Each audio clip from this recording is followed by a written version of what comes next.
This is Audible. Blackstone Publishing presents Saving My Enemy, How Two World War II Soldiers Fought Against Each Other and Later Forged a Friendship that Saved Their Lives, by Bob Welch. This book is read by Grover Gardner. In memory of my mother, Marilyn Welch Tarrant, who stood for peace and reconciliation, and who thoroughly enjoyed getting to know Fritz's sons, Matthias and Volker, and Don's daughter, Marianne, during our back-deck interviews. The will of God, to which the law gives expression, is that men should defeat their enemies by loving them. Dietrich Bonhoeffer, The Cost of Discipleship. Author's Note. In 2007, in Salem, Oregon, I did more than a dozen interviews with Band of Brothers hero Don Malarkey, a paratrooper in the 101st Airborne's 506th Parachute Infantry Regiment, E Company. Then, together, we wrote his World War II memoir, Easy Company Soldier. Not, of course, that Malarkey hadn't already enjoyed some notoriety. His unit had been richly chronicled in Stephen Ambrose's 1992 book, Band of Brothers, and in the Tom Hanks and Steven Spielberg-produced HBO series of the same name in 2001. Malarkey was an extraordinary soldier, having served more consecutive time on the front lines, 177 days, than any other member of Easy Company. At some point, amid my interviewing him in a basement cluttered with World War II and 1940s big band memorabilia, Don mentioned befriending a German soldier after the war. Intent on making our fast-approaching deadline, I offered only a, interesting, and nudged him back to the task at hand, his story during the war. The book came out in 2008. Time passed. At 96, Don became the oldest surviving member of Easy Company, and then died on September 30th, 2017. 16 months later, I got an email from his youngest daughter, Marianne McNally. Was I interested in writing a second book involving her father, a story about, wait for it, Don befriending a German soldier late in his life, and about how afterward she and her husband Dan had become close friends with the soldier's two sons? I met with Marianne and Dan, not expecting to say yes. I had enough on my literary plate.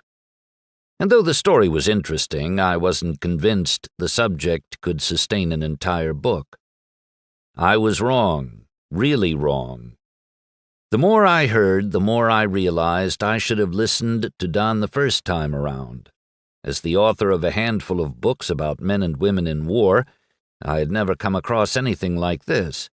I eagerly said yes to my second chance. The story is true. It's based on interviews, eyewitness accounts, letters, documents, historical records, photos, film footage, books, and, above all, the spoken and written words of the two men who lived it, Don Malarkey and Fritz Engelbert. In the interest of giving as detailed and full an account as possible, some scenes and gaps in dialogue have been filled in based on what we know about the time, place, and circumstances, but always strictly maintaining the real-life context of the moment. This, then, is Don and Fritz's true-life adventure, the rare war story with a happy ending. All because of a couple of former enemies who made the most of their own second chance. Bob Welch, Eugene, Oregon, April 2020. Prologue. It was 3 days before Christmas 1944, though most soldiers were too weary to notice the approaching holiday. World War II in Europe, now in its 6th year, clanked relentlessly on with the resolve of a German panzer, grinding through whatever got in its way. Soldiers, civilians, Christmas. Whatever it took to feed the beast. U.S. Army nurses would be preparing wounded soldiers for surgery and realize they were back for seconds or thirds. American GIs chiseled foxholes from the iron-hard earth, sometimes using helmets for shovels and frozen enemy corpses for roofs. In Belgian villages beyond, Nazi soldiers huddled around Esbit stoves in hopes of reviving the feeling in their fingers. Surgical tents sagged under accumulations of snow, and the bellies of the wounded steamed when surgeons cut them open, Albert Cowdery says in Fighting for Life. That winter was one of Europe's coldest on record. The chill bored through the burlap bags in which some GIs had wrapped their boots. Nurses warmed plasma on the radiators of idling jeeps. In houses whose terrified occupants had fled, German Lancers, foot soldiers, chipped ice from frozen canteens and rifled through cupboards in search of any morsel of food. Beyond the Ardennes forest, evergreen trees to the east gave way to farmland, both blanketed in deep snow that, to the eyes of fighter pilots, softened the scene with Christmas card serenity. Up close, however, the illusion was shattered like a mortar-shredded pine. Machine gun fire chattered from village to village. Heavy artillery shells flashed and thudded. Flames crackled from recently shelled houses, barns, and churches. The clouds turned red with the flames of burning farm buildings, wrote German General Heinz Kokott. "Mama, Mama," a dying American soldier would cry, writhing in the snow. "Mutter, Mutter," a dying German soldier would cry, entombed in a burning tank. Desperate Belgian parents, faces iced with tears, fingers red with blood, clawed through rubble in search of missing children who would be found only in memories. Across whitened landscapes pocked with bodies and stained with blood, refugees pushed wooden carts of their belongings toward whatever future they could reach for with hands chilled by the cold of winter and souls numbed by the callousness of war. Past such scenes on December 22nd, a German soldier brought his Kettenkrad, a motorcycle with tank-like tracks on the back, to a stop on a snow-packed road in Marville. His name was Fritz Engelbert, and he was a messenger in the Panzerlehr Division, Regiment 901, 5th Company. Engelbert was 19 years old and from the town of Hilkenbach, where his parents ran an inn, the Gasthaus Engelbert. The Gestapo was chagrined that the inn's guesthouse rooms did not feature pictures of Adolf Hitler, the Nazi party leader and Chancellor of Germany. Frankly, so was Engelbert.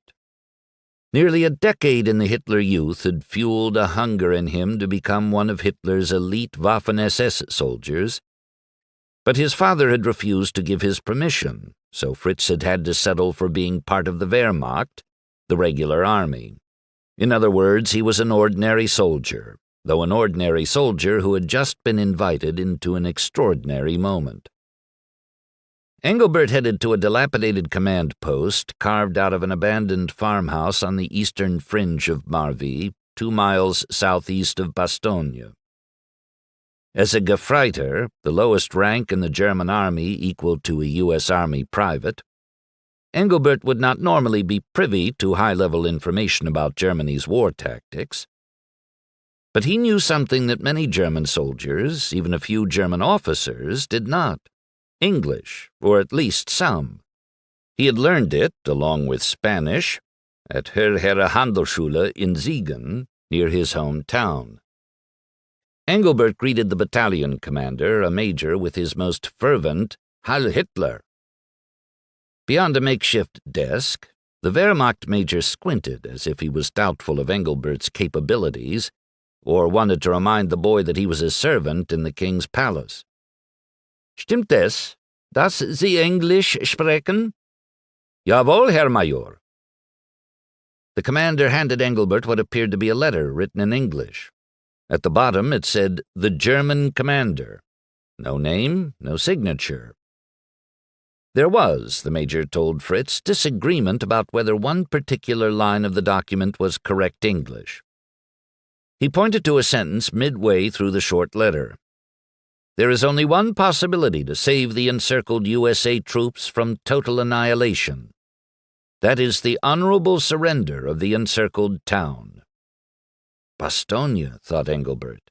We're demanding that the Americans surrender Ist das richtig? Asked the commander with urgency. Was it correct? Engelbert felt his face flush. He tugged at his collar. Beyond the redundancy of total annihilation, yes, it seemed correct to Engelbert. And he timidly told the major as much, thinking it would be splitting hairs to suggest that an army couldn't be partially annihilated. Like being pregnant, either the army was annihilated or it wasn't, no middle ground. Sind Sie sicher?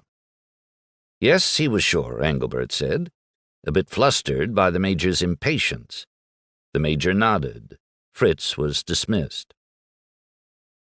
75 years hence, a classmate of Engelbert's from his Volksschule, elementary school days, said that his interaction with the major accurately reflected the boy she'd once known. He was reserved but smart.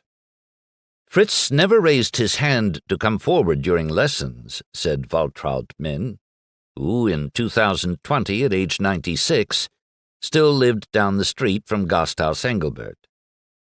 But when the teacher asked him a question, he always had the correct answer. Always.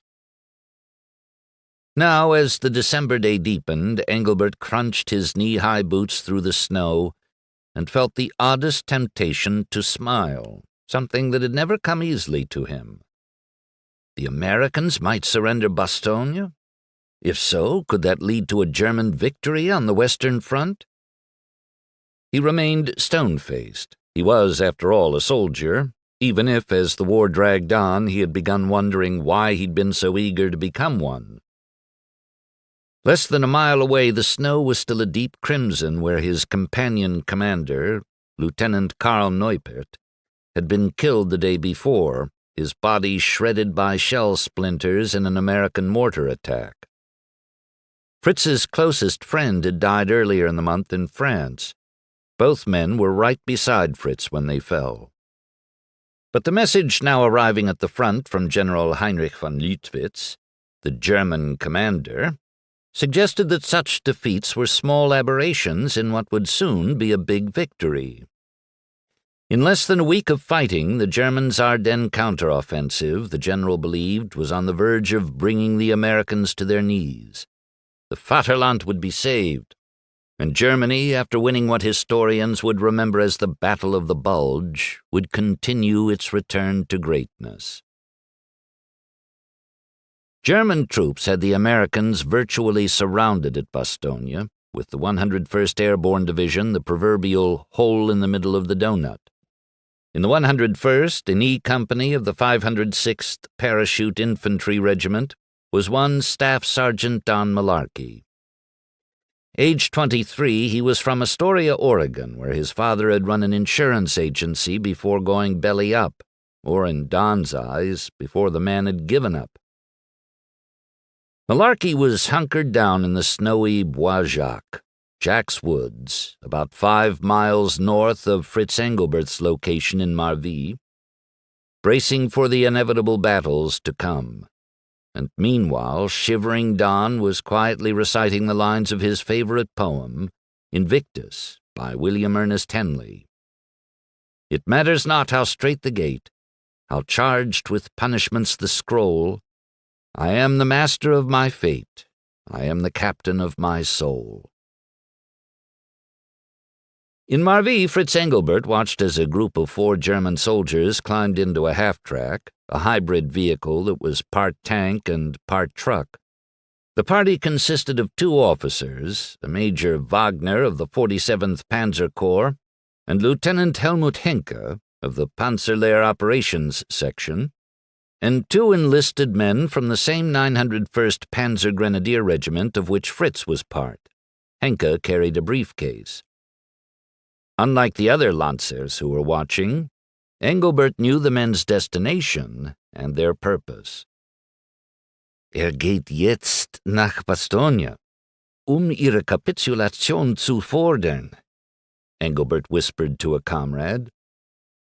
Weary from war, Germany had been fighting since September 1939. The soldier's eyes widened. Are you speaking the truth? Our commander is seeking the surrender of Bastogne from the Americans? Ja. The rumors spread through the 901st like a forest fire. The half-track headed for Bastogne.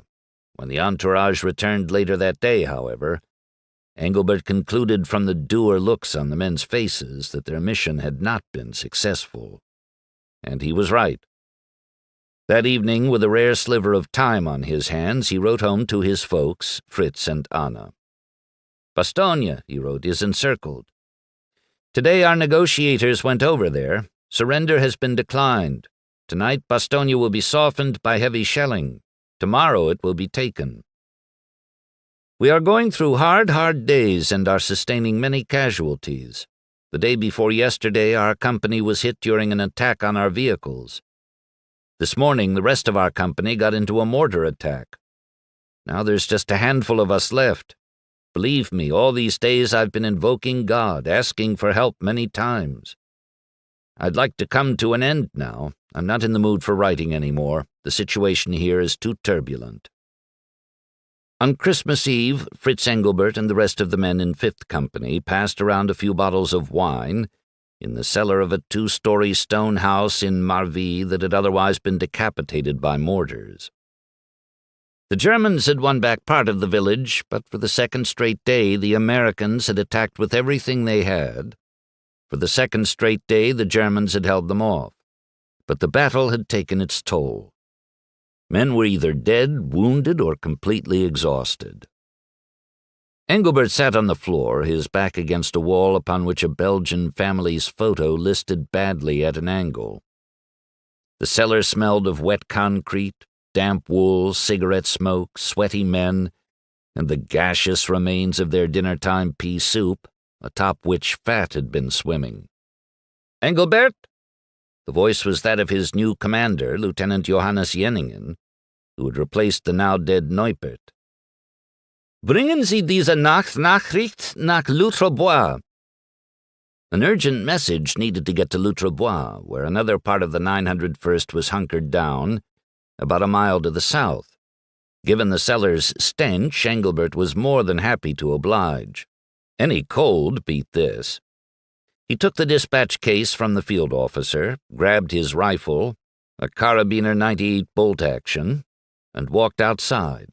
A Kettenkraut would have been faster with its linked metal tracks, but the Americans were only a few hundred meters to the west.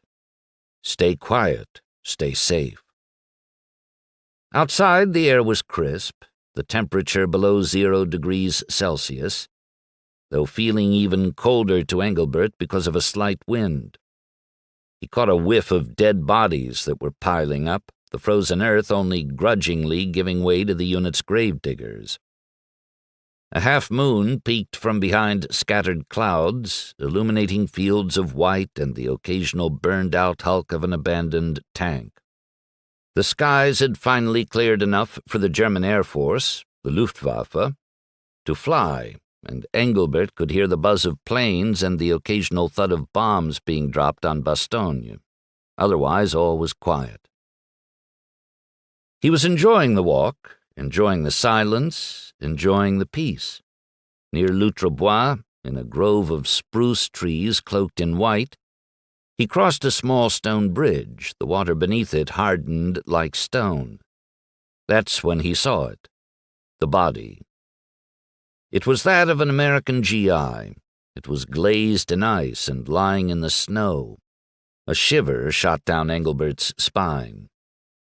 I still remember this feeling, this trepidation in the chest, seeing this human being lying there, outstretched in the snow, he would say decades later. He'd seen men die right beside him. What made this different was the context, the quiet, the serenity of the moment. No ear-splitting mortars, no mad scramble to avoid becoming a victim, no responsibility to return fire or drag a man to safety or race from this house to that with a message.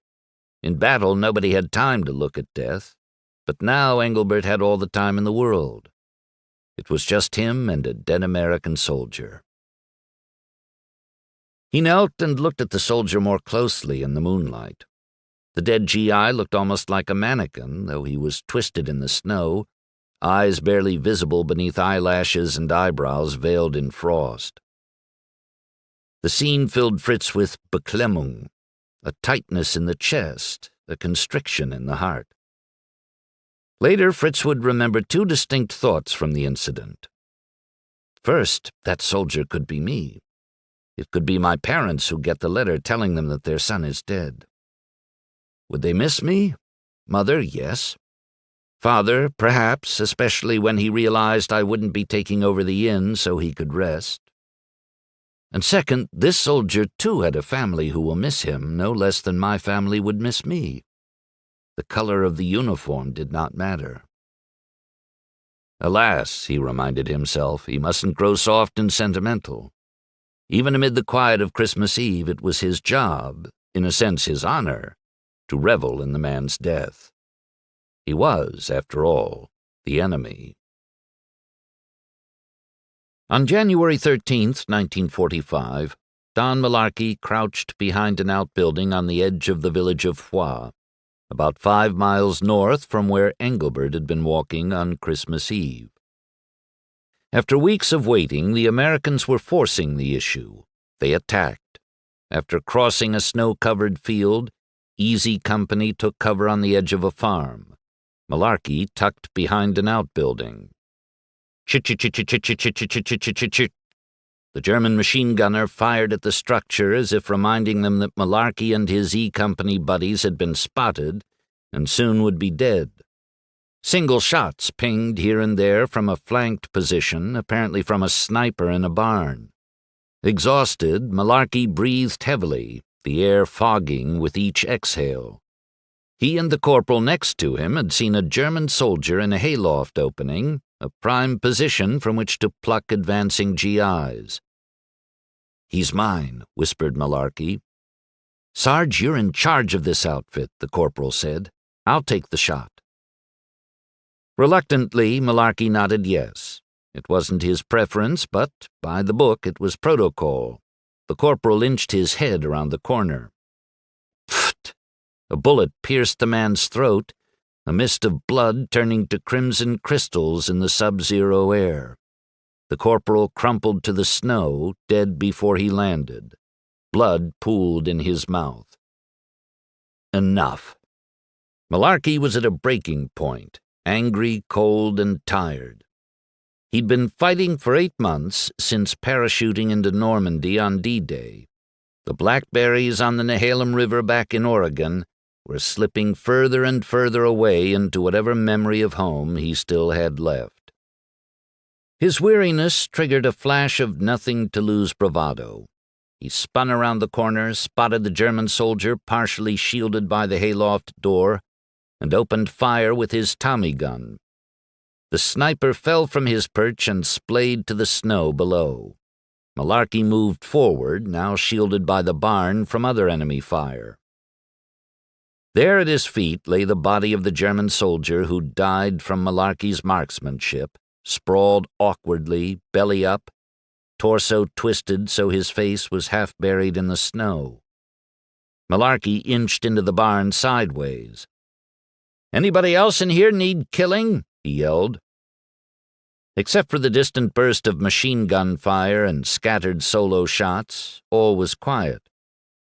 For now, Malarkey was safe, hidden behind the barn, and until the other platoon took out the machine gun nest, he couldn't advance. All he could do was wait out the skirmish. He took one last look around to make sure he was alone, then bent over the body of the soldier he'd just killed. 2 or 3 bullets had bloodied the man's chest. Malarkey had never touched an enemy soldier, until now. He gently pulled on a shoulder, which untwisted the torso and turned the head so that it was visible. Malarkey recoiled in shock. Holy Mother of God! The face was not that of a man, but of a boy whose eyes stared beyond Malarkey to everywhere and nowhere. Malarkey's stomach lurched. The kid couldn't have been more than 17 years old, 18 tops, maybe Hitler Youth. Malarkey took a knee and fished out the young man's soldier's record from a pocket. Oh, my God. The kid was only 16, 7 years younger than Don. He swallowed hard and once again looked around. All was still. With the reverence of a priest celebrating Mass, Malarkey took his gloved hand and wiped away a splotch of snow clinging to the soldier's face. The boy's skin was smooth. He looked as if he hadn't even begun to shave. Malarkey carefully folded the boy's records and placed them back in the pocket from which he had taken them. He stepped back and rubbed his tired eyes with a hand. He remembered the time when, as a kid back in Astoria, quail hunting with a BB gun, he had accidentally killed a robin, and how the guilt had burned in him like acid. It sounded to Malarkey as if someone had silenced the machine gunner outside the barn. The sound of small arms fire snapped Malarkey back to the present, to the war, to the purpose he had embraced at airborne camp in Georgia. "All clear," someone yelled. Malarkey couldn't beat himself up over the incident, he realized. If he hadn't killed the kid could have killed him or one of Don's own buddies, or the whole blasted platoon. It was his job to kill the soldier, whether he was 16 or 65. He was, after all, the enemy. An American, Don Malarkey, a German, Fritz Engelbert. 2 soldiers, 1 war, and neither of them with any idea that 60 years later, during a commemoration of what would become known as the Battle of the Bulge, they would meet each other in this same place. Only this time they wouldn't be trying to kill each other, they would be trying to save each other's lives. Part 1. Youth. Older men declare war, but it is youth that must fight and die. Herbert Hoover, 1944 Republican Convention Speech. Chapter 1. Hitler Youth and Huckleberry Finn. Fritz. Fritz Engelbert was 13 years old on the night when the family's butcher, Seligman Honi, was dragged from his shop and nearly beaten to death for being a Jew.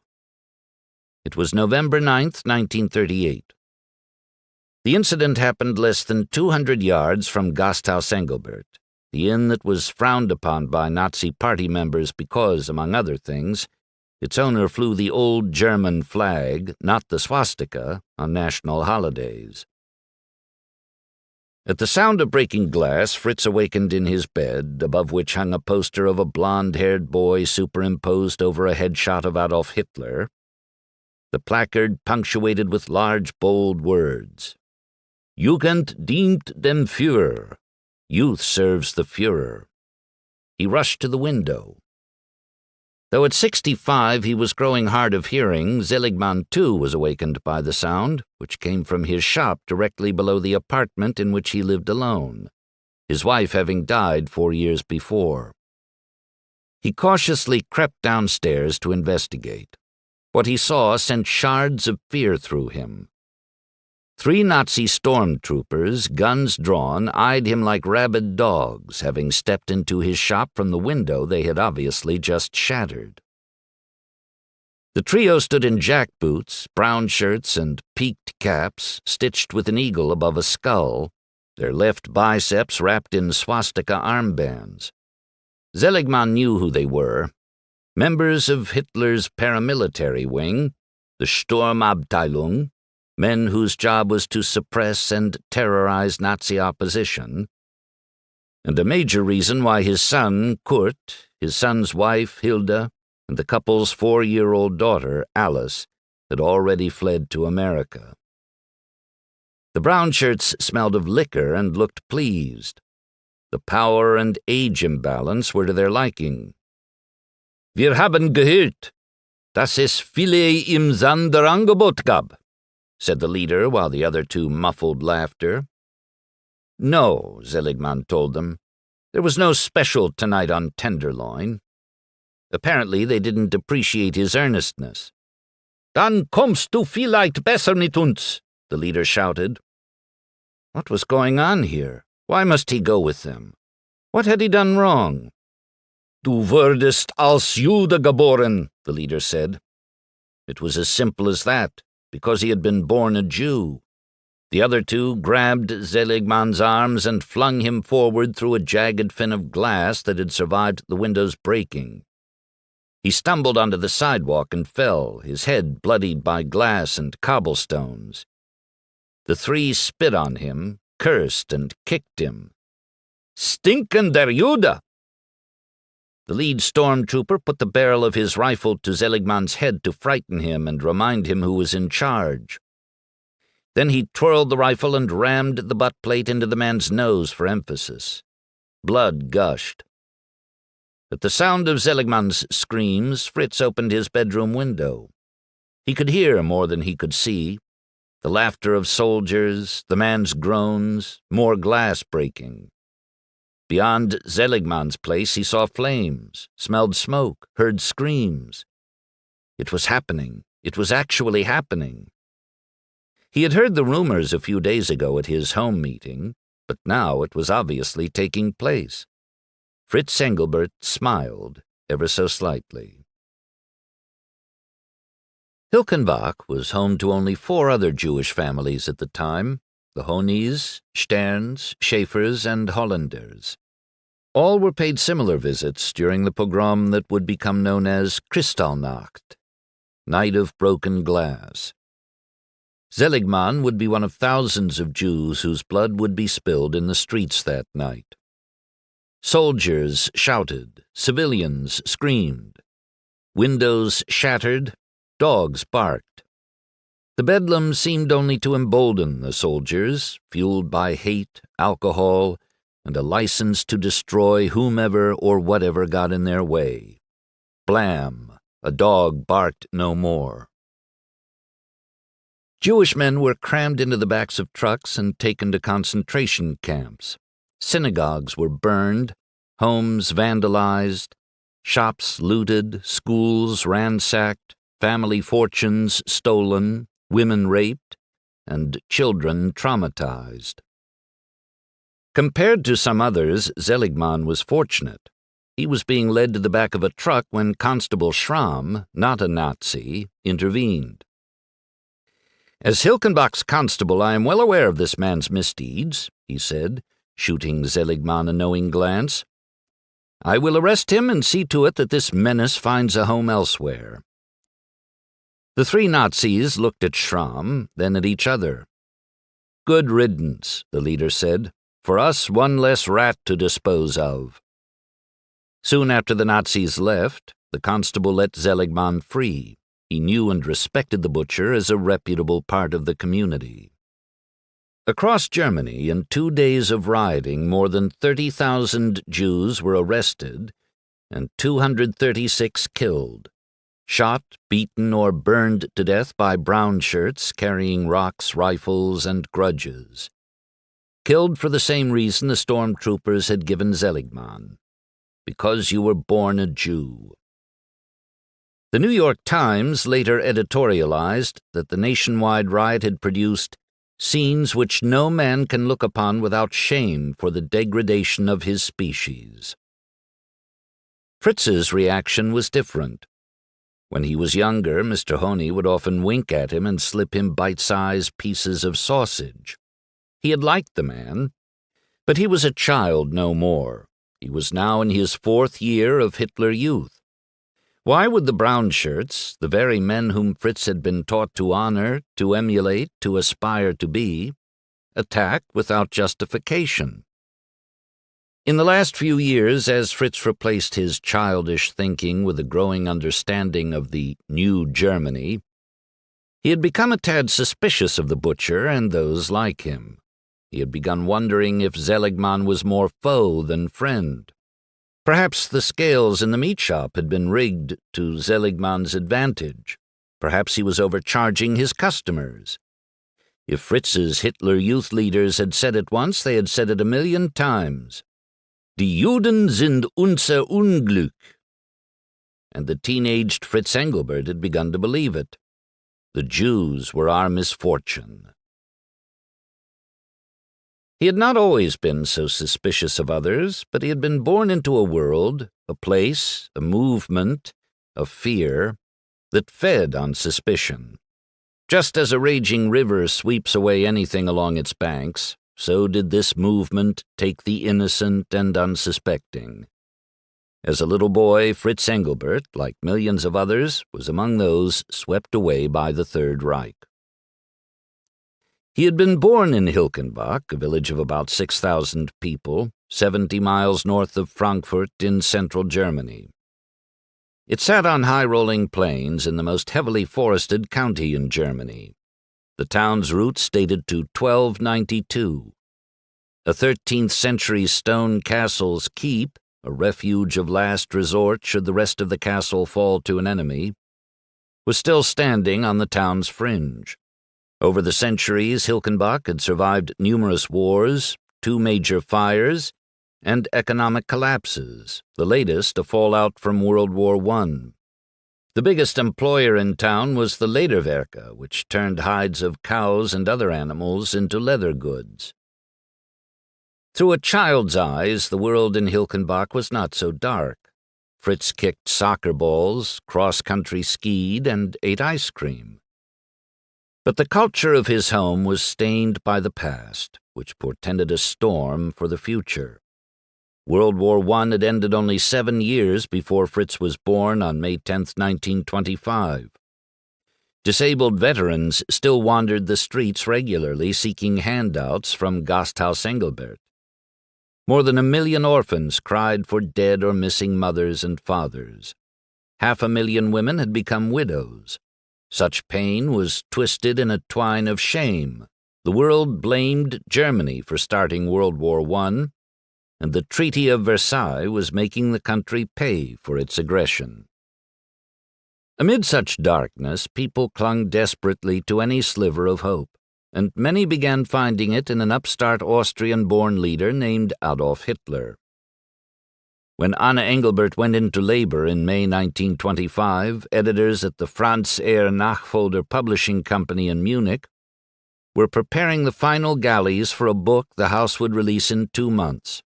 It was to be called Mein Kampf, My Struggle, and it had been dictated to Rudolf Hess in the Landsberg prison by Hitler, who at the time was a fledgling political leader, clawing his way to prominence in the far-right National Socialist German Workers' Party, or the Nazi Party. Hitler had been imprisoned for high treason for his role in a Nazi Party uprising that came to be known as the Beer Hall Putsch. In reaction to the German government's resuming payment of World War I reparations to Britain and France, an unwarranted burden on Germany in the Nazis' view, the party was trying to seize the government by force. Hitler hoped that a national uprising would mobilize the German army to bring down the government in Berlin. The plan failed and Hitler was jailed.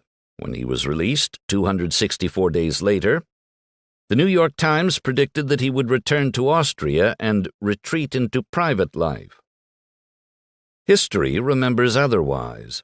Mein Kampf, in which Hitler blatantly said that Jews and Bolsheviks were inferior and threatening, while Aryans and National Socialists were superior, would serve as his national calling card. The book sold poorly at first, but in 1933, by the time Fritz Engelbert was 8, it was a national bestseller. And Hitler had not retreated to Austria. Instead, despite losing the 1932 presidential election, he had bullied his way into power.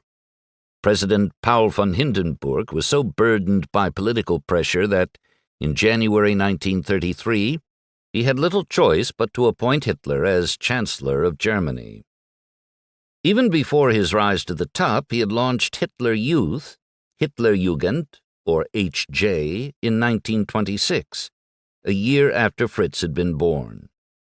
The organization was similar to the United States Boy Scouts and Girl Scouts, though with a decided twist of jingoism, Nazi indoctrination, racism, and, as the years passed, military fervor.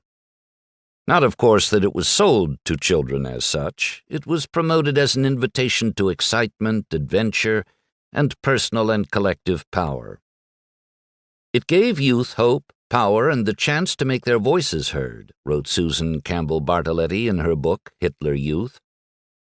And for some, it provided the opportunity to rebel against parents, teachers, clergy, and other authority figures. Fritz was all but predestined to be part of the organization, regardless of how his parents felt about it. He grew up as the only child of a loving mother and distant father, both much older than most first-time parents in 1920s Germany. When Fritz was born, his father, also Fritz, was 44, and his mother, Anna, 39. He was baptized and confirmed at St. Veit, a Protestant church, most Germans in the area were Protestants, less than 100 yards from his house. He played games with buddies Heinrich Solms, Hans Hermann Otto, and Günther Busch, tussled with Putz, the family cocker spaniel, and charmed guests at the family's inn with his sweet smile and blonde hair. But Fritz's was a sheltered childhood, his imagination not taking him much beyond his tin soldiers. Anna mothered him, Fritz disciplined him.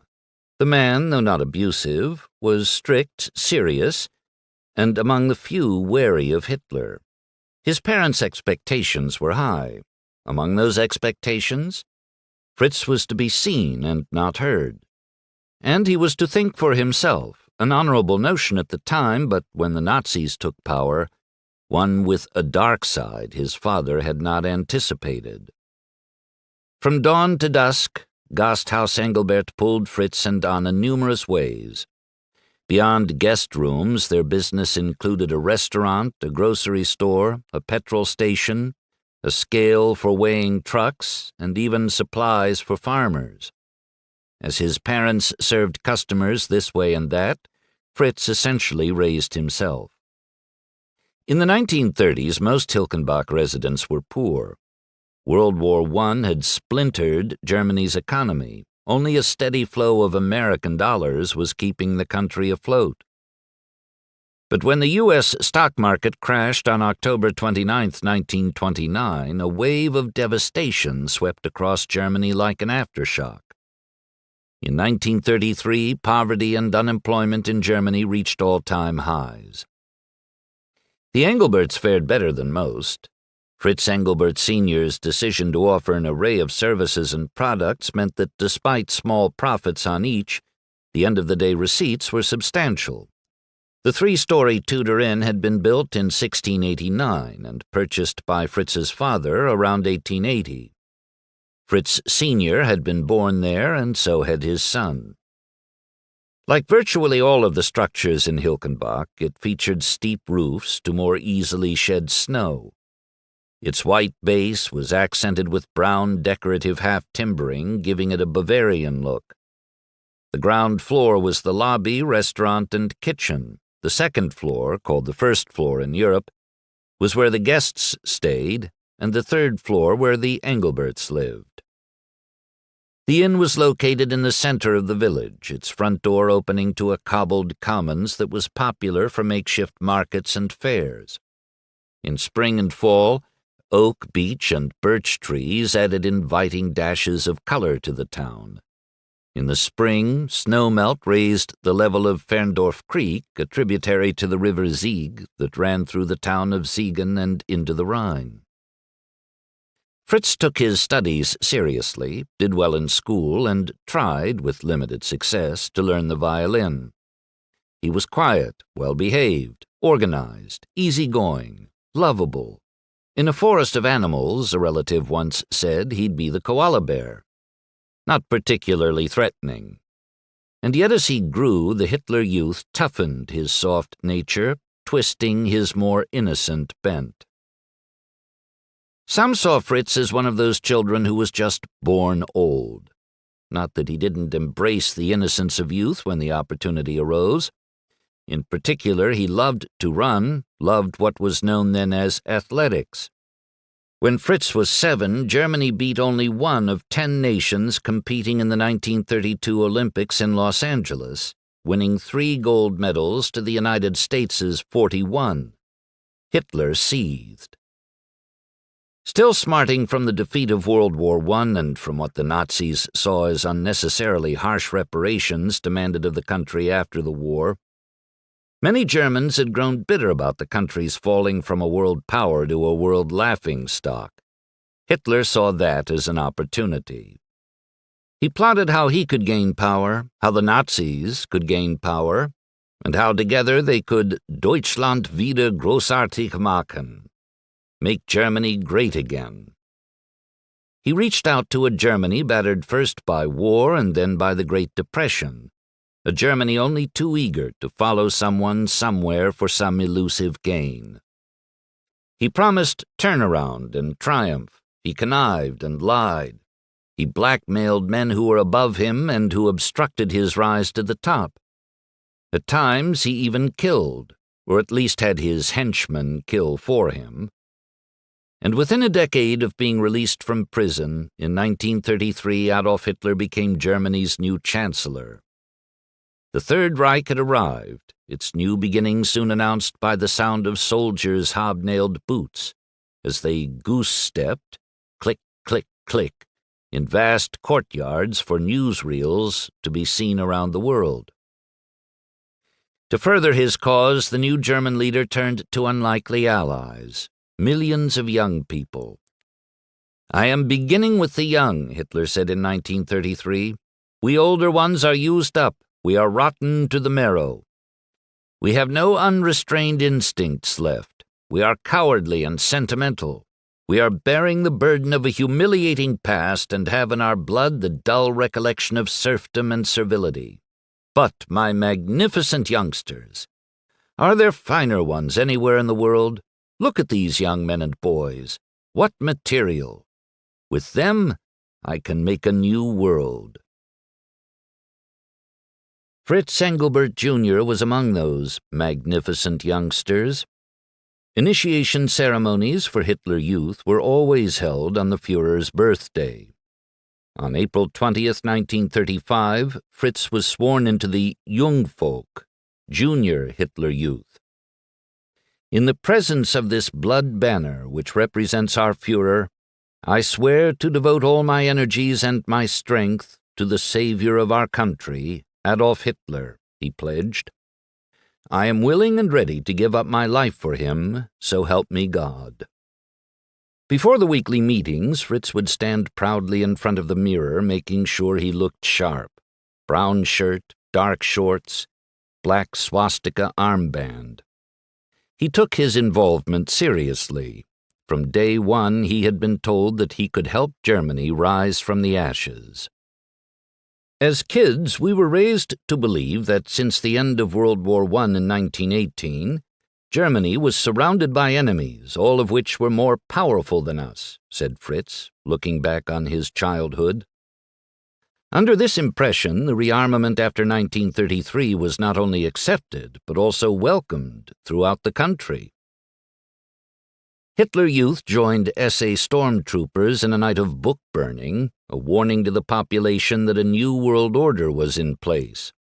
Disney movies would be banned in 1941. One's allegiance could no longer be to those who promoted inane ideas. One must be loyal only to Hitler and the new Germany, not to God, not to family, and certainly not to freedom. By now, half of all German children ages 10 to 18 were part of Hitler Youth, or the female equivalent, Bund Deutscher Mädels, the League of German Girls, or BDM.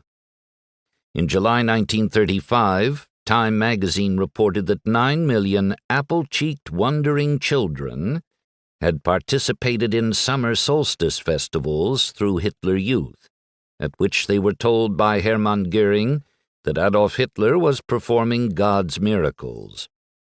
Later, students in Germany would be required to read material such as the essay Comradeship by Hans Wolff, which described Hitler Youth campouts as a time of wonderfully thrilling stories and communing with nature. "Our youth shall learn nothing but to think German and to act German," Hitler said in 1938, the year Fritz was inspired by the sound of broken glass on Kristallnacht. A young boy or girl enters in our organization at age 10, then they move from the Jungfolk to Hitler Youth 4 years later, and we will keep them there for another 4 years, and then put them into the Party or the Labor Front, the Assault Division, or the SS. And if there is still a bit of class consciousness and elitist thinking left in them, they will receive further treatment from the armed forces. Don. Donnie Malarkey was 13 years old on the night when he and his buddies decided it would be fun to roll an old tire from the lower reaches of Coxcomb Hill, right through downtown Astoria, Oregon, and into the Columbia River. 7 blocks. It was 1934, Halloween night, which in Malarkey's mischievous mind imbued the undertaking with a sense of boys will be boys privilege, as if the expectation of juvenile mayhem lent a certain license to the deed. "I wasn't a hellraiser," he said, looking back decades after the incident. "I just did the Halloween kid stuff." And frankly, he had grown tired of such juvenile pranks as tipping over garbage cans and smashing pumpkins. The tire roll was a prank for the ages. It was late, the streets were virtually empty. Of the 3 boys, one was stationed up top at the intersection of 14th Street and Jerome Avenue, only a few blocks from where Donnie's family lived. Donnie and the other boy were down below between Astor Street and the wharf near the ferry terminal. The plan was set. To alert the tire roller up top, Donnie would give 5 quick blinks from his flashlight to signal the coast was clear. No trains, no cars, no people. A steady light meant wait. Below, Donnie and his pal gave a final visual sweep. It was time. Donnie clicked the 5 flash signal. In a few moments, they heard the tire. Closer, closer, closer. As it neared Astor Street, Donnie watched the tire rolling gloriously down 14th beneath the street lamps, like a bowling ball splitting the lane. Toward the end, it veered off the road slightly, slammed into the Astoria and Columbia River Railway tracks, bounded high and bounced like a basketball toward the pier. Then, as Donnie's eyes widened, it hit a railroad tie on the dock, soared into the air like a Nordic ski jumper, and made a scintillating splash into an empty slip. Pachoo! He thrust a fist in the air and whooped. "Hip, hip, hooray!" he yelled, "for the Coxcomb hooligans." Some neighbors of the Malarkeys were keeping a watchful eye on the little troublemaker. But Michael Noland, the bewhiskered maritime pilot who lived next door, found him harmless enough. He believed Donnie just had a sense of adventure. Flask at his side, Noland would sit on his front porch with the boy and regale him with stories of guiding ships in from the Pacific Ocean across the Columbia River sandbar, one of the world's most dangerous. "Donnie, at times them waves 'd be 3 stories high," he would say. "See that telephone pole? Them white horses 'd snap that like a toothpick." Eyes wide, Donnie glanced at the pole. "There's a reason," said Noland. "They call it the graveyard of the Pacific." "Sounds scary," said Donnie. "Why do you do that, Mr. Noland?" "It's the adventure, lad. It's wondering what's behind the next wave, and the one beyond that, and on and on." In contrast to Michael Noland, some people regarded Donnie with a touch of suspicion. The issues? Mischief in general, and marbles in particular. Donnie was such a good player that the kids in the neighborhood would routinely lose most of their marbles and their allowances to the kid who lived on Kensington Avenue. "You, Malarkey boy, come here," one of their mothers demanded on Saturday morning. He just laughed and gave back the marbles he had won from the woman's little boy. Born July 31st, 1921, Donnie was just a kid living large in a town where everything was large. Timber, bodies of water, raindrops. Even its history bulged with significance. Within view of the Malarkey house near the top of Coxcomb Hill, the largest river in the Western Hemisphere, the Columbia, separating Oregon from Washington state, emptied into the largest ocean in the world, the Pacific. In the wet Pacific Northwest, Astoria was among the wettest places. Years with 70 inches of rain weren't uncommon. Donnie endured nearly a dozen ear infections as a boy, something his mother blamed on Astoria's dank winters. Astoria had been the last stop on Lewis and Clark's exploratory trip west in 1804 to 1806. And it wasn't Indians they complained about, but the incessant rain. "Some rain all day at intervals," reads one journal entry. "We are all wet and disagreeable." As the first American settlement west of the Rockies, Astoria had its pockets of wealthy residents who lived in the Victorian houses on Coxcomb Hill's higher perches. The timber barons, the owners of the fish canneries, the doctors and lawyers and their families. But for the most part it was a blue-collar town, a fish and timber place that smelled of canneries and lumber mills. A place where, above the wharf, the town's ambience was as brackish as the salty air. Bars, brothels, and brawls. From the river, an occasional blast from an incoming or outgoing ship punctuated the usual sounds of jitterbug music from the bars, seagull cries from the sky, and, of course, rain from the clouds pattering on roofs, and when the wind was howling, on windows. The west part of town was home to Finns, the east to Danes, Swedes, and Norwegians. The area in between was thick with Irish, including the Malarkeys. For most of the year, the family lived in a mid-sized bungalow whose chimney, in the center, not at one side of the house, vaguely resembled a lighthouse. During the summer, however, they spent a lot of time in a ramshackle cabin on the Nehalem River, about 35 miles southeast of Astoria, in the Coast Range. The Nehalem was Donnie's dream world. He lived a sort of Huckleberry Finn life, particularly in the summer on the river. He loved the land, loved the water, loved the freedom that came with both. The Northwest was rich in Indian lore, and when Louis Jacobson, half Native American, took Donnie under his wing, the boy relished the lessons he learned. Jacobson taught him to shoot a yew-wood bow and arrow, to trap small animals, and to catch crawdads. People joked that Louis was half Indian, and Donnie full-blooded. He explored the river in an old rowboat, fished for sea-run cutthroats, picked wild blackberries, and camped on the riverbanks. No schedule, no responsibilities, nobody to answer to, least of all his father, whose insurance business capsized in the Depression, and who, if not lost at sea, was beaten and battered trying to stay afloat. His father was never the same, Don Malarkey remembered as an adult. Just went numb. Books deepened Donnie's sense of adventure. Like Mr. Noland, he began wondering what was beyond the next wave. When the rains came in November, he would curl up with Roy Rockwood's Bomba the Jungle Boy series. Inspired by Bomba's living-off-the-land spirit, he adopted a swath of alder saplings at 15th and Madison as his own private jungle. He would climb to a treetop, grab a branch, start swinging it, then use the whip to send him to the next tree, where he repeated the process.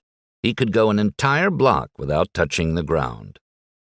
If Bomba inspired Donnie to climb up, his own imagination inspired him to jump down. In the early 1930s, when the U.S. Army was only beginning to experiment with the idea of parachuting men out of airplanes, Donnie climbed to the roof of the Malarkey's two-story house. He popped open a beach umbrella and eased himself to the roof's edge. As if he were the Statue of Liberty holding her torch, he thrust the umbrella skyward and jumped.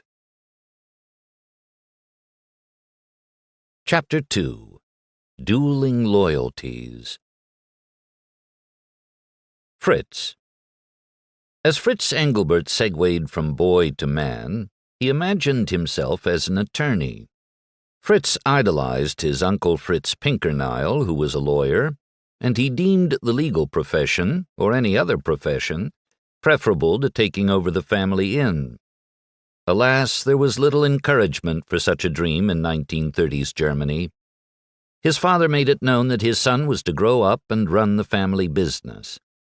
On a broader scale, the country, the folk, the national pride, these were the things that young boys were to hold dear. Individual dreams were selfish distractions from a greater cause, Germany, the Vaterland. He alone who owns the youth gains the future, Hitler said at the annual Nazi Party rally in 1935. Though some refused to follow, the Nazi Party became enmeshed in German culture, initially gaining popularity by positioning itself against communists, churches, labor unions, and the press. Anti-Semitism would become a point of emphasis later. One German elementary school primer from the 1930s shows a drawing of snowball-throwing children. In the background, as if gleefully watching, is a snowman wearing a tin hat, flanked by a fort from which proudly flies a Nazi flag. Children would make construction paper cutouts of the Führer in honor of his birthday. They swapped Hitler Youth trading cards and listened to the radio on Sundays as he offered inspiration. Despite his father's distaste for Hitler, Fritz, like most boys his age, responded with gusto. He was officially part of the Jungfolk and would be eligible for the Hitler Youth at age 14. His father, a member of the Social Democratic Party, was wary of Hitler and worried that his son, and the sons of parents all across Germany, was being indoctrinated with racism and groomed for war. Not that he could do much about it. Refusing to allow your child to join would invite all sorts of pushback, from neighbors who might shun you to potential customers who might find other places to spend the night, eat their goulash, or buy their petrol. The pressure on parents to conform to Nazi standards was intense. Failure to register a 10-year-old child for Hitler Youth could result in a fine or imprisonment. But Fritz wasn't motivated by fear. He was an enthusiastic participant. His father's resistance to Hitler Youth seemed to him typical of a generation mired in the defeatism of World War I. What's more, peer pressure was intense. Virtually all Fritz's friends attended the weekly meetings, the regional leadership rallies, and even the annual Nazi Party rally in Nuremberg. Why would he want to be any different? You should serve a community, stressed the Hitler Youth appeals. Live a life of comradeship. Be harder and ready to fight. Carry the will within to greater deeds. To that end, the young people distributed leaflets promoting the Nazi Party, campaigned for Nazis running for office, harassed Jews, disrupted teachers' meetings at schools that weren't flying the Nazi flag, and played trumpets loudly outside churches to disrupt services. Some even gave their lives for the cause. Between 1926 and 1932, 14 Hitler Youths, including a 17-year-old girl, were killed in street fights, most incidents involving communist youth who saw them as a threat. Germans, particularly the young, were drawn to Hitler in a powerful and mysterious way. In January 1933, along the route of Hitler's inaugural parade after he'd been appointed German Chancellor, Berlin police struggled to hold back crowds that had bulged to 24 deep. Radios broadcast the parade to nearly every German city. Parents held small children in the air, gleefully waving Nazi flags. I longed to hurl myself into this current, Melita Maschmann, who was a teenager at the time, would say. I wanted to belong to these people for whom it was a matter of life and death. Germany hosted the Summer Olympic Games in 1936, and its unimpressive performance in Los Angeles 4 years earlier was quickly forgotten when the host nation won 89 medals, 33 more than the runner-up, the United States. Germans ignored the unprecedented 4 individual gold medals won by the United States' Jesse Owens, saying Germany's victories proved the superiority of the Aryan race and National Socialist ideology. We thanked our Führer that we had achieved this fantastic triumph, said Henry Mettelmann, who was 3 years younger than Fritz. Fritz Engelbert and literally millions of others bought into Hitler, but not all German youth did. Heinrich Himmler, head of the SS, was disturbed at the growing number of teenagers who resisted Hitler Youth. He referred to them as swing youth because of their taste in music. He had heard that instead of Heil Hitler, they mockingly said swing Heil. He issued a memorandum instructing police to arrest swing youth ringleaders, male and female, along with teachers who supported them, and have them sent to concentration camps. Although anti-Hitler youth gangs existed, they were glaring exceptions to the rule. As pro-Hitler momentum strengthened, parents worried about speaking frankly about Hitler even in the privacy of their homes. So powerful was the pull of Hitler Youth that some boys and girls denounced their families in the same way a religious zealot might denounce the devil. Karl-Heinz Schnibbe, a year older than Fritz and also a member of Hitler Youth, would remember it well. Many parents got picked up by the Gestapo because their children turned them in, Schnibbe said. It reached the point where children could not trust their parents, and parents could not trust their children. The German Mother and Her First Child, a book by Dr. Johanna Harrer, only built the wall between parents and children higher. Published in 1934, the year Fritz turned 9, the hugely popular book urged mothers to ignore their baby's emotional needs, according to Smithsonian Magazine. It sold millions and led to parenting classes based on its premise of creating distance between parent and child. The Nazis wanted children who were tough, unemotional, and unempathetic, and who had weak attachments to others, and they understood that withholding affection would support that goal. In other words, Dr. Harrer was attacking the idea of parents connecting emotionally to their children. And without such connections, parents with doubts about Hitler would have all the less opportunity and reason to try to broaden their children's perspectives on the Führer. At school, children greeted each other with Heil Hitler. Each day began with a Pledge of Allegiance, the children raising their right arms in honor of the Nazi leader. I promise to do my duty in love and loyalty to the Führer and our flag. The Nazis pushed propaganda with unabashed zeal.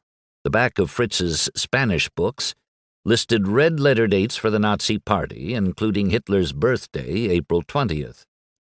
At night, before bed, hundreds of thousands of Hitler Youth members bowed their heads and prayed a prayer modeled after the Lord's Prayer in Scripture. Adolf Hitler, you are our great Führer. Thy name makes the enemy tremble. Thy Third Reich comes, thy will alone is law upon the earth. Let us hear daily thy voice and order us by thy leadership, for we will obey to the end and even with our lives. We praise thee, Heil Hitler. Waltraud Menn, a female classmate and neighbor of Fritz's, remembered it as a confusing time of light and shadow, when the truth could be elusive.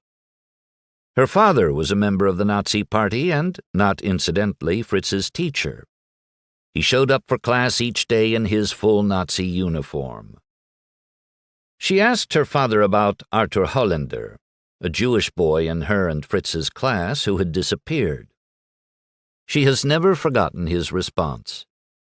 "Waltraud, you see, what the Nazis started was a revolutionary movement. And as in all revolutions, things are turned upside down, maybe like the French Revolution in 1789. Bad things happen.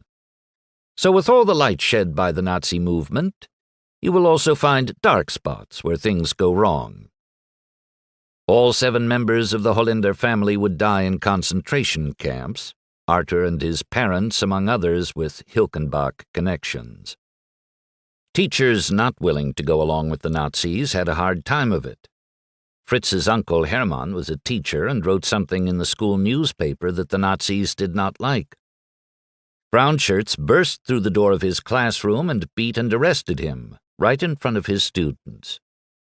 In 1937, the year Fritz turned 12, Hitler withdrew Germany's signature from the World War I Treaty of Versailles and stepped up paramilitary training for Hitler Youth. He had already stationed troops in the Rhineland, the buffer zone between Germany and France. It was no secret what this was leading to: war. In 1938, 80,000 youth gathered in Nuremberg to pay homage to Hitler.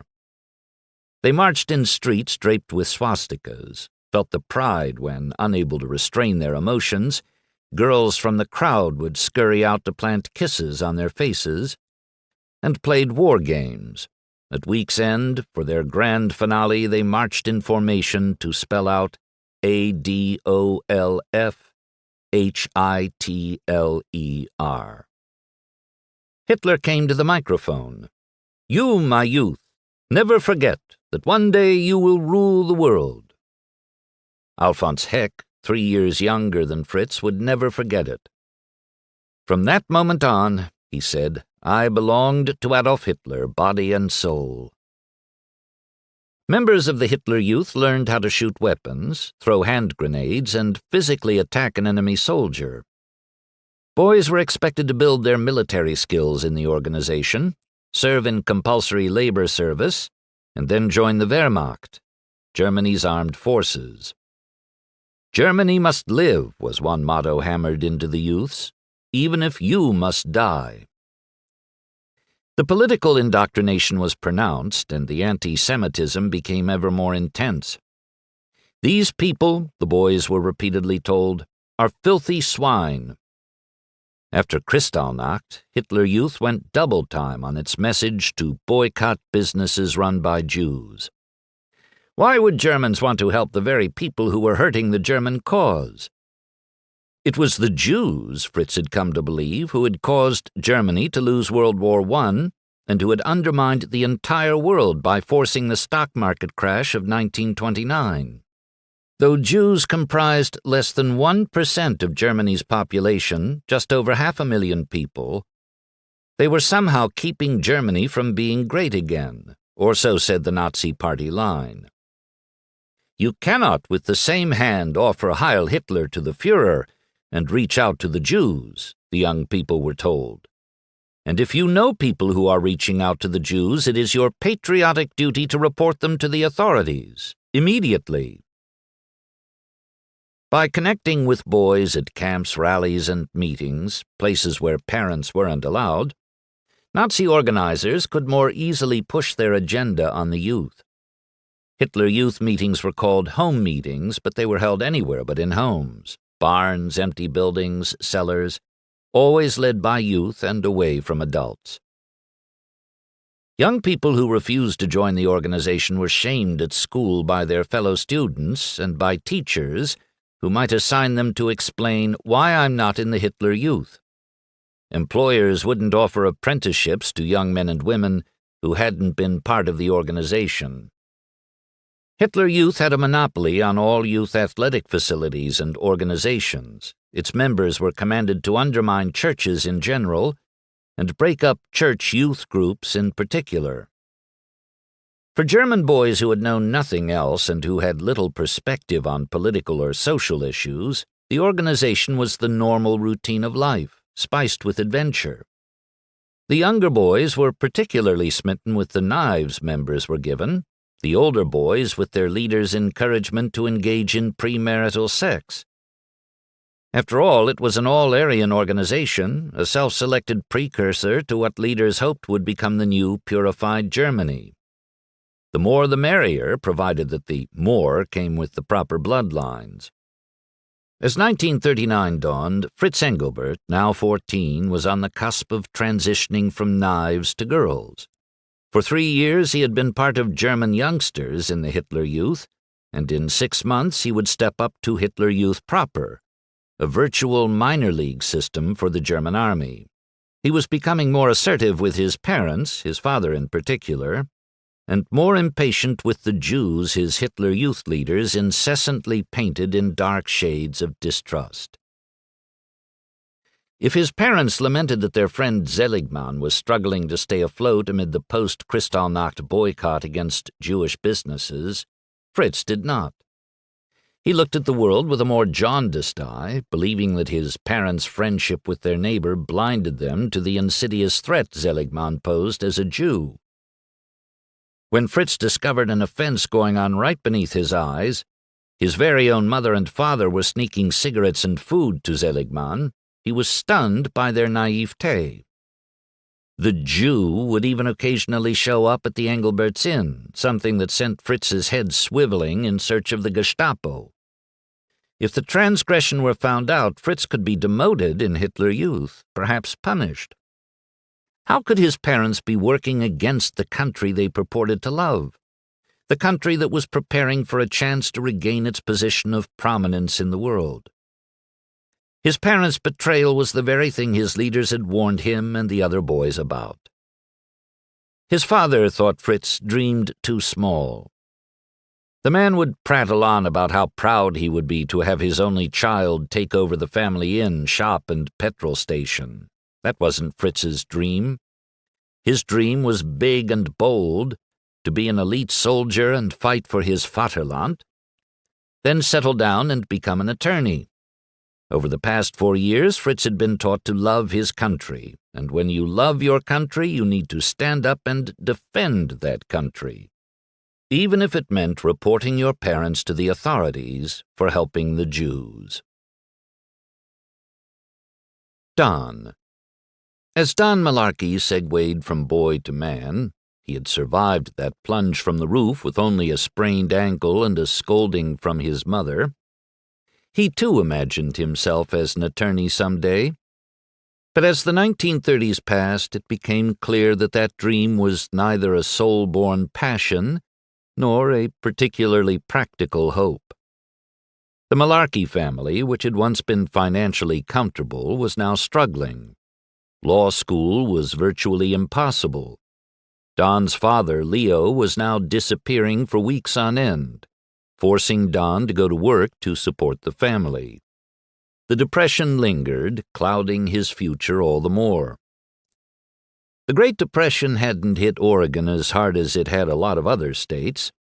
At the end of 1934, 14% of the state's eligible workers were receiving unemployment relief, compared with 13 states that were at 20% or higher. People still needed to eat, and fish, Astoria's main cash crop, were plentiful. And because Astoria was tucked in the corner of the state en route to nowhere, it hadn't drawn a glut of railroad bums like more mainline cities. Most Dust Bowl immigrants from the Midwest headed for sunny California, not rainy Oregon. That said, times were still hard, jobs scarce, pay low. In 1932, 20,000 World War I veterans marched on Washington, D.C., demanding immediate payment of their military service bonuses. Don was no stranger to physical work.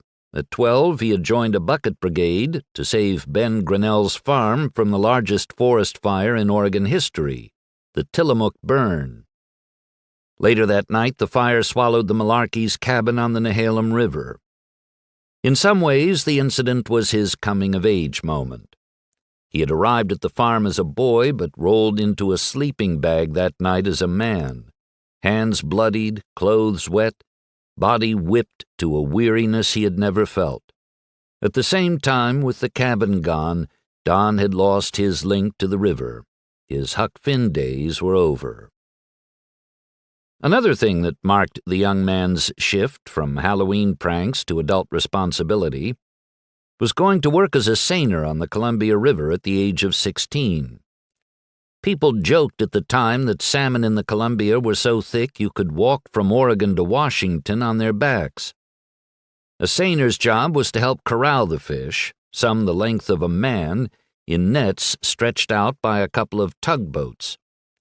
Once the nets were full, they were dragged to the riverbank, where teams of horses on shore took over, pulling the nets in so the fish were trapped in a tidy half-moon configuration. From there, Don and the crew scooped the wriggling fish into wooden boats, called slimes, where they were chugged downriver to the canneries in Astoria. The seiners were housed 15 miles upriver in a logging camp setting, chow lines, bunks, and $3 a day plus a 50 cents a day bonus if you lasted the whole season. Don was a boy among men, but he earned his bonus for 3 straight summers. The job not only put more money in his wallet, but more muscle on his body. He was average height, 5'8", but tougher than many, and decidedly handsome. In high school, he fell in love with Bernice Franitovich, whose honor he defended valiantly. When, at Star of the Sea Catholic School, Leland Wesley made a sideways remark about Bernice, Malarkey slammed him against a locker. "Do that again and I'll kick the hell out of you," he said. Don Malarkey wasn't a rebel without a cause. Sure, like a lot of guys, he had started smoking and gone off the deep end, according to his mother, with his infatuation for Glenn Miller, Tommy Dorsey, and other musicians who played hip-swiveling music. But he had a more serious, contemplative side, too, though he would never admit it to his buddies. Besides politics and current events, he was drawn to poetry, including Rudyard Kipling's Gunga Din and William Ernest Henley's Invictus. Don liked the way the latter poem suggested that you shouldn't wait around for someone else to tell you who you were, what you needed to do, or where you needed to go. He liked being the captain of his soul. Nobody was going to tell Don Malarkey how to live his life. Raised Catholic, Malarkey attended church mainly to honor his mother Helen and grandmother Ida, both of whom he revered. Though he believed in God, he was too much the swashbuckler to be tied to anything that fenced him in. In 1938, after Malarkey's father's insurance business folded, the family lost their house. Don, now attending Astoria High, went to live with his grandmother in Warrenton, across Young's Bay from Astoria. His freewheeling days of adventure gave way to a rhythm of must-do responsibilities. His dreams of playing basketball for the legendary Astoria High fishermen vanished. He couldn't get rides to and from practice 6 miles away. While still going to school, he got a night job at the Liberty Grill. It was owned by his girlfriend's father, Louis Franitovich, who thought Malarkey was an okay guy. On breaks, Don would take time to read Astoria's daily paper, its pages often smudged with ketchup and mustard. In November 1938, the Evening Astoria Budget reported about rioting in Germany. The article widened Don's eyes. Synagogues torched, windows shattered, women raped by Nazi soldiers on behalf of the government?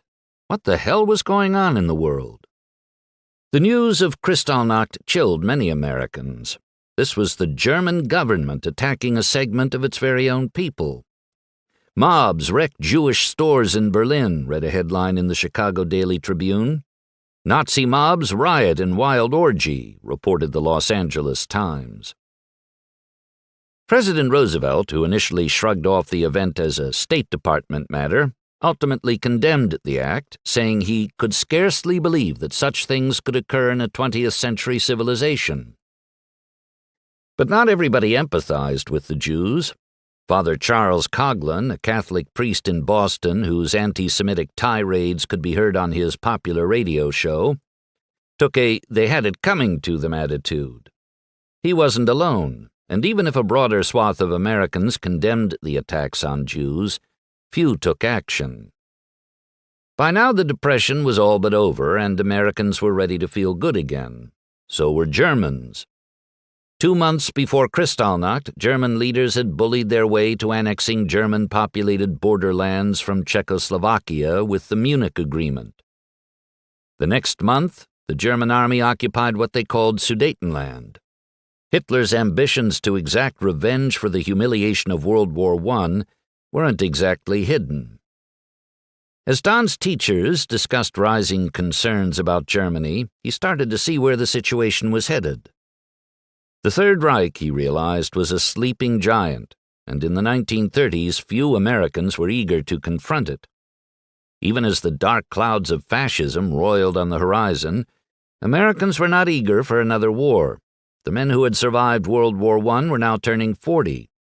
Though the United States' World War I war dead of 116,708 was a sliver of what other nations had lost, 5 countries lost more than 1 million men each.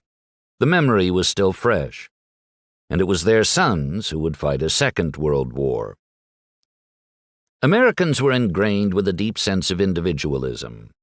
With U.S. flying hero Charles Lindbergh hobnobbing with German leaders and going on about a German sense of decency and value which in many ways is far ahead of ours, it was easy to be an isolationist, to believe the United States, as Lindbergh said, could be a lone island in a world of force.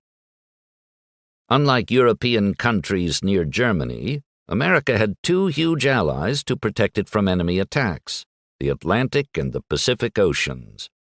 Americans favored beefing up their Navy, Army, and Air Force and helping other countries militarily, but they didn't want to go to war.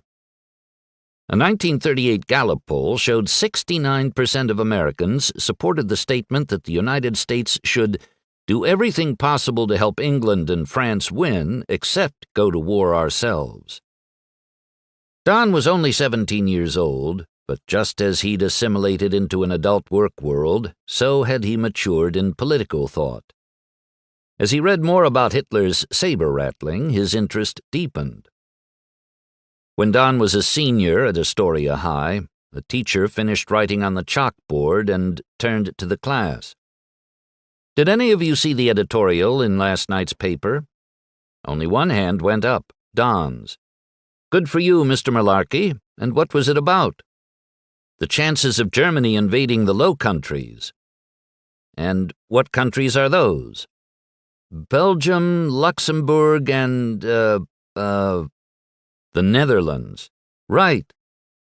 And just how good did the editorial writer deem those chances to be?" "Unfortunately, ma'am, real good."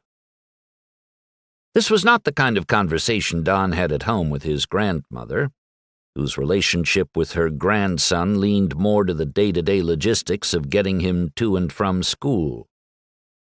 He rarely saw his mother and almost never saw his father, who had slipped into his own personal depression.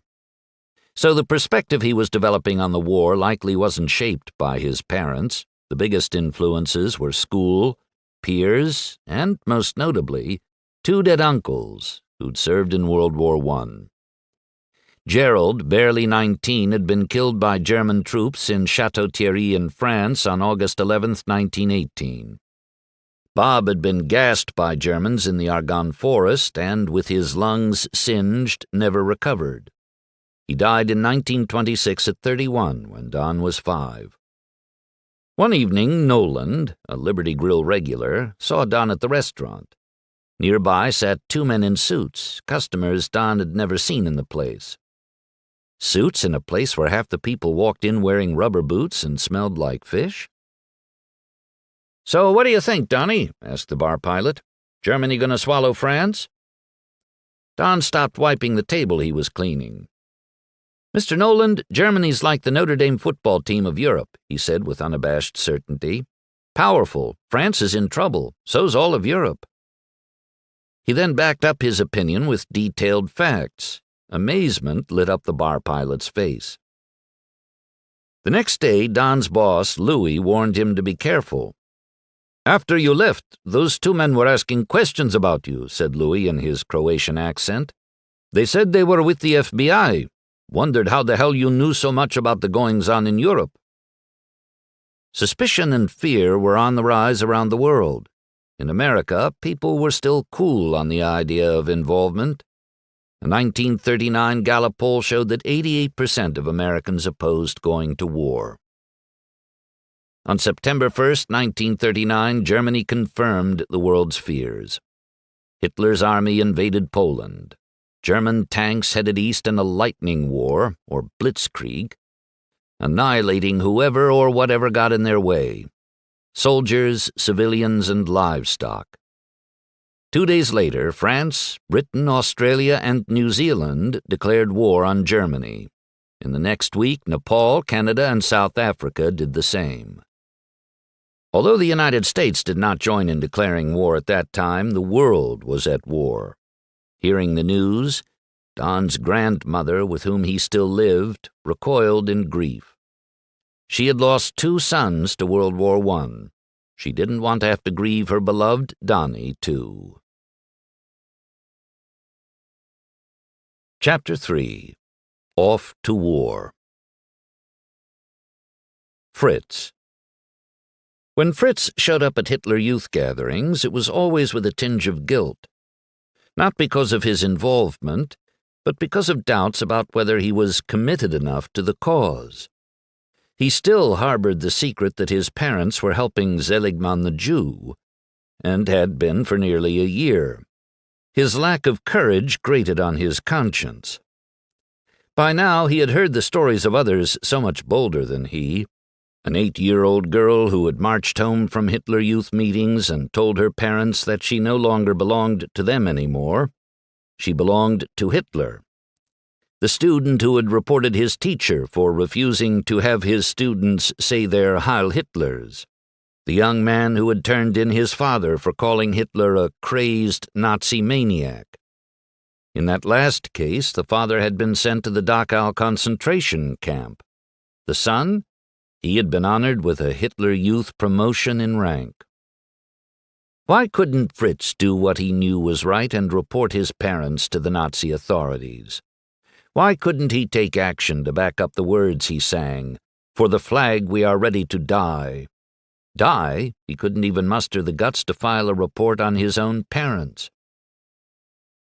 His relationship with his father was an irresistible force meeting an immovable object.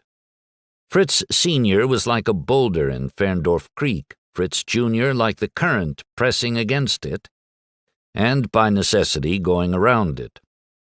In family photos, it was almost always just Fritz and his mother, seldom all 3 of them. At dinner, Fritz said little, and when he did, talked only of school, running, or life at the inn, the small stuff. Never about the important things that were talked about at Hitler Youth. Fritz did not hate his father, not at all. He simply did not understand the man and his allegiance to the Social Democratic Party, which opposed Hitler. Germany was finally positioning itself to emerge from its ugly past, to take its rightful place of dominance, to create a new Aryan nation that would make things all right. His father was stuck in the past, an old man too busy pumping gas, chopping firewood and bagging groceries to see that the world was changing. An old man so skewed in his thinking that he found honor in secretly giving produce and milk and cigarettes to an old Jew. An old man who had forgotten how to dream. What's more, father and son were rooted in the German region known as Siegerland, where the river Sieg flows into the Rhine. People of this region had not only their own dialect, but it was said their own stubbornness. When Germany invaded Poland in 1939 to begin World War II, the war invigorated Fritz and others in Hitler Youth with a renewed sense of purpose. Suddenly, the promise was in the process of being fulfilled. Some youth leaders, ages 15 to 21, were sent by train to Poland to help German families settle into homes from which Poles had been evicted. Fritz and other boys went door to door collecting all sorts of material to aid the war effort, from copper to scrap metal, razor blades to bottles. Blonde-haired girls with pigtails wearing Bavarian dresses collected money in coffee cans. At last, the country was coming together in a crescendo of oneness, a collective effort to help the Führer make good on his promise to restore Germany to greatness. One people, one country, one leader. Amid such excitement, Fritz would look at his father and wonder what the man was thinking. At day's end, when the last guest was taken care of, the last load of firewood delivered, and the last gallon of petrol pumped, Fritz Engelbert Sr. would come into the house for dinner. He would bend over the wash basin, wash his face, and wonder how, in a peaceful, beautiful place such as Hilkenbach, he could feel such commotion in his soul. It was not enough that he was a 58-year-old father trying to find common ground with a 15-year-old son fanatically devoted to Hitler. Granted, Anna's miscarriages couldn't be helped, but why, dear God, had he and his wife been so old when they had their son? At the dinner table, he and Fritz would talk about everything that didn't matter and nothing that did. To talk of Hitler and war, of right and wrong, of staying true to a more noble cause than totalitarianism, would only be to draw the line in the sand deeper. And now that Germany had invaded Poland, the father-son tension only wound tighter in the guts of both. Fritz Jr. now had justification for the militaristic bent of the Hitler youth. We are at war, shouldn't we support our own country? After the invasion, Fritz was champing at the bit to serve Hitler and his country. At 17, the minimum age, he aspired to be part of the Waffen-SS, the armed wing of the Nazi Party's SS organization. But his father refused to give his consent to let him do so. Fritz Jr. argued that at 5 feet 10 inches tall he was already an inch over the minimum height requirement. He was from a long line of Aryan blood. He had no criminal record, and of course he was not married. "Nein," said his father. "Nein, nein, nein." Fritz's son had an independent streak that he and Anna had instilled in him when he was young. What his son didn't have, thought his father, was historical perspective. 8 years old when Hitler took power, Fritz Jr. had never had the chance to experience a life of freedom. To read the books you wanted to read, to think how you wanted to think. If you were a Jew, not to have your business ransacked and your skull crushed. The Nazi oppression of the Jews was Fritz Jr.'s normal. He knew nothing else. How could he miss what he had never had? His son, he believed, oversold on gallantry, honor, and idealism by Hitler and the Nazi youth leaders, also had a glamorized view of war. To attend a paramilitary summer camp wearing shorts, brown caps, and neckerchiefs was one thing. Actual war was another. Fritz Sr. knew. Like his father, yet another Fritz who had fought against France in 1870 and 1871, he had gone to war. At age 33, he had done battle in World War I, the so-called war to end all wars. And he had not found the experience full of gallantry, honor, and idealism, but of death, gore, and gangrene, surgeons sawing off the hands and feet of the wounded. At times in World War I, the need for amputation was so high that surgeons resorted to using guillotines. He had seen much of his action in the snow-chalked Vosges Mountains, where the Germans and French turned a pristine alpine mountain into what looked like a moonscape, for meager gains. Nearly 10,000 died. Henceforth all these names will evoke repeated engagements, bloody alterations of advance and retreat, wrote Joseph Belmont, a captain in the French army of one battle. And it seems sad and curious that on both sides such sacrifices should be made for the possession of a few yards or even less of territory. Fritz Sr. remembered not only the war but its aftermath. Germany was inexorably changed, for the worse. 2 million soldiers dead, 1 million civilians dead. For what? A vain attempt at European dominance, for political leaders and military higher-ups to be able to lord their sense of righteousness over neighboring countries? He remembered seeing the disabled veterans show up at his inn, begging for cups of soup or a few paper marks, not that the money had much value after the war. Nearly 3 million disabled vets spread out into a country that wasn't equipped to take care of a sliver of that number, many roaming aimlessly, sleeping in barns, begging for bread. Men with missing arms, missing legs, missing whatever glamour war was supposed to have bestowed on them. The millions of widows and orphans could physically blend in, but the maimed vets could not. Their obvious plight added to the grief of a country that had not only the blood of its own on its hands, but the blood of 6 million more who had died in the war, soldiers and civilians alike. Germany, he believed, had become a volatile mix of guilt, grief, and poverty, its desperation making it vulnerable to anyone with a promise of something better.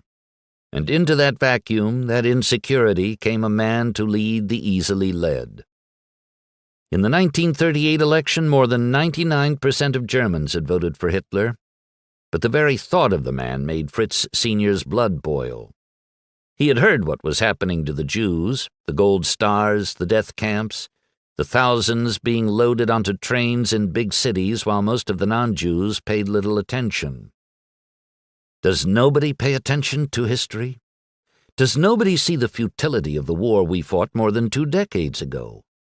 Does nobody understand that obedience can be the language of sheep on their way to the slaughter? Does nobody think it strange that our children are more Hitlers than ours? What he wanted to say to his son at the dinner table was, "This is why I question your bowing to Hitler, because you're following a madman. Because your uncle the schoolteacher gets beat up in front of his class for doing nothing wrong. Because you do not understand the blessed value of freedom. Because in 5 years you may be that one-legged panhandling vet, if you're lucky. If you're not, you will be buried, like so many of our losses in the last war, in some field far away.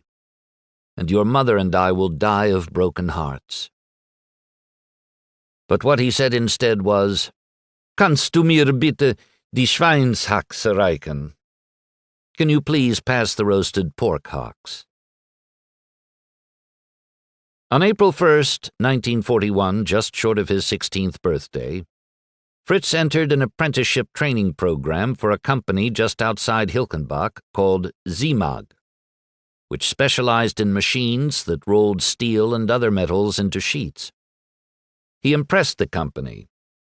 "He is willing and honest," one supervisor wrote on his review. He was told to come back when he was done with his military duties. Clearly, they thought the young man had potential. Meanwhile, the war widened and deepened, dragging in other countries along the way. On December 7, 1941, Japan, a German ally, attacked the U.S. fleet at Pearl Harbor in Hawaii, and the United States quickly declared war on the Asian country. 4 days later, citing provocations against Germany by a U.S. government that had declared its neutrality, Germany declared war on the United States.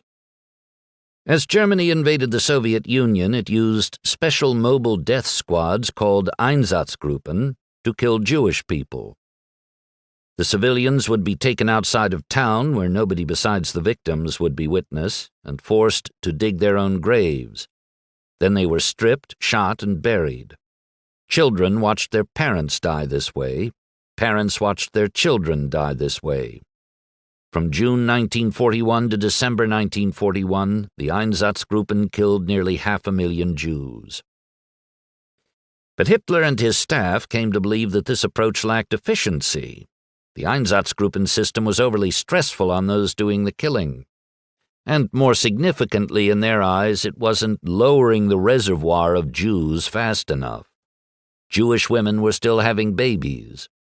Suicides of distraught Jews helped the German effort. Some jumped from windows, some ate matchsticks, some hanged themselves. But such deaths were drops in a much larger bucket that needed draining. Thus did the Nazi leaders realize they needed what they would come to call the final solution. The flames of Fritz Engelbert's youth reached high into the night sky, like the fires that ravaged the houses, businesses, and synagogues of Jews. In Fritz's mind, those fires represented a righteous response on behalf of Nazi Germany to an obstacle that had prevented the old, tainted inferior Germany from becoming a new, pure, superior Germany. That was what he had been taught in Hitler Youth. The Germans had no choice but to act to erase the country's World War I failure in the eyes of the world and help imbue their country with a greatness to which the rest of the world would someday bow. Fritz Engelbert was going to war. Don. One late afternoon in early September 1939, the Pacific Ocean fog crept up the Columbia River, shrouding Astoria in a veil of uncertainty. Don Malarkey was working the evening shift at the Liberty Grill when the paper boy, boxed paper hat on his head, canvas bag over his shoulder, dropped off the evening Astorian budget. As usual, Don snuck the kid a piece of blackberry cobbler wrapped in a napkin and unfurled the paper. Then he all but gasped. "Fighting underway," said the headline. Germany had done what he thought it might do, started what could become a world war. Don's idea of the cozy world of college, which he hoped to enter after working for 2 years so that he'd be able to afford it, was suddenly less realistic, with the growing uncertainty in the world. The U.S. military was soon looking for young men like Malarkey to go to battle for the country if necessary, and young men like Malarkey were soon contemplating doing just that. In September 1940, the United States enacted the first peacetime draft in the 174-year history of the nation. Reserve Officers Training Corps, ROTC, classes became mandatory for male students on college campuses, including the University of Oregon in Eugene, where Don entered in the fall of 1941. Now 20, Malarkey did not have to register for the draft. That wasn't required until age 21. But 3 months into his freshman year, when Japan attacked Pearl Harbor on December 7, 1941, and the United States declared war on Japan, everything changed. Legislation lowering the draft age to 18 was quickly passed. Malarkey saw the handwriting on the wall. Ultimately, nearly 2/3 of U.S. soldiers in World War II would serve because they were drafted. After the attack, Malarkey's fraternity brothers at the Sigma Nu house could talk about little else besides who was going to enlist in what branch. In America in the 1930s, patriotism was pronounced but not unconditional. For years, starting early in the decade, students had protested against going to war on the very University of Oregon campus where Malarkey attended school.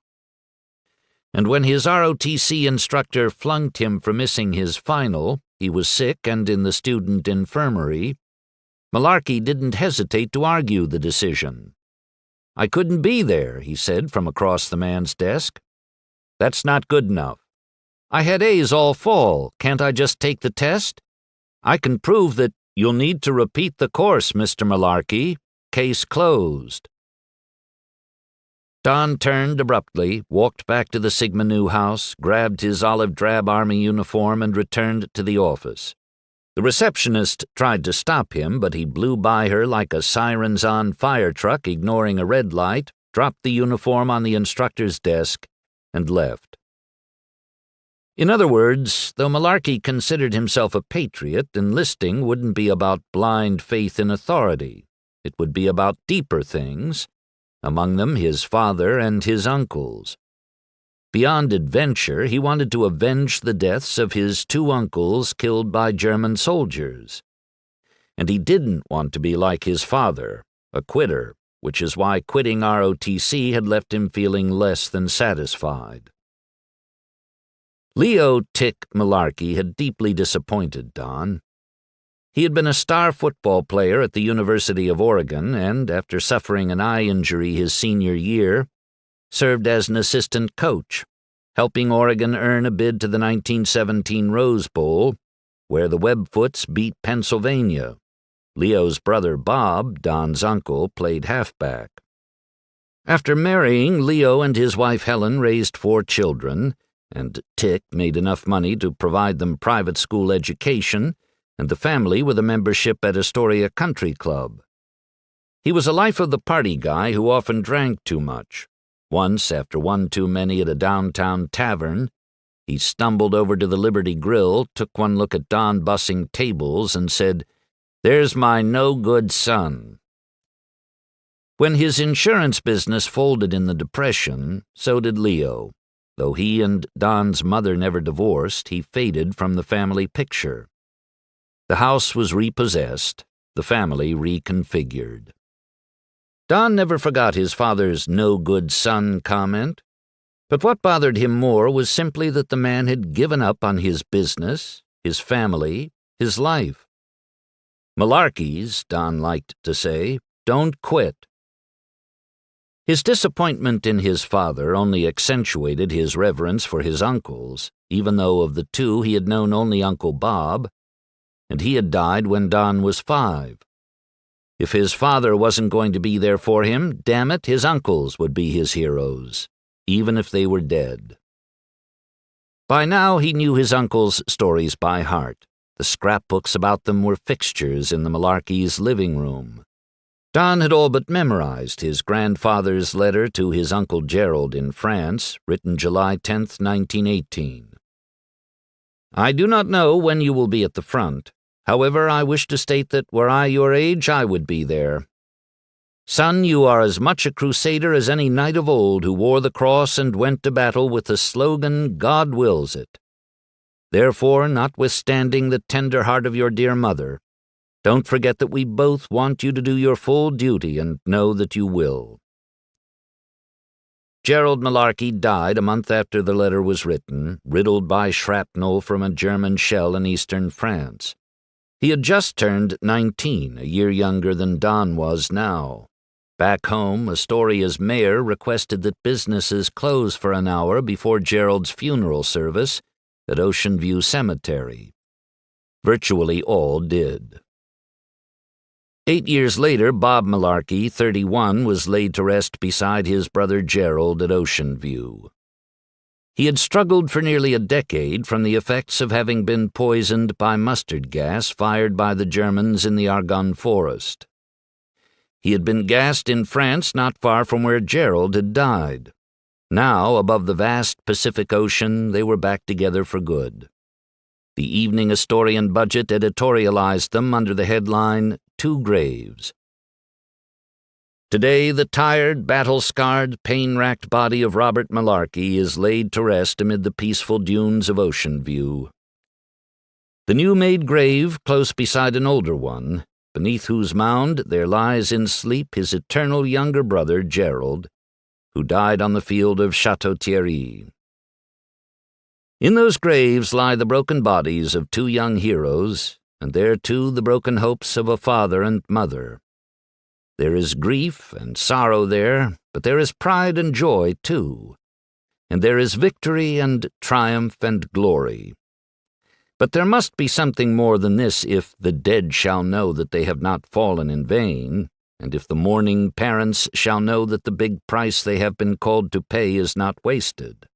Those graves and others like them must remind us that peace is the fruit of war, and that the victory such graves have brought is a vast defeat unless it shall become an enduring victory for the cause of peace. Now, back home for Christmas break 1941, Don once again read the stories he had read so many times growing up. The one about Gerald got him every time. An honor guard, the Evening Astorian Budget reported, had fired a parting salute to the youngster who proved his mettle when his country called, and who, when asking permission of his parents to enlist, said simply, "Somebody must go." A generation later, Don decided it was his turn to be that somebody. The fires of Don Malarkey's youth had reached high into the night sky from Ben Grinnell's farm. The night he had helped save Ben's farm always reminded Don of the uncomfortable truth that the winds of the world sometimes carried sparks that torched the lives of the innocent. That was one reason he would fight. This is how communities and countries worked. In times of desperation, you grabbed your bucket just like your uncles had and joined the brigade to help protect what your neighbors and fellow Americans had worked so hard to create, and to preserve the freedom that was the envy of the world. Don Malarkey was going to war. Part 2. War. War makes strange giant creatures out of us little routine men who inhabit the earth. World War II correspondent Ernie Pyle.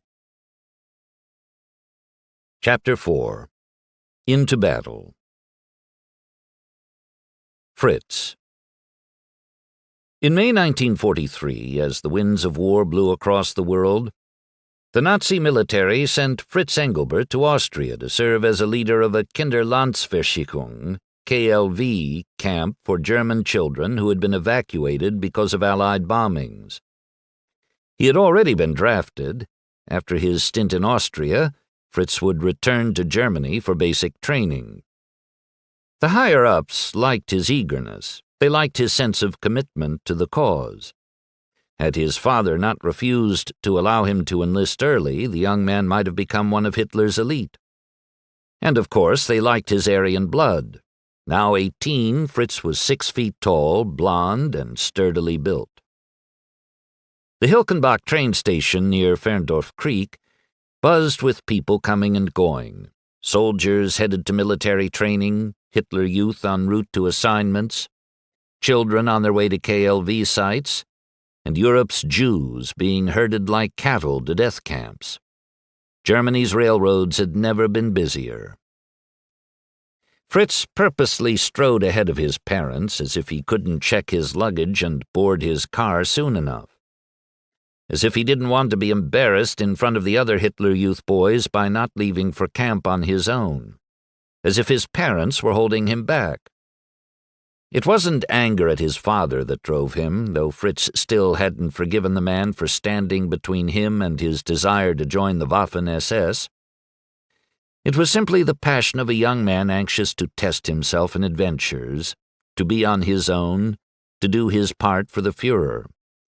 Having spent almost half his life in Hitler Youth, he was tired of practicing and pretending. He was anxious for the war exercises to be real. And though in this assignment in Austria he would only be supervising children, he knew it was the last stop before he would join the Wehrmacht.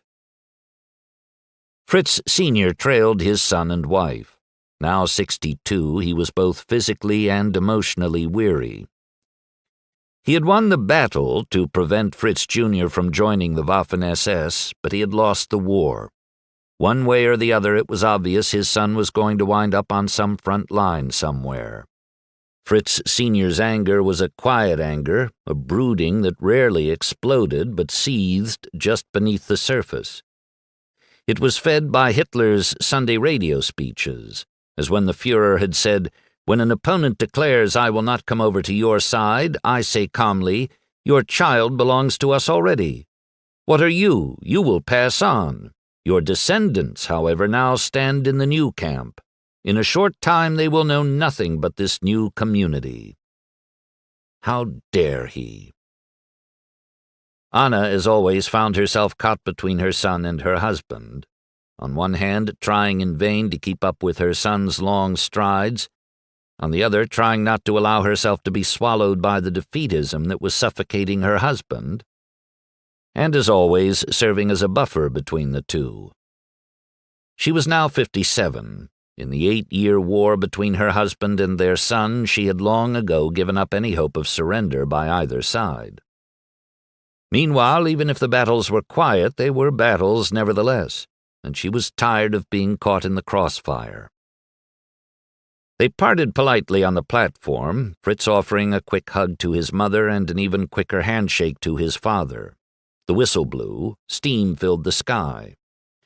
The train slowly pulled away, children waving small swastika flags out of their open windows. Anna waved. She simply wanted her son to find his adventure, get it over with, and come home to Hilkenbach. Even if she subscribed to the distant relationship between parent and child encouraged by Dr. Harrer, she was still a mother who just wanted her son to be safe. Fritz Sr. watched the train grow smaller and smaller with a sense of resignation and, if he was honest, regret. This was it, the end of the war between father and son, or at least a ceasefire, whether temporary or permanent. He and Anna were losing their son, if amid the powerful pull of the Third Reich, they'd ever really had him. The year 1943 marked a transition not just for the Engelberts, but for Germany and its efforts to regain all that it had lost in World War I. Hitler's staff was implementing its final solution extermination camps, the largest of them in Poland, in which prisoners, mostly Jews, were being murdered by poison gas. The German military effort wasn't proving to be as successful as its concentration camps, whose efficiency was earning raves from the brass. On the Eastern Front, Germany had lost the long and bloody Battle of Stalingrad to the Soviets in February, only months after Germany had given up its conquered territories in North Africa to the Allies. Meanwhile, Allied troops were advancing into Italy, and there was word that an all-out invasion of France might soon come by way of the English Channel. All this was costing hundreds of thousands of soldiers. In order to replenish the ranks, Hitler Youth was called upon to take a role in the war itself. In 1942, Hitler established Wehrertüchtigungslager, mandatory military training camps, to train boys ages 15 to 18, presumably including Fritz, though it isn't known when and where he trained. And starting in January 1943, anti-aircraft batteries were manned solely by Hitler Youth boys for the first time. Most welcomed the responsibility, seeing it as a vote of confidence. It affirmed what the organization had taught them from the start. He who serves Adolf Hitler, the Führer, serves Germany, and whoever serves Germany serves God. Members of Hitler Youth were also used as couriers. They were sent to raid synagogues and destroy sacred Hebrew scrolls and texts. Girls served in administrative positions in Nazi offices and as nurses' aides, farm laborers, and munitions factory workers. A British prisoner of war told Time magazine in 1943, "Hitler has made the youth, and the youth are ruling Germany." Not all young people followed Hitler obediently. Some opposed him so vehemently that they paid the ultimate price. The most famous resistors were Hans and Sophie Scholl, a brother and sister, 24 and 21 respectively, who headed up the distribution of anti-Nazi leaflets by their underground resistance group at the University of Munich. They were executed by guillotine on February 22, 1943. Fritz's train chugged toward the KLV camp in Anger, Austria. Some of the children would be housed with individual families, others at the camps hastily set up for these young refugees.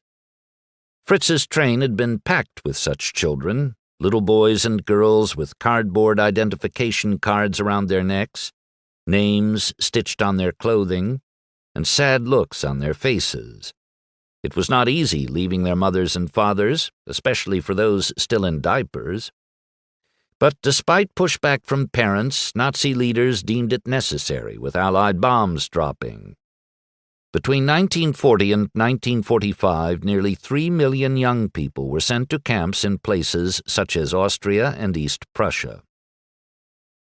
On the train, 77 children buzzed around Fritz like mosquitoes.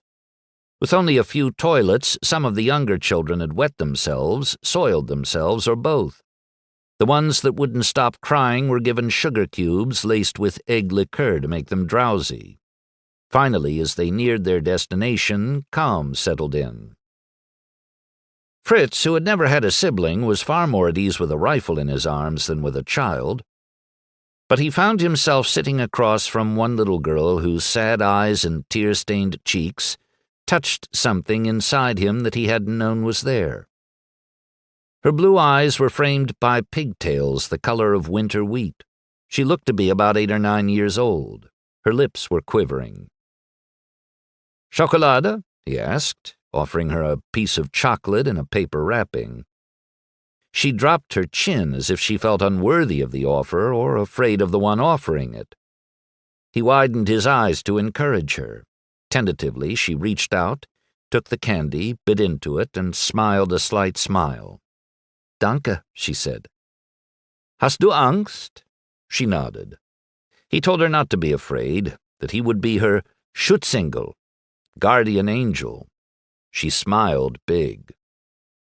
His gesture earned him a summer-long friend.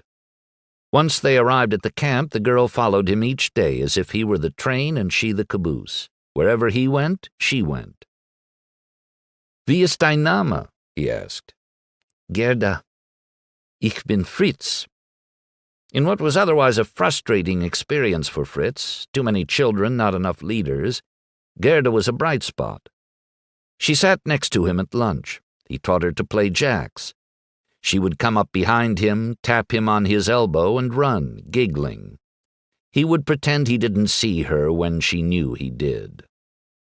In a May 19, 1943 letter home, Engelbert asked about his mother's garden, sought details of what he'd heard about British planes bombing a couple of dams, and suggested that things weren't ideal in Austria. But he was an optimist. "Grit your teeth and you'll get through," he wrote. "Where there is light, there is shadow, and vice versa." In his time off, Fritz gathered with other Hitler Youth leaders, once posing for a photo with two pals. The trio is standing on a ragged road flanked by trees and an A-frame structure. He is in his Hitler Youth uniform. A dark three-button coat covers a shirt, whose collar peeks out up top, a tie cinched with it, a hat, binoculars strapped sideways over a shoulder, and, of course, on his left arm a band with a swastika on it. The face is part man, part boy. His expression betrays longing, as if he hopes the machismo he is modeling will become permanent. And yet beneath the bravado there still seems to live a little boy who has never had a chance to come out and play. It was as if Gerda connected him, if only on a subconscious level, to the child he had never been allowed to be. At summer's end he was surprised and slightly embarrassed by how hard it was to say goodbye to the little girl.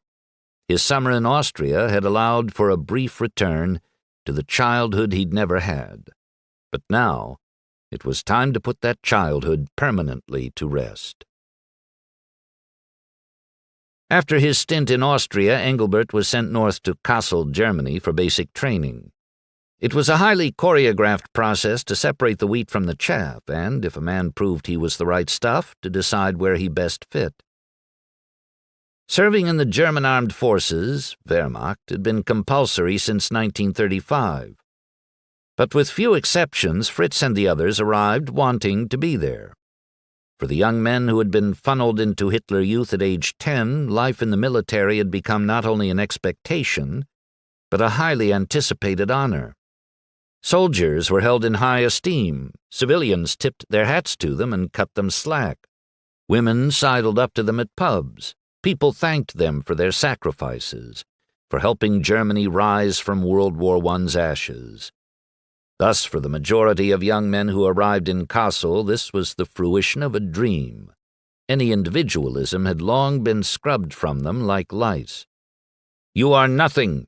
Your folk, your country, your people, are everything," their superiors had been telling Fritz for the past 8 years. "We were born to die for Germany," he and the others had cried at Hitler Youth rallies. Americans trained hard. Germans trained as hard or harder, and certainly for longer, counting the Hitler Youth minor leagues. Basic training was demanding, disciplined, and at times dehumanizing, but it worked. Few armies were more effectively trained than the Wehrmacht, wrote Stephen Fritz in Frontsoldaten, the German soldier in World War II. By August 1943, when Engelbert began his basic training, Germany had been at war for nearly 4 years. Its military leaders knew what worked and what didn't, be it tactics, equipment, ammunition, or bonding. They were hardened by war itself, and they knew how to turn fresh recruits into effective soldiers. Early in the war, many U.S. soldiers, in contrast, were ill-prepared for combat and thus got on-the-job training. In 1941, when Japan bombed the Philippines shortly after attacking Pearl Harbor, soldiers in Manila, when not playing golf, were drilling with outdated World War I rifles and, in some cases, broomsticks. Not that they didn't think they could whip any country's finest soldiers. At Kassel, everything was done to make drills seem as close to war as possible.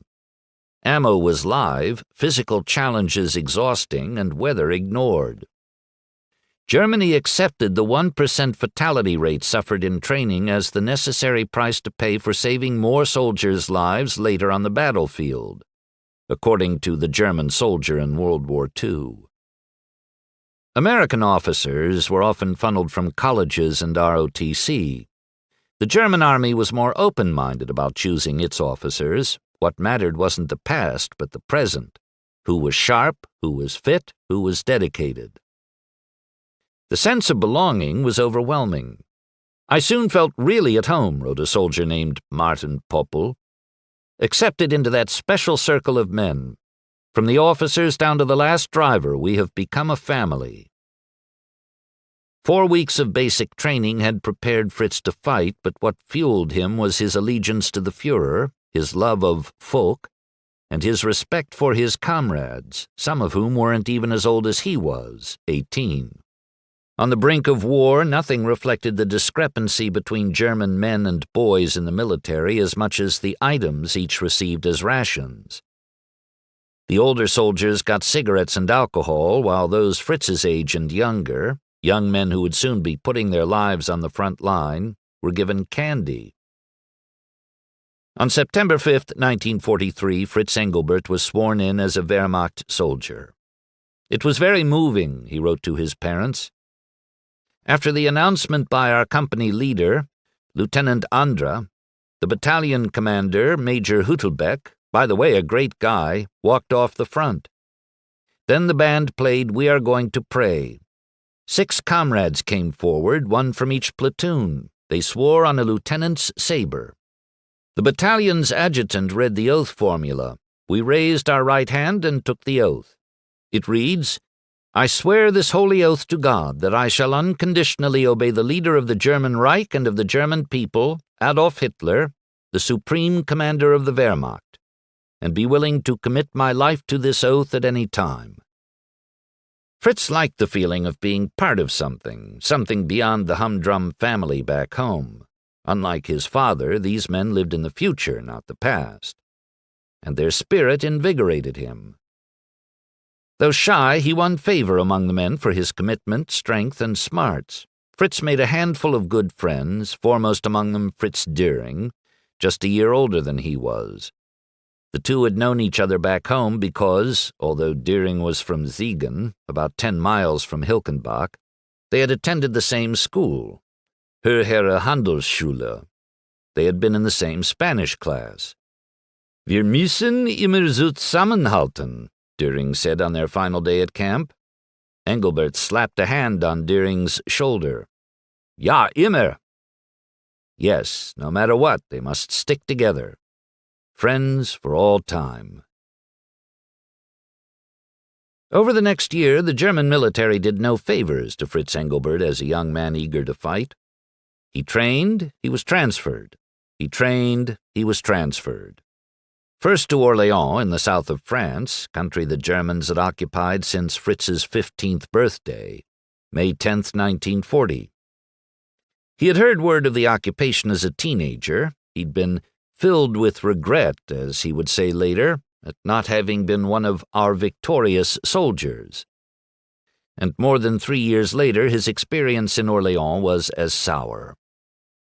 It was a hard time for me as an 18-year-old recruit, he remembered decades later, with hunger and some unworthy treatment by superiors.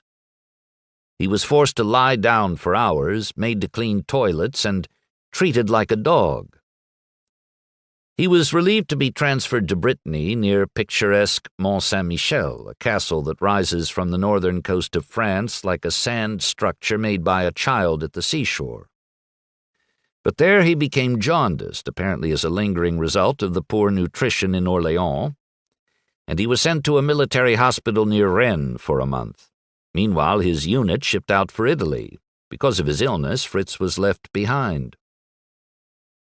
When he finally recovered, he was dispatched to Saint-Malo, another town on the English Channel, to help build the Atlantic Wall. As a young man who had expected to be going important places and doing great things, he felt like a leaf in an eddy, twirling in circles. 3 places, 3 disappointments.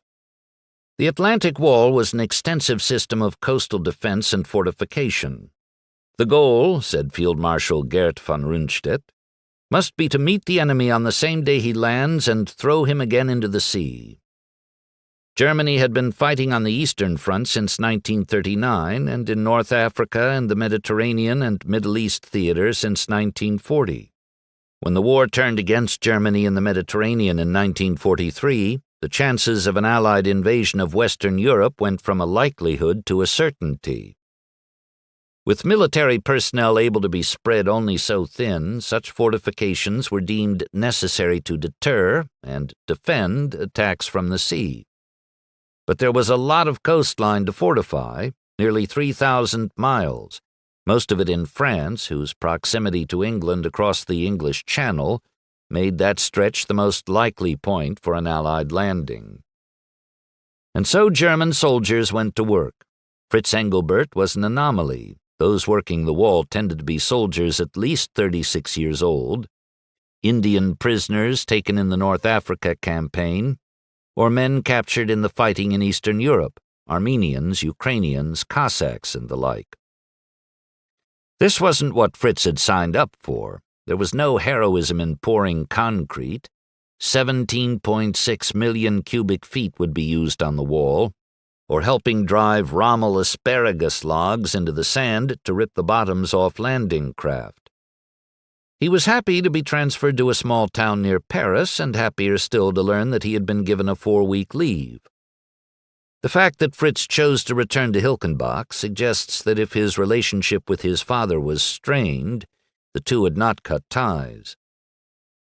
When he got off the train, his uniform prompted smiles from young women, nods of approval from civilians, and an occasional Heil Hitler or Sieg Heil, Hail Victory. But the honor he was shown boomeranged. He felt undeserving of praise. He wore the uniform, yes, but what had he actually done for the cause? Nothing. His time back home did more to frustrate than affirm him. His leave was unsettling, and when he was ordered back to Kassel, his spirits sagged all the more. This was where his military journey had begun. He saw his return as a pathetic irony. After nearly a year, he was right back where he had started. He felt like a pimpf, a neophyte in the jargon of Hitler Youth. Fritz felt little of the live faithfully, fight bravely, and die laughing gusto that had been instilled in him during his time in the Hitler Youth. He hadn't encountered a single enemy soldier. Instead, he had cleaned toilets, mortared a wall, and fallen sick because he had been fed so poorly. He had seen more of the insides of train cars than of combat. One night, as Fritz was lying on his bunk, the sleep hall door swung open and in rushed 3 soldiers. Die Amerikaner sind in der Normandie gelandet. Die Invasion hat begonnen. Fritz sprang up in disbelief, but it was true. The Americans had landed in Normandy. The details unfurled over the next few days, making it clear that Fritz's war, his real war, was about to begin. Allied forces, Americans, Canadians, British, had come by sea and by sky. Thousands of ships had disgorged tens of thousands of men who were trying to thwart the German resistance beyond the beaches. Thousands of paratroopers had jumped into the Normandy darkness to help secure those beachheads. Among them was a young American private, Don Malarkey, not that Fritz knew or cared about the invaders' names, or, for that matter, had even considered that they might have names. Like the Jews, they were just a faceless enemy standing in the way of Germany's return to greatness. It was simple. If they threatened his Vaterland, they needed to die. Dawn. In the black of the night, some 1,500 feet above the English Channel, Don Malarkey and most of the other 101st Airborne paratroopers had been lulled to sleep by the thrum of the C-47 and by sleeping pills. When Don awoke, it was just after midnight on June 6, 1944. As the plane headed toward the coast of Normandy, France, Don, ready for the drop, was thinking of two things: the nearly 2 years of training in which he had prepared for this moment, and the prospect that if he wasn't careful, he could die. He remembered having a beer back in England with a guy from the 82nd Airborne, Bob Nyland, who had seen action in Sicily and had an eerie take on German soldiers. "If you want to be a hero," he had told Malarkey, "the Germans will make one out of you, dead." The remark hit Don with the kickback of a mortar tube. Adding to his fear was Bob's mention of the fact that his brother Edward Nyland was missing in Burma. Malarkey mentally gulped. The Nyland story, the jump into the dark, the not knowing what he'd find when he landed, or even if he'd be able to find the other guys in the 506th E Company. It was easier, he decided, to think back than ahead. Back to the little boy who had jumped off the roof with the umbrella, to the faded newspaper clippings about his war hero uncles, to the young man who had stormed out of the ROTC director's office as if to say, "I quit." But he hadn't quit. He couldn't quit. He had a score to settle with the Germans who had taken the lives of his uncles.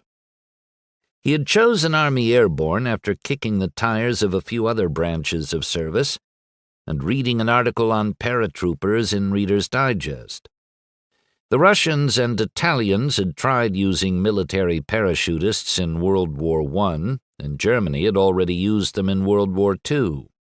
The Americans first tried it near Oran, Algeria, in North Africa, on November 8, 1942, but no such attempt was close to the magnitude of what was taking place on this night.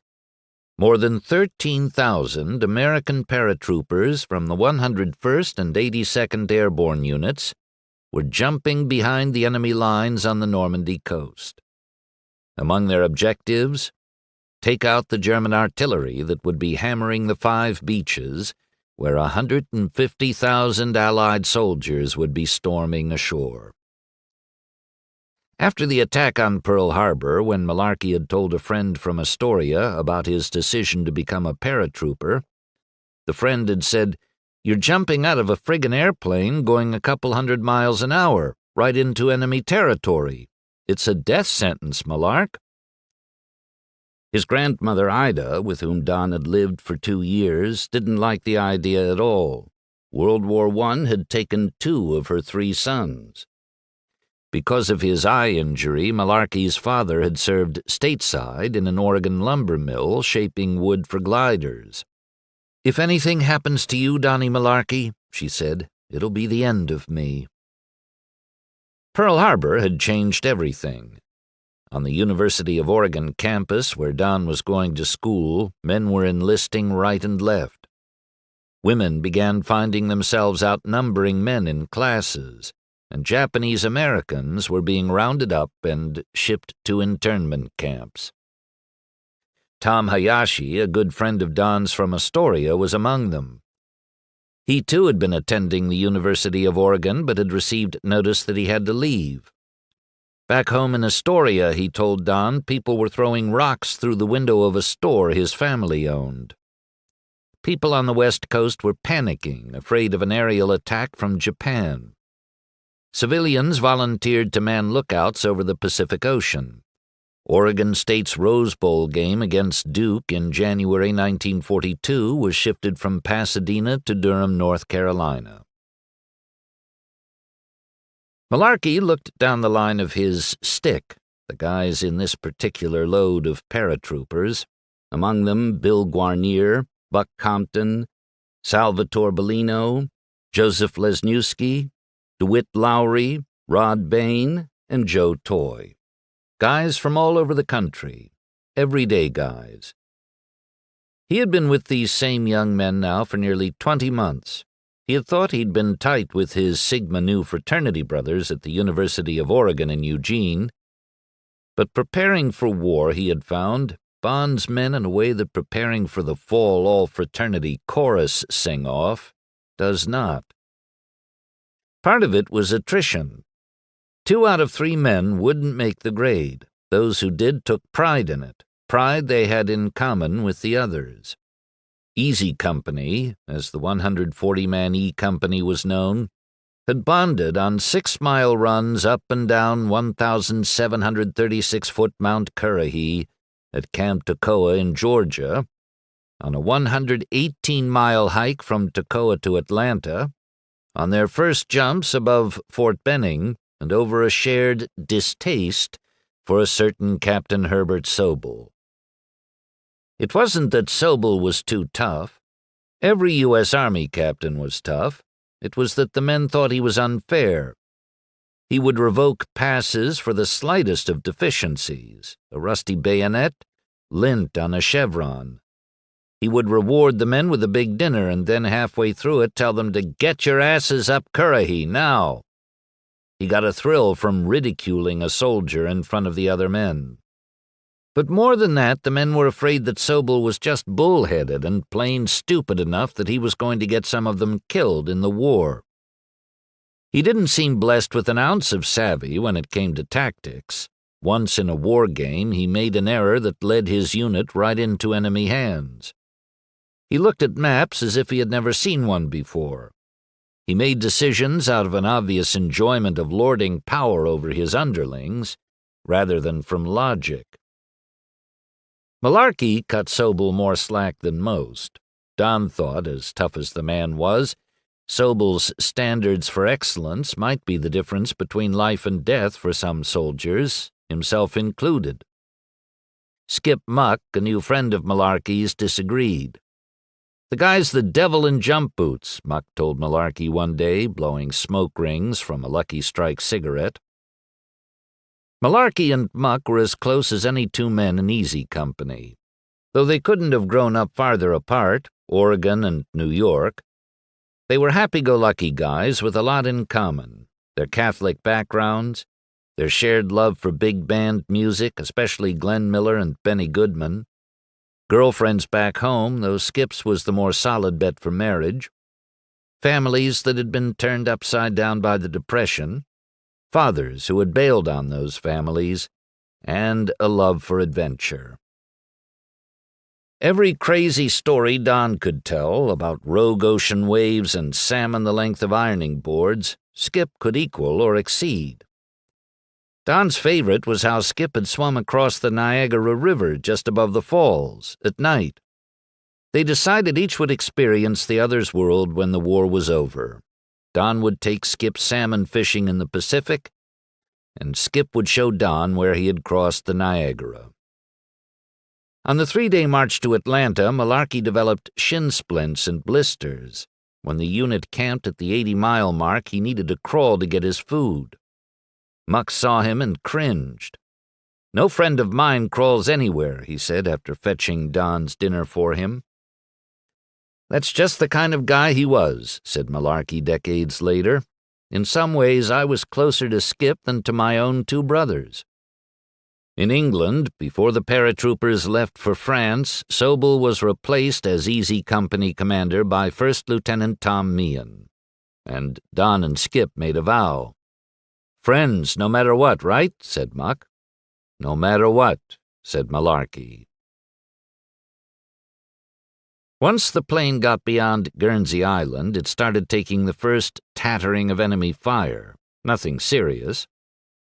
As the C-47 arced over mainland France, however, the sky opened up. German 88mm artillery guns blasted fire. Tracer bullets lit the darkness. Shells exploded, rocking the plane. Looking down from the now bumpy aircraft, Don saw fires on the ground, presumably from downed aircraft. 81 had taken off from England, or gliders. That did nothing for his confidence. Neither did his sense that the plane was dropping too fast and too soon. The plan had been to fly at about 1,500 feet, then descend it to 600 for the drop, but the plane was already down to 300 feet. I gotta get out of this airplane. The paratroopers stood and readied themselves for the drop. "We're gonna throw a scare into those Krauts tonight," said Lieutenant Buck Compton to Malarkey. Don gave him a thumbs up and flashed a smile. The men lined up and hooked their chutes to the static line.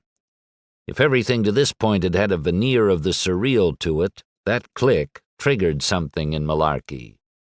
This is real. As the jump master, Compton was first. Whoosh, gone. Don waited eagerly. Suddenly, out of nowhere, a stanza from Invictus came to him. "Out of the night that covers me, black as the pit from pole to pole, I thank whatever gods may be for my unconquerable soul." Next came Guarnier. Whoosh, gone. Salbellino. Whoosh, gone. Malarkey was next. He crouched, exhaled, and jumped into the great unknown. "Open, open, open, please, God, open my chute," he thought in half prayer, half desperate plea. When his chute opened at last, he floated down in the darkness as if caught in the middle of some 4th of July fireworks show gone horribly wrong. Below, German machine gunners, artillery gunners, and soldiers who could make out the parachutes in the flashes of exploding shells sprayed small arms fire at the invaders. When daylight broke in a few hours, one of the most sickening sights for newly arrived troops would be dead paratroopers with their chutes hung up in trees, one in Sainte-Mère-Église caught on the pinnacle of a church tower. In some cases, the Nazis had used the helpless men as target practice, bloodying their bodies beyond recognition so that they offered an ominous welcome to their fellow soldiers. Malarkey soon caught the faint image of the earth below. He slammed into the lower reaches of an elm tree, a jolt of pain piercing his upper body. He grimaced. He was momentarily stuck. He tugged here, tugged there, and slid down, his boots touching French soil. Finally, it was time to stop these marauders he had read about each night in the evening Astorian budget at the Liberty Grill. He shed his parachute and began seeking others from Easy Company.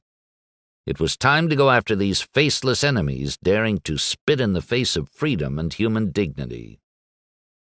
Damn it, thought Malarkey, if these fascists threatened the democracy of the world, they needed to die.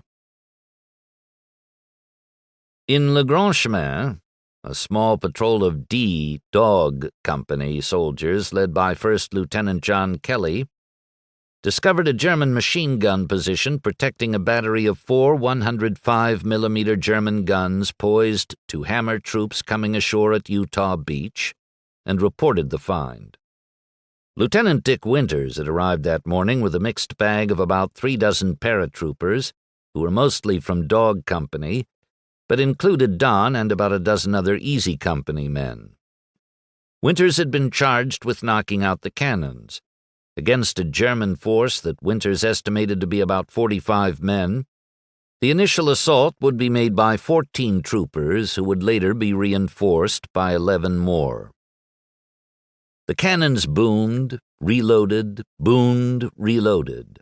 Winters huddled with Malarkey and a few other men to share the plan of attack. "Hail Mary, Mother of God," said Don, just in case the adrenaline wasn't enough to get him through this, and set out to follow his orders. He, Compton, and Popeye Wynne tossed grenades into a machine gun position, waited for the explosion, and then killed the surviving members of the crew. Winters, Guarnier, and Toy hit the first cannon position, then moved into the same position as Don and his companions. That's when he saw it, a dead German soldier out in the open with what appeared to be a holster on his hip. Don figured it likely contained a souvenir Luger, the kind of gun you could bring home to remind yourself that you had avenged your uncle's deaths. And, history would prove, the kind of gun that, if it was found in your possession when you became a prisoner of war, would earn you a bullet in the head. Years later, Malarkey would suggest it was the stupidest thing he'd ever done, and Winters wouldn't disagree. Don raced for the dead soldier and reached for the holster, only to find it was a case containing some gun-sighting device. Later he would surmise that the only reason he hadn't been machine-gunned to death was that the Germans assumed he was a medic and thus off-limits per the Geneva Convention, not that it wasn't sometimes ignored. Cleveland Petty, who had been just down from Malarkey on the C-47 flight into Normandy, was manning a machine gun when he took a bullet in the neck. Winters motioned for Don to take over the gun. He fired it for almost an hour and lobbed half a dozen grenades to clear out a cluster of German troops. Like a baseball player trying to hit for the cycle, he took over a mortar next and started firing it. Lieutenant Lewis Nixon managed to commandeer a couple of Sherman tanks coming off Utah Beach, which were used to snuff the remaining machine gun nests. But nobody could top Winters and his command of the entire attack, which would become known as the Brécourt Manor Assault. 25 American soldiers, including Malarkey, had whipped an estimated 45 Germans, killing about 15 and capturing a dozen. In the process, the 506th lost 4 men and had 6 injured. Winters was awarded the Distinguished Service Cross. Compton, Guarnier, and Gerald Lorraine, Silver Stars. And Malarkey and 11 others, Bronze Stars. It was a great start for Easy Company. A few days later at Carentan, Don Malarkey popped up from a foxhole only to see Fritz Nyland, part of the 101st Airborne's 501st Parachute Infantry Regiment, running his way. Nyland was a close friend of Malarkey's buddy Skip Muck. Both men were from Tonawanda, New York. Nyland was the guy whose brother Bob had struck fear in Don with his story about how the Germans would be more than happy to make you a hero dead. His other brother Ed was apparently missing in action in Burma. Earlier, Malarkey had seen Nyland huddling with Father Francis Sampson. Now Nyland dropped down beside him, looking, Don would remember, solemn as all hell. "What's up, Fritz?" "It's Bob. He got it on D-Day. Barely made it past the beach." "My God, I'm so sorry, Fritz." "But that's not the worst of it. I went to tell my other brother, Preston, 4th Infantry, about Bob, and—" Nyland's head slumped forward into his hand. He was weeping. "And Father Francis said he'd died too. The next day, on the Atlantic Wall." "Jesus, Mary, and Joseph," said Malarkey. "And Ed missing in Burma?" "They're sending me home, Malark." "As well they should. Be safe, Fritzy. God, I'm so sorry, pal." After 2 weeks on the main line of resistance, Malarkey wasn't the only one who felt the need to decompress. As Easy Company prepared to sail back to England, his buddy Alton Moore came across an American motorcycle and sidecar that appeared discarded. Malarkey was only too happy to help him get it aboard the transport ship. As if he were his 13-year-old self signaling his buddy in a story to let the tire roll, Malarkey flashed hand signals from the ship to his buddy on shore just before it cast off. "Got one more coming, Captain," said Malarkey to a sailor overseeing the loading. From behind the beach grass on a fore-dune, Moore peeled out on the cycle, headed down the beach, and drove onto the ship's ramp. The sailor just shook his head. The ship's props engaged, and Easy Company's men, and hundreds of others, were on their way. Once in England, Moore drove and Malarkey sat in the sidecar, whooping, hollering, and pumping fists in the air as if they had left the war behind forever. But they hadn't. Malarkey realized that when he went to pick up his laundry from the 2 young women who did their wash in Aldburn. Would he be willing to take some back for the others? Of course, he said. "Mian," she said, holding a stack of fresh-washed clothes. At first Don was too busy swooning over her beautiful British accent and cute figure to tell her that the company commander's plane had crashed and burned on D-Day. Malarkey shook his head sideways. "Burgess?" "Wounded, sent home." Evans? No. Bloser? He could see where this was going. Malarkey swallowed hard and nodded a polite goodbye. He couldn't keep doing this. It wasn't just Evans and Bloser who wouldn't ever be coming for their laundry. Sergio Moya, Everett Gray, Richard Owen, Herman Collins, and dozens of others were gone too.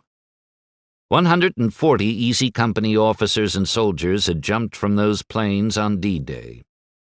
After 2 weeks in Normandy, only 74 of them were still alive. Chapter 5.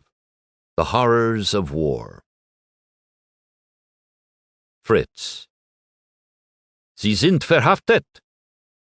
In Kassel, Germany, in early June 1944, Fritz Engelbert awakened in the night to find a flashlight shining in his face, and a member of the Feldgendarmerie, a military police officer, telling him he was under arrest.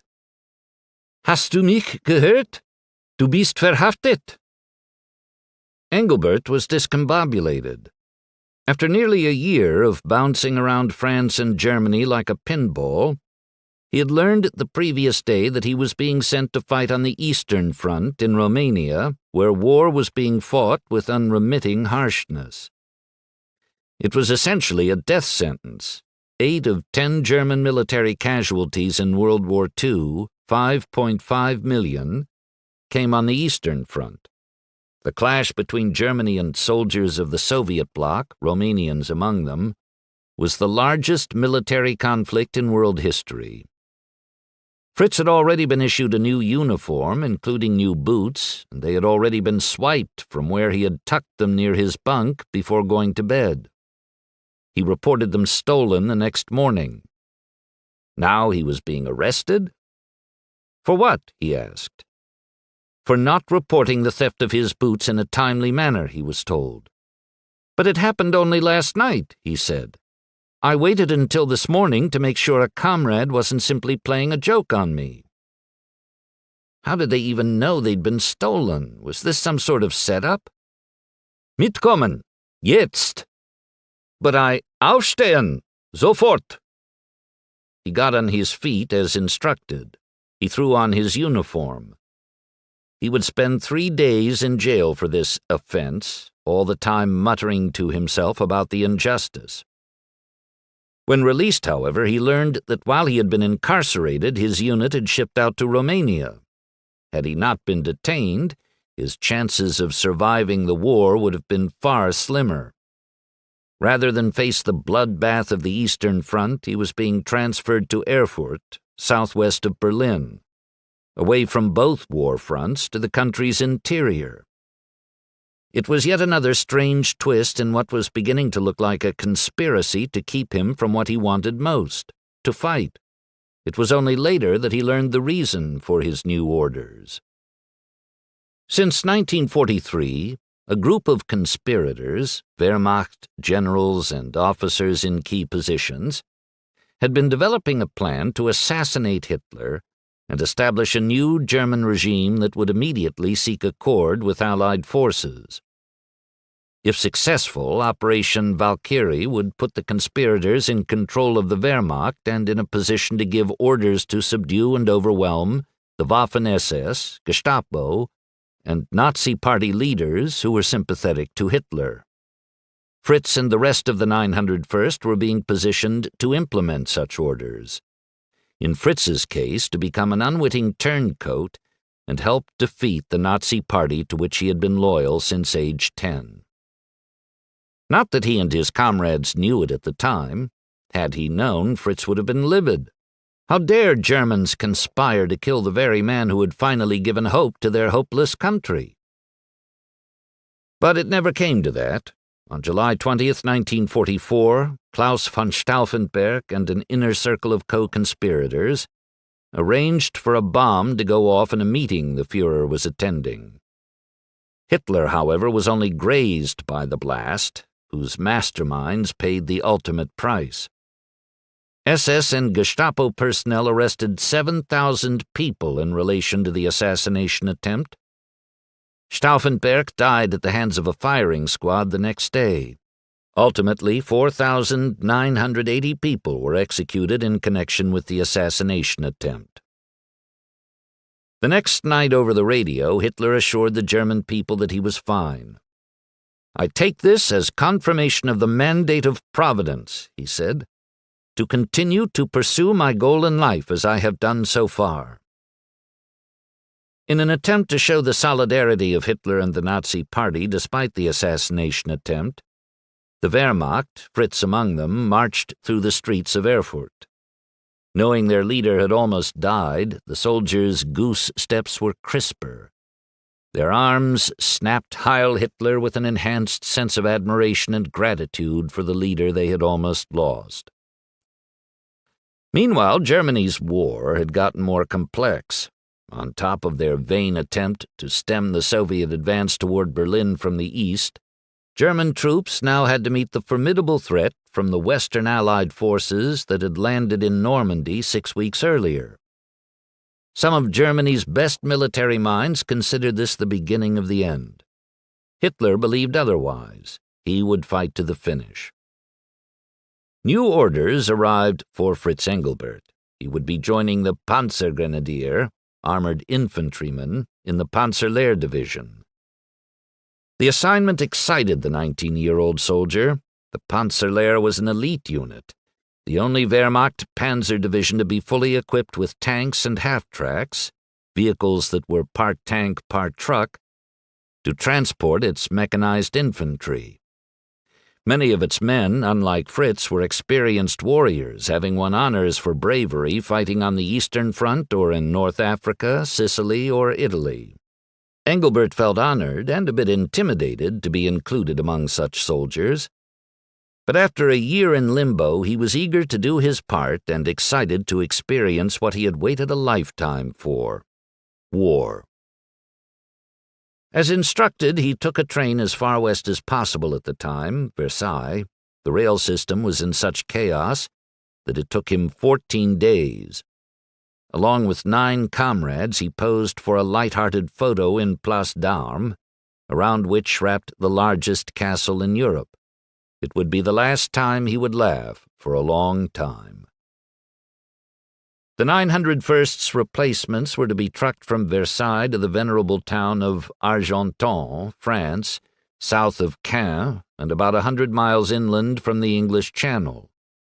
The Americans' surge inland needed to be stopped. As Engelbert approached the truck, his eyes grew wide.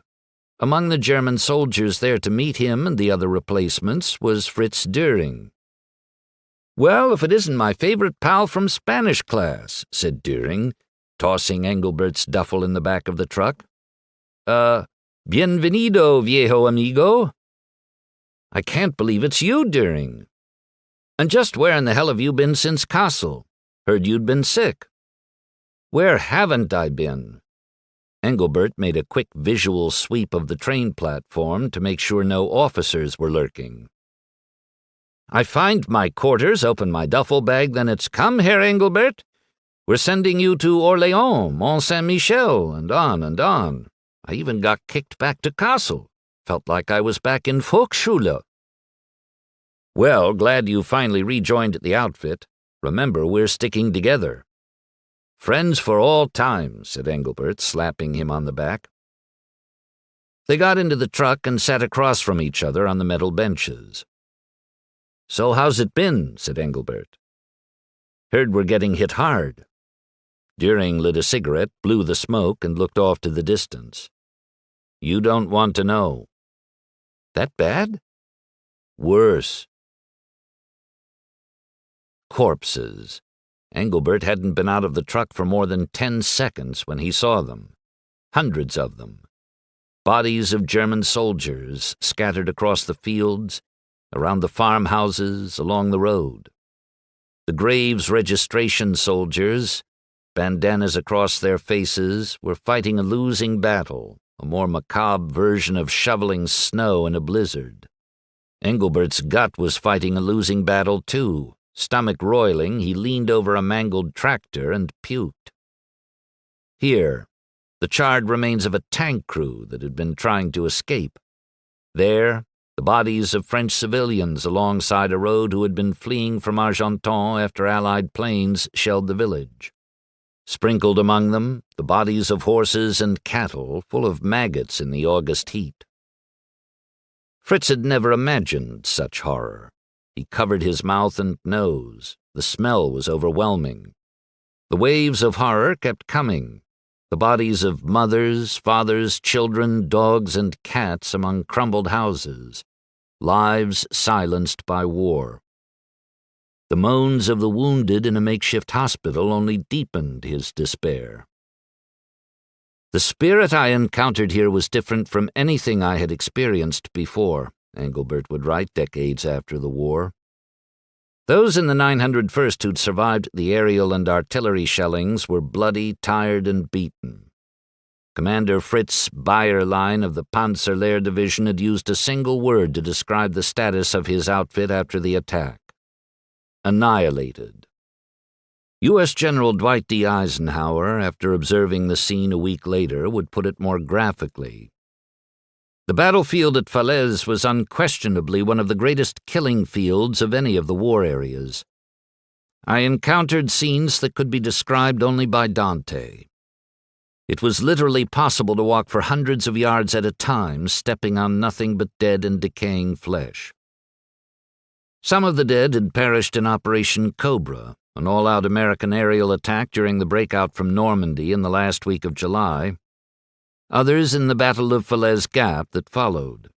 In places, Argenton had been reduced to rubble. The regiment Engelbert was joining, the 901st, had been decimated. 1,000 men had died. Operation Cobra, which would go down as one of the greatest air raids in history, had torn a hole in the German line. Bombs from American, British, and Canadian planes had pounded German troops for nearly a week. Following that, ground troops had encircled most of the 80,000 German troops within a lasso about 5 by 20 miles in size. Those who hadn't surrendered, and, despite Hitler's insistence that they not, tens of thousands had, were killed with fish-in-a-barrel expediency. Allied pilots who flew above Falaise reported that they could smell the rotting corpses from the sky. By now, mid-August, the small remains of the German army, including the Panzerlehr Division, were locked in a narrow pocket on the eastern edge. If there was any silver lining to the dark cloud shrouding the Panzerlehr Division, it was its location. The division was in the pocket's lone gap, and on a main road on which it could retreat east. There was hope for escape before the Allied forces surrounded them. On August 17th, 3 days after he arrived, Engelbert and his unit began falling back amid constant barrages by American fighter bombers from the sky and an occasional skirmish on the ground. They were the fortunate ones. Within a week, all German forces west of the Allied lines were either dead or POWs. By then, Fritz and the 901st were out of harm's way. The U.S. 80th Infantry Division liberated Argenton on August 20th, 1944. Operation Overlord, the Allied assault on France, was successful. After 10 weeks of fighting, struggling mightily in the beginning, the Allied forces had prevailed. The liberation of Paris began on August 19th. By then, Engelbert and the 901st were safely back in Germany, in the Eifel area. Spent, tired, defeated. Though he still hadn't seen much action, the experience near Argenton had rattled Fritz. Until August 1944, his obsession had been about his participation, or lack thereof. Despite a September promotion from a Panzergrenadier to a Gefreiter, private second class, he still felt worthless. Even if Argenton hadn't scratched that particular itch, he had seen a side of war he hadn't known existed. He had seen the dead, smelled the dead, realized that the innocent died right along with the soldiers. For the first time, he began to wonder about this thing called war. whether it was as glorious as he had been led to believe. The warm Normandy summer had given way to the torrential downpours of autumn. Roads turned to mud, jeeps got stuck, French prostitutes complained that the weather was hurting business. Fritz's unit continued to hopscotch around, from Zinspelt north to Hanover, from Hanover to Hunsrück, from Hunsrück to a position near Pirmasens, Germany, just across the border from France. "It's your fault, Engelbert," joked Deering. "Ever since you hooked up with us, we hop around like frogs. Hey, we're alive. For now." It was uncomfortable for soldiers to have their backs to the wall. On October 21st, Allied troops had captured their first German city, Aachen. It had come at a high price, 5,000 casualties, almost as many as the Germans had suffered, but it was a boost to American morale. When word got to Engelbert and the 901st in Hunsrück, they deplored the fact that German troops had not only been backed into their Vaterland, but had lost their first struggle to defend a major city. By early November, the so-called liberators were occupying territory along the border that they hadn't planned on reaching until May 1945. Engelbert was still writing the occasional letter home, beginning each with his trademark, "My dear parents," and ending with, "Greetings to family and friends. For today I send you my love. Yours, Fritz." The letters suggested that he was unsettled by a lack of purpose. "The uncertainty of where we will go now is a bit depressing," he wrote. Many Allied units, particularly to the south, were also in a holding pattern. After the breakout from Normandy, the Third Army had moved so quickly across France that fuel supplies couldn't keep pace, and an army couldn't effectively advance without gas. But the struggle for territory had slowed, not ended. On December 1st, 1944, the 901st prepared for an attack on American soldiers who had broken through the German line to capture Weislingen in the Alsace region of northeast France. Germany wanted it back. Up to this point, Fritz said in a letter home, casualties in his unit had been light.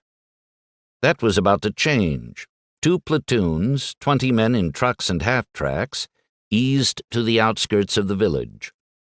They had been told that reinforcements would soon arrive. Each half-track was capable of transporting about 10 soldiers. But the half-tracks were vulnerable to shells coming in from above. The rear part of the interior was exposed.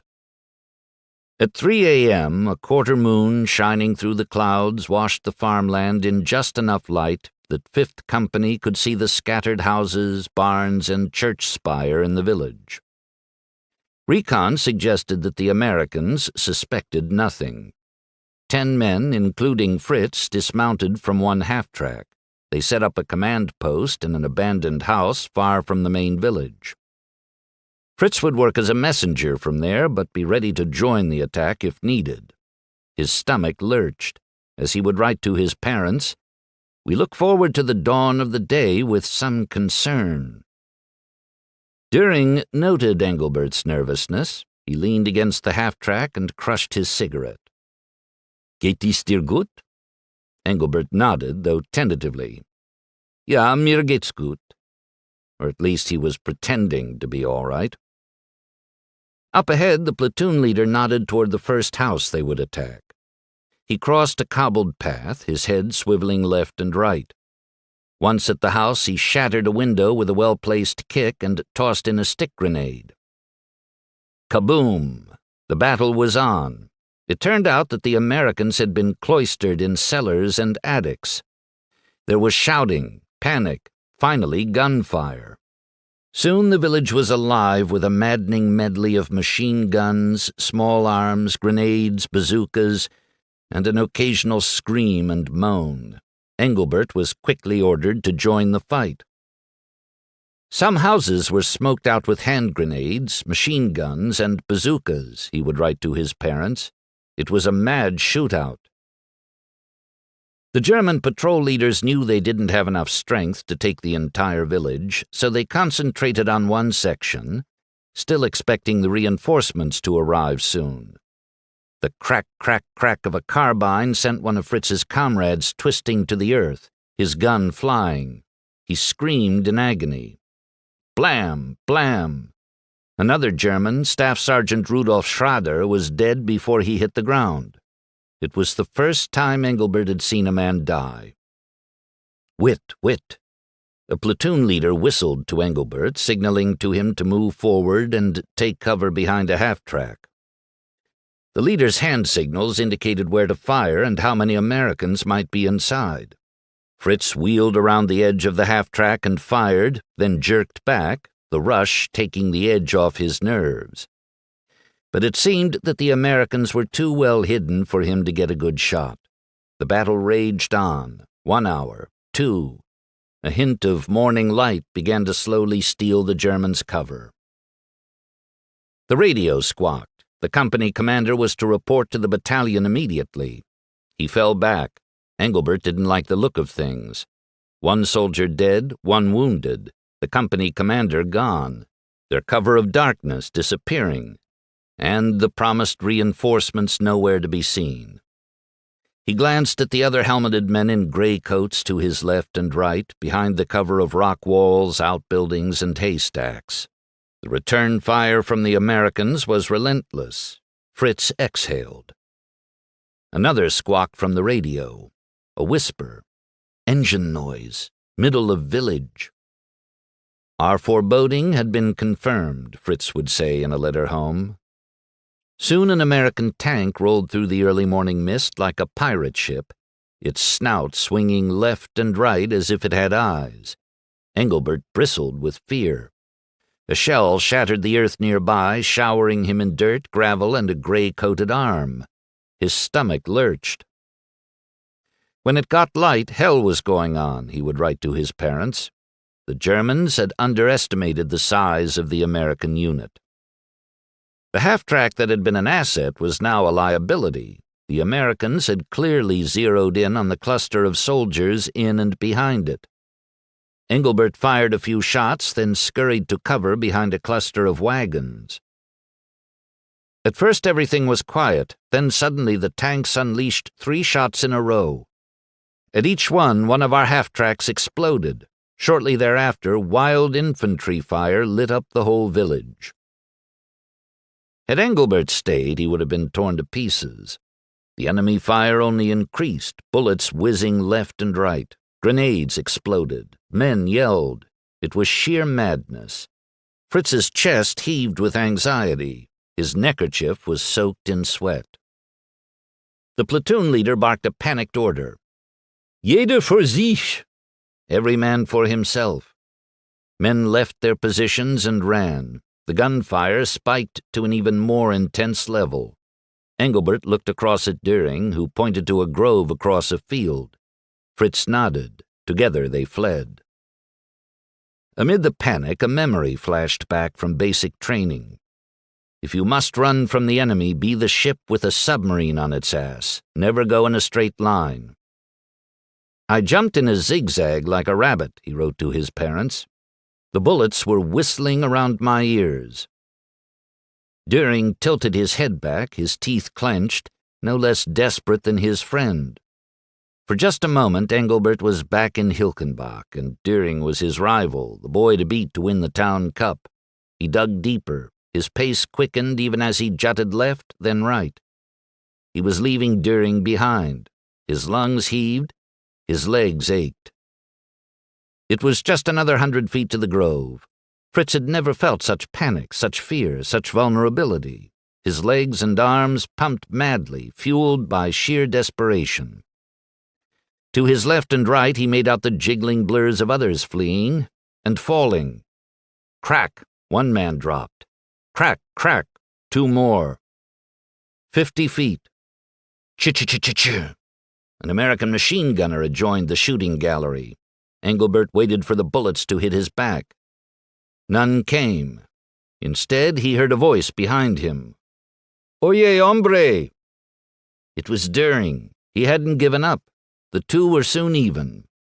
Stride for stride, like two schoolboys, the two Fritzes in a village race. For just a millisecond they flashed each other nervous smiles.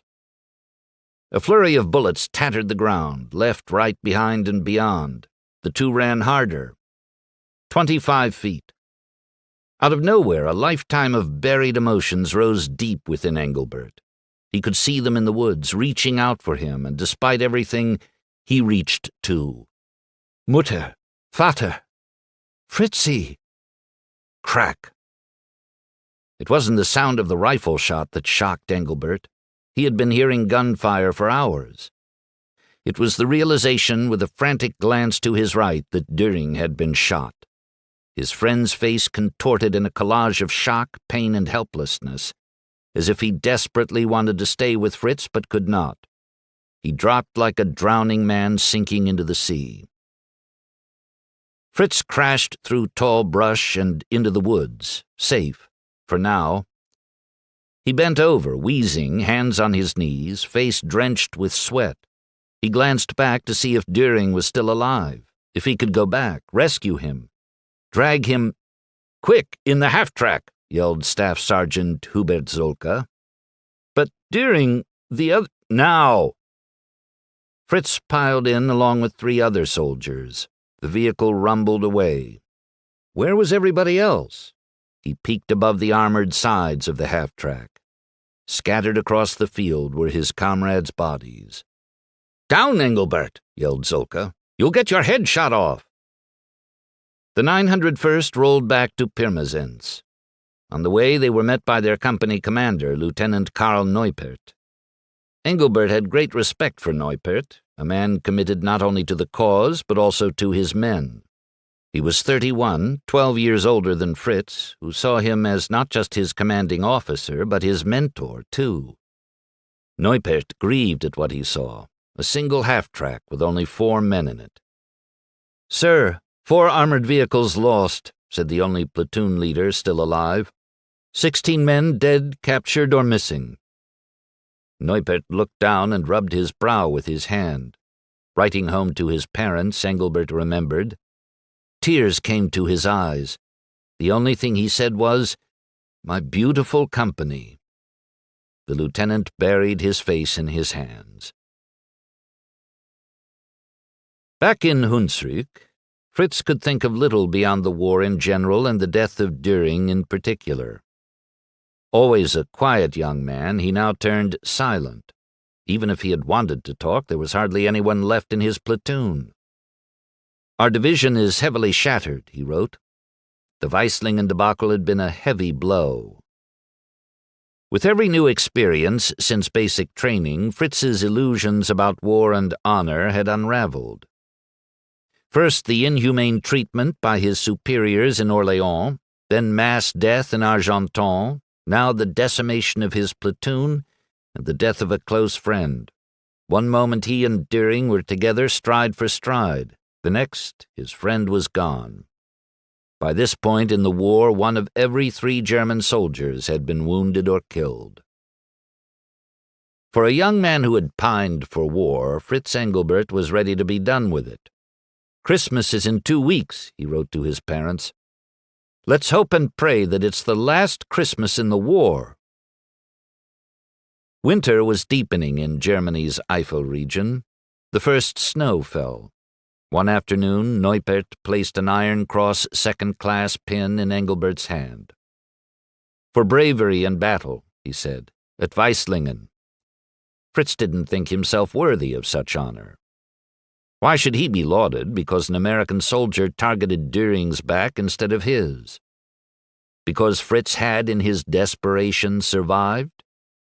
That said, he was grateful that a man he respected so deeply had felt him worthy of the honor. "Have you heard?" a comrade asked him the next day. Rumors were quickening the pulses of men who had grown up being told by Hitler that they, Germany's young people, were the reason that the Führer would be able to make a new world.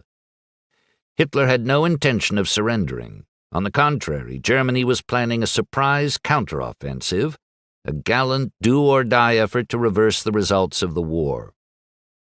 That's all Engelbert needed to hear. The news rejuvenated him. He would gladly join that attack for the honor of the Führer. His hopes rose. Germany was going to win this damn war. Dawn. "Let's go, easy. Get your asses out of bed, ladies." Outside Mourmelon, France, on December 18th, 1944, Malarkey was awakened in the night to find a flashlight shining in his face and an officer eyeing him with impatience. "Get up, Malark," he said. Malarkey was discombobulated. What the hell? Was it the $5,000 he'd won in craps that night? Was someone claiming he'd cheated? "Hey, I won that dough fair, and shut your pie hole, Malark. A major German offensive has begun in Belgium. Caught us with our pants down.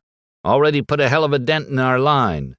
Pile your personal crap in the middle of the room and report to company supply to get whatever you can in terms of equipment." Malarkey's reaction was the same response the nocturnal visitor was getting from everyone else: great reluctance to move. After fighting in Holland for 6 weeks, Easy Company had been at Camp Mourmelon in France for the last 3. It was heaven. The men were sleeping in warm beds, vacated not too long before by German soldiers. For the first time in seemingly forever, the men in the 506th had been paid. The food was far better than the mutton crap of Holland, and there was talk of New Year's Eve in Paris. Who would want to leave a place like— "Now!" shouted the officer. Within hours, the men of Easy Company were jostling knee to knee in the back of a high-sided cattle truck. The journey was a little over 100 miles, the temperature not much above freezing. Men blew on their hands, flipped their coat collars high, anything to ward off the mid-December chill. Nobody was prepared for winter fighting. Nobody was prepared for fighting, period. They had been issued no wool overcoats, no long underwear, no wool socks. And MPs breaking up bar fights in Paris had more ammunition than they did. For Malarkey, war was getting old. Normandy had been novel and triumphant. The victory at Bricourt Manor had infused him and his buddies with confidence. Going back to England had been heaven. But Holland had been hell. It had started off well enough, a daylight jump on September 17th, 1944. Don was a newly minted staff sergeant.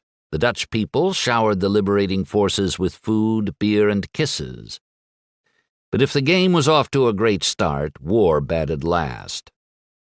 Near Noonan, Compton had taken bullets in the butt and pleaded for his men to "get the hell out of here, leave me." They didn't.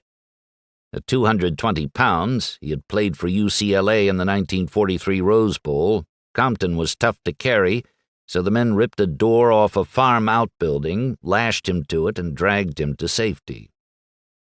Near the Wegeluden Highway, the British were running 5 U.S.-made Sherman tanks, one of whose commanders made a terrible tactical error. A German Tiger picked off all 5 like beer cans on a stump. The tanks were ablaze. With help from others, Malarkey climbed the turret of one and yanked out a couple of survivors. The commander's hands had been blown off. Atop a dike one night, Lieutenant Frederick Moose Heiliger was seriously wounded by one of his own men who panicked, mistook him for a German, and shot him. Malarkey was soon sick of Holland. The casualties were one reason. Easy had jumped with 154 men, including replacements, and a third were either dead or wounded. Some, like Joe Toy, had been sent back for medical treatment for the second time. The food was terrible. And military life had gotten boring. A nighttime river rescue helped ease the boredom. Don helped get 125 British soldiers, 10 Dutch resistance fighters, and 5 American pilots back from across enemy lines and the lower Rhine. But Malarkey had a hard time seeing any pattern or purpose to the fighting in Holland. All of which had made Camp Mourmelon in newly liberated France such a godsend. For a while, the war simply went away. Men practiced for a football game they had planned for Christmas Day, slept, gambled, drank, and warmed to the idea of not being at war. Now, as the truck bounced toward Bastogne and back to war, it hadn't escaped Malarkey that Mourmelon was centered roughly between two places of significance to him. Château-Thierry, about 60 miles west, where Malarkey's uncle Gerald had died in World War I, and the Argonne Forest, about the same distance to the east, where his uncle Bob had been gassed. Had Don avenged their deaths? It wasn't a question that haunted him, but now and then it nagged him for an answer. Malarkey's answer was no. Only one thing would avenge their deaths: victory. Soon Mourmelon was far behind. After nearly 3 hours, the men's shivers had turned to numbness, their stomachs uneasy from the bouncy ride and exhaust fumes. Some lost their breakfasts. A cold rain fell as they entered Belgium's Ardennes forest. Easy Company's boys bailed out of the trucks a couple of miles north of Bastogne. As they walked toward the front line, haggard American soldiers, elements of the 28th Bloody Bucket Infantry Division and the 10th Armored Division, were walking away from it in retreat. Their heads were down, shoulders slumped, some with arms in slings or bandages around their heads. Bit by bit, the Easy Company men heard the rumors, news that quickened the pulses of these men who had grown weary of war but bristled at a challenge. The Germans had run over an entire American army, and they couldn't be stopped. "The Germans will kill you all," said one retreating American soldier with a dismissive lift of his head. That was all Malarkey needed to hear. He would gladly take that challenge, for the honor of Uncle Gerald and Uncle Bob, and yes, for his country. His hopes rose. The 101st was going to win this damn war.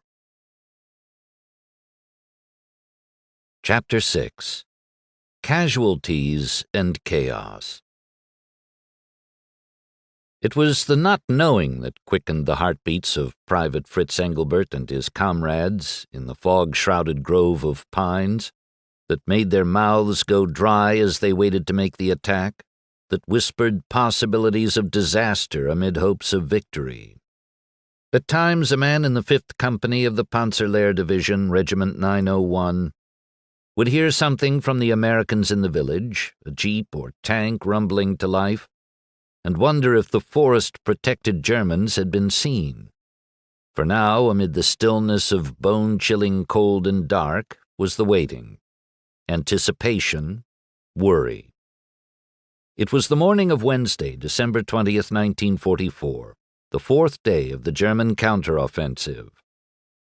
History would remember it as the Battle of the Bulge, but at the time the Germans called it Operation Wacht am Rhein, Watch on the Rhine. Hitler's prime goal was to create a breach between British forces in the north and American forces in the south by capturing Antwerp, Belgium, a major Allied port for supplies.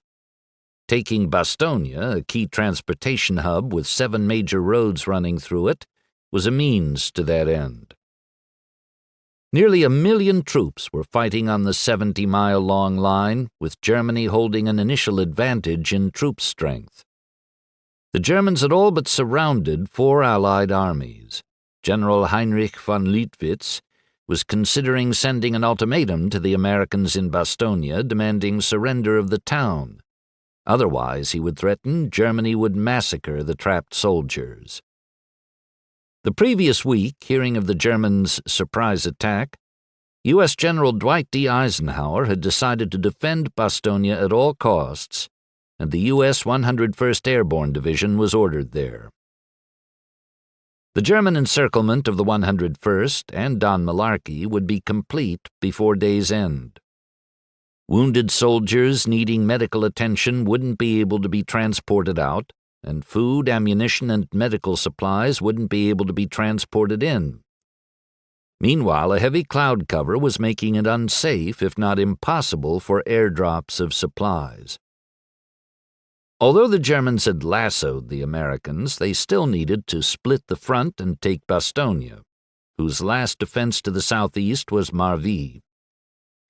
The village was being defended by the United States' Team O'Hara from Combat Command B, 10th Armored Division, and it would be reinforced, unbeknownst to 5th Company of the German 901st, by the U.S. 2nd Battalion, 327th Glider Infantry Regiment, 101st Airborne.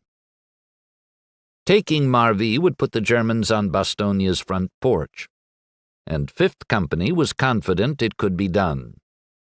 At the beginning of our offensive in the Ardennes, Engelbert would say decades later, we could not even begin to doubt that the victory would be ours. 5th Company would roll forward with 4 Mark IV tanks, 6 half-tracks, and 1 self-propelled gun. Basically a tank without a turret for protection from enemy fire, and just short of 100 men. "Gott mit uns," a soldier yelled. Yes, thought Fritz, God is with us. First Marvi, then Bastogne, then Antwerp, then victory in Europe. As the German soldiers talked, their confidence grew. Lieutenant Karl Neupert, their company commander, nodded his head in approval. This was just what he had been hoping for. Fritz looked at his comrades. Düring was no longer among them. God, he missed his friend. But others remained, and by now the routine of war had bonded them in a desperate quest for victory. There was Neupert. There was Zolke, who had rescued Fritz in the half-track after his sprint across the field at Weislingen. Engelbert had now been part of 5th Company for nearly 6 months, and he was proud to go to battle with such men. Neupert turned to his Lancers. It was time. Engelbert grabbed his Gewehr 43, a semi-automatic rifle similar to the American Garand. "Kompanie, aufgesessen!" Men grabbed rifles and rushed to their half-tracks. The tanks rumbled to life, smoke belched into the sky, and without delay the unit forged forward toward Marvi, the front tires of the half-tracks bouncing and the treads clanking on the muddy road. In front of the triangle formation, 4 tanks and a self-propelled gun. In the second wave, 3 half-tracks, each with 10 to 12 face-to-face soldiers in the open roof back. In the third wave, 2 half-tracks, and at the rear 1 half-track. Engelbert riding in the back, Neupert and the driver up front, able to see forward through the vehicle's loophole squint eyes. It was the commander's job to observe and conduct the assault from the rear. They crossed a ditch and moved across an open pasture, going slightly uphill in the vicinity of a little creek. The tanks opened fire on the village. Zolke's half-track growled forward, its 7.5-centimeter cannon firing fast and furiously. Walls of houses collapsed, roofs caught fire. American soldiers scurried for cover. "Der Army rennt! Der Army rennt!" Adrenaline-pumped soldiers screamed in glee that the Americans were running. Fritz remembers thinking, this is it, the tide is turning. "We raged forward like an excited bull," he would say. Then it happened. Hidden U.S. tanks emerged from cover and began returning fire. From the north, on the road to Bastogne, 4 Sherman tanks from the 10th Armored Division, Team O'Hara, rumbled through the fog and began blasting. One of the Mark IVs took a direct hit. Kaboom! Kaboom! Kaboom! Soon the Germans' front wave was getting hammered. The half-track with Zolke in it exploded in a tangle of steel, fire, and flesh. Engelbert reeled. "Oh nein, Hubert!" On the Germans' flanks, reinforcements from the Americans' 327th Glider Infantry Regiment, Neupert hadn't planned on them, had dug in and were peppering the pursuit with small arms fire and bazookas. But guns blazing, the 5th Company continued its attack on the Americans defending Marvi. Engelbert saw some of his comrades emerge from the open back doors of the half-tracks a few hundred yards to the east of the town and overrun some of the glider infantry and take them prisoner. The Americans were forced to follow the half-tracks, hands in the air. But as the fighting continued, the Americans' Sherman tanks were firing broadside at the first line of Mark IVs and half-tracks. The German tanks and half-tracks were pulverized, bursting into flames, the few surviving soldiers scrambling for cover. Kaboom! Kaboom! Kaboom! Again, a glimmer of hope. The self-propelled Hetzer on the right flank reached the village's edge and turned its snout toward the line of Sherman tanks. Like two cowboys in a western duel, each drew for his gun. The Sherman drew faster. The Hetzer exploded in a fireball. Beyond, barns, houses, and outbuildings roiled in flames, smoke adding to the surreal atmosphere of the battle. A close-range bazooka ignited a Mark IV. Engelbert, from his place in the German rear, realized the situation had become life or death. The field was littered with his comrades. Ping, ping, ping. Bullets hammered the sides of the half-track he was in. He rose and fired an occasional shot, even though he sensed it was too little, too late. A shell whistled overhead. Boom! Barely missing the half-track. A geyser of dirt and shrapnel pounding down. Gusts of artillery shells burst even closer. The Shermans were relentless. Kaboom! Kaboom! Kaboom! From somewhere, an American machine gunner joined the cacophony of madness. Ch-ch-ch-ch-ch-ch-ch-ch. Tanks rumbled. Soldiers screamed. Bullets zinged. Engelbert's ears rang from the noise. Amid the firestorm, he realized that machine gun bullets had so thoroughly peppered the armored walls of the half-track he was riding in that the heat was peeling the paint and rust off the inside walls. Across from his bench, some of his comrades were frozen in fear. One was praying out loud, "Gott beschütze uns! Gott beschütze uns!" Engelbert silently asked his mother for strength. "Mutter, hilf mir bitte." A German machine gunner spotted a cluster of Americans in foxholes and blurted fire from close range. In the smoke that now hung over the body-littered pasture like a death fog, Commander Neupert's half-track with 10 soldiers inside rumbled ever forward, a wisp of hope. 2 half-tracks had somehow reached the first farmhouses. A family of Belgian civilians watched in horror from their hideaway in a stable as German soldiers bailed out of the back of the other half-track and started engaging the glider infantry in hand-to-hand combat. Neupert was buoyed by the aggressiveness of his men. This battle wasn't over yet. The Germans could still prevail. Suddenly, a surprise. To his right, one of the German Mark IVs, commanded by a Hauptmann, a captain who outranked Neupert, suddenly stopped. It pivoted right again, and headed to the rear, obviously in pursuit of the safety of the woods. What the hell? Neupert couldn't believe what he was seeing. His half-track, Engelbert in back, pushed relentlessly forward, even though he and the few others still alive suddenly had less firepower, and the Americans could concentrate better on their targets. Amid the concussion of bombs and spraying of machine gun fire, he saw the carnage. German vehicles were on fire, on their sides, stalled or, taking the lead of the captain, retreating. The smell of charred flesh assaulted Engelbert's nostrils.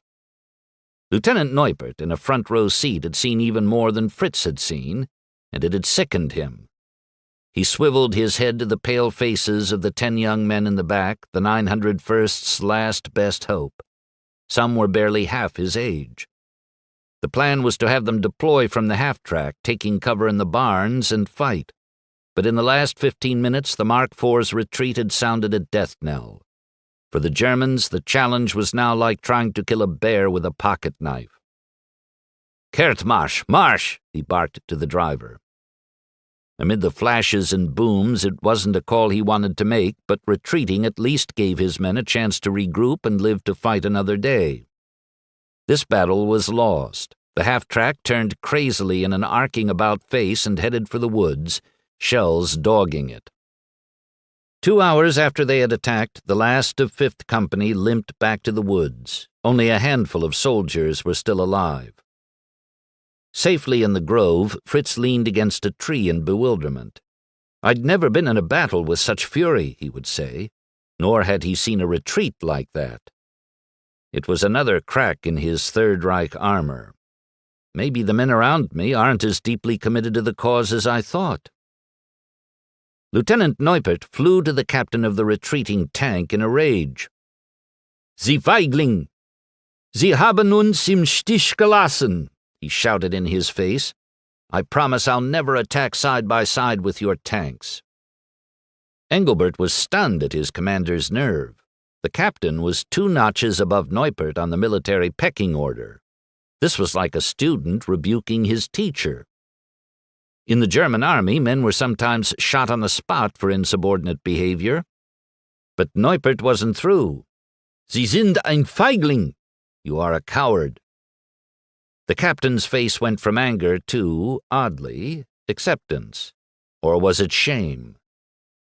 I can only excuse your imputation to your excitement and anger, he told the lieutenant, and I will not pursue any action against you. Engelbert concluded that deep down the captain knew he had cowered in battle, and he respected the lieutenant who had dared to call him out. Engelbert looked around at the tattered remains of 5th Company. 96 men had gone into the battle and 79 had become casualties. 17 men were left. Later, when the accounting was done, it was determined that 29 had been killed while still in their vehicles, 30 had died in hand-to-hand combat, and 20 had been taken prisoner. Of their 11 vehicles, only Neupert's half-track and the Mark IV had made it through. Darkness descended on 5th Company, accompanied by light flurries of snow. It would be the longest night of Fritz Engelbert's life. He was rattled by what had just happened, shivering from the cold, and fearful about what the next day might bring. Could it get any worse? Dawn. In the Ardennes forest, it was the quiet that spoke loudest, that spooked, that whispered doubt, as the men of Easy Company waited. A man would hear something, lunge for his rifle, and realize it was only the clink of a canteen or the fluttering wings of a nuthatch that was starving in the cold, just like these newcomers to the woods. For now, amid the bone-chilling cold, was stillness, waiting, anticipation, worry. Some men preferred all-out fighting to waiting, which carried with it a fear that the chaos of combat did not. Waiting is a huge part of war, but this waiting came with an extra chill, and not just from the freezing temperatures. By now, word had sprinkled through the 101st that 3 days before, Waffen-SS soldiers had gunned down 84 U.S. POWs clustered together near Malmedy, Belgium. The Easy Company men had seen the 1,000-yard stares of the men walking from the line, the men from the 28th Infantry and 10th Armored Division whom they were replacing, and they had arrived to see the remnants of war in the forest of the Bois Jacques. You could see that they had a hell of a fight there, Bill Guarnier would write in his memoir, Brothers in Battle, Best of Friends. The ground had craters from the 88s, shell cases, and tree branches all over, dead GIs and limbs, an arm here, a leg there, blood and guts. Now it was 2 days later, Wednesday, December 20th, 1944. Hunger was already gnawing at the men's stomachs like starved rats. Arriving at Bastogne from Mourmelon, some men in E Company had bummed K-rations from soldiers in retreat. Others were making nocturnal missions to local farms, pawing through gardens and chicken coops to dig out potatoes or grab eggs, and smoking their cigarettes to the final nub. The men of Easy Company didn't have enough of anything: food, warm clothes, ammunition, or, for the moment, ambition. Even hydration was a problem. Men would wake to find the water in their canteens frozen solid. And to think, mused Malarkey, that just a few days ago he had slept in a warm bed with scotch on his breath and $5,000 worth of craps winnings in his back pocket. He tried to dig his foxhole deeper with an army shovel, but between frozen soil and pine roots it was like digging through haystack rock back home on the Oregon coast. "Malark, what do you got in terms of ammo?" Lieutenant Buck Compton asked, his breath not only heard but seen in the cold. Don searched his pockets. "1 clip and a couple of grenades. No Tommy gun ammo at all. In other words, squat." Compton tossed him a clip, then went on to the next guy, blowing on his hands to keep them warm. The men in E Company of the 101st Airborne's 506th Parachute Infantry Regiment were perched in the forest just east of the Bastogne-Foix Road, 3 miles north-northeast of the town the Americans occupied and the Germans wanted, Bastogne. Easy Company's 140 men were spread thin along a 500-yard stretch of the front.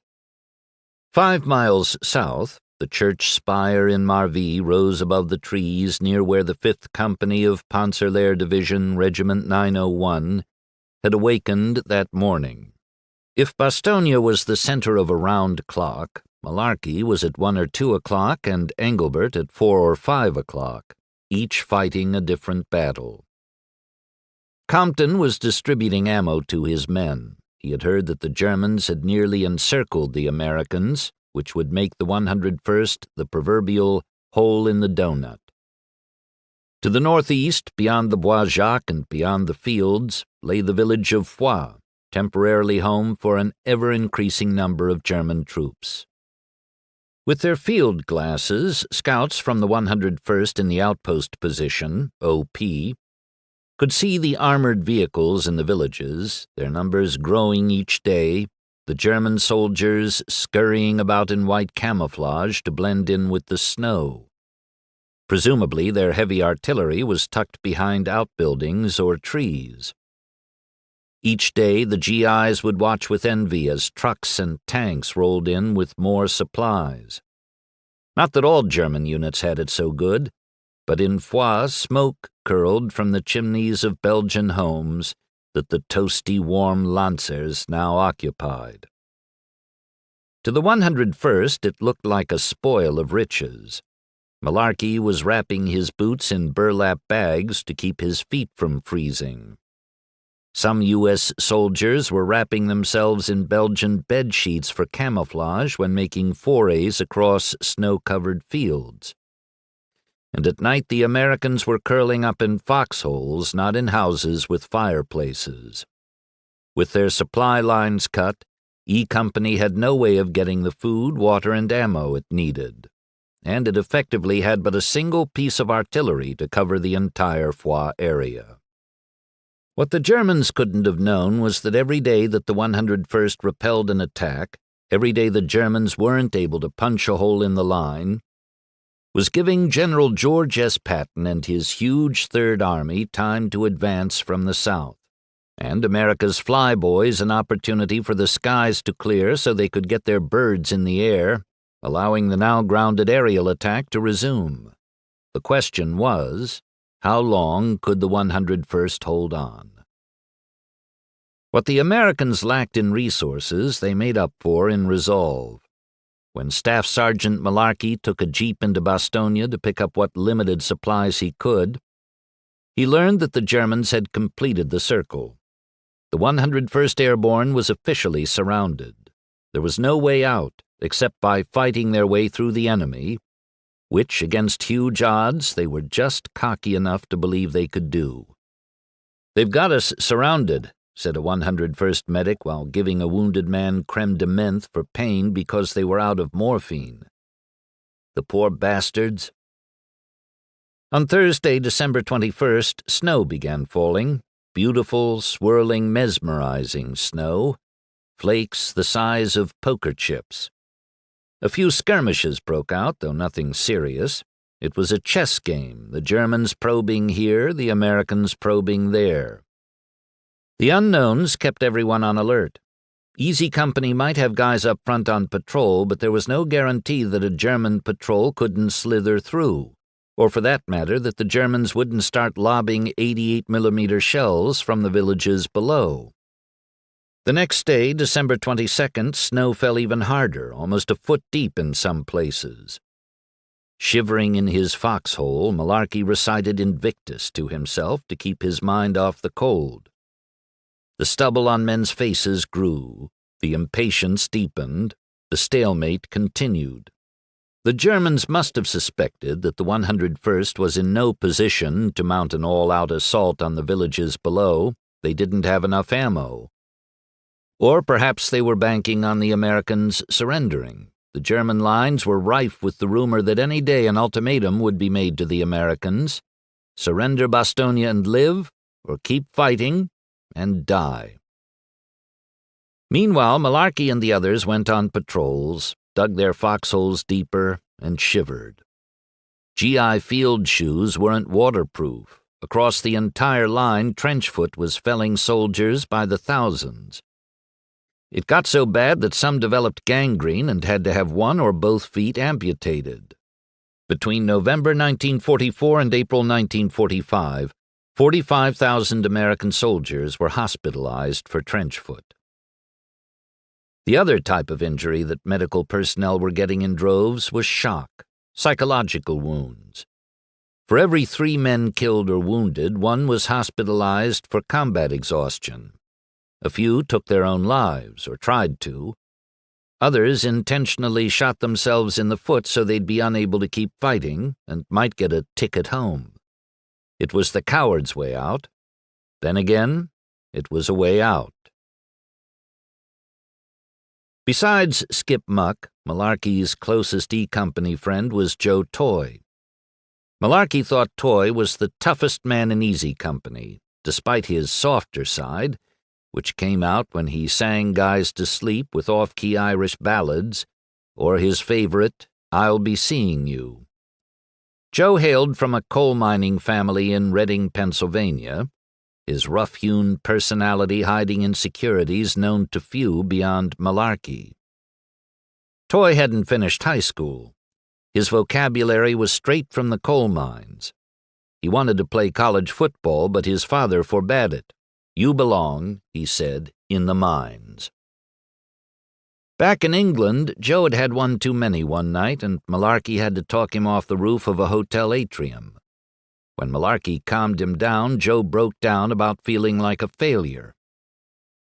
I'm not just blowing smoke when I say this, but you're the most admired man in Easy, Malarkey told him. Ask any of them. They'll tell you.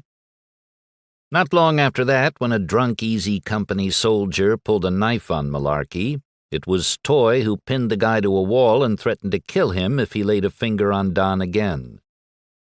Twice Toy had been wounded seriously enough to get a ticket home. Twice he'd returned to the front lines. And he had just been wounded a 3rd time in the Bois Jacques, taking shrapnel in the wrist when a German plane swooped low and dropped an anti-personnel bomb. You lucky S.O.B., Malarkey said to him, thinking that Toy's war was over. I'll be back, Malark. Less than a week later, Malarkey was shivering in his foxhole early one evening, half asleep, half awake, when he heard the baritone voice with an Irish lilt almost on key. I'll be seeing you in all the old familiar places. He smiled to himself. Toy was back. On December 23rd came a sound from the sky. Planes. Sure enough, the clouds had broken up and C-47 transport planes, the same type of plane from which E Company had bailed over Normandy, were making supply drops with parachutes, ammunition, food, clothing. More than 800 tons worth. The cheers were loud. The resupply did wonders for the men's morale. So did a one-page newsletter written by General A.C. McAuliffe and delivered by jeep on Christmas Eve. It was about how, 2 days earlier, the German commander had had the gall to demand the surrender of Bastogne. 4 Germans, 2 officers and 2 enlisted men, had headed for Bastogne, white flags waving, but were stopped by Americans at a farmhouse on the outskirts of Marville. Their message was forwarded to McAuliffe. It was printed in English on a single sheet of onion skin paper and dated December 22, 1944. To the USA commander of the encircled town of Bastogne, the fortune of war is changing. This time the USA forces in and near Bastogne have been encircled by strong German armored units. More German armored units have crossed the river Ourthe near Orteville, have taken Marche and reached Saint-Hubert by passing through Ypres-Cibret-Tillet. Libremont is in German hands. There is only one possibility to save the encircled USA troops from total annihilation. That is the honorable surrender of the encircled town. In order to think it over, a term of 2 hours will be granted, beginning with the presentation of this note. If this proposal should be rejected, 1 German artillery corps and 6 heavy AA battalions are ready to annihilate the USA troops in and near Bastogne. The order for firing will be given immediately after this 2 hours' term. All the serious civilian losses caused by this artillery fire would not correspond with the well-known American humanity. McAuliffe had told them, "Nuts.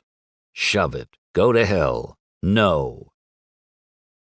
The formality of the German request and the informality of the American response underscored a notable difference between the two armies. Because of the years of systematic training provided by Hitler Youth and a continued emphasis on discipline, camaraderie, and high expectations, the German army had an almost robotic confidence embedded in each soldier from the get-go, now bolstered by a final burst of do-or-die pride. What the Americans had was ingenuity, faith in themselves, and a brashness that they tended to back up with action.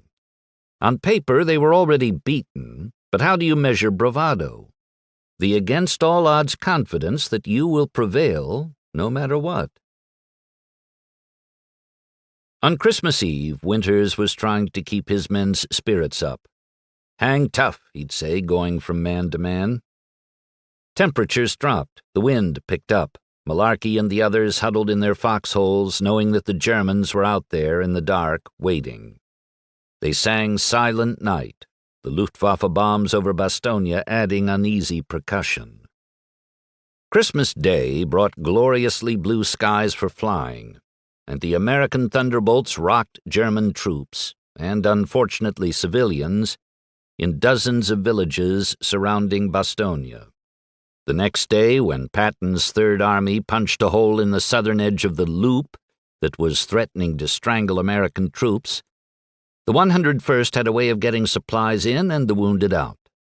And the Allied force in general had a ton more firepower. The breakthrough bolstered everyone's moods, though the 101st wasn't buying this crap about being saved by Patton's boys. Said Malarkey, "Nobody in the 101st will ever say we needed rescuing." By New Year's, Easy Company under Captain Winters had been on the front lines in Belgium for 14 days. The nights seemed endless. Darkness fell shortly after 4 o'clock in the afternoon.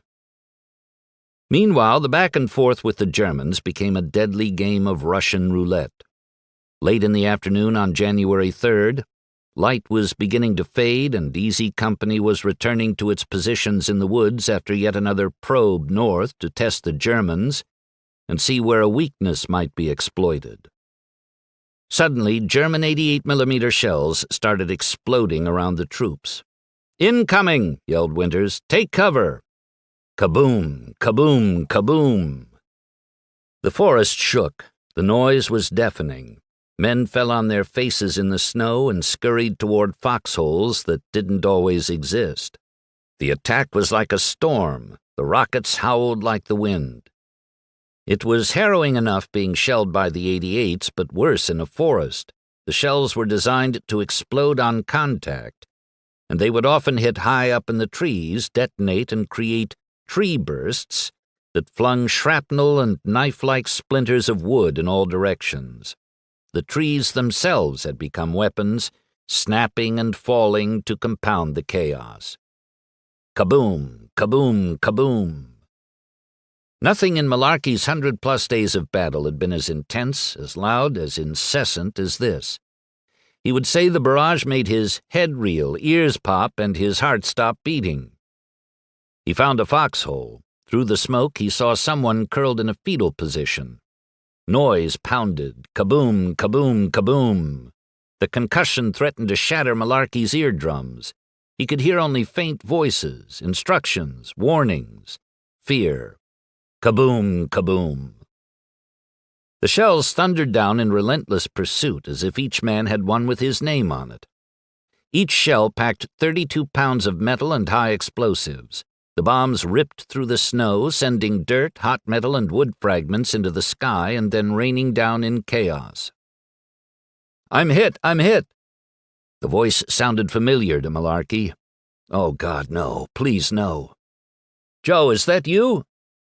It was Toy, every instinct in his coal miner's blood raging against defeat, even if his left leg had been blown off and lay by itself in the snow. Gotta get up! Gotta get up! Medic! Malarkey yelled. Medic! Gotta get going! Gotta keep going! Seeing a wounded man out in the open, alone and in pain, was an invitation for disaster. Every man in the unit wanted to rush to his aid. The Germans exploited such empathy with glee. Guy rushes out to help, blam, 2 for 1. But as Toy kept trying desperately to move, Bill Guarnier couldn't help himself. He crawled out of his foxhole and started for his best friend. No, get back, Bill, someone yelled. Stay down. But Guarnier couldn't take seeing Joe in such pain, so vulnerable, so helpless. He rushed to him, grabbed him, and had started to slide him when, kaboom! The earth once again quivered, the concussion jolting every man in the area. A burst of shrapnel, tree shards, dirt, and snow darkened the scene. When the geyser was over, there in the smoke and mist was a horrific scene. 2 men in the snow, Toy's leg gone and one of Guarnier's all but detached from his body. Malarkey whirled in horror and, life be damned, rushed to help. So did others. Mercifully, the shelling stopped. Kraut bastards! Someone yelled. Guarnier wriggled in the snow like a wounded snake, moaning, mumbling amid the smoke and mist. My leg, my leg, my leg! Medic Eugene Rowe and his buddies from the platoon gathered around Bill, others around Joe. Malark, give me a cigarette, said Toy, his words strained. You're going to be okay, Joe, said Malarkey. God, what's a guy got to do to die, Malark? Medics shot Toy and Guarnier with morphine and got them onto stretchers, then to a jeep. The rest of the easy men ultimately dispersed, less to grieve, this was war, than to move on and try to forget. Malarkey just stood there alone, looking at the blood-stained snow.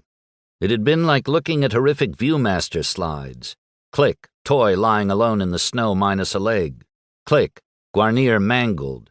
Click, everyone gone, and the beautiful white woods torn all to hell. Later, as afternoon turned to evening, Malarkey stood as numb as a statue, his right hand cupped around the cold stock of a P-38 pistol in his pocket. He could tell people it was an accident, that he had had the gun in his pocket and it had just accidentally gone off.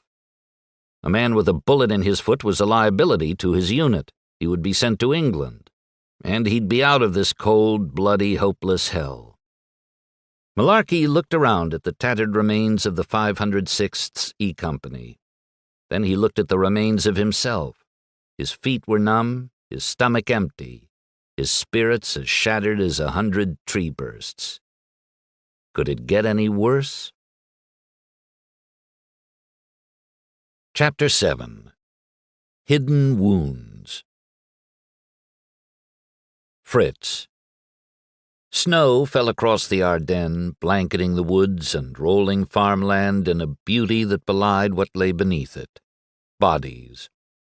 Corpses turned to grotesque ice sculptures in the night. To a man, the soldiers of 5th Company weren't muttering about Neupert's decision to turn back. They were quietly praising him for it, nobody more ardently than Engelbert. It was Thursday, December 21st, 1944. The German soldiers turned their uniforms inside out so their white interior linings would camouflage them in the snow. Hat unser Leben gerettet, said Fritz. Others agreed. Neupert had saved their lives. It had been a decision not of cowardice but of courage. The commanding officer knew he would be bad-mouthed for falling back, but his men's lives were more important than his future with the Wehrmacht, than his reputation, than him, period.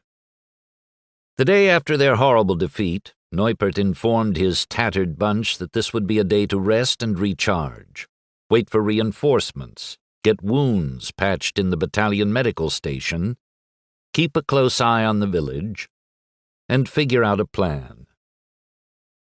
Men slept inside the few remaining half-tracks, ate some of the putrid food that was still left, and puffed on cigarettes. In an exercise that brought them back to their Hitler Youth days, they built log-wrapped lean-tos to stay dry from the snow. All was quiet, the fears of yesterday muted by weariness and wounds. After what the Yanks had thrown at them the day before, what could possibly scare them? They heard it before they saw it. What sounded like a freight train hitting its brakes at full speed, the sound jolting them with a fear they thought they'd exorcised, but clearly had not. Achtung! Volle Deckung! Granatwerfer von 10 Uhr! Neupert yelled that the fire was coming from 10 o'clock. The mortar cracked high above them like a bolt of lightning. Other shells followed. Alle Mann, hinlegen! The men dove into the snow. High up, a mortar shattered a pine tree as thick as a telephone pole, sending shards slicing down on Fifth Company like hot, jagged raindrops. Some of those shards sliced into the backs of Lieutenant Karl Neupert and 2 of his soldiers. Men screamed, moaned, groaned. Engelbert turned toward his commander, lying beside him within arm's reach, his gray overcoat already blotched in crimson, his eyes languid. He was alive, but barely. As the hot shrapnel met the cold snow, steam made the scene a misty montage. "Sani, Sani! Wir brauchen Sanis!" yelled Engelbert, though he wasn't even sure whether the 901st still had living, breathing medics. Then to Neupert, "Halt durch, Leutnant! Halt durch!" In the end, Engelbert's encouraging Neupert to hang on didn't matter. The lieutenant hung on long enough to be carted off to a medical tent, but by morning he was dead. On that day, Friday, December 22nd, Engelbert was tangled in emotions. 3 weeks after losing his closest friend, Fritz Deering, he had now lost the superior officer he esteemed most. A man who had taught him more than a little about courage and conviction. And the Fifth had lost 80% of its men in a single battle. In all his imaginings about what it would be like to go to war, Engelbert had never conjured anything like this. "The rest of our company got into a mortar attack," he wrote to his parents. "Again, some of us were wounded. Our commander, Lieutenant Neupert, was hit too. We are all very, very sorry for that. Now there's just a handful of us left." Lieutenant Johannes Jenningen was appointed the new company leader. The wounded got only cursory care. Most of the medics were dead. Unlike the Americans, the Germans had no penicillin, and many of their wounded suffered serious infections. And yet, when Engelbert was ordered to the command post in Marvi to confirm whether the English translation was correct in a letter demanding the Americans surrender Bastogne, his spirits soared. This could be the beginning of the end. The war could soon be over. We could be going home. By nightfall, word trickled back. The Americans had refused to surrender. Fritz felt as if he'd been kicked in the gut, but clung to whatever optimism he could muster. "Bastogne is encircled," he wrote home. "Today a parliamentary from our side was over there. They refused to surrender. Tonight our artillery will soften up Bastogne. Tomorrow it shall be taken. So much for today. Good night. In my thoughts I am always with you." The fight for Marvi wasn't over.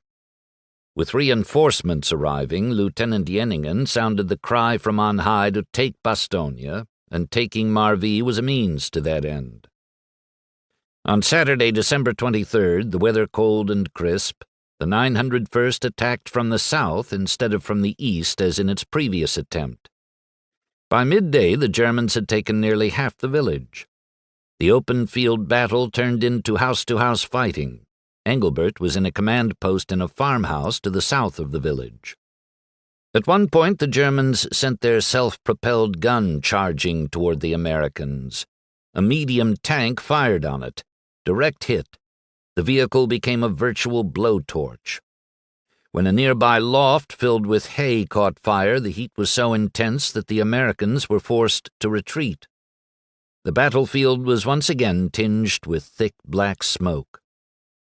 With help from the village priest, Father van der Weyden, the Americans had evacuated civilians from the village the previous day. After hastily packing their food and belongings, the 300 occupants had formed two large groups, one making its way northwest to Bastogne, the other crossing the German lines to find shelter in Lutrebois to the south.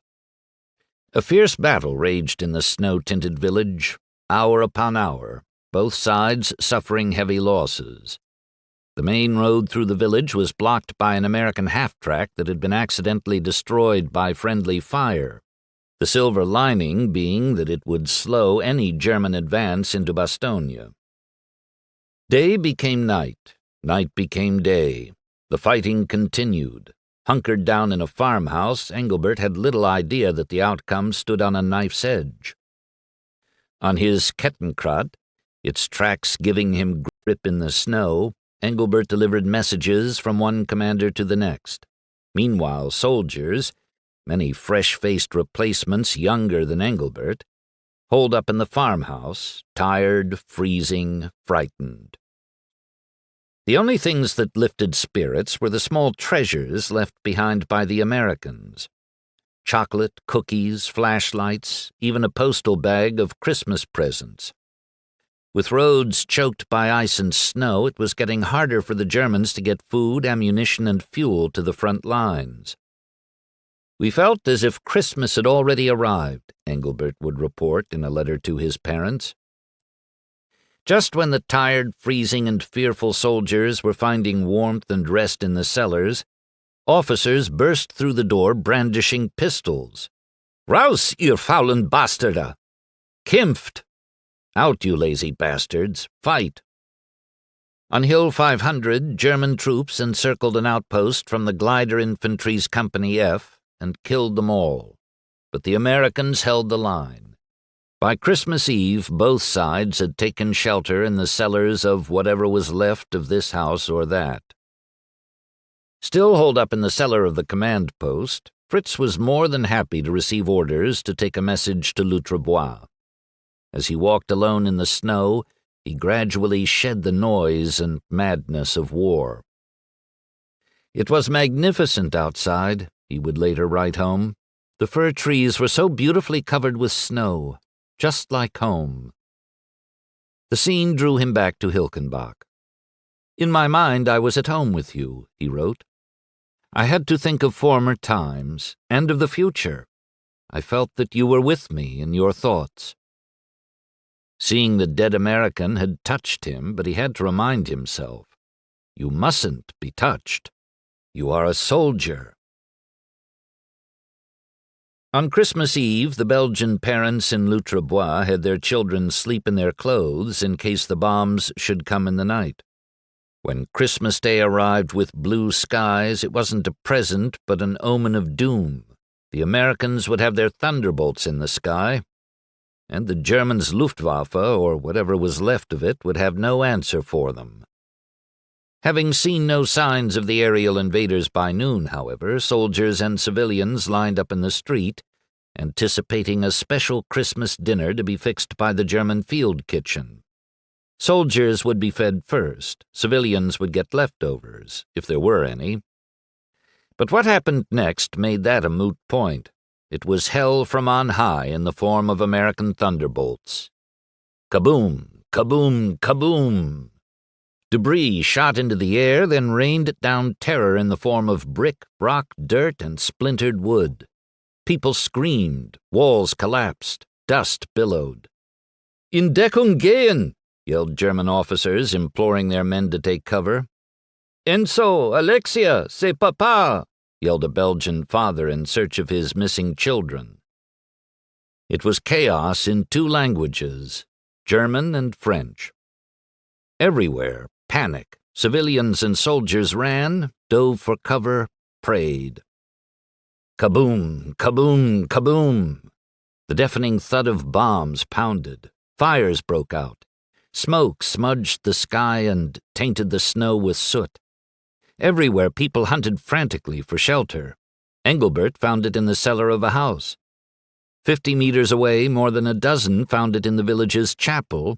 Germans and Belgian civilians crammed into the small church, brought together by a desperate will to live.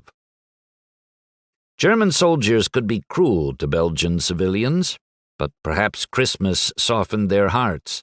Engelbert remembered an odd sense of civility in Bois. Soldiers and civilians were all in the same boat, trying to avoid being victims of Americans in the sky. Kaboom, kaboom, kaboom! The shelling was relentless, as if the American pilots were venting their frustration at having gone more than a week without being able to fly. Fritz felt the cellar walls shudder, muffled thuds, then quiet, muffled thuds. During a window of quiet, the men were ordered into the woods, where they would wait out the rest of the attack. Finally, the bombing ended. Engelbert and his comrades wandered back to the rubble. Despite a haze of smoke, it was obvious little was left of Bois. His heart pounding, Fritz ran with other soldiers for the chapel, where many of their comrades and civilians had taken shelter. When they saw where it had been, they stopped in their tracks. It was gone, crushed, reduced to fragments of stone and brick and jagged shreds of wood, flames licking it here and there. "Direkte Treffer," said a comrade. Direct hit indeed. In the tangle, Engelbert could see the occasional gray wool of a uniform, a splash of blood, what once had been a man and was now a tangle of flesh and entrails. But what tugged at him most was a face he had seen, then quickly told himself he hadn't. "Wir können nichts tun," said an officer. He was right. There was nothing they could do. As Engelbert went from house to house looking for scraps of food per the officer's orders, the man's words seemed to mock him. This was war. When bad things happened, there was never anything anyone could do, not even stop to grieve for a split second. You just followed the next set of orders, and in Engelbert's case, pretended you hadn't seen that face in the rubble. After night fell, Fritz Engelbert was finally able to finish his letter to his parents. "Now it is 7 p.m. and thank God it is dark. I had to interrupt because shortly before 12 o'clock we had a Jagdbomber, fighter bomber, attack. Half of the village is on fire. The church received a direct hit. No stone was left standing. We sat in the basement. During a break, we escaped into the forest and stayed there freezing until dark. Just now a truck with provisions has arrived. We got 30 cigarettes and some schnapps." The handwriting was on whatever walls in Bois hadn't been blown to pieces. There would be no taking of Marville, Bastogne, or Antwerp. Only cloudy skies had allowed Germany to make the inroads into the American lines that it had. With air power, the Americans were fighting with 2 arms, the Germans with 1 tied behind their back. A week later, after the 901st had retreated east to near the Luxembourg border, Engelbert wrote home again.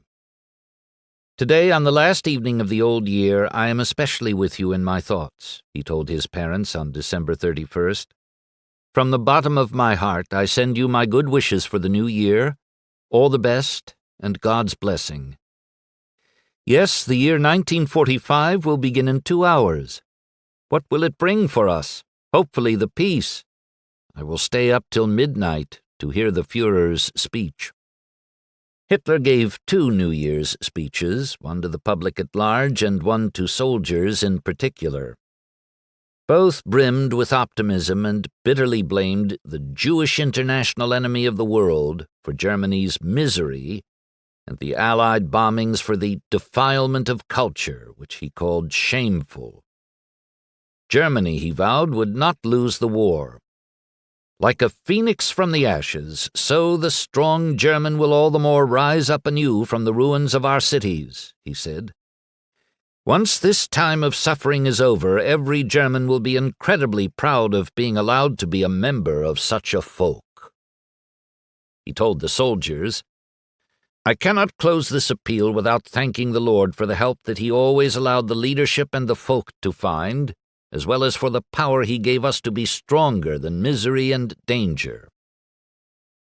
He thanked Providence for protecting him during the July 20th assassination attempt, and concluded with, The Almighty, who has led our folk in its previous fight for life and weighed, rewarded, and judged it in accordance with its merits, will this time encounter a generation worthy of his blessings. You are the unfading witnesses for this in the past years, my German soldiers, and you will be that all the more in the coming year. After listening to Hitler, Fritz finished his letter without adding any conjecture, analysis, or opinion. In contrast with his once fervent zeal for Hitler, the muted tone of this letter spoke volumes.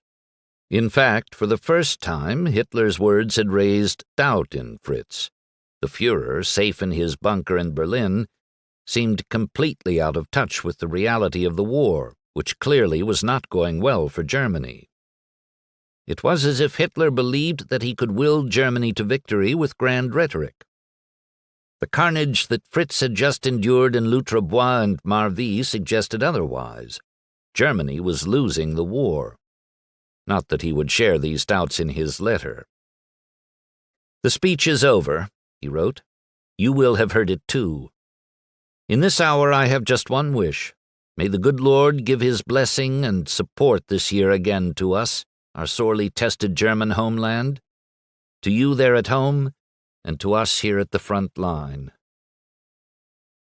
His letter was in stark contrast to the one he had written from near Weislingen on December 5th, less than a month before. At that time, despite having just watched Deering die, he had been able to see a light at the end of the proverbial tunnel. Let's hope and pray that it's the last Christmas in the war, he had written, optimistic about a German victory. Now, as the year ended, he no longer had that hope. He had lost most of the men in his platoon. He'd heard Hitler's out-of-touch assessment of the war, and he had seen something in the rubble of the church in Bois that had sealed his hatred of war. Framed by shattered stone, the dusty, swollen, sweet face of a little Belgian girl. Don Malarkey didn't shoot himself in the foot. He couldn't. Apart from anything else, it would have been a dishonor to his World War I uncles. A self-inflicted wound to send a selfish soldier home. Beyond that, Malarkey looked at the men around him, the ones still left. He had lost 8 buddies since they'd gone to war, not counting the wounded ones such as Toy and Guarnier. Buck Compton had just been given a breather. The shelling had pushed him over the edge. He couldn't take it anymore. But as much as Malarkey wanted to leave it all behind, he realized something. Those who were left needed him. If he quit, it would be easier on him, but all the harder for the others. He couldn't do that. He was a Malarkey. He couldn't quit. He owed something to his uncles, to Easy Company. Hell, he thought, to himself. Soldiers just soldiered on. Even after January 10th, when Rowe, Easy Company's medic, came to him. Malark, I'm sorry, he said, but it's Skip. He's dead. Penkala, too. Don's disposition didn't change. It was as if he was frozen in grief, or numb, maybe both. How? He asked softly. Direct hit. Shell found them like it had eyes. Again, no collapse, no angry fists to the sky, no tears. He was already past the breaking point. For Malarkey, the moment wasn't just about Skip. It was about 100+ days on the front line, seeing bodies torn apart and broken and smashed, bloated in summer's sun and frozen by winter's cold. It was watching Fritz Nyland right there in your foxhole at Carentan break down and weep after believing all three of his brothers had been killed in the war. It was the legs of Toy and Guarnier in the blood-splattered snow. All of it had flooded Malarkey with so much unexamined pain that Skip's death was just one more set of unclaimed laundry in England that he couldn't deal with. After a while, you learned to use the pain almost like an anesthetic, to protect yourself from more. By the time he heard about Skip, he had the emotional dry heaves. Nothing left to come up. "Here," said Rowe, pressing the cross of the rosary beads into Malarkey's hand. "He'd want you to have these." Malarkey held on to the cold cross. All around, men's eyes were wet with tears. Muck was clearly a favorite, and there was nobody closer to him than Don.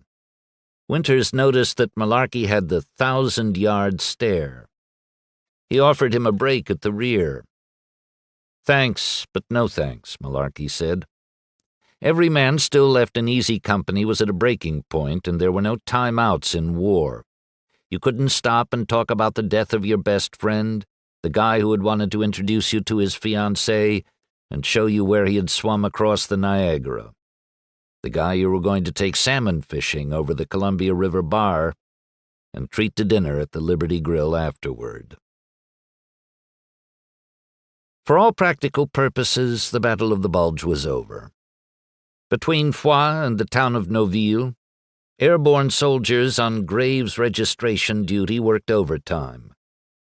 The bodies were stacked 12 to a pile, one paratrooper would recount, with the Germans in separate groups from the Americans. Though the Americans had been taken by surprise and were slow to respond, their resiliency, particularly the 101st Airbornes, had made the difference. They had held off the Germans just long enough that Patton's Third Army could help turn the tables.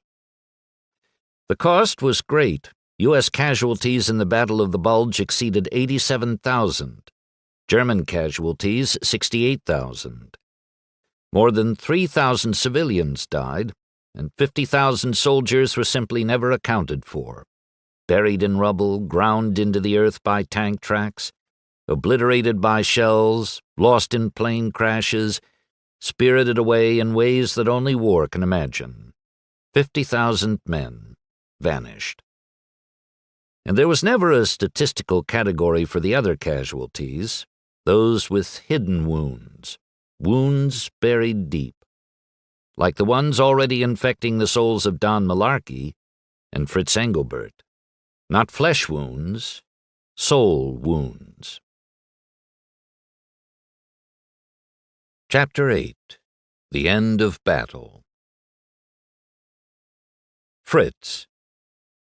On January 31st, 1945, Fritz Engelbert became one of the last German soldiers to withdraw across the Luxembourg-Germany border to the Vaterland.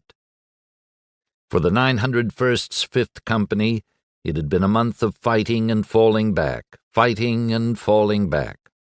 If the pattern was militarily honorable, the end game was destined to be the same for the 5th as for every other company of German soldiers: defeat. The Third Reich was now in its death throes. It was not a matter of whether Germany would be defeated by the Allied forces, but when. But officers, if perhaps secretly pessimistic, kept flying the swastika with boldness.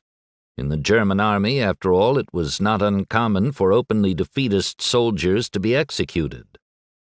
And back in Berlin, Hitler was not about to surrender, particularly since U.S. President Franklin Roosevelt and Soviet leader Joseph Stalin were adamant that they would only accept an unconditional surrender. The war was going badly for Germany, but Hitler had assured the public and the military that Germany would prevail. Against this backdrop, Engelbert told his folks he just wanted to be done with war. In an early January letter, he said that he had a great longing for home, for another life, enough. He told them that the life of a soldier goes in waves. Currently, I'm on the crest of that wave again. We are located near the German border in a small cleared village and are waiting for the realignment. Despite the fact that we live for the moment here, I am satisfied, grateful for every quiet hour I have been granted. The only thing that weighs on you like a soft shadow is the question of how it will look in the next wave hollow. Right now, the weather is favorable for us. The clouds are hanging low. It is snowing outside. I am now sitting in our little room. The stove crackles. It's pretty cozy. How nice it was at home at this time. If I could find skis, I would have the opportunity to ski here. The landscape is like at home. It is almost noon. Hopefully the truck will come with food soon. It is not particularly rosy with food at this moment. Our kitchen truck had an engine failure and couldn't keep up with us. So we were fed by another company. For a while, we didn't get any warm meals. Fritz and his comrades were pushed deeper into Germany. A shell exploded near Engelbert in a skirmish with Canadian troops on the lower Rhine. But the shrapnel sliced into his G43 rifle, not into him. With his rifle unusable, he was issued an Italian Beretta submachine gun, but he never fired a shot with it, not one.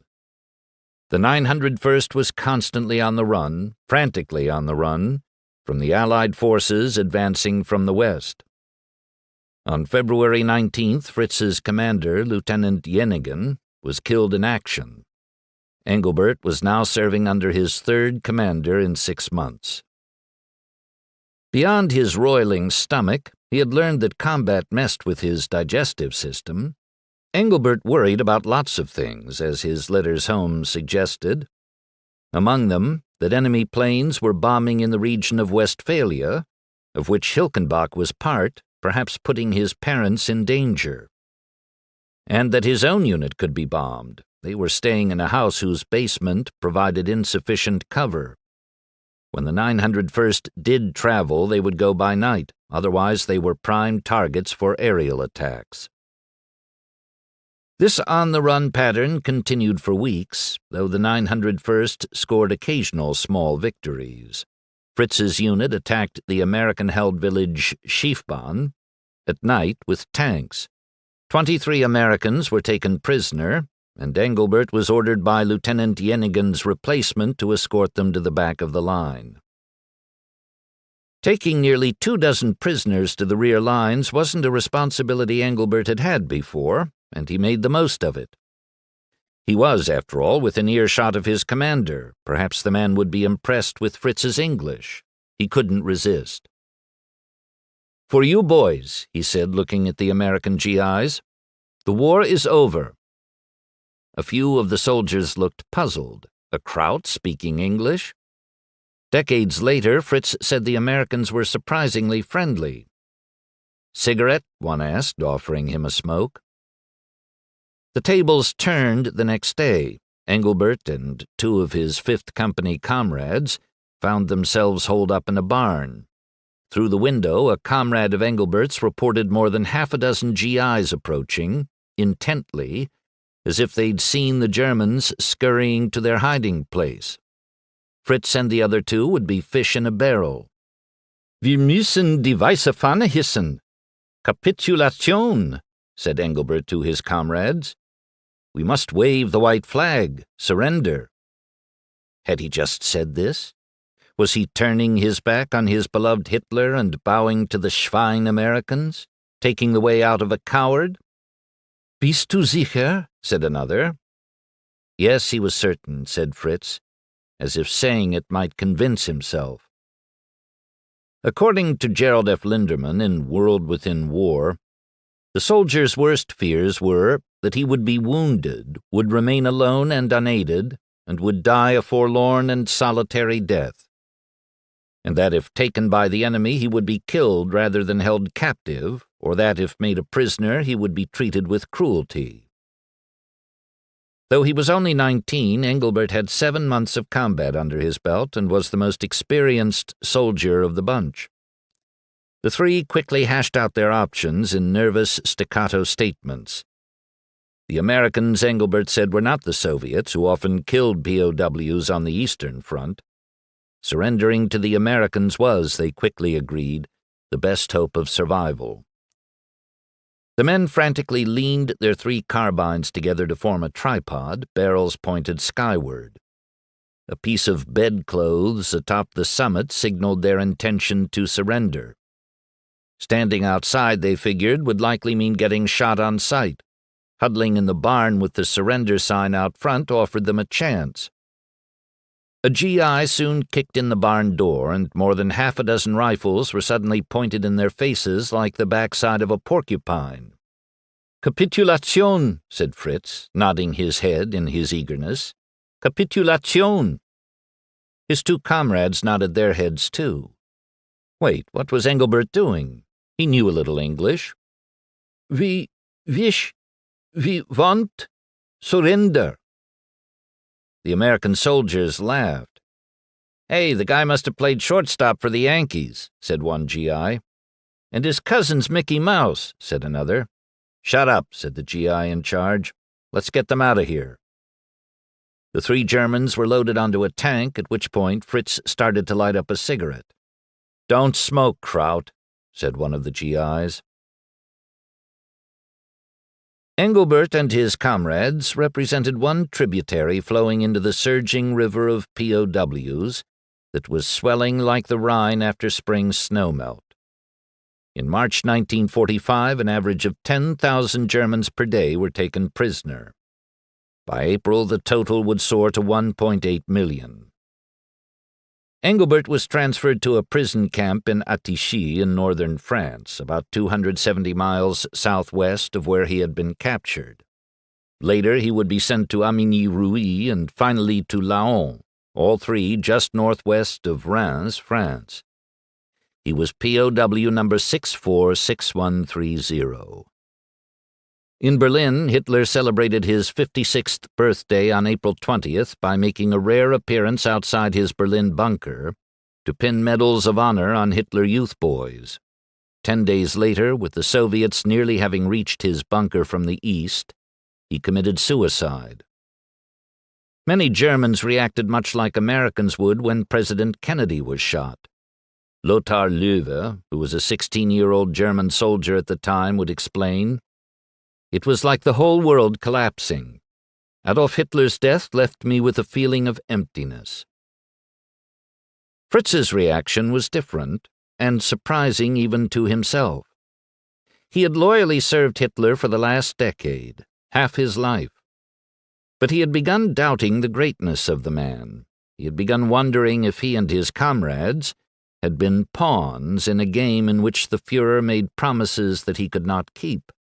Whether the man, who had committed suicide rather than face the Russians, had been as courageous as so many seemed to think. Whether he was a fraud. It was not a comfortable thought, because to accept it would be to accept the idea that he and his comrades had been duped. But Engelbert's once clear thoughts of Hitler and war had been muddied by the madness. Engelbert's personal defeat paralleled that of Germany. With no hope left, the Germans surrendered. An armistice was signed with Allied forces on May 7th in Reims, at a tiny schoolhouse across from the train station, less than an hour's drive southeast from the 3 POW camps where Engelbert would spend time. War in Europe ended the next day, 2 days before Fritz turned 20. As a POW, Engelbert didn't have access to news. How much he knew about the outside world is debatable. At some point, word filtered through the camp that Hitler had died and the war was over. But it's less clear how much the POWs knew of the darker truths about Hitler, particularly regarding the death camps where more than 11 million people died.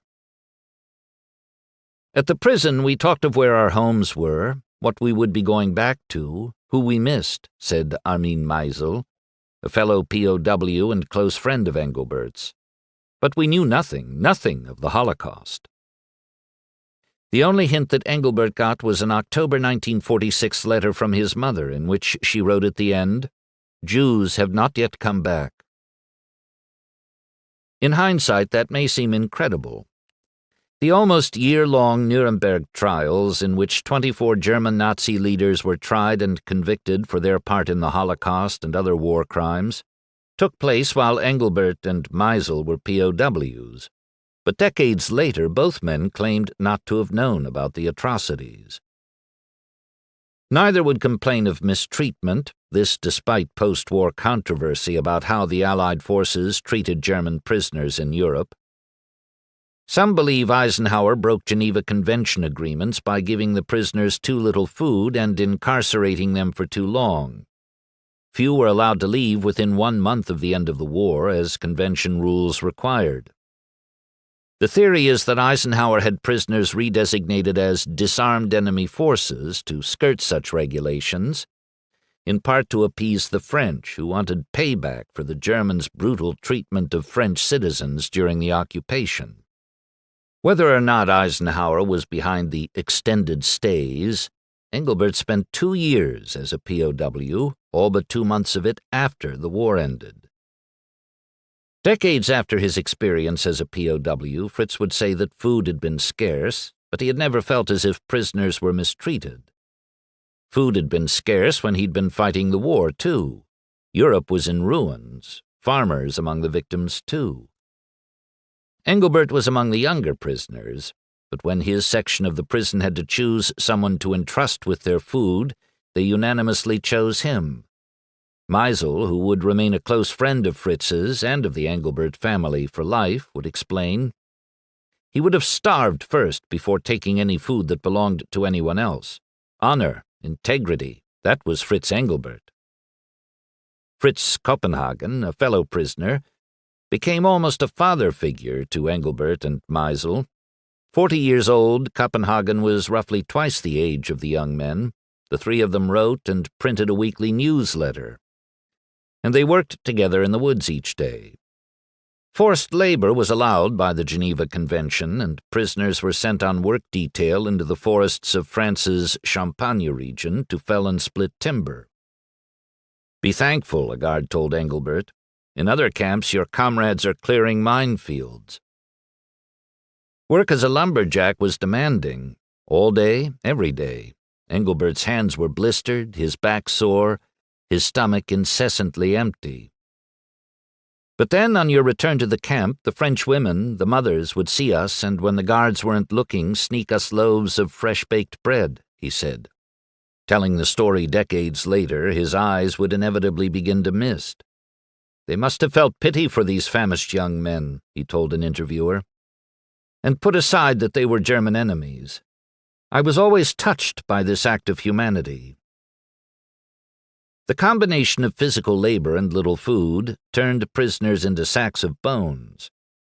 Many barely weighed 50 kilograms or 110 pounds. Engelbert got down to 130, 20 pounds below his normal weight. More troublesome was a bout of typhoid fever, which racked him with fever, stomach pain, and headaches. But even that cloud had a silver lining. At the hospital in Laon, he was treated by a Dr. Berthaud, a Frenchman who not only helped Fritz return to health, but, once he was well, got him a job in the commander's house. "Fritz is healthy," wrote Copenhagen to Engelbert's parents. "He works in the hospital in Laon. Accommodation is very good, also the food. The doctor who Fritz now works for is a kind-hearted man. He never lets your son feel that he's a prisoner. The jobs are all easy jobs in the commander's house." As his time as a prisoner lengthened, so did Fritz's skepticism about the war, and of Hitler. "Here our fathers bled, and we, their sons, soaked this floor with our sweat," he wrote home on April 3, 1946. "Oh, those damned wars! Hopefully mankind has finally learned from it." As 1 year as a POW became 2, Engelbert's longing for home increased. "How much longer will I have to stay behind barbed wire?" he asked his parents on March 5, 1946. "Don't you know anything about it? Every morning when the sun rises, my eyes fly east to home." 2 weeks later, "Today is the first beautiful spring day when homesickness burns." That said, either his attitude was remarkably optimistic, or he wanted to cheer his parents. "So far," he wrote, "everything is fine with me." In November 1946, 18 months after the war had ended, Anna Engelbert wrote to Red Cross authorities in Geneva, Switzerland, who were in charge of POWs, and all but demanded the return of her son. She also wrote to Fritz that he was needed at home to help run the inn. "We are both ill," she wrote. "Your father has a bad heart." By the time Engelbert was finally released in early May 1947, he had not been home for nearly 3 years, since his leave in the summer of 1944. 18 when he entered the service, he was now 22. He had traveled thousands of miles, and though he didn't believe a single bullet of his had killed an enemy soldier, he had seen death in nearly every conceivable form. He was tired, and if he didn't notice it at the time, broken. He was not the Hitler Youth boy who had left in August 1943 to help restore Germany to greatness, who had smiled and waved as the train left the Hilkenbach train depot. On May 9, 1947, Fritz Sr. and Anna Engelbert looked up from their work at the inn, and there he was, standing in front of them, their son who had left as a boy and was now a man. Dressed not in military garb, but in civilian clothes, thin beyond belief, face chiseled with unspoken horror, his eyes having seen too much. The hugs and handshakes soon gave way to the rhythms of the past. Quiet mistrust between father and son, Anna caught in the middle. Life at Gasthaus Engelbert was just as it had been when Fritz left, but at the same time it was nothing like it had been. War, he had written back in January, was like a wave. The only thing that weighs on you like a soft shadow is the question of how it will look in the next wave hollow. He was about to find out. Don. On February 5, 1945, Don Malarkey and what was left of Easy Company arrived in the city of Haguenau on the river Moder, which flows into the Rhine.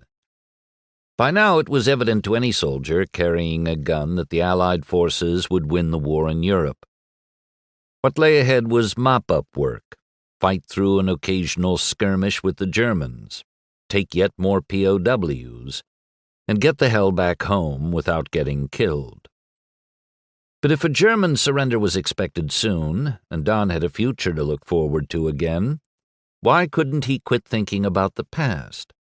When a truck with Easy Company's first platoon showed up, only 11 of the original 40 men were in the back. But the only one Don noticed missing was Skip. It didn't help matters when a group of fresh-faced replacements arrived, bouncing around as if they were at Boy Scout camp. None of them had seen the legs of Toy and Guarnier in the snow. It wasn't their fault, but they knew nothing about laws. Among Malarkey's closest friends, Muck and Hubler dead. Toy, Guarnier, Scotty Gordon, Frank Bracante, and Burr Smith wounded. Compton shell-shocked. War got a grip on you and wouldn't let go. In Haguenau, Malarkey could have left the line. Winters had told him he'd paid his dues, but he had chosen to stay, so unfortunately had his memories. Standing in the shower, his first since Mourmelon 6 weeks before, he closed his eyes, and just when he'd thought the warm water could take him away from this mess, he heard the words of the medic Eugene Rowe. "Malark, I'm sorry, but it's Skip." He wrote a letter home to Bernice, who was now a singer in New York. Earlier, she had asked what war was really like. He decided to tell her. "When we were surrounded, I sometimes felt we would never pull out of it. Generally, I was confident, in spite of the suffering. Can you imagine, honey, living in a foxhole with ice on the side and hanging from an improvised roof? Outside the snow up to your knees. We had to wrap our feet in burlap bags to keep them from freezing. Even then, many of the men had toes that wouldn't function. I can remember how my hands would freeze to my Tommy gun. The fact that you're still alive is the only important thing. I know you don't know what it is to face death. It's the most punishing experience you can imagine. And when you're fighting, you're going through it 24 hours a day. It's hard, darling, to walk into those Kraut tanks, machine guns, artillery, etc., when you know you've got so much to live for. It takes a lot of that stuff called guts that too damn few men have. Having been as lucky as I am, I begin to feel that I'm a fugitive from the law of averages, which isn't good. The war is hell, all right. How would you feel if you were walking down the street with a friend and suddenly she was blown into 1,000 pieces? My best friend was killed at my side, the greatest little guy I've ever known. I was more broken up than I've ever been in my life, but there's no turning back. Keep driving, and for 5 days after we kept attacking. Each day more of my friends would leave for a better world. That's a sample of what I've been doing. I could never describe the terror that strikes you when you're under those terrific artillery barrages, when the exploding steel seemingly pounds you into the ground and makes your head reel, your ears pop, and your heart stop beating. I would tell you a lot more about legs and arms, faces, eyes, etc. that are no longer usable. That's the kind of life I know. Not an existence of a human being, but the life of a madman. Malarkey got a letter from Joe Toy, who reported that after the amputation of his leg, he had gotten gangrene and had to have it cut again. Tonight, he wrote, they're cutting it for the 4th time, and if it's not successful, I've already been told that's it. I die. After a cross-river skirmish that took the life of Eugene Jackson, Easy Company headed deeper into Germany, its war essentially over. Behind them, emotional rapids and waterfalls. In front, the smooth stretch of a lazy river. Malarkey started thinking of Faye Tanner, Skip Muck's fiancée back in New York. He traded letters with her. Skip's mother hadn't gotten an official telegram yet, and she was holding out hope that Skip was still alive. Sorry, Malarkey confirmed it to Faye. He's gone. Perhaps we can console ourselves that he is in a happier place where there is always peace, and not the misery and horror of a crazy world at war, Malarkey wrote. It's hard to believe that the Rhine is so far behind the lines these days. This damn war has been going so long that when it finally does end, I won't be able to believe it. He promised Faye he would come visit her once he returned stateside. Malarkey contracted what doctors called Rhine River malaria and was hospitalized in Liège, Belgium. He was released in early May 1945. He was having a beer at a sidewalk pub in Verviers, trying to figure out how he could get back to Easy Company, now far to the east in Germany. When he went to pay for his drink, the bartender shook his head no. Déjà payé. What the hell? The bartender nodded to a table of men, one of whom tapped Don's shoulder. Aigle hurlant. Screaming eagles, said an English speaker on the next stool. The patch on your shoulder. Bastogne heroes. They buy your beer to honor you. Malarkey might never have felt prouder. The people whose country the Americans had liberated from the Germans were saying thank you. It was May 7th, 1945, nearly 5 years since German soldiers had goose-stepped into city after city. The Allied victory in the Battle of the Bulge had ended that Nazi occupation. As of February 4th, 1945, Belgium was free again. As Malarkey sipped his beer, bells started ringing outside. La guerre est terminée! Les Allemands se sont rendus! The people were shouting in French. Instantly, smiles, hollers, hugs. The war is over, an English speaker, face aglow, said to Malarkey. The Germans have surrendered. The grateful Belgians bought so many drinks for Malarkey that when he saw someone who looked like Frank Percante walk by outside, he wondered if it was only the buzz from the beer. But then Percante saw Don, burst through the pub's door, and gave Malarkey a huge hug. The reunion only got better when Burr Smith, another screaming eagle, rolled by on a trolley, in fact doing handstands atop the trolley, and joined the celebration. What could be greater, thought Malarkey, than celebrating the war's end with guys you'd been with ever since Toccoa? The three locked arms. "This is it," said Smith. "We're going home." Beyond Ocean View Cemetery, the waves of the Pacific Ocean rolled ashore. Malarkey got out of the car and popped his umbrella. It was late December 1945, and Astoria welcomed him home with a medium drizzle and temperatures in the low 40s. Typical Oregon winter. He had come to pay his respects to his uncles. He hadn't written a poem for the occasion or invited anyone else to come. He just thought it necessary, important, to stand before the graves of his two long-gone uncles and say, "We, the Malarkey boys, made it. We didn't give up, didn't quit, and we won the war."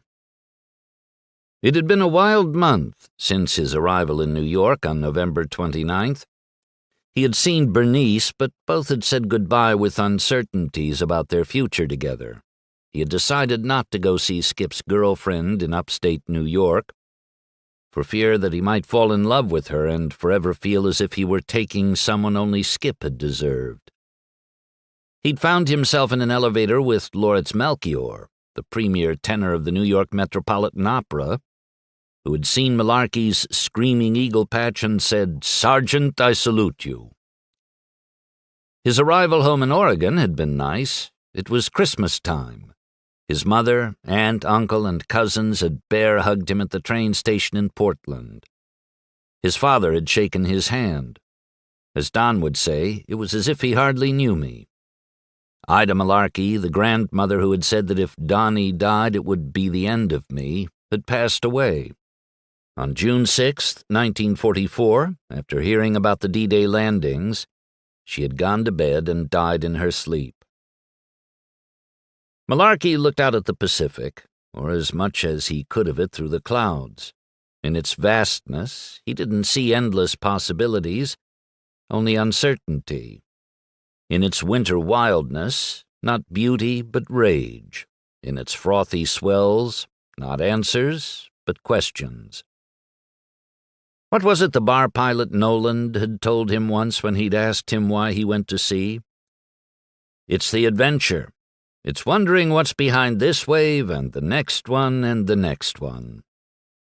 Malarkey had no idea, but he was about to find out. Part 3. Home. We are not youth any longer. We don't want to take the world by storm. We are fleeing. We fly from ourselves, from our life. We were 18 and had begun to love life and the world, and we had to shoot it to pieces. Eric Maria Remarque, All Quiet on the Western Front. Chapter 9. Reckoning Up the Damage. Fritz. In a German folk tale that mirrors Engelbert's return from the war, Karl Katz sips from a flagon and falls asleep for 20 years, only to wake up to a world unlike the one he remembered. The story, found in German popular stories and fairy tales, translated by Edgar Taylor, is the German equivalent of Washington Irving's Rip Van Winkle. Says one part of the story, "He went in at the open doorway, but he found all so dreary and empty that he staggered out again like a drunken man." Like Karl Katz seeing his home, Fritz found Hilkenbach dreary and empty. In March 1945, a radio station in nearby Ferndorf had been a target for Allied troops trying to cripple Germany by attacking its infrastructure, communication centers, railroads, bridges, and the like. The war had been here, too. Engelbert's father had only recently finished repairing the gable on Gasthaus Engelbert, which had been riddled by artillery. The inn itself had been littered with glass from house-to-house fighting. Even if Hilkenbach hadn't been hit hard like bigger cities, and 2 years had now passed since the end of the war, people were still walking around in dazes. Families had been torn apart, young people displaced, children orphaned. Many fathers were never seen again. 4.3 million German soldiers died or went missing. Vets roamed the streets, many missing limbs. Homelessness was rampant. 500,000 German civilians had died, mainly in the Allied bombings. And then, of course, there were the Jews, or lack thereof. Seligmann had died of a heart attack in 1941, but the other Jewish families in Hilkenbach, in fact, essentially every Jewish family in Germany, had vanished. 2/3 of Europe's Jews died at the hands of the Nazis. Engelbert wouldn't have known such numbers soon after the war's end, but as he began to stitch together the story of the death camps, it repulsed him. He was not the same man he had been, and Germany was not the country he had imagined it to be. When he'd been 13, when his Hitler Youth leaders and his Hitler Youth comrades were making their snide remarks about the Jews, it had seemed natural to make the local butcher the enemy, the bad guy, the scourge that needed purging. Never mind the fact that he wouldn't learn until later. Some 150,000 men of Jewish descent had fought for Germany in World War II just like Fritz. Empty. Over the next few months, as Engelbert heard, read, and watched the newsreel horror of the Holocaust, as he realized that Hitler had been behind it all, as he put the pieces of the puzzle together, he looked at himself in the mirror and hated what he saw. It wasn't the gaunt, hollow-cheeked, typhoid fever-racked image that he despised. It was what he could not see, the insides, the mind of a fool, the will of a coward, the heart of a stone-cold statue. He had heard how the Americans, after seeing the train cars full of bodies at Dachau, had rounded up Hitler Youth from nearby Munich and taken them to see the carnage, to witness what their Nazi leaders had done, the Aktion, mass murders, and Fritz held himself just as guilty as those leaders. He saw the Hitler Youth loyalist who had considered reporting his parents to the authorities for helping Seligmann, and the Wehrmacht soldier whose war was responsible for the little girl dying in the rubble of L'Outre-Bois. Staggered. Alcohol wasn't, and never would be, Engelbert's Achilles heel. Shame would be.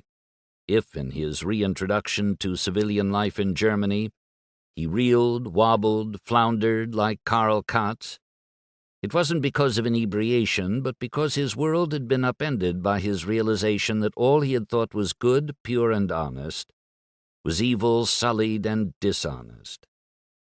That the man he had modeled his life after was a monster, and if he was staggered, flabbergasted, shocked, unsteady, it was because all that he had once thought to be true turned out to be a lie.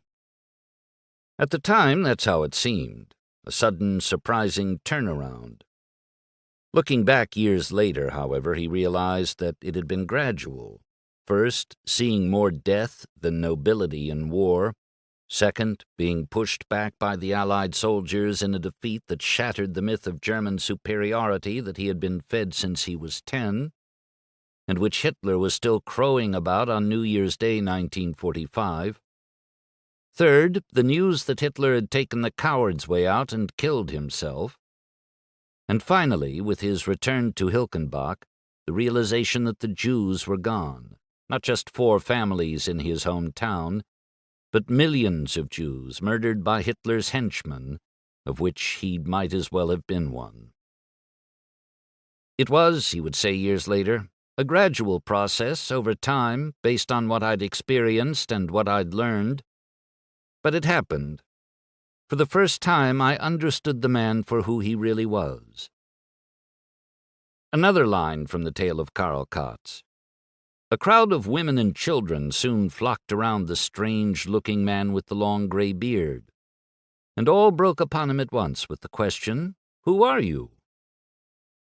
Who was he, indeed? A fool, a lackey, an accomplice, an evildoer, an imbecile, a hired hand of the devil himself, the perfect example of Hitler's insistence that people will more easily fall victims to a big lie than to a small one. A Mitläufer, a person lacking courage and moral stance. Or so he considered himself. Day after day, week after week, month after month, the more he learned about Hitler, the more he quietly seethed, the operative word, quietly. In all things, Fritz Engelbert was composed, quiet, controlled. Never the go-to-the-head-of-the-class student, but as his classmate Waltraud Menn would say, always the student with the right answer. Until now. Until he realized that he had the wrong answer regarding Adolf Hitler. He had been duped by the greatest con artist on earth. And what did that make Engelbert but an extension of the Führer's evil? Never mind that he had never killed a man in the war. Whatever blood Hitler had on his hands, Engelbert had on his own. A final Kotz reference. As to where he had been for the 20 years, that was a part of the story at which Karl shrugged up his shoulders. For he never could very well explain it, and seemed to think the less that was said about it, the better. Yes, thought Engelbert, the less said about his participation in Hitler Youth and the Wehrmacht, the better. Do not flaunt that for which you should be ashamed. When he had come to Hilkenbach on leave in the summer of 1943, heads would turn. The hat, the boots, the uniform. Instant respect from pub owners who would slide him a free frosty Kronbacher to young women who would slip him a smile. Now he felt like a ghost, invisible. He was an anomaly. Most soldiers had been home for nearly 2 years. When civilians looked at him, it was with neither deep respect nor derision. In some ways, German soldiers were regarded by civilians the same way they regarded themselves, as victims. Germans, including those who had been fervent Nazis, were now saying, "I was never one of them. I never trusted the man." Author and Holocaust survivor Primo Levi called it willed ignorance. For the majority, the realization that they had worked and slayed for a criminal cause came with devastating slowness, wrote Gerhard Rempel in Hitler's Children. Engelbert, a man whose integrity, people would come to say, defined him, was quick to take responsibility for his stupidity. Not, of course, that he was going to say that to his father, who never just came out and said it. Ich lach richtig, du lachst falsch. But he might as well have. I was right. You were wrong. If the war had shattered countries, lives, cities, and more, 9.2% of Germany's population died in it compared to 0.3% of the U.S. population. If it had changed so much for so many, Fritz Jr. and Fritz Sr. had picked up right where they left off. The quiet war between father and son continued. Never mind that even if they didn't know it, the two had never been so closely aligned in how they viewed the world. Fritz Engelbert Jr. had fallen asleep for a long, long time. Now he was awake, and the world was different. He was different. In one sense, he was freer than he had been his entire life. No Hitler to follow, no commander's orders to follow, no jingoistic bent to follow. So why did he still feel like a prisoner of war? Dawn.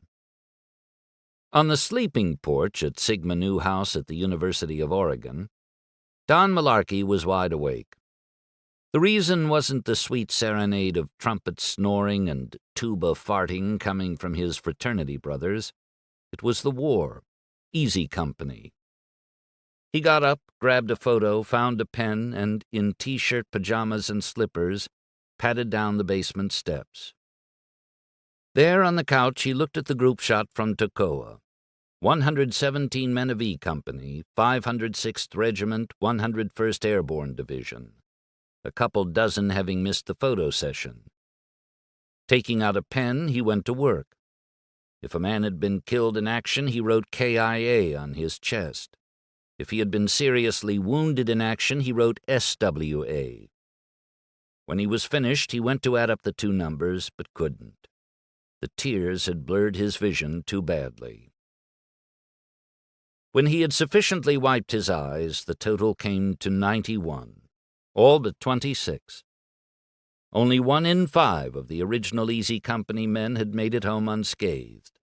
4 in 5 were either dead or seriously wounded, guys like Toy and Guarnier, hobbling around on one leg. Some people might have looked at the numbers and counted themselves lucky. Not Malarkey. Once, in a letter home to Bernice, he had called himself a fugitive from the law of averages. Now he asked, why them? Why not me? Hell, I even asked for it, and lived. At Breakhor Manor, I'd hot-dogged out in the middle of a firefight to grab what I thought was a Luger, put my own men in danger to satisfy my own selfish desires. Not a scratch. Then at Foix, a corporal gets hit when it should have been me taking that shot. How fair is that? Across the post-war United States, a wave of optimism blew from coast to coast. A mood as light and sunny as Germany's was dark and sullen. America was in better economic condition than any other country in the world. The United States had emerged from the war as the dominant force in the world. The middle class was swelling, unemployment plummeting to historic lows, and the American dream becoming a reality for millions. The GI Bill of Rights, passed in 1944, allowed vets to go to college and get low-interest house loans, something Malarkey was taking advantage of. Pockets of suburbs popped up, first on the East Coast and in California, then across the country. Life was good. But a Cold War like the one between the United States and the Soviet Union was emerging deep in the soul of Don Malarkey. The memories would not go away. They were with him when he was walking to the McDonald Theater in downtown Eugene and a car backfired. Instinctively, he dove into a bush as his friends' incredulous looks turned to laughter. The memories were with him when he awoke on the sleeping porch at the Sigma Nu fraternity house, sweating like a man in a sauna, having been sucked back to Bastogne in a nightmare. Muck exploding, legs in the snow. The 16-year-old German soldier, an angel in all-white camouflage. Malarkey began to wonder where the dividing line was between good and evil. He tried, God knows he tried, to default to what the Army had taught him, dehumanization. It was just another faceless soldier, the enemy that had to be thwarted. And yet he had seen that boy's eyes and his skin as smooth as Ardennes snow. Had Malarkey committed murder? Was he going to hell? Where was the purification for whatever curse he carried? Where was the absolution for the sin of having survived when others had not? Those weren't the only things that frayed his nerves. There was also the loneliness. On the University of Oregon campus, he could be lonely while at a basketball game with 2,500 fans at MacArthur Court. Lonely in a class of 50 students. Lonely anywhere. 3 years before, he had found life on campus as comfortable as a pair of well-worn saddle shoes. Now everything was different. It was as if he had missing time. And everyone else had missing experiences. No idea what he'd just been through, acting as if life were nothing more complicated than jitterbug dancing, pep rallies, and panty raids. Malarkey wasn't expecting a ticker-tape parade for him and others who'd fought. A beer and a listening ear would have been enough. But he found little interest in or affirmation of his experience in Europe. Everyone wanted just to get on with our lives. Few talked about the war or showed any interest in trying to understand it. Nobody got it. Nobody got him. Oh, outwardly he was Joe College, a crooner with good looks. He directed the fraternity choir, starred on the Sigma Nu basketball team, and dragged his grades up from the depths of the seas. But on a deeper level, he felt lost. Things hadn't worked out for Don and Bernice, who wanted him to move to New York so she could continue her singing career. "I'm too damaged, too mixed up to even think about getting married, much less going to New York," he wrote her. Malarkey always respected how diligently she had written him during the war and how willingly she at least tried to understand what he was going through in battle.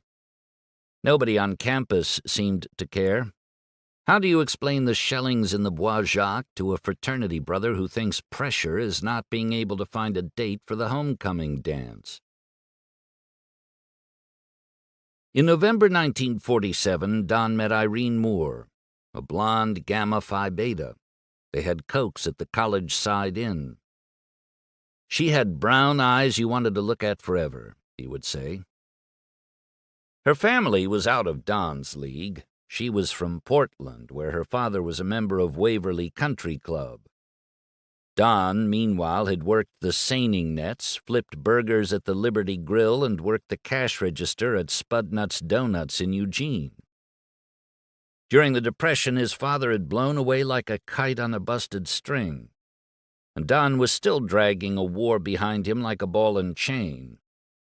But Irene was as smitten with him as he was with her, especially after he serenaded her one night with some Sinatra songs in the Pioneer Cemetery across from MacArthur Court. What he loved about her was that she was different from the others when it came to Don's war baggage. When he was suddenly in tears because someone reminded him of Skip Muck, she understood, she listened, she cared. A grenade of bad memories could explode on Don, and he and Irene could pick up right where they left off, as if nothing at all had changed, as if she could love him, protect him, keep him safe from the war, for now and forever. Never mind that Irene, like Don, was only human, and the ghosts of Bastogne were insidious. Years later, he was asked what it was like for him after returning from the war. "Tough," he said. "Tough meaning what?" probed the journalist doing the interview. "It was hell." "What was the worst it ever got?" "The worst?" His eyes were misting before he opened his mouth to speak. He sniffed. "Every evening after work," he said, "I'd go out for a drink, and at the bottom of my glass of scotch, I'd see the faces of every man I left in Bastogne." Chapter 10. In the Long Hall.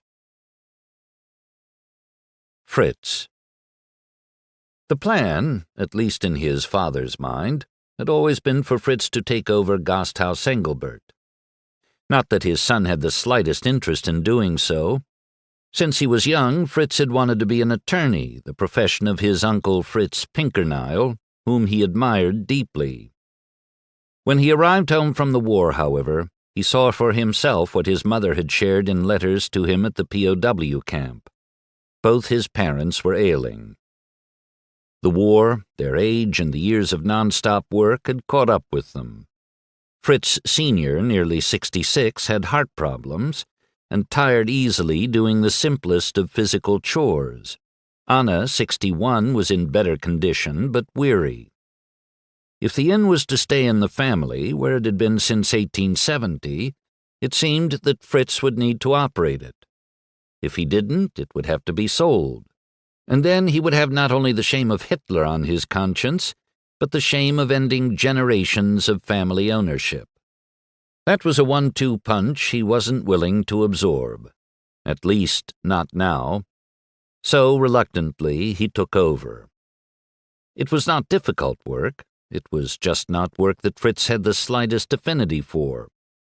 With each room cleaned, beer drawn, and stack of firewood split, he was reminded of how much better the life of an attorney, or anything else, would be. Beyond meeting guests' often lofty expectations, there was the pressure of his father watching him like a hawk, as if Fritz were an 18-year-old boy and not a 22-year-old man.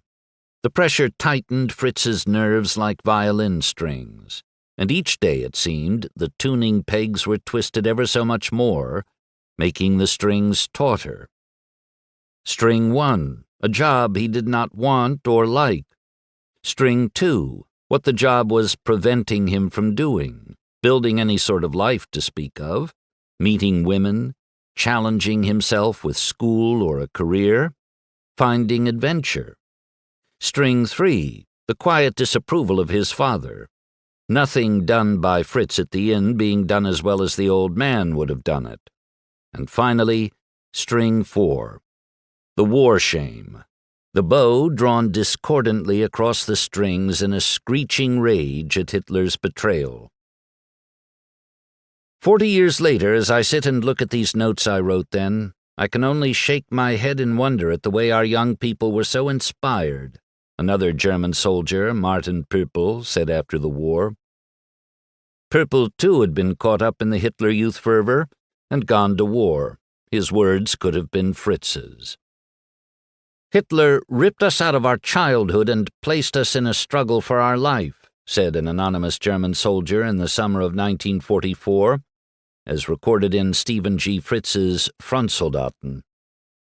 But at the time the young man had accepted the necessity, because the struggle was for our future.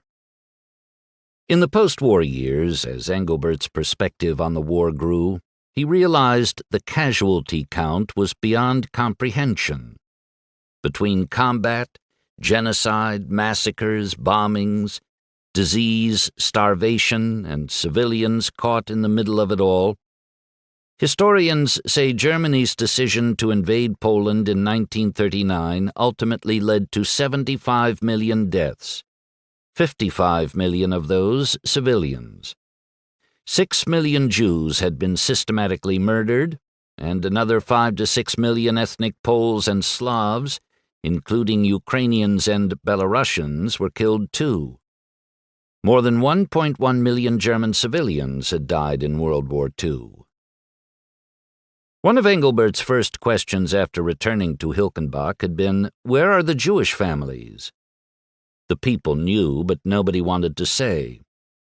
To tell of the death camps was to face an uncomfortable truth better left ignored, that the people's silence, their refusal to speak out against unspeakable evil, made them complicit in the mass murder. Many were silently ashamed that they had done nothing to stand up for the Honig, Stern, Schaefer, and Holländer families. This only compounded Engelbert's sense of shame for betraying these people, first as part of Hitler Youth, and later as a soldier in the German army. How could he not have seen the evil that was gathering like storm clouds in the skies above Germany in the late 1930s?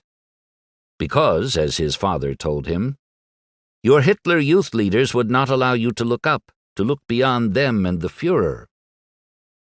But there was still serious strain between father and son.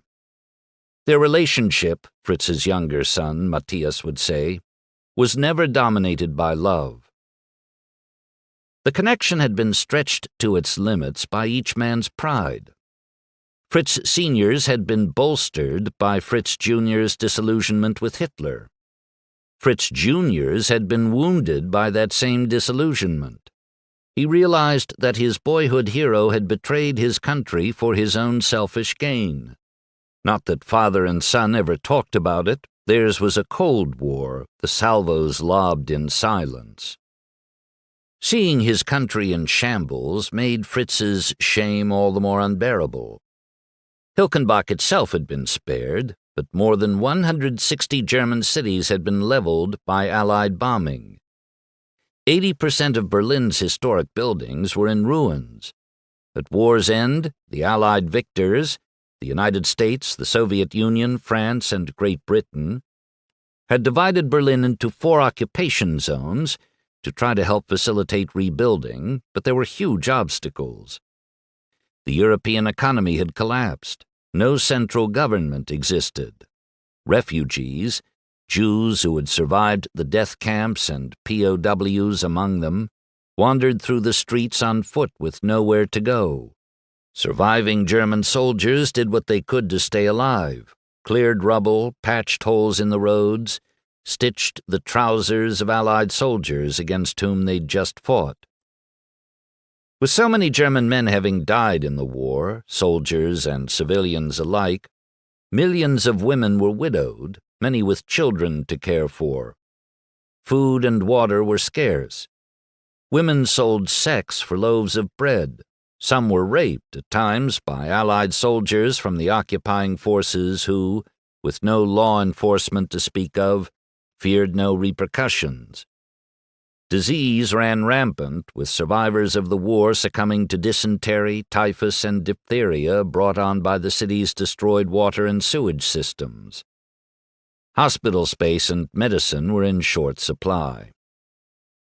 Fritz's first winter back from war, 1947 to 1948, was so harsh that it became known as Hunger Winter. Record-low temperatures froze the waterways, trapping ships with perishable foods imported from abroad in the harbors. A poor harvest meant less fresh food sent from the agricultural parts of Germany to the cities.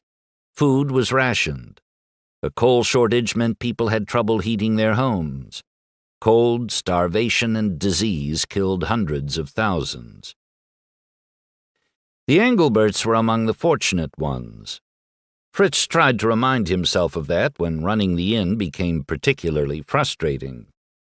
Slowly, as the months passed, the rest of Germany started to rebuild, from infrastructure to attitudes and everything in between. Under the Nazi regime, any book that didn't wholeheartedly support Hitler was banned. Now, as bookstores rebuilt from the rubble and banned books became available again, Fritz cautiously began reading books he would never have considered before the war, as if lightning might strike as he turned the pages of Dietrich Bonhoeffer's The Cost of Discipleship, written by a theologian who had been executed for his defiance of Hitler. He also read the poetry of Wolfgang Borchert, an author and playwright who had opposed Hitler, served in the war, left his regiment, and ultimately died of liver failure 8 months after Fritz returned home. The post-war Soviet Union was emerging as a threat to the world. The Americans had long been wary of Soviet communism and of Russian leader Joseph Stalin's tyrannical rule of his own country and countries the Soviets had taken over. In Czechoslovakia, people had no sooner celebrated the defeat of Germany when Soviet soldiers started raping and pillaging. The Soviet Union, meanwhile, resented America's decades-long refusal to legitimize the USSR. After the war, such grievances ripened into distrust as a Cold War chess match between the two countries began, with Germany as the pawn. At dinner one night in early 1948, Anna refilled the beer steins of her 2 Fritzes and mentioned radio reports of the Luftbrücke, Berlin airlift, beginning soon. The Soviet Union had cut off all land and water transit routes between Berlin and West Berlin, turning the latter into an isolated island surrounded by East Germany. The Allies were prepared to drop food and coal from airplanes to keep the 2 million West Berliners from starving and, come winter, from freezing. "How quickly friends can become enemies," said Fritz Sr. "It was not that long ago that the Soviets were helping the Allies defeat Hitler." "And I, for one, am glad they did," said Fritz Jr. "Someone needed to stop him."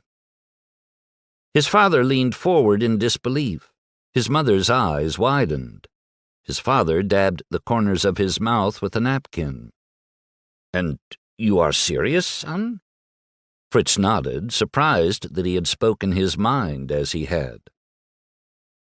"Fritz, I do not wish to pour salt into a wound," he said. "I've been to war, and I know how it can change a man." Fritz Jr. waited for the "I told you so" lecture. His father paused, deep in thought. Anna's face froze in anticipation. Of what, she did not know. "It takes a lot of courage to change one's convictions, as you apparently have," he said. "Especially when it means swimming against the unfortunate tide of our country, still." Anna's stone face creased into the slightest smile, even that with a sense of uncertainty. These were uncharted waters for all three. "Thank you, Father," Fritz Jr. said. There was an awkward pause, as if something extraordinary had just happened and nobody knew quite what to do next. Fritz Sr. lifted his beer stein. "If, as I said, friends can quickly become enemies," he said, "so apparently can enemies quickly become friends. A toast to my son." a man with the courage to follow his heart. And their 2 beer mugs clinked. On December 13th, 1948, Fritz Engelbert Sr. had a heart attack and died. He was 67. Like so many father-son separations, it triggered as much regret as grief in Fritz Jr., in particular regret that it had taken so long for them to find whatever tenuous peace they had found. Not that his fragile reconciliation with his father had inspired Fritz to take any interest in running Gasthaus Engelbert. His sense of obligation to run the inn continued, and his sense of futility along with it. With his father gone, he might conceivably have convinced his mother to sell, but he didn't. Instead, he split the wood, tidied the rooms, hired and fired the help, and pumped the petrol day after day. He and his father might have reached an odd accord regarding Hitler and Germany, but as Fritz worked, it was as if he could see the man off to the side, head tilted, eyes squinting slightly. Are this month's books updated? Are you aware the Schumachers in number 3 have been waiting for fresh towels for more than an hour? Have you restocked the bar? Fritz hated it all, and he hated that he hated it all. It only added another layer of shame. Millions were without work, and yet here he was with a job that he wasn't in the least grateful for. Why should he have a job when German soldiers were polishing the boots of American soldiers in what was left of Berlin? What had driven so many people to Hitler in post-World War I Germany was the fear and hatred of their European neighbors that he had instilled in them. But, Fritz wondered, what if the real enemy was within? What kind of monsters had Hitler made of his own people by teaching them that fear and hatred? And if the enemy wasn't outside the borders but within, wasn't it the responsibility of Fritz and his fellow Germans to overcome such ignorance? To start anew? Fritz would awaken at night in a sweat, thinking of war, Hitler, shame. He obsessed about not feeling better about his blessings at the inn. He was short with his mother. She would see him sitting alone behind the house, looking off into who knew what. He quietly seethed over apparently innocent remarks. And he would not smile, much less laugh. He tried going to gatherings of veterans' clubs, hoping perhaps to find some solace in the commonality of their shared experiences. But he always parted ways when the others were quick to defend Hitler. He soon tired of arguing with people so blind to what he now saw as obvious truth. 3 years after the war's end, the anger still boiled in his belly even as the loneliness deepened in his soul. The Allied command was carrying out its denazification program to rid Germany and Austria of National Socialist ideology, but Engelbert had already carried out his own personal purge. The question was, what would he replace Nazism with? He had spent nearly half his life defined by Adolf Hitler. Now that he was free to redefine himself, the prospect perplexed him. Dare he admit, frightened him. When the door imprisoning a caged animal is opened, the animal doesn't necessarily bolt for freedom. It often clings to the safety of its familiar confines. Fritz, too, was hesitant to leave the cage. In 1950, 2 relationships enhanced Fritz Engelbert's life, one a job, one a marriage. That they gave him direction, security, and satisfaction was obvious. That they failed to quell the demons inside was equally obvious. When Ziemag, the company Fritz had had an apprenticeship with before the war, offered him a job as a salesman, he approached his mother about a hybrid work life. Fritz proposed that he work at Ziemag on weekdays and work nights and weekends running Gasthaus Engelbert, bringing in some part-time help to operate the inn while he was away. Though she was skeptical about whether it would work, Anna agreed. If that setup enriched and complicated his life, So did falling in love with Margaret Messerschmidt, whom he met at WWII. In some ways, she was everything Fritz Engelbert was not: athletic, energetic, and social. What they had in common were wounds from the war, though she seemed far better at dealing with hers than Fritz was with his. As a young woman, Margaret had marched for the Wehrmacht as part of the Band of German Maidens, BDM, the girls' wing of the Hitler Youth. Like Fritz, she had come of age just as such commitment was mandatory. She had never known a life without Hitler, and she had aspired to the Nazi ideal of being a good wife and producing the next generation of children for the Reich. She had also been regularly forced to flee with her mother and sister into the woods to survive Allied bombings, and at 18 she had heard her father, Robert Messerschmidt, a train engineer for the German National Railway, allude to atrocities he had seen in the Ukraine in early 1942. After Germany invaded the Soviet Union in 1941, 2 out of 3 of Ukraine's Jewish men, women, and children were killed in the next 18 months. The German Einsatzgruppen rounded them up, transported them to remote areas, and shot them so they would fall into mass graves. Parents watched children killed. Children watched parents killed. "If we ever have to atone for what we are doing there, we will all fare very badly," Robert told Margaret, his other daughter Gertrude, and his wife Augusta. His unspoken warning: this was never to be mentioned again. After Fritz and Margaret married on April 28, 1950, they tried to juggle a life that included both of them working at WWII and Fritz trying desperately to keep the inn functioning. During the day, he did nothing but work. At night, amid his struggles to sleep, he inadvertently introduced Margaret to all the baggage from his past. Fritz often woke in a sweat from war-related nightmares. The pressure built. The violin strings tightened until one snapped. In December 1950, a particularly ornery guest had left the inn in a huff. Fritz came into the third-floor apartment, not even bothering to knock the snow off his boots, and slammed the door behind him. Margaret was making tea in the kitchen. Fritz unloaded an armful of firewood with a good riddance toss, strewing kindling here and there. "Are you all right?" she asked. "No, I'm not all right," he said. "What's wrong?" "To think of doing this job for the rest of my life," he sputtered, running his hand through his hair. I would rather hang myself." Don. On June 19, 1948, Don Malarkey skipped his graduation ceremony from the University of Oregon so he could marry Irene Moore. He had told her that however many children they had, one needed to be a boy so he could be named Michael Malarkey. Always a fan of poetry, Don loved the alliteration. They had that son in 1949, and 3 daughters: Martha the next year, Sharon in 1953, and Mary Ann 11 years later.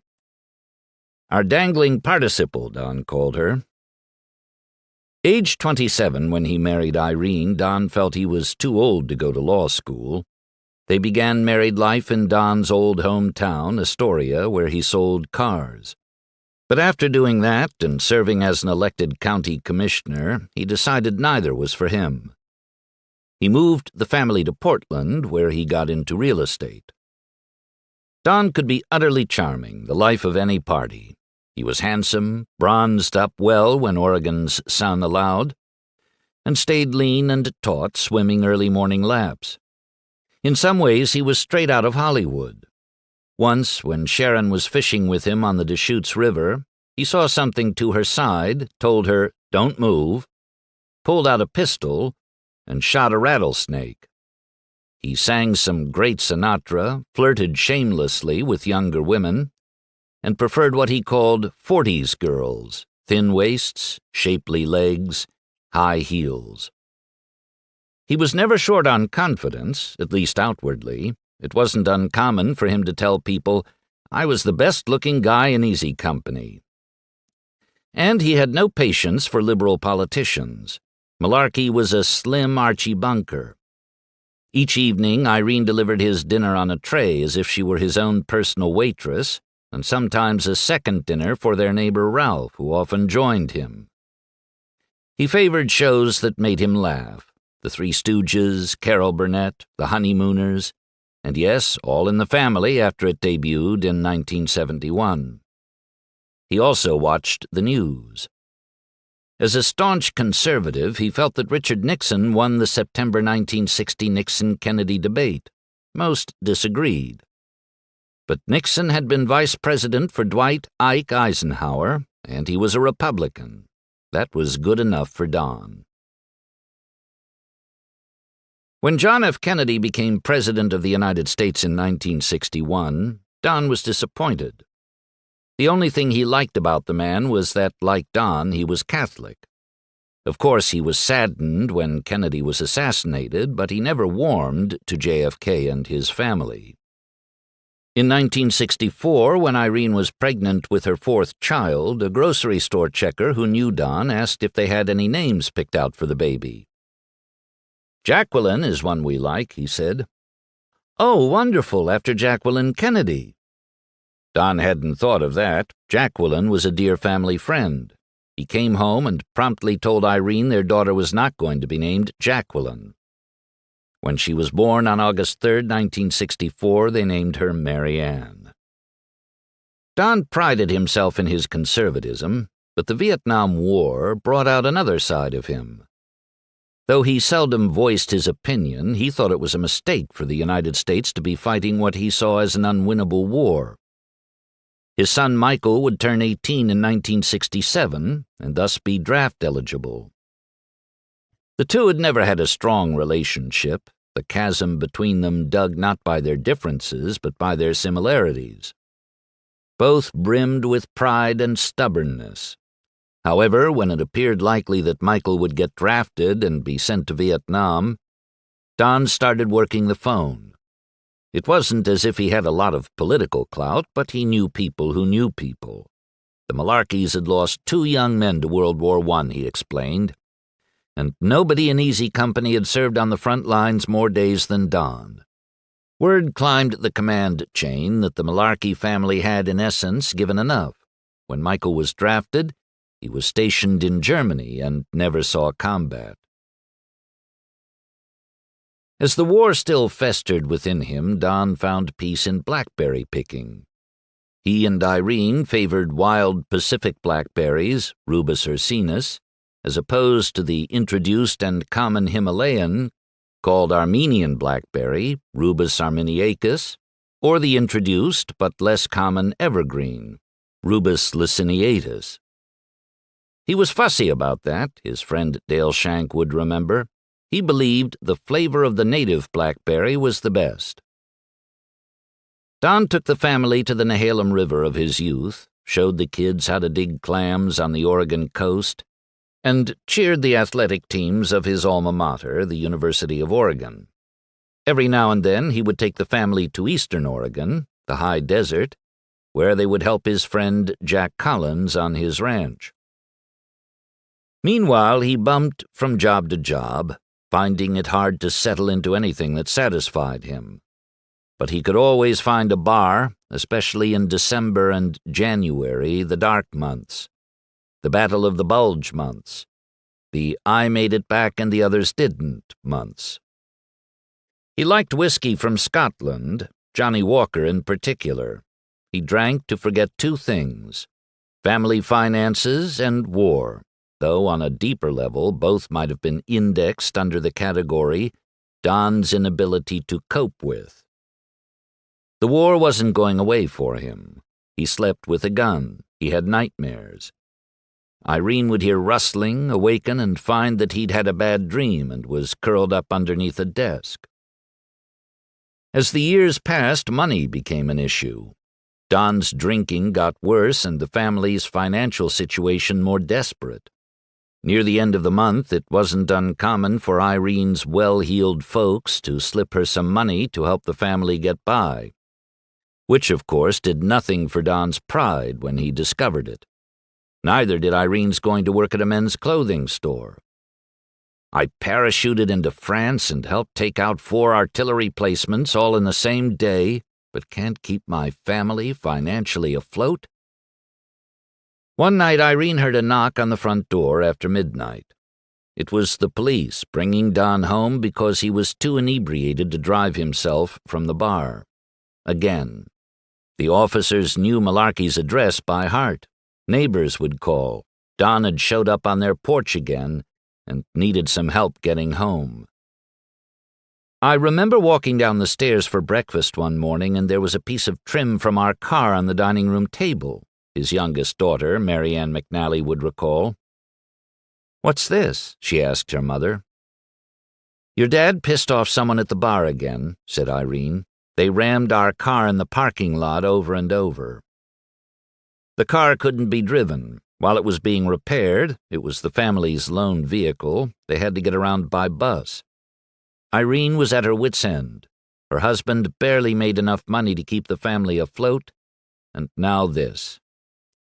At the snap of a finger, Don could go from happy father to yelling at his kids. He grumbled at Irene, growled at the sportscasters calling the game, rolled his eyes if people were on time. He preferred them to be 5 to 10 minutes early. Asked people to get up and get him a Coke instead of getting it himself. And he hated seeing people cry because, not that he fully understood this, it triggered his war-connected emotions, brought to mind all the times that he had wanted to cry but couldn't. He hated the TV show Lassie, Sharon, the middle Malarkey daughter, would remember. On Sunday nights, when Martha and I would watch it, we would start crying when Lassie's life was imperiled and we thought she would die. The crying would infuriate Dad, and he would forbid us to watch the show, but somehow we always would. When extended family gathered for Christmas, Don busied himself in the kitchen so that he wouldn't have to interact with the others. If one of the children slipped in to grab a few olives, he would utter the kind of admonishment that brought the conversations in the house to a hush. While the family gathered for the meal, he often took his food to the basement and ate alone. After dinner, he read to his family, not the Christmas story, but the story about how, when the Germans demanded surrender during the Battle of the Bulge, General Anthony McAuliffe, the 101st's commander, had replied, "Nuts." "The worst day was always January 10th, said Mary Ann. "That was the anniversary of Skip Muck's death. Once we got past that, we thought we could breathe again." Years passed. On a December night, after a long stint with Johnny Walker at the American Legion Hall, Malarkey placed a long-distance call to Joe Toy. As Don would remember it, both he and Joe were half-juiced. It was funny at the time, 2 old soldiers shooting the breeze while badly buzzed. But as time passed, the drinking was no longer funny, particularly to Irene. Don could get away with it with Mary Ann, the lone child left in the house. When he had been drinking, he would put her on his knee and recite Gunga Din or Invictus. And everyone thought he was just happy and funny and swell. He was, Mary Ann would say, a fun drunk. Irene wasn't laughing. She was tired of having to send a neighbor friend to the Brass Monkey to retrieve her husband. Fed up, she wrote a note for Don, took Mary Ann, and left. With a friend and her friend's daughters, they drove 1,000 miles south to Los Angeles, where they went to Disneyland. I remember the first night, sitting outside a phone booth while Mom talked to Dad, and he was screaming so loud I could hear, said Mary Ann. She told him we were leaving until he could get his act together. She was tired of him drinking their money away. For better or worse, the war had defined Don Malarkey. He had seen its brutality up close.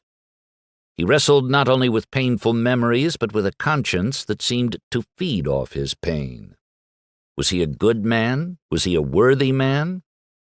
Or was he simply a lucky man who hadn't been at the spot where, say, Skip Muck had been when that shell pounced on him like a lion on a mouse? And did that really make him lucky or tormented? After a man died in Bastonia, he remembered, some would say, they're the lucky ones. We gotta endure this hell. They're home free." Malarkey endured, and was determined to live, at least for now.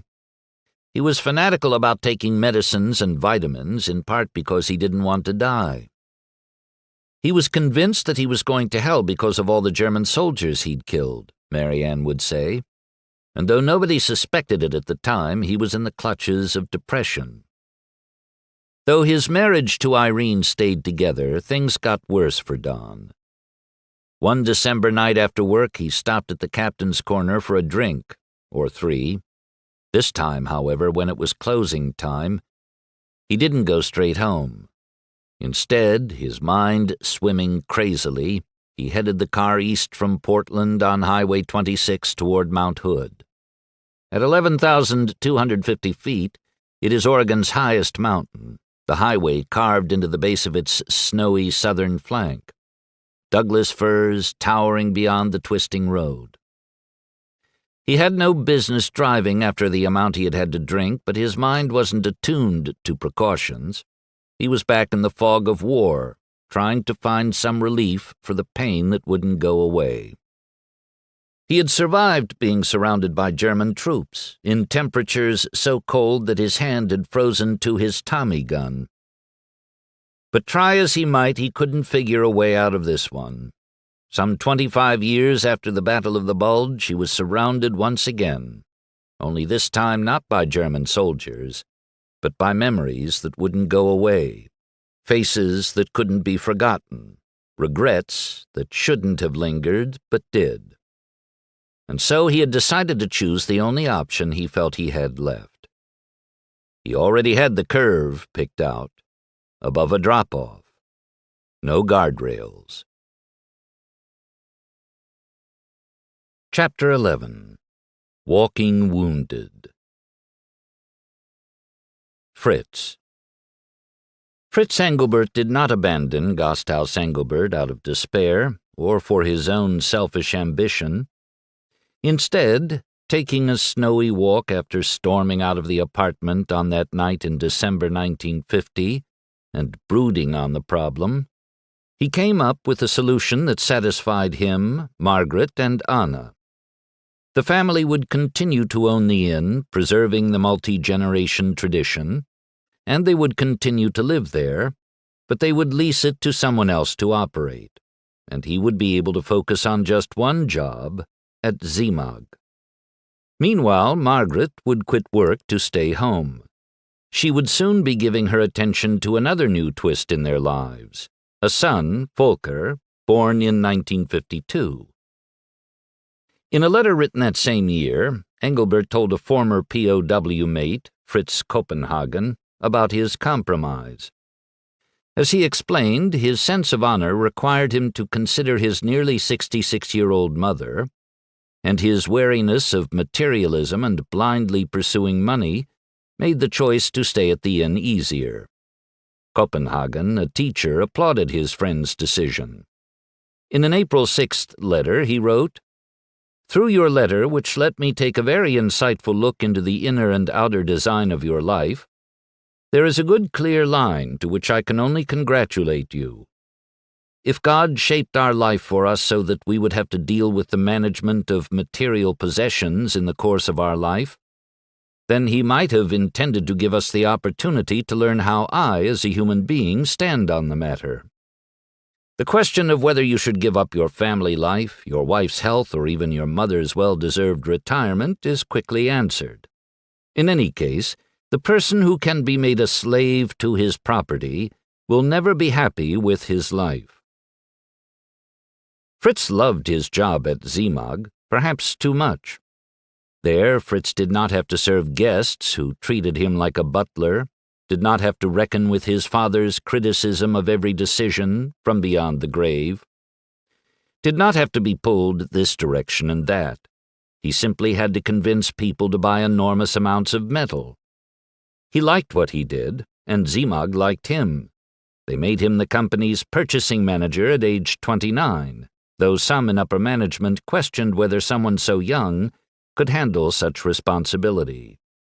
As Copenhagen's letter suggested, Fritz's love for his work wasn't about the money. It was because he liked the people, the process, the sense of accomplishment. At war, his team had been on its heels from the get-go. They had gotten the best of the Americans a few times during the tug-of-war for Marville, but there had been little to celebrate, and little to suggest he mattered. At his Zimag job, on the other hand, he was valued highly, he felt a sense of camaraderie, he earned good money, and he saw leaps of growth that represented success. What's more, his work left him little time to think about the past. The only problem with his love of his work was that it consumed him, or he willingly let it at the expense of his family. In 1956, a second son, Matthias, arrived. Fritz was neither an affectionate father nor an abusive father. He was mostly an absent father. Margaret's mantra for the boys when they were young was, "Papa arbeitet immer bei Zimag." Daddy is always working at Zimag. The family's pet parakeet, Booby, carried the same words into the 1960s. Papa immer Zimag. At work, he could ignore the ghosts of the past. At home, not so much. In one nightmare, he saw a little girl and asked her if she would like a piece of chocolate. "I can't have chocolate," she said, "because I'm dead. Remember me? In the church rubble at L'Outrebois? Your war killed me." Engelbert bolted upright in bed, sweating, heaving, frightened. "Liebling, geht es dir gut?" asked Margaret. "Ja." Engelbert was always all right. He had to be. He was a soldier. 6 days a week he dutifully got up and marched off to work, where he could forget. Then he came home, where he remembered, and where he would put in a half-day's work on Sunday. He was reserved, modest, and respectful, his demeanor a thin layer of ice below which lurked the depths of Marville and the Falaise Gap and Weislingen. His one recreation was big band music. He particularly enjoyed the German composer and bandleader James Last and English-born Les Humphreys. But he was never one to watch a soccer match on TV. "Nobody's watching me while I work," he once said. "So why should I watch them?" The ever-active Margaret loved to cross-country ski, something Fritz did only grudgingly. He would occasionally laugh at comedians Loriot and Hoppe Kerkeling, but for the most part he eschewed anything that smacked of silliness or triviality. He focused on work, not fun. Sundays sometimes involved a gathering of relatives, a mingling of Engelbert's aunts and uncles and cousins and nephews and nieces. Conversations at such events would often return to the war, even though more than a decade had passed since its end. As if the gathering were scripted by a theater director, Fritz's brother-in-law, Heinz, would dig in to defend the honor of the Wehrmacht, and Fritz would rebut his arguments with an anger he only unleashed on such occasions. "Ich bereue jeden Tag, dass ich ein Zahnrad in seiner hasserfüllten Kriegsmaschine war," he would say. "Not a day passes that I don't feel shame for having been part of Hitler's war machine." If he was dour most of the time, he got particularly dark and quiet on 3 days of the year. September 1st, the anniversary of Germany's invasion of Poland, which had started World War II, November 9th, Kristallnacht, and December 16th, the start of the Battle of the Bulge. In 1955, when there was talk of North Atlantic Treaty Organization, NATO nations, allowing West Germany to join and remilitarize, Engelbert seethed. "We should never have an army again," he said. "Never." He was so very bitter, his son Matthias would say. Fritz would fly into a rage at anyone who denied Hitler's responsibility for the death camps. He scoffed at those who tried to glorify the virtues and skills of German soldiers. He would shake his head in disgust when the German government dragged its feet in punishing the Verbrecher, criminals, who had supported the Nazi regime. At times, Matthias would say, my father would wind up in tears. The regret simply would not go away. It ate away at him every single day. Fritz hated the glamorization of war. At one gathering, his brother-in-law, Heinz, was regaling the family with stories of the gallantry of war when Fritz's face began to redden. In Normandy, the Americans kept coming, but our lancers would not give in, said Heinz. Hedgerow to hedgerow, they fought courageously for the Vaterland. And a few weeks later died like dogs, said Engelbert, remembering how he had first arrived to join his unit for combat. At the Falaise Gap there were bodies as far as I could see. His eyes began to mist. It was like they were not even human beings. The Americans shot them like dogs. He trembled. His face was wet with sweat. The conversation around him quieted. Heinz cleared his throat. We must go now. The party ended. More than one gathering ended the same way, with Fritz either too angry to enjoy his own family or too sullen to speak. Our mother suffered a lot when she saw our dad becoming so emotional, Volker would say. She tried to avoid talking about or listening to the misery of war. She didn't realize it at the time. Fritz didn't either. But he was experiencing what would be labeled post-traumatic stress disorder, PTSD, in the 70s following the Vietnam War. It occurs in many, though not all, of those who have been exposed to a traumatic event, or in Fritz's case, numerous tragic events. Such memories can translate into an array of PTSD symptoms, including isolation, emotional numbing, anger, depression, anxiety, and even suicidal thoughts. But in Fritz's case, a second layer of psychological poison was eating through him like battery acid, what is known today as moral injury. Fritz Engelbert may have been loyal to Hitler, but he experienced an about-face following the war, and his conscience had to deal with learning about Hitler's atrocities. That conscience felt deeply wounded. Moral injury is about more than seeing corpses and smelling death. It's about one's most deeply held values being trampled. It can plague those who are forced to do something against their values. Say, kill an enemy soldier even though society and religion say, thou shalt not kill. By the time Fritz arrived in Marvi, his letters suggest, he had seen war for what it really was and just wanted it over. Instead, he was thrown into the horrific Battle of the Bulge, then into prison for 2 years. Afterward, when he first understood the Third Reich from a broader perspective, he had no way of reconciling the wrong he had witnessed and participated in, no way to heal from this moral injury. With his post-war vision, he wasn't nostalgic for a Germany before the invasion of Poland, but a Germany before the rise of Hitler in 1933. German doctors in the 17th century called this condition, a soldier's longing for a home that no longer is, Heimweh. The Spanish call it estar roto, to be broken.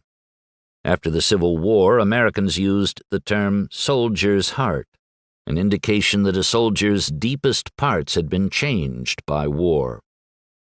Fritz knew no name for it, only that his heart had been broken, his soul withered, as much by Hitler as by the war itself.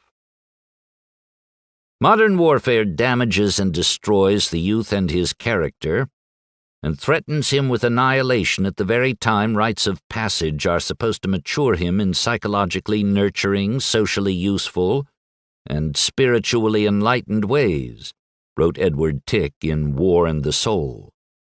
It leaves us with a huge population of partially transformed survivors, Tick argued. Fritz Engelbert was among those survivors. His conscience tormented him because he could not forgive himself for having fought for such an evil and criminal cause, his son Matthias would say.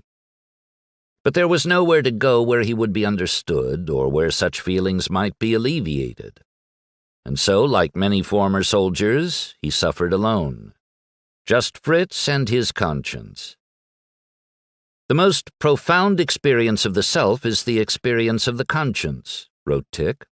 Modern war inevitably traumatizes this center of the self. Fritz was a loner. He connected deeply with little beyond work and world news on the radio. The Engelberts would not get a television until 1964, when Volker and Matthias pleaded for one to watch the Summer Olympics in Tokyo. In 1959, the German movie Die Brücke came out. It was based on an actual event in the final days of World War II, in which 7 German boys in their mid-teens found themselves drawn into the effort to defend a bridge from oncoming Allied soldiers. They were not soldiers, but caught up in the gallantry of war, they entered the fray almost as if it were a game. All but one died. Fritz seethed when it was over. To him, the movie represented the absolute futility of war. The waste of lives for the glory of those too cowardly to fight themselves, he would later tell his sons. Engelbert believed in sticking to one's convictions, even giving one's life for them, but his blind following of Hitler had proven that it matters what those convictions are. When his son Volker turned 14 and was confirmed in the church, Fritz didn't give him a record album by his favorite band, the Beatles. He gave him a book by Bonhoeffer, the German pastor who had defied Hitler and been hanged on April 9, 1945. In 1960, when Fritz was 35, he moved his family, including his 74-year-old mother, Anna, into a newly built house in Ferndorf, 5 miles from Hilkenbach. At the roofing ceremony to dedicate the new house, Fritz ended his short talk by saying, "May everything continue to work well on our site so that one day we will be able to live happily in the still cold walls, and our 2 boys will grow up to be neat guys. Above all, however, my wish is that this building and all the houses of our beautiful Ferndorf Valley and our entire homeland may be granted deep peace for the future." Fritz was a man of purpose, but he was built with still, cold walls. He was good to his mother, good to the boys, good to Margaret. But he could never get too close to any of them. He was not a hugger, not the father who kicked the soccer ball around with Matthias and Volker or went to their handball games, not one to smile. For Engelbert, the glass was always half empty. He would not compliment Margaret for her athletic success, would not encourage the boys, Volker with his bent for music, Matthias for sports, and would not engage in levity of any kind. He tucked his emotions deep inside. In fact, as Volker would say, he ran from them. We could never go back to the family house in Hilkenbach, according to Volker. I came to realize that my father was afraid he would lose control of his emotions. As with Malarkey and Lassie, emotions were to be suppressed at all cost, lest he have to deal with his own. He was a wooden person, not a heart person at all. At Zimag, Fritz continued climbing the proverbial ladder, eventually becoming head of human resources. 45-hour weeks became 50, 50 became 55. He liked routines. Every day, Margaret would have his clothes laid out for him for work. His coffee would be sitting on the table for him when he had dressed. When he finished at work, he would call 15 minutes before leaving for home. When he arrived, Margaret would be nicely dressed with her makeup on. She would have a cookie waiting for him. At home, he read newspapers and listened to the radio, almost always the news. There was little he paid attention to beyond work, politics, and the economy.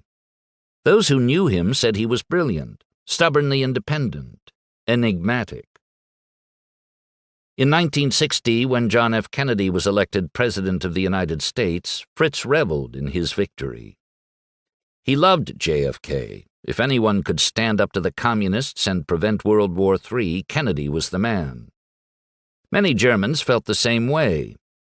JFK's June 26, 1963 speech in Berlin, Ich bin ein Berliner, I'm a Berliner, ingratiated the country to him. By now, nearly 2 decades after the end of the war, some still clung to the old ways, lamenting the fall of the Third Reich, but most Germans did not.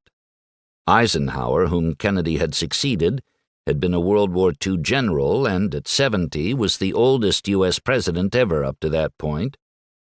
He represented a past that a growing number of Germans wanted to forget. Kennedy, at 43, was the second youngest U.S. president ever. Handsome, energetic, and committed to peace, he represented a future for which many Germans longed. I still get goosebumps seeing the footage of Kennedy giving that Berliner speech after nearly 60 years. Volker, who had had a magazine photo pull-out of JFK stuck to his bedroom wall as a boy, would say, "The Germans would have torn down that wall with their bare hands if he had ordered it." Fritz felt a kinship to Kennedy. He was heartened by Germany's respect for the man. A new bridge of trust was building between Germany and the United States. In a word, what Fritz saw in Kennedy was hope. For decades he had lived in the shadows of shame, in a world that his own negligence had darkened. Kennedy represented a new beginning, and deep within Fritz, salve for his tortured soul. But on November 22, 1963, he and Margaret were on their post-dinner walk into town when someone they knew rushed to them with the news. Kennedy had been assassinated. JFK's death reduced Fritz to tears. He could almost hear the gunshot all the way from Dallas. Crack. Just like that, JFK was gone, like Düring in the field at Weislingen. Don. What saved Don Malarkey's life was family, Irene and the kids. In his desperate hours, driving through the snow near Mount Hood, it was the thought of them that convinced him not to fly off the road and kill himself. Convinced him to sober up and fly right. Not that that was an overnight project, or one that would ever be complete. But when the family moved from Portland to Salem in 1977, their lives took a turn for the better. Don had convinced Irene in a letter that he needed a smaller city, a slower pace. "I need to find peace," he wrote. By then, the Malarkey family dynamic had changed. Only Marianne, 13, was still at home. Michael, 28, Martha, 27, and Sharon, 24, had left to begin their own lives. Not that the 3 older kids had been troublemakers, but there was simply less potential for family fireworks. In essence, the 3 oldest had a different upbringing than did Marianne, because Don's drinking was at its worst before the move to Salem. Now living in the state capital, Don found a job with the state of Oregon's real estate division.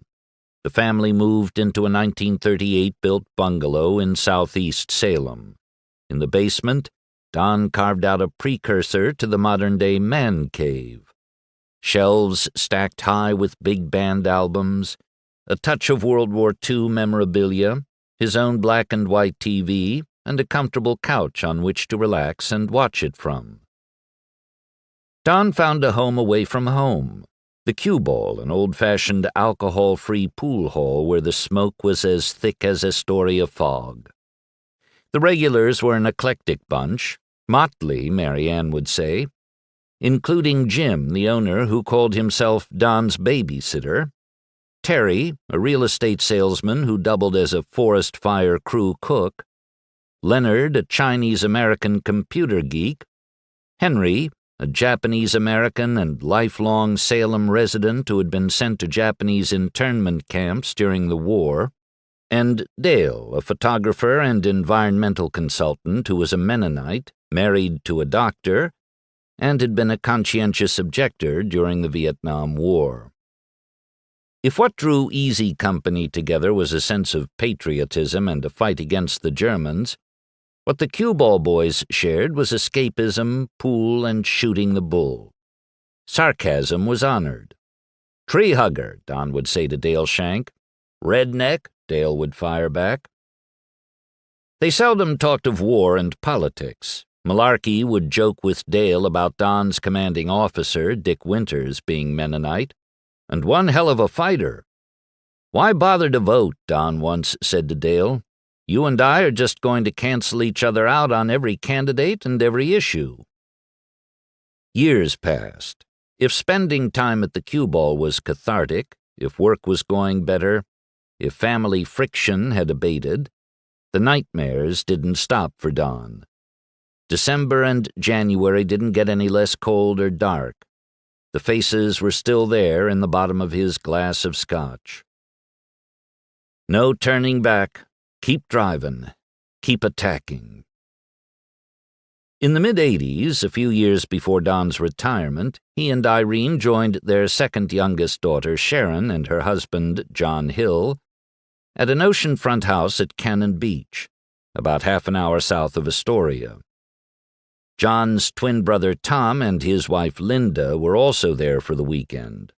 As John would remember, there had been a lot of scotch poured, and Don was jubilant and in his element, holding court and regaling the group with his many stories. I can't remember exactly what Don had said, but the laughter was loud and long from us, including Don. Irene not so much, smiling, however, through yet another recitation. Don then fell silent for a few minutes, his brow and demeanor becoming solemn and introspective. He then began talking about the attack on Foix, Belgium, in January 1945. He told us how he was standing beside a building with another soldier and they were advancing toward the German position. Don was getting ready to advance across an open area as hostile enemy fire was striking around him. The soldier with him caught his arm and told him, "Don, let me go. I'm a corporal, you're a sergeant. It's my duty." The fellow soldier stepped out from the corner of the building and was immediately struck in the throat. Don suddenly stopped talking and bowed his head and began sobbing uncontrollably and shaking. I remember my twin brother Tom putting his arm around Don's shoulder and comforting him for a few minutes as we looked on, helpless until the tears and sobbing had subsided, and Irene and Sharon walked Don back to their bedroom, and he took his troubled rest for the night.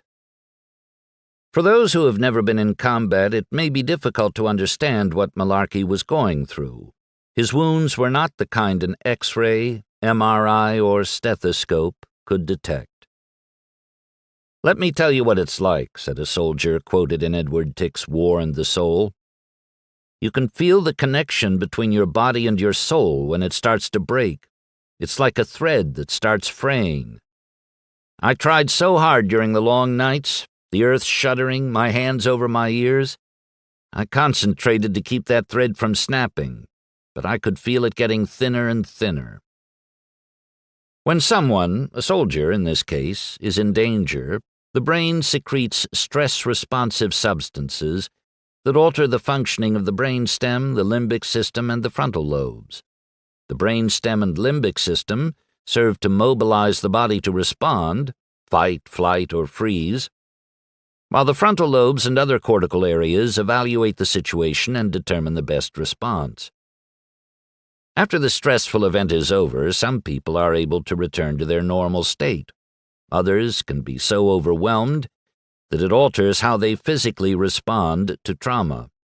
It may manifest itself in a tripwire temper, or, as in Fritz's case, in quiet brooding and sorrow. The threat assessment part of the brain becomes hypersensitive, and what others might deem a minor event can trigger massive stress, the kind of thing that happened to Malarkey when he was at Cannon Beach. In Malarkey's case, this stressful event, war, comprised one traumatic situation layered over another, and another, and another. He served more days, 177, on the front lines than anyone else in Easy Company. As a combat veteran quoted in War and the Soul said, "If you had 70 near-fatal car accidents in 1 year of your life between the ages of 18 and 19, do you think that would mess you up all by itself? That's what it was like in the war." When he was interviewed on camera for the HBO Band of Brothers series, Malarkey made reference to his post-war troubles. You don't have a chance when friends go down to really take care of them as you might, especially when you're under attack, moving around. I withstood it well, but I had a lot of trouble in later life because those events, at this point he started choking up, would come back, and you never forget 'em. This is the seldom-told story of the aftermath of World War II. The war changed those who fought in it. But after the decade-long depression and a 4-year involvement in a war that took the lives of 407,300 Americans, the last thing people wanted to do was wallow in yet another conflict, particularly one that could be hidden so well. They wanted to get on with their lives, but some couldn't. This comfortable assumption that the boys returned home physically and emotionally unscathed, that no one drank too much or abused his wife or children, could not be further from the truth, wrote Thomas Childers, author of Soldier from the War Returning, The Greatest Generation's Troubled Homecoming from World War II. Although some men and women return home without apparent emotional wounds, that wasn't the case for at least 1.3 million, who not only suffered from some sort of psychological affliction, but sought help through a Veterans Administration hospital because of it. Some soldiers had been instructed not to tell anyone what happened, which only guaranteed that the ugly memories would be locked inside, with nobody to bring a key. The year 1946 saw the highest divorce rate in the recorded history of the United States, a record not exceeded until 1973, when women's liberation, the Vietnam War, and changing social norms put all new stresses on marital relationships. One study showed that World War II combat vets were 4 times as likely as non-combat vets and non-vets to be heavy drinkers. Though it would be more than 2 decades before the Vietnam War would lead to the diagnosis of PTSD, in 1947 more than half the beds in VA hospitals were occupied not by men with physical symptoms, but men with psychoneurotic symptoms, nightmares, outbursts of rage, survivor's guilt, and the like, symptoms that were most often expressed not in public but in the privacy of homes. We spend our childhoods being educated to behave with civilized restraint, wrote Tick. Then war reawakens the primitive in us, and the conditions of battle necessitate it. We simply cannot take another's life without this reversion to the primitive, which leaves us feeling different and sullied. To feel qualified to return to society again, the first step we must take is to purify and cleanse. Malarkey long believed that the war had tainted him. In a letter to Bernice, he had described his life as a soldier as not an existence of a human being, but the life of a madman. "My dad was always tender-hearted," Marianne would say. "It was his weakness and his strength. My father was still tender in the war. That's why he struggled so much with his emotions for the rest of his life." Malarkey's inability to forget the 16-year-old German soldier was classic PTSD. Experts say veterans suffering from combat stress are usually dealing with 2 things: the fear of someone trying to kill them, often day after day, or the guilt of having killed someone themselves. Did I commit murder? Is God going to forgive me? What about that guy's family? Their pain is my fault. I contend that every vet crying over his beer in some American Legion hall about something that happened 60 to 70 years ago is doing so not because of lost buddies, but because of lost honor, of shame, said Jeff Struker, an author and former U.S. Army Ranger, part of the Black Hawk Down story, and a catalyst for Saving My Enemy being written. A soldier's country might suggest he did good, as was the case with U.S. soldiers after World War II, but a soldier's conscience might contradict it, suggesting he did evil. For Malarkey, the inner struggle played out his entire life. "Not a day went by," he said at age 85, "that I didn't think about killing that boy." If Malarkey dared bring up the subject at the cue ball, his buddies would tell him he was shouldering blame that didn't belong to him. But as neat and clean and simple as that might sound, it didn't work for Don. A conversation Don had with a chaplain suggested that he was suffering what Edward Tick described in War and the Soul. The soul freezes on this moral crisis point. It says, "I killed whom I should not have killed, and that is murder. I have become foul, and cannot get clean again." Chapter 12. First Steps. Fritz. When Fritz Engelbert first knelt at his friend Fritz Döring's grave in 1975, the finality of it overwhelmed him. Controlled and reserved in disposition, Engelbert was not easily overcome by emotion. But for more than 30 years he had harbored hope, albeit a slim hope, that Döring had not died at Weislingen in December 1944. After all, Fritz had only heard the crack of the rifle and seen his friend fall as the two sprinted across the farm field to the woods. He had not actually seen Döring die. Maybe he had only been hit in the calf. Perhaps the German reinforcements had arrived, diverting the Americans' attention, and Fritz had made it back to the German line after Engelbert's unit moved on. But no, here lay Döring, and now here knelt Engelbert, his wife Margaret standing at his side. They had stopped en route to celebrating their 25th wedding anniversary in France. And Fritz wept. Why him? Why not me? Fritz Engelbert unpacked the war gradually, carefully, thoughtfully, over 3 decades' time. 4 years earlier, at age 46, he had talked his son Matthias, then 15, into taking a trip with him to see places where he had served. Matthias was game, partly because he had started learning French and this would give him a chance to test what he knew. Volker, 4 years older, was off adventuring with his girlfriend, and Margaret was more than happy to stay home with Fritz's mother, Anna, then 85.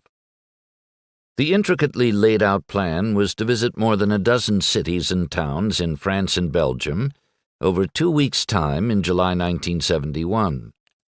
In Marville, Fritz and Matthias found the spot near L'Outrebois where Fritz had found the dead American soldier on Christmas Eve. In nearby Recogne, Fritz asked Matthias to take a photo of him next to the grave of Lieutenant Neupert, who, like Döring, had died right in front of him. Fritz placed flowers on the headstone that Neupert shared with 2 other soldiers. His lips trembled, his face contorted ever so slightly, and his eyes glistened. "Dieser Mann hat mir das Leben gerettet," Fritz said. Matthias was stunned. How, he asked his father, had this man saved his life? Fritz told him the story of the battle at Marville, where Neupert had ordered the half-track back to the woods rather than deeper into American resistance. Matthias may have been a typical teenager whose life was consumed by girls, sports, school, and Crosby, Stills, Nash and Young music, but he was astute enough to understand that neither his father nor he would be alive if the lieutenant had decided otherwise. Fritz entered the chapel at the cemetery and wrote in the guest book, "With all my family, I thank Lieutenant Karl Neupert for his decision during the attack on Marville on December 20th, 1944. Matthias took a photo of it. Until the visit to Neupert's grave, Matthias had only seen his father react to the war in anger. This was new. This was different. For the first time, Fritz had let someone inside his past. As the sentimental journey continued, Fritz shared what had happened at particular places, but little of how he felt about it. But Matthias read between the spoken lines. "It intensified my understanding of what he'd gone through," he said. "For the first time, I began to understand what was behind his bitterness." The two went to Laon in France, where Fritz had been a prisoner, to Compiègne to see the railway car where the German Reich had signed the capitulation to end World War I, and to Normandy, where father and son walked through the American cemetery at Colville-sur-Mer, above Omaha Beach. Nearly 10,000 white crosses and stars of David stretched neatly across a sea of green grass. "We were both moved to tears and didn't talk much," said Matthias. "It still gives me the shivers, thinking of that visit." In Le Camp, they visited a cemetery with more than twice as many German soldiers. Dark stones and endless lines of tomb slabs, each with the names of 2 German soldiers. "The whole impression lay heavy on us," said Matthias. "It felt very different from individually honoring and celebrating each liberator as at the American cemetery." Upon their return home, Fritz mounted on the living room wall a photograph of himself standing beside Neupert's grave. Beside the photo he placed a poem by Wolfgang Borchert. "Und erzähl deinen Kindern nie vom Heiligen Krieg. Sag die Wahrheit, sag sie so rot, wie sie ist. Voll Blut und Mündungsfeuer und Geschrei. And never tell your children about the Holy War. Tell the truth. Say it as red as it is. Full of blood and muzzle fire and screaming." Below was a note card on which he had typed, "Do unto others as you would have them do unto you," from the Gospel according to Matthew. Life began to change for the Engelberts. In 1974, Fritz's mother, Anna, died at the age of 88. Soon Volker and Matthias were off on their own, both serving their mandatory 15 months in the German army before going to the University of Bonn. For the first time in nearly 3 decades, Fritz and Margaret were alone. Naturally, Fritz's response was to extend his hours at Seemag Transplan, his safe port. The timing was perfect. 10 years before, he had taken responsibility for the commercial management of the company. Now he'd been elevated to the general management team. His usual pattern was to work 10-hour days during the week, 5 hours on Saturdays, then 4 more on Sundays at home. A 59-hour regimen that he relished. In January 1977, Matthias filed for and was granted conscientious objector status with the German Army. He had already fulfilled his obligatory post-high school military duty, finding the experience at best boring, and at worst grating against all that he believed about how he should treat others, even the so-called enemies. Matthias had been influenced by the German-Jewish pacifist Kurt Tucholsky, whose piece Soldaten sind Mörder, Soldiers are Murderers, had been banned by the Third Reich, and Borchert, the poet who had defied Hitler and stripped away the glamour of war to say it as red as it is. But what clinched his decision was something he had heard his father say in a social gathering when the topic was war. "One has to keep in mind what war really means. World War II took 75 million lives. 75 million lives wiped out for nothing. 75 million times unspeakable suffering and grief in countless families. 75 million times the fruits of years of upbringing in love and affection have been wiped out for an insane idea. What did my counterpart do to me that I just killed him?" Matthias had decided then and there that his father was absolutely right. He could never kill another man, nor did he ever want to be in a position where he had to try. His father, meanwhile, continued to spin further to the left in his politics. He had long been a supporter of Willy Brandt, the West German Chancellor and leader of the Social Democratic Party of Germany, who won the Nobel Peace Prize in 1971. Fritz had been driven to tears when Brandt knelt at the memorial for the victims of the Warsaw Ghetto in 1970. In late 1983, when 27-year-old Matthias was arrested for participating in a die-in in Bonn to protest nuclear arms, Fritz not only didn't scold his son, he applauded him.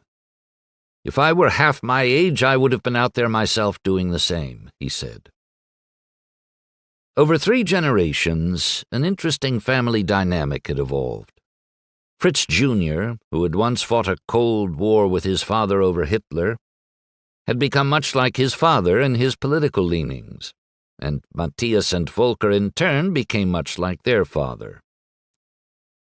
On May 8, 1985, on the 40th anniversary of the end of World War II in Europe, Fritz was deeply affected by the courage of West German President Richard von Weizsäcker, who delivered a speech that echoed much of what Fritz believed, in particular regarding Germany's duty to own its World War II past.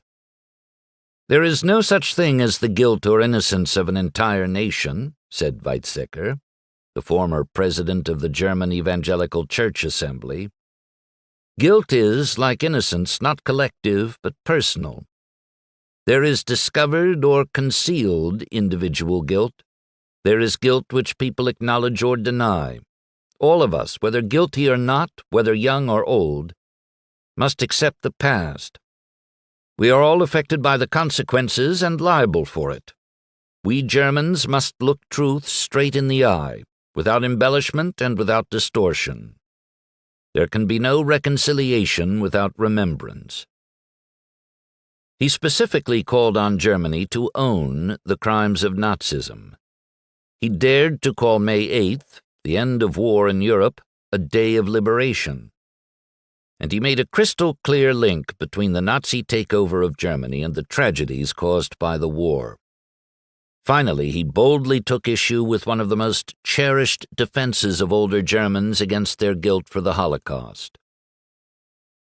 "When the unspeakable truth of the Holocaust became known at the end of the war," he said, "all too many of us claimed they had not known anything about it or even suspected anything.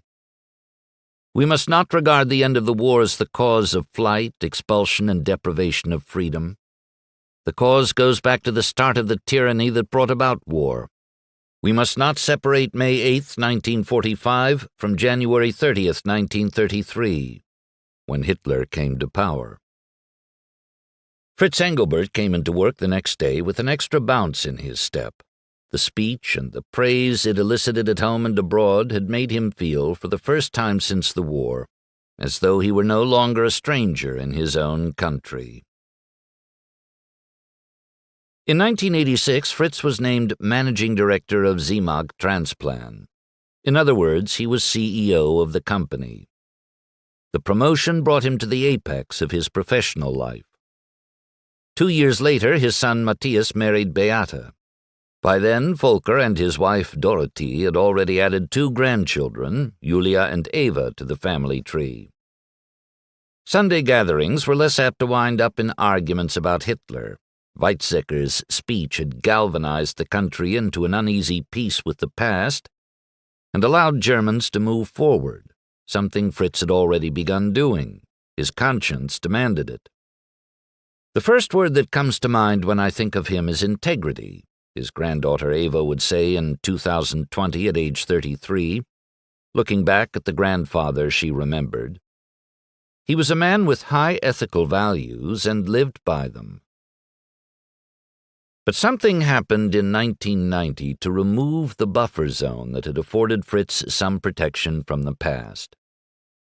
At the mandatory German retirement age of 65, he left Zimag after 40 years. He had nowhere to go to distract him from the memories.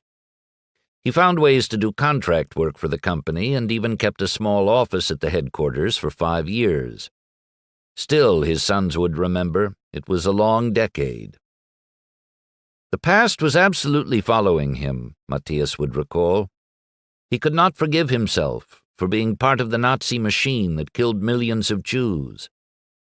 He was sad, downbeat, pessimistic about virtually everything. Fritz had, in Weizsäcker's words, looked truth in the eye, but he couldn't use that truth as leverage for anything good. Couldn't use the past to help create a new future. Instead, he just got stuck in it. Despite the growing family, despite the freedom to relax, he returned to being, as Matthias called him, the lost man. Quiet, brooding, distant. "I remember a lot of don't do this and don't do that growing up," Elena, the third and final granddaughter, born in 1992, would remember. Old-school manners, Never being unfair or loud, he definitely had my respect, but my grandma was the soft part of them. Fritz was not alone among Germans, particularly of his generation, in being haunted by the past. While older people worldwide tend to have low levels of post-traumatic stress disorder, a 2008 University of Zurich study showed that older people in Germany, ages 60 to 95, had PTSD levels 3 times higher than younger people. In May 1998, after Fritz's 14-year-old granddaughter Julia was confirmed, the family returned to Volker's house to celebrate with coffee and cake. Fritz rose to honor her with a short speech. About 25 family members and friends were on hand. Julia looked toward Opa Fritz, anxious to hear what her grandfather would say. In his short speech, he talked of how different it was to grow up in the 1980s and 90s compared to when he was Julia's age. "When I was 14, he told the well-wishers, "the year was 1939. He paused, swallowed, remembered how that was the year that changed everything, the year Germany started World War II. "I am thankful, Julia, that you have had the childhood." The Dutch moments were not uncommon. Emotion would come over his father like an avalanche. Once the box of his emotions was opened, he would lose total control. Matthias and Volker tried to talk to their father, but what could they say? That he hadn't smelled the bloated bodies at Falaise? Hadn't heard his commanding officer gasp for breath at Marville? Hadn't seen the face of the little girl at L'Outrebois? "Papa," said Volker, "you said it yourself. You never killed a single man yourself." That didn't help. It wasn't the results that mattered, Fritz believed, but the Nazi process as a whole, which had killed millions of innocent people, and in which he had enthusiastically taken part. "We tried to get him to forgive himself," said Volker, "but we could not help him find the absolution he sought." It was Christmas 2000. Fritz Engelbert's arthritic hands were slowly opening a present from his son.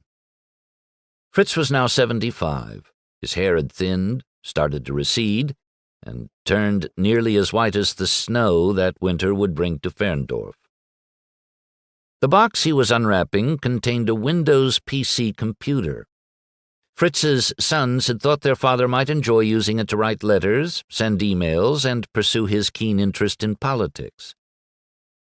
But the gift would prove to be far more than that. It would open up a new world to him that nobody could have imagined. It was telling that when the computer was set up and Matthias showed his father how to navigate the Internet, Fritz timidly placed the cursor in the search box and slowly typed ARDENNEN,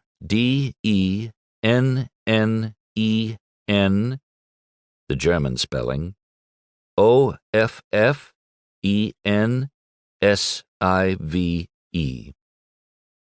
He wanted information on the Battle of the Bulge. Volker cringed initially. He wanted to say, "Papa, the war is over. It's time to move on." But each day Fritz learned more and more about the war in which he had taken part. He joined a World War II chat group, started sharing a bit about his experiences, printed out articles, and filed them. In late 2002, Fritz found an online ad for World War II books by Hans Weyers, a Dutch journalist who specialized in the Battle of the Bulge. He ordered 2 of the books and told the author in an email that he had fought in the Battle of the Bulge and would be willing to share his stories if they might help. Weyers took Fritz up on his offer and interviewed him online about his experiences. In early 2004, another journalist, Belgian documentary maker André Dartvel, came across Fritz's story online and asked if he would be willing to be interviewed on camera in and around Bastogne, where the Battle of the Bulge had been fought. "Nein," he told his sons without hesitation. This documentary would feature survivors on all sides, German soldiers, American soldiers, Belgian civilians. To Fritz, telling his story in the safety of an email was one thing. to share it in the context of the very people he had once tried to kill, and amongst innocent bystanders whose families may have been killed, was quite another. How could he look those people in the eye? The Battle of the Bulge had cost the lives of 19,000 Americans, 17,000 Germans, and more than 3,000 civilians. Their blood was on the hands of every German soldier who had picked up a rifle and done Hitler's bidding, Fritz included. By now, Volker and Matthias had changed their tune. Rather than running from the war, maybe what their father needed was to return to it and somehow make his peace. Again, Fritz resisted the idea of going to Bastogne. "But, Papa," said Volker, "you are stuck in a war that's been over for more than half a century. Your bitterness eats away at you every day. What is it the Americans say? You can run, but you can't hide." Like most German vets, Fritz had never spent a moment in counseling. Just as in battle, veterans didn't sit around contemplating the losses, they just kept fighting. Fritz had done enough retreating in World War II. "No," he told his sons. "People will say, 'Fritz, you were a Nazi. I won't talk to you. You and your comrades occupied my country and killed my people. I will never forgive you. Go home.'" "But maybe something like this can help you move forward," said Matthias. "We want so badly to help you get over this, but we are stymied. Maybe this can help. And Papa, you need help in saving whatever life you have left. You're starting to live like a dead man." Again, Fritz shook his head no. Margaret encouraged him to do the interview too, though she preferred not to join him. "We will take you," said Volker. Finally, Fritz reluctantly agreed to go. Once there, he was pleasantly surprised at how he was welcomed, particularly by Madame Esther Reiter, a Belgian woman roughly his age, and her family. She had been a 17-year-old girl in Marvi when American and German forces fought to control the village in December 1944. Civilians had been caught in the crossfire. They fled to L'Outrebois, 2 miles south, but the war would not leave them alone. American thunderbolts pummeled the town on Christmas Day. People clustered in the church, but Esther found shelter elsewhere. The church and everyone in it, civilians and German soldiers alike, died, but Esther survived. Now, nearly 60 years later, she smiled and shook Fritz's hand, showing no animosity at all. This despite the war being of Germany's making, and her father's having been killed when a grenade exploded near him in early 1945. Fritz was humbled by her willingness to forgive. Beyond the Reiter family, Fritz met a U.S. soldier, Dennis Parsons, who had been with one of the units that had done battle with the 901st at Marvi, the 101st Airborne Division, 327th Glider Infantry Regiment. If not warm, the American was at least respectful. The language barrier made communication all but impossible, but Fritz left the Bastogne experience feeling bolder about talking about the war. After nearly 60 years, someone had wanted to hear his story. It encouraged him, even if it did not completely quell the ghosts within. As Fritz drove home with Volker and Matthias, he felt a lightness he had never felt. But as the months and years passed, the feeling did not last, and the nightmares did. Don. When Don Malarkey first knelt in front of Skip Muck's headstone at the Luxembourg American Cemetery and Memorial in 1982, he didn't cry, not one tear. He was closer to Skip, he once said, than to his own brothers. But he had steeled himself to stay in control. That's what soldiers did. Don later took another trip to the cemetery with historian Stephen Ambrose and 2 other Easy Company men, Dick Winters and Carwood Lipton. After decades as a self-described hermit when it came to revisiting the war, he now ventured forth like a man inching out on lake ice, fearing that it could break at any time, and he would be swallowed by the cold. But venture forth he did. In the late 1970s, Bill Guarnier talked Malarkey into driving with him to Missouri to see another Easy Company soldier, John Martin. It was a huge step for Malarkey. Finally, in 1980, he was 61, he decided to attend an Easy Company reunion in Nashville. It turned out to be both triumphant and tragic. Despite having bailed out of an airplane in the darkness of Normandy at 300 miles an hour, Malarkey hated to fly. In fact, this trip marked the first time that he had been on a jet. But he mustered the courage to do it, and he and Irene enjoyed making the connections and reconnections. Don hadn't seen his Easy Company pals in 35 years. They had dinner, then went to a club and drank and talked and reminisced. The experience was wonderful. And then, suddenly, it wasn't. The deeper he got into the evening, and into the scotch, the more memories flooded back. It was as if he couldn't control the ghosts of the past. Unable to fight, he decided to flee. He bid a hasty farewell, told Irene he would meet her at the hotel, and started walking alone in a city he'd never been to before. He got lost, got scared, panicked. Before long, the rest of the group had enlisted the police to search for him. He made it back safely, but felt sick at the worry he had caused. Back in Salem, he sent apologies to a handful of people, then wrote to Winters. He told the Easy Company captain that he had found the experience overwhelming, and yet at the same time freeing. Back in 1944-45, a person had to discipline his emotions to such an extent, in order to keep your head screwed on, that you may not have properly demonstrated proper appreciation, compassion, sorrow, and the whole gamut of feelings that were rampant within you. I wanted you to know how grateful I was for your consideration of me throughout my entire time overseas. There was more than one instance when you very well may have saved my life. D-Day is one, ordering me in from the outpost in Holland at Hell's Corner when I was caught in a heavy mortar attack, and pulling me off a combat patrol in Agno are a few. I am sure there are more. There has hardly been an hour pass since I left France in November 1945 that I have not thought of you and the tremendous officers and men of our company in the 101st Airborne. It was without question the proudest and most cherished period of my life, even though there are times when I succumb to depths of sadness that I am not strong enough to withstand, when I dwell too much on memories of the men we left behind. I am not ashamed of it. The Irish are known to have emotional weaknesses, and I am no exception. Except I did stay in control in combat. Don and Irene became regulars at Easy Company reunions.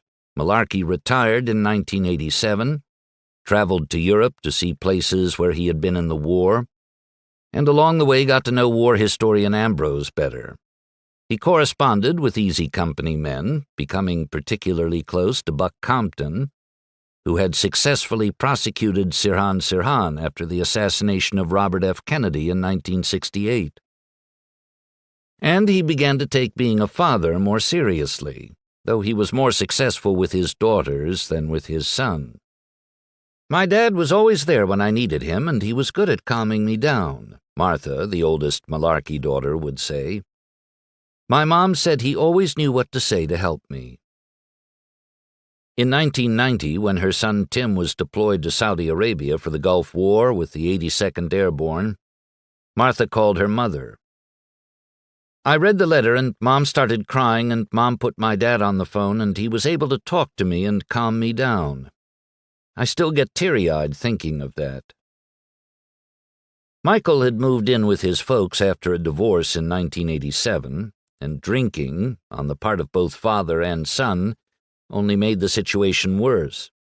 Michael had developed multiple sclerosis in his 40s. Don had bonded tightly with his cue ball buddies and his band of brothers pals. Michael always felt as if he were outside looking in. My father's father never modeled how to be a dad, Mary Ann would say, and because of that I'm afraid my father didn't know how. After Stephen Ambrose came to an Easy Company reunion and decided to write a book about the unit, Malarkey was among the many soldiers the historian interviewed. Band of Brothers came out in 1992 and quickly became a regular on the New York Times bestseller list. The 10-part HBO miniseries produced by Tom Hanks and Steven Spielberg was released almost a decade later. Band of Brothers was the best thing to ever happen to Don Malarkey, and the worst. On the one hand, when the series premiered in 2001, it validated him and the men of Easy Company like nothing else could have. When a superior officer pins a medal on a soldier's lapel, who's around to notice? When the opening episode of Band of Brothers was shown on TV, 10 million people watched. Suddenly, forgotten soldiers were hailed as heroes, Malarkey among them. His usually happy-go-lucky character was played by actor Scott Grimes. At the world premiere party for Band of Brothers in France, Marianne turned to her mother, Irene. "Mom, was Dad really that funny and silly as a young man?" "Yes," she said, "Scott nailed it." But 3 of the more memorable Malarkey scenes in Band of Brothers aren't funny. The death of Malarkey's best friend, Skip Muck, in Bastonia. Malarkey picking up laundry in England after the Normandy invasion and realizing that many of the packages of clothes he's carrying are for guys now dead. And Malarkey talking with a captured German soldier in Normandy, who, it turns out, had worked right across the street from Don at Schmidt's Steel Company in Portland, Oregon. Band of Brothers brought some light to a very dark subject for Dad, his daughter Marianne would say. When Spielberg and Hanks bought the rights to the book, life changed for the veterans. Their stories came to life. My dad enjoyed every minute of the process, and Mom loved it too. Suddenly, they were jumping into a limo in L.A. to go do sound editing in some studio, that kind of thing. It was new and exciting. Seemingly overnight, a guy who favored jeans and cue ball windbreakers was gussying up in tuxedos for premieres at the Hollywood Bowl and on Utah Beach in France. Actor Scott Grimes was in Don and Irene's hotel room singing Danny Boy for the family. People recognized Don in stores. Fan mail started pouring in. Call of Duty, a video game that came out in 2003, was based on the real experiences of the 506th Parachute Infantry Regiment, including Easy Company's Brecourt Manor assault on D-Day. The cue ball became a Malarkey shrine with billiard tables. The book and miniseries helped people come to a deeper understanding of what these soldiers had faced in World War II. When the book came out and I read it, I was pretty upset that my dad had gone through so much hell, Don's daughter Martha would say. So I called him crying and told him that I had no idea that he had been through so much during World War II, and I was sorry he had to go through all that. Until the HBO series came out, Don's grandson Patrick, then 21, had known virtually nothing about his grandfather as a soldier. Their relationship revolved around their shared love of jazz, Sinatra in particular, though Don conceded that Bobby Darin's version of Mac the Knife was better than Frank's. Now he was seeing his grandfather in an all-new light. Once, when Patrick was playing Call of Duty online, another online player saw him signed in as P. Malarkey and huffed something about ripping off the real Band of Brothers soldier, Private Malarkey. Patrick just laughed. Each week, Don would get hundreds of requests to speak or sign autographs. Many, he learned, to be sold for profit. He was given all expenses-paid trips to fly to Europe and take part in World War II tours. He volunteered to take a USO trip to Afghanistan in support of the troops. But the best thing Band of Brothers did for him was give him validation. It reminded me that we'd done a good thing, and over the years I'd forgotten that, he said. Until that point, the standard modus operandi for World War II soldiers was to talk about their war experiences only with others who had been there. Now that began changing, along with Tom Brokaw's book, The Greatest Generation, 1998, and the far more graphic movie Saving Private Ryan, 1998, based on the Nyland brothers. Band of Brothers depicted World War II with a new realism. The publicity, talk, and spin-offs generated by these books and films gave World War II veterans a newfound permission to share their stories with others. My father found a new sense of peace, Marianne said, talking about it with his war buddies, going to events, schools, even sharing with folks one-on-one. It was good for him to get the war off his chest, open up, and show his heart to everyone. He'd protected it forever, not wanting to appear weak. It turned out to be a fragile peace. There was a flip side to this fame, and Malarkey experienced it. Band of Brothers stamped the men of Easy Company with approval as true American heroes. And heroes don't need help. The result? The drama miniseries distracted the men from seeking the help they might have needed, and that was now available. The affirmation that Don and the others got from Band of Brothers gave them a false sense of security. Who needed to deal with PTSD when you were busy signing autographs? Like most American vets, Don had never spent a moment in counseling. The expectation had always been that you just came home from the war and got on with your life. In 2001, my father was doing an interview with the BBC at the world premiere party, and he told the interviewer, "I tried to drink the war away," said Marianne. I looked at my mom and said, "Now I get it." It was the first time that Marianne had linked her father's drinking to his time in the war. But Band of Brothers had another, less helpful effect. It led Don to go from one extreme to the other.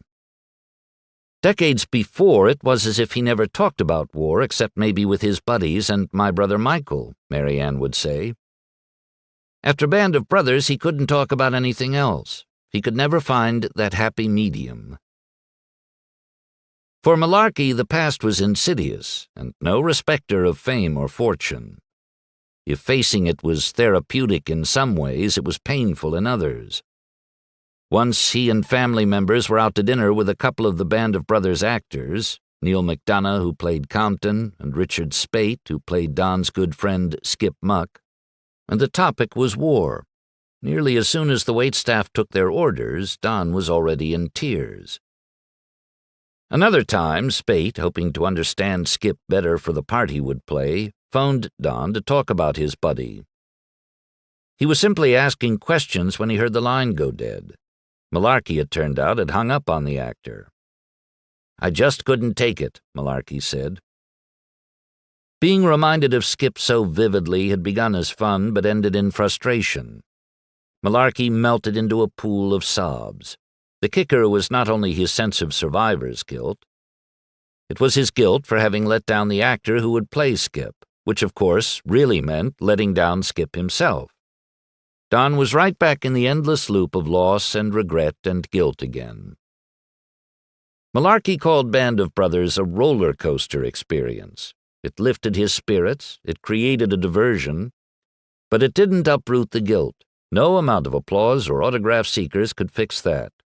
Celebrity buoyed the outward man, but not the inner man, brightened Don's smile but didn't soothe his soul, and offered a temporary fix when he needed a solution that would last. Just as sailors lost at sea may gorge themselves with food once they're rescued, Malarkey ate heartily when the Band of Brothers lifeboat arrived, but recognition, even fame, wasn't what he really needed. Thousands could sing his praises, but what he really needed, even if he didn't realize it, was forgiveness. And not just from anyone, but from the enemy.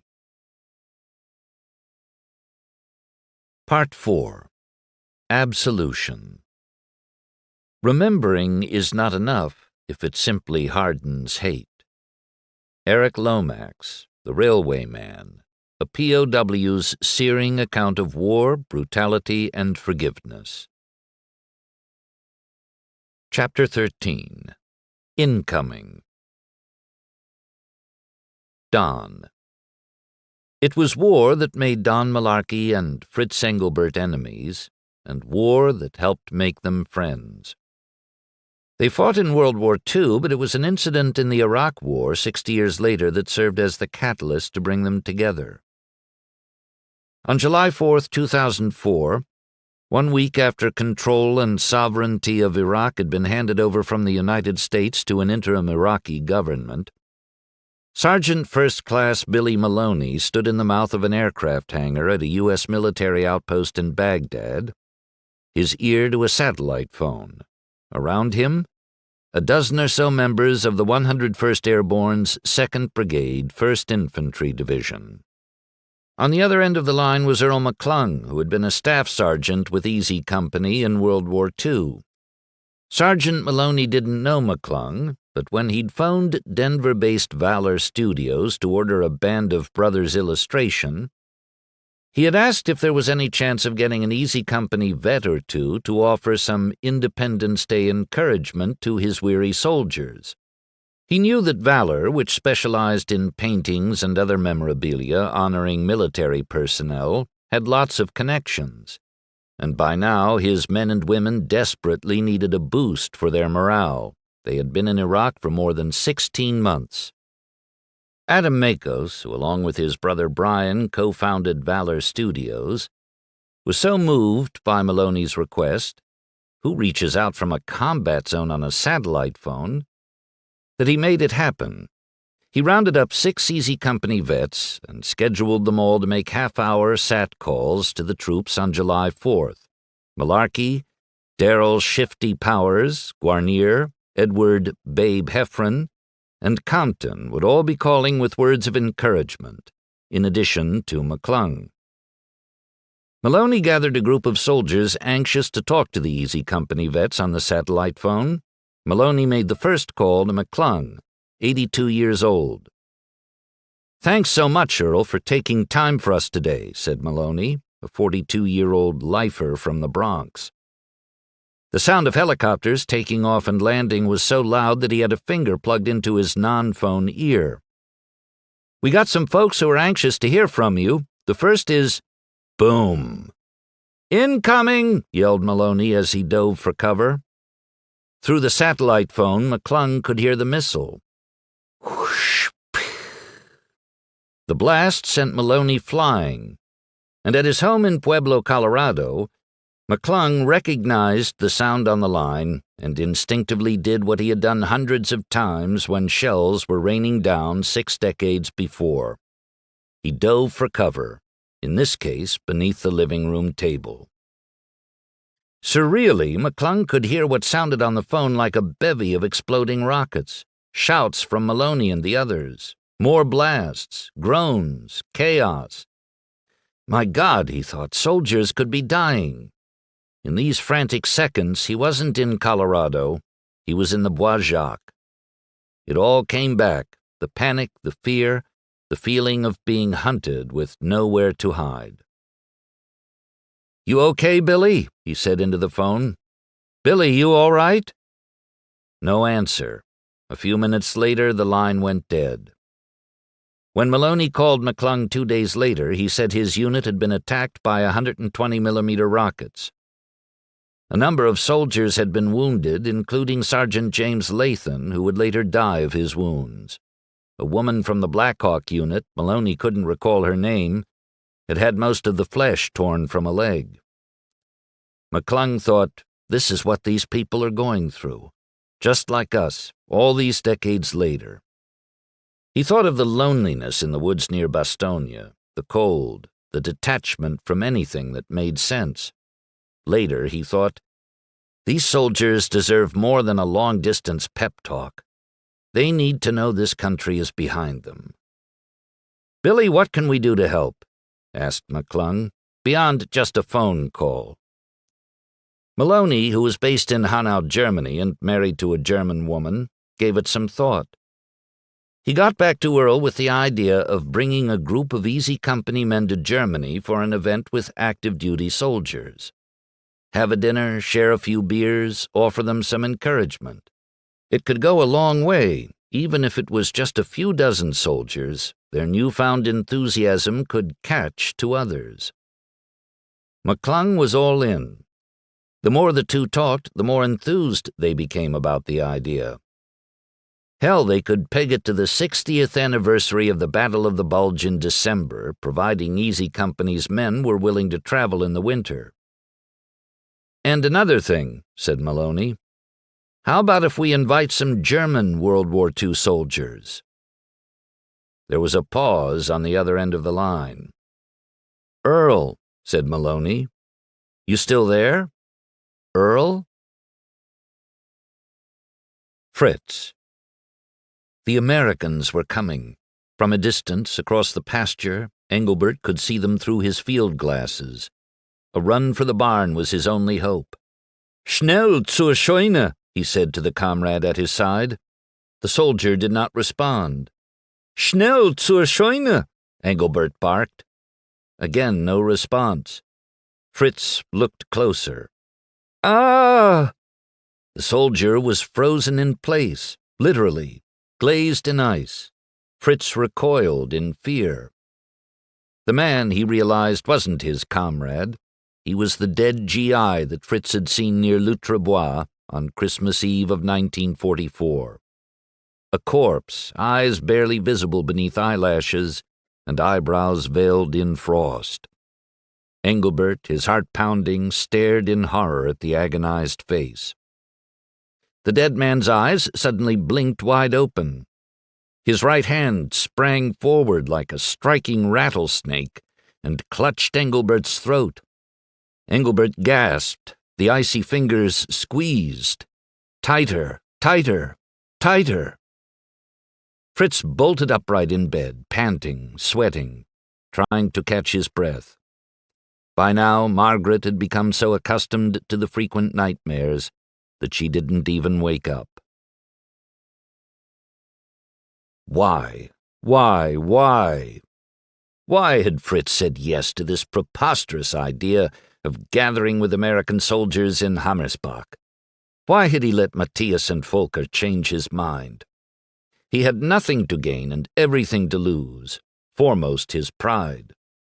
An email had come from the Dutch journalist Hans Weyers, to whom Fritz had granted numerous interviews for his Battle of the Bulge book series. Weyers had heard from an active-duty American soldier, somebody Maloney, about an event to commemorate the 60th anniversary of the Battle of the Bulge, and to inspire active-duty soldiers stationed in nearby Hanau. A handful of what the Americans called the Band of Brothers were coming to Germany. Apparently they were Hollywood movie stars. Would some German soldiers like to join them? Nine. He didn't even like socializing in comfortable settings with people he knew and liked, much less in uncomfortable settings with people he didn't know and might not like. And the prospect of meeting men he had fought against in World War II was out of the question. "But, Papa," said Volker, "perhaps it will help the dark cloud of the war go away. Why would I want to meet with American movie stars as they gloat about their victory from long ago?" "You did not want to go to Bastogne in May, and look how much you enjoyed that," Matthias reminded him. "I'm happy to drive you again. It will be an adventure." Fritz shook his head no. "Other German soldiers have been invited," said Volker. "Your comrades. You won't be alone." "The war is over. Who needs comrades?" Matthias, feeling particularly desperate, decided to play the history card. "Papa, do you remember how JFK came to Germany in '63 and gave his famous Ich bin ein Berliner speech?" "Of course. I'm sure he was nervous too. One American standing amid millions of Germans. The enemy." "I am not JFK, American president," he said. "I am Fritz Engelbert, Hitler puppet. Papa, that is not you, and here is your chance to prove it." Fritz sighed heavily, but he could see that his sons weren't going to relent. All right, he said. "I will go." Chapter 14. Face to Face with the Enemy. Dawn. The only way Don Malarkey could get through a flight, particularly a long one like this, was to order a scotch and tell the flight attendant to keep 'em coming. In December 2004, en route to Europe for the 60th anniversary of the start of the Battle of the Bulge, he leaned back and closed his eyes. By now, however, travel was as much a part of his life as brushing his teeth. He'd been to Europe more than a dozen times, schmoozed with Hollywood stars in L.A., and signed more autographs than some sports heroes. The men of Easy Company had become rock stars, though some of them were rock stars with hearing aids, walkers, and wheelchairs. Despite his fear of flying, Malarkey liked Band of Brothers events. Sometimes, his youngest daughter Marianne thought, perhaps a little bit too much. She had become Don's go-to travel companion and de facto manager. At times I wondered if he was letting it go to his head a bit, she would say. Don enjoyed having meals and drinks bought for him. The family would go out for dinner, and well-meaning folks would interrupt for autographs and photos with Don. It had started to make him act privileged. He could be ornery at home, but in the public's eye he could do no wrong. Once, when Marianne and Dan took their children, Kyle and Aaron, to buy shoes at a mall in Salem, she mentioned they were for a trip to Europe. When the salesman asked her about the trip, she mentioned that her father, Don Malarkey, was leading a Band of Brothers tour. "Whoa, I know your dad." As he explained, back when he was in high school, he and his mother had been in a Walmart parking lot when Malarkey backed into their car. Don got out of the car, apologized, and introduced himself while fishing for his driver's license. "Hey, you're the World War II hero," the teenaged boy had said. "You came and spoke at my high school." "Which one?" "North Salem. Mom, this is the man I was telling you about, the war hero." The mother looked at her crumpled taillight, then at Don in his Screaming Eagles jacket. "Oh, it's just a scratch," she said. "Don't worry about it." Now, years later, the guy was thrilled to meet Don's family. "It was an honor to have your dad back into our car," he said. McClung had been taken aback when Billy Maloney suggested inviting Germans to the American base. He had never considered something like that. And as the idea sank in, he was concerned that not all the Easy Company soldiers would be okay with it, even though he was. He shared his concerns with Maloney. "Facing your enemy provides profound forgiveness," Maloney told McClung. "I saw Vietnam vets meet their enemies and also read about it. The book We Were Soldiers Once and Young, and the follow-up to it, We Are Soldiers Still, best reflect that message." "I'm game if you are," said McClung. "Just saying, I'm not sure all our guys are going to go for it." He was right. While neither Powers nor Malarkey had a problem with the Germans coming, Compton was lukewarm on the plus Germans idea, and Guarnier and Heffron voted no Krauts. Still, they agreed to come. Guarnier's problems with Germans dated back to the night before the D-Day jump, when he had been informed that his brother had been killed in Italy. "I was burning to get at those goddamn Germans," he would write in his memoir, Brothers in Battle, Best of Friends. "I would kill every one of them." And he had killed plenty, losing a leg in Bastogne in the process. That's how Guarnier had gotten his nickname, because of his reckless attitude toward German soldiers. He was forthright, unpredictable, and unapologetic about it. And that's why the guys in Easy Company called him Wild Bill. Fritz. December 15th, 2004, the evening of the gathering arrived. Matthias Engelbert eased into a parking spot in front of Zur Frischen Quelle, a quaint inn in Hammersbach, a small village east of Frankfurt. Fritz felt a tightening in his chest, a quickening of his pulse. He glanced furtively at Matthias in the driver's seat, then exhaled. "Why did I agree to come? What if the Americans treat me like they did the day they captured me? And his cousin's Mickey Mouse. Why not retreat?" It wouldn't be the first time he had run from the Americans. Matthias patted his father's left leg. Entspann dich. Es wird in Ordnung sein. Relax, it will be fine. Sure, Fritz wanted to tell Matthias. It will be fine, for you. You are a spectator. I am the German soldier whose country started this war, who slaughtered the Jews.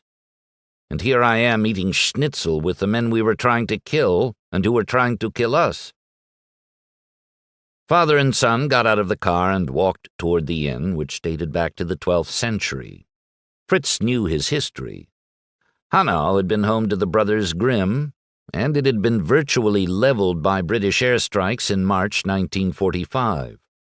The last of the Jews in Hanau had been loaded up and carted off to the death camps in May 1942.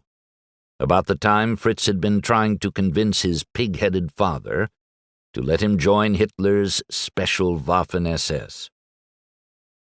With his son guiding him by the arm, Fritz entered the inn's dining area, a typical half-timbered room, welcoming guests with the warmth of a quaint house.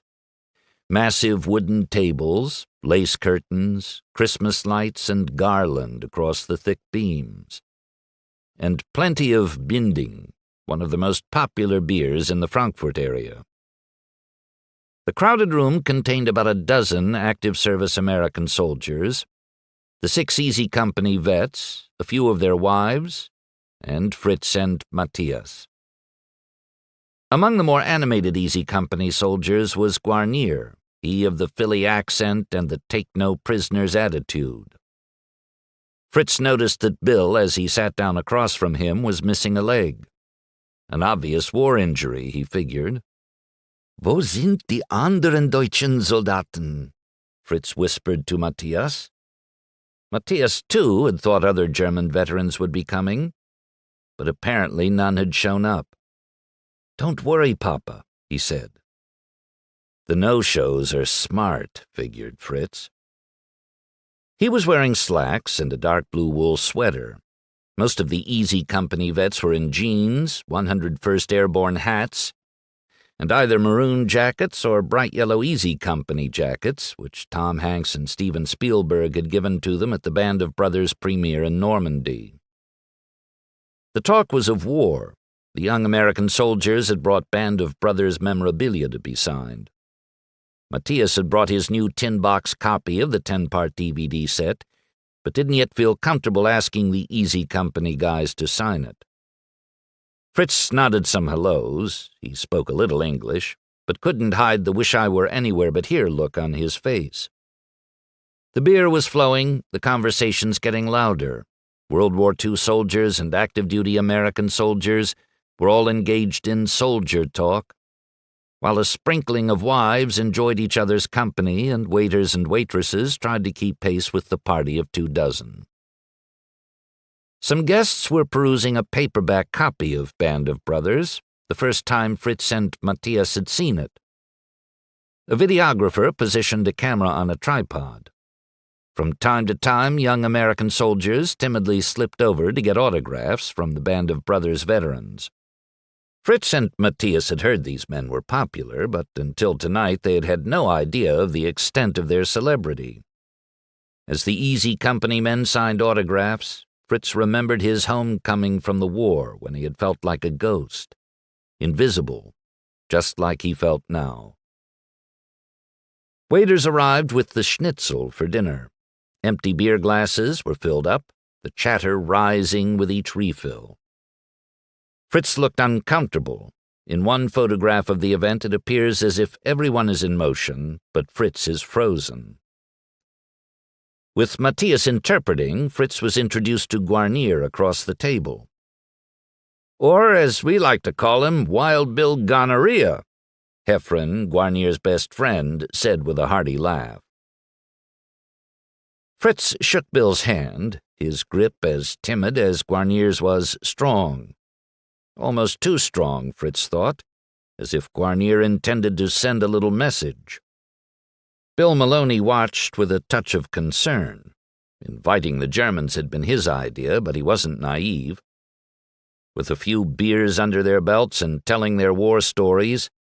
Who knew how these Battle of the Bulge survivors would react to the German soldier at their table? As a precaution, Maloney had placed 2 MPs in the inn's guest house.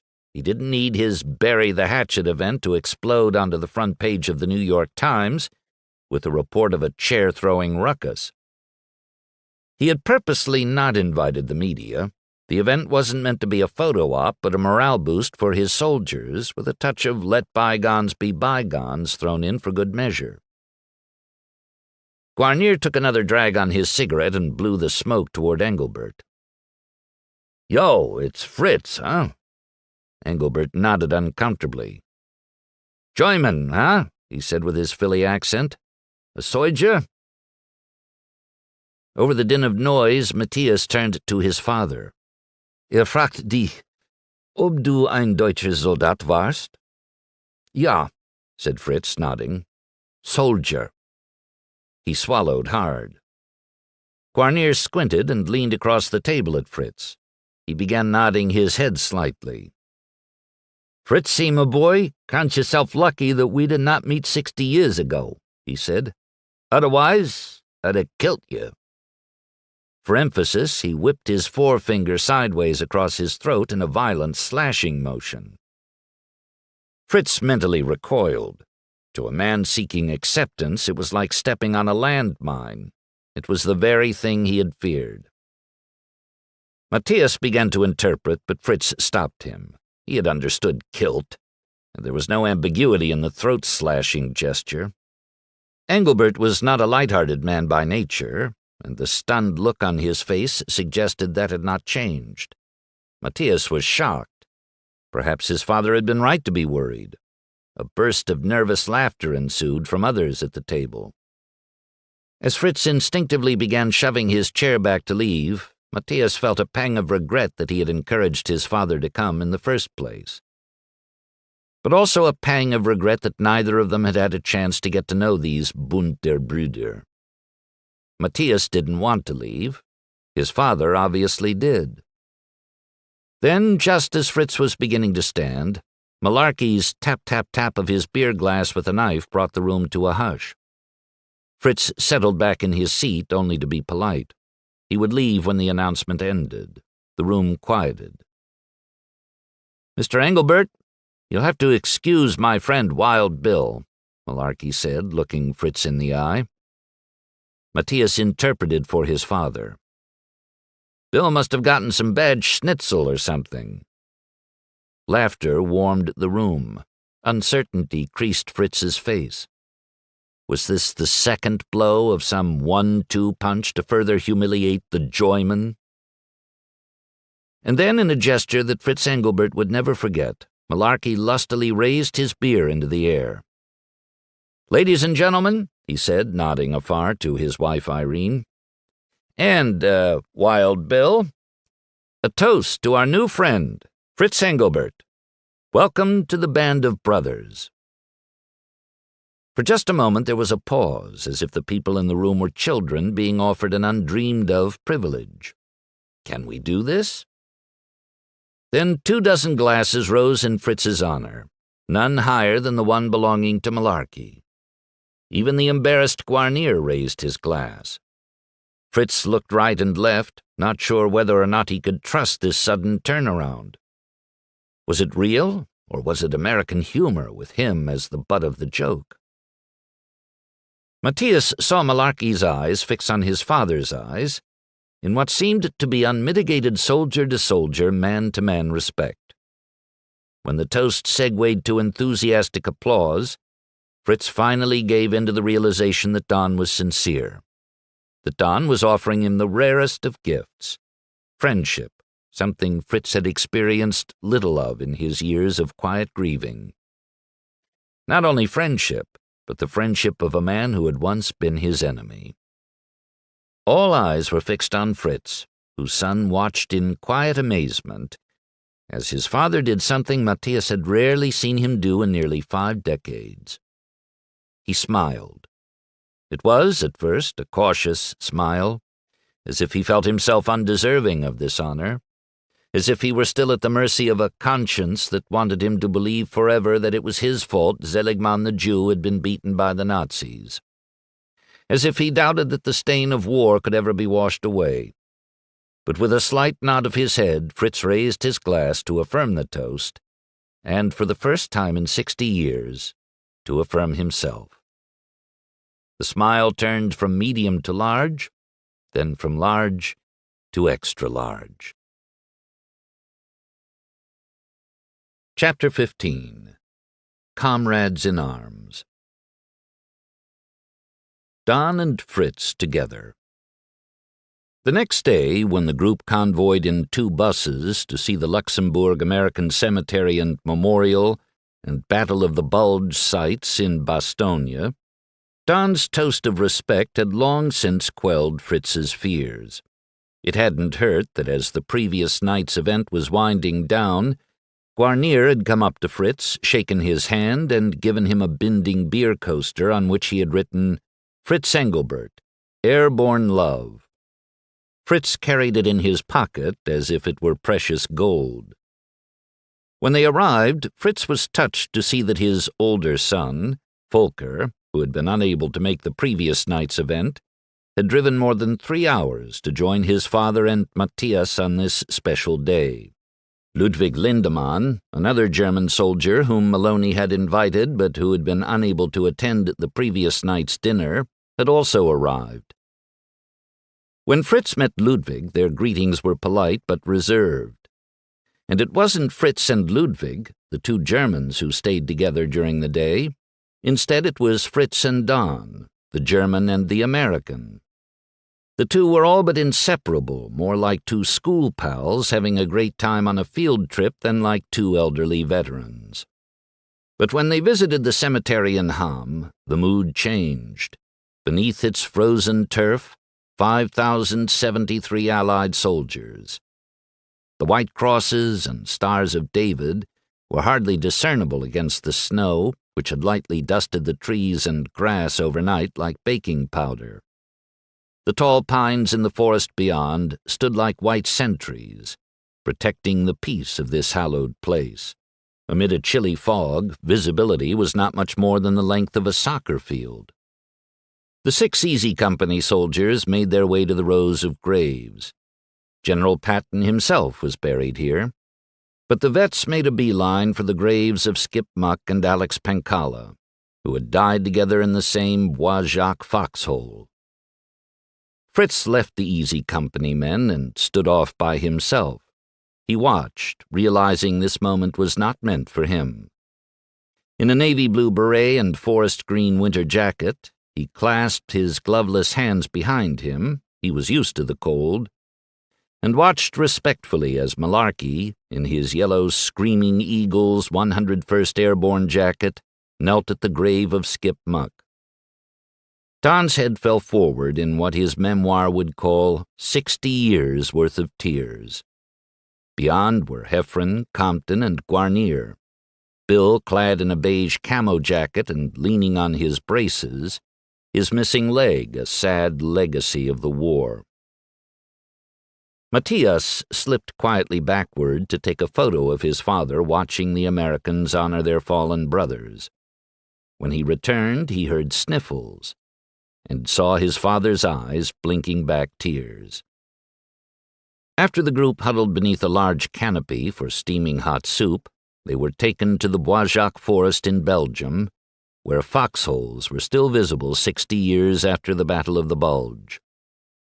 The experience was emotional. Every one of the vets had tears in his eyes, but the mood lightened when they were surprised by Belgian schoolchildren who had come to honor the men. The kids were all stocking caps and rosy cheeks and runny noses. They had each brought a homemade card written in French, "Tout ensemble," all together, and "Thanks for liberating us," and "No more war." Some drawings showed the Belgian and French flags next to each other. Some said peace, paix, French, and Frieden, German. "My father couldn't believe this, and his tears flowed," said Volker. "He expected to be ignored by the Belgian kids, or worse. Instead, the children smiled, giggled, and splashed the afternoon with a lightness that belied the mournful woods beyond. The soldiers had had no idea they were coming, and they relished the moment. Only later would Fritz learn that an effort to have Belgian veterans meet with the Easy Company men had been dropped because a vets group had heard Germans might be with them. They wanted nothing to do with the men who had supported and fought for a criminal regime. As Fokker would say, it was ironic that the children could forgive, but not the adults. The children leaned into the men, asking for autographs, showing off their drawings, and posing with them for photos. A local television camera crew joined the throng, which was approaching 100 people.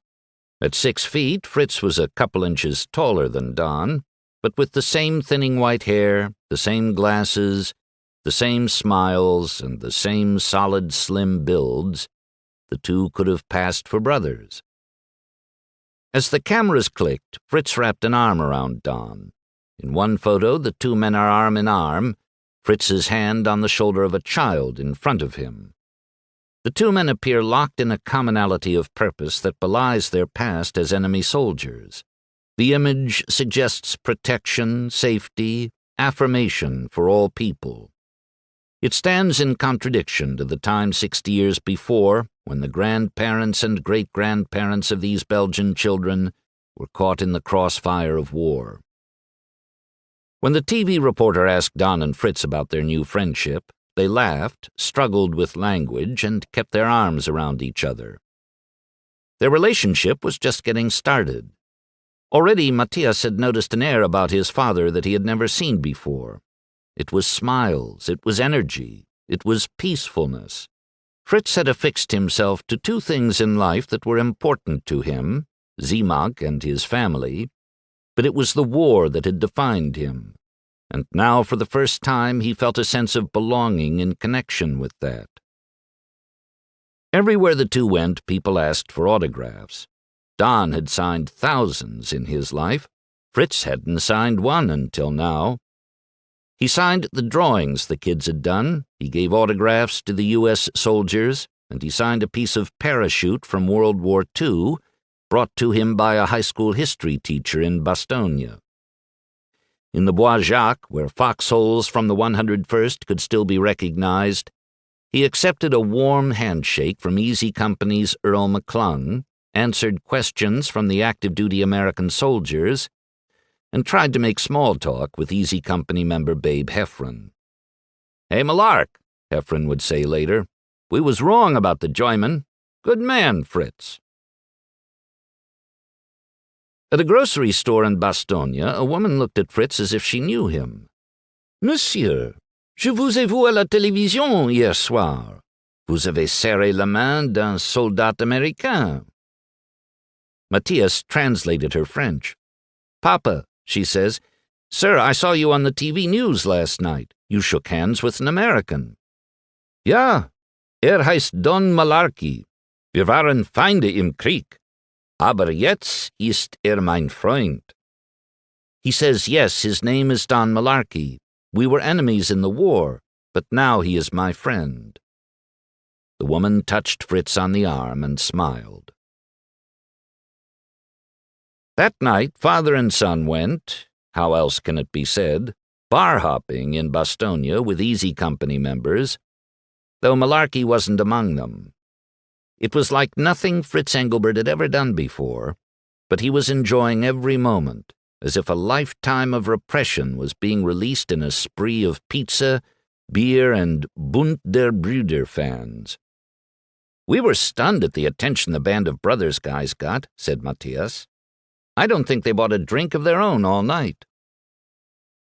When the two returned to the Hotel Melba, Fritz noticed Malarkey and a few other Easy Company men in the lobby having drinks. Just as he had at the cemetery, Fritz stayed back, not wanting to intrude. Malarkey, after taking a sip of his scotch, saw Fritz and Matthias standing by themselves. "What the hell?" he said. "Get over here, Fritz, and let me buy you a beer." He beckoned Engelbert with a nod and a flip of his hand. Fritz approached cautiously, Matthias trailing behind. Malarkey pointed to a table, nodded at the bartender, and held up 2 fingers for beers. Don sat in one chair in a brown and plaid shirt, Fritz across the table in a navy blue sweater, and Matthias translating for them to the side. 2 men sitting across from each other on the 60-year anniversary of the start of a battle in which, given the opportunity, they would have killed each other. Not necessarily because they wanted to, but because, as soldiers, they were required to. The 2 men looked similar, but they were markedly different in many ways, and not just because one was American and the other German. Malarkey had grown up like Huckleberry Finn, free to seek and find adventure. He was brash, cocky, and a legitimate war hero. He had killed plenty of German soldiers and then returned to a country awash in optimism. In some ways, he had gotten more in life than he deserved. He had improbably survived his foolhardy attempt to snag what he thought was a Luger. He and his badly outnumbered Easy Company boys had knocked out 4 105mm howitzers the Germans were using to pound soldiers coming ashore at Utah Beach. Despite being a kid from a hardscrabble background, he'd married a country club girl. Despite being a guy in a windbreaker who hung out at the cue ball, he had wound up dining out with Hollywood stars. Engelbert, on the other hand, had grown up as a pawn of a militaristic despot who controlled him like a puppet.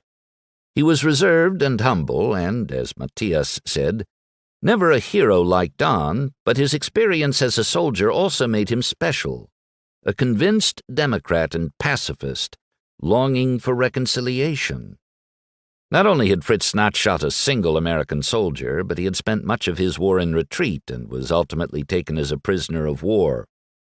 And then he returned to a country awash in misery. In some ways, he had gotten less in life than he deserved. He'd shown the courage and humility to give up the set of beliefs inculcated in him throughout his youth for a better set in the name of human dignity. He had taken care of his mother, provided for his family, and let his sons be who they wanted to be. He had maintained close friendships with 2 fellow POWs for most of his life, and he had quietly climbed the ladder at work, earning a reputation for respect, integrity, and honesty, the words bandied at his retirement party. Malarkey could take over a room. Engelbert was reserved. Malarkey hopped from job to job. Engelbert worked at ZMUG for 45 years. Malarkey spoke about his service around the world. Engelbert divulged his memories with great reluctance. Politically, Don leaned way right, Fritz way left. But ultimately, none of these differences mattered as much as the secret that drew them together. Deep down, they were bound by an ache of war that simply would not go away. An ache etched in shame for Fritz and guilt for Don. Both halves of Erich Maria Remarque's description of World War I soldiers fit them. A generation of men who, even though they may have escaped shells, were destroyed by the war. Outside, snow had begun falling. The 2 men began talking, a touch awkwardly, of their wives, of war. As the staccato exchanges were translated by Matthias, the 2 got to know each other better. It was the first time in the 2 days that they had been able to really talk. The drinks kept coming, the snow kept falling. The subject turned from Fritz's time in Hitler Youth to the Battle of the Bulge. It turned out that in a war fought in more than a dozen countries and on 2 continents, the 2 had been fighting within 5 miles of each other. Don a couple miles north of where they sat now, Fritz a couple miles southeast. Don talked of Easy Company's foxholes in the ghostly Bois Jacques, Fritz of his unit huddled in cellars in Marville and L'Outre-Bois, Don of losing his best friend, Skip Muck, Fritz of losing his, Fritz Düring. They drank and shared, peeling away the layers of machismo that so often keep men from ever really knowing each other. The beer and stories of death softened whatever barriers had separated them. At one point, Malarkey's gaze was through the window to the snow. He sniffed, cleared his throat. His mind was 60 years away. At Foix, I had to. We were advancing, and there was a soldier I killed, he said. When I pulled out the record from his pocket, I realized that he was only a boy, just 16. Fritz told of seeing the frozen U.S. soldier in the snow on Christmas Eve. Suddenly his face reddened. He slowly ran a hand over his mouth, his eyes turning glassy. Das Blut dieses amerikanischen Soldaten klebt an meinen Händen, Fritz said. Don looked to Matthias, who translated. He said, that American soldier's blood is on my hands. I did the bidding of a madman, Hitler. Malarkey shook his head, but Fritz kept talking. Und das Blut der Juden klebt auch an meinen Händen. And the blood of the Jews is on my hands, too. Again Malarkey shook his head. Fritz, you had no choice. You were forced into Hitler Youth. You were given a weapon and sent to war. Fritz bowed his head and wiped his eyes with two hands. Don't you understand? Malarkey said.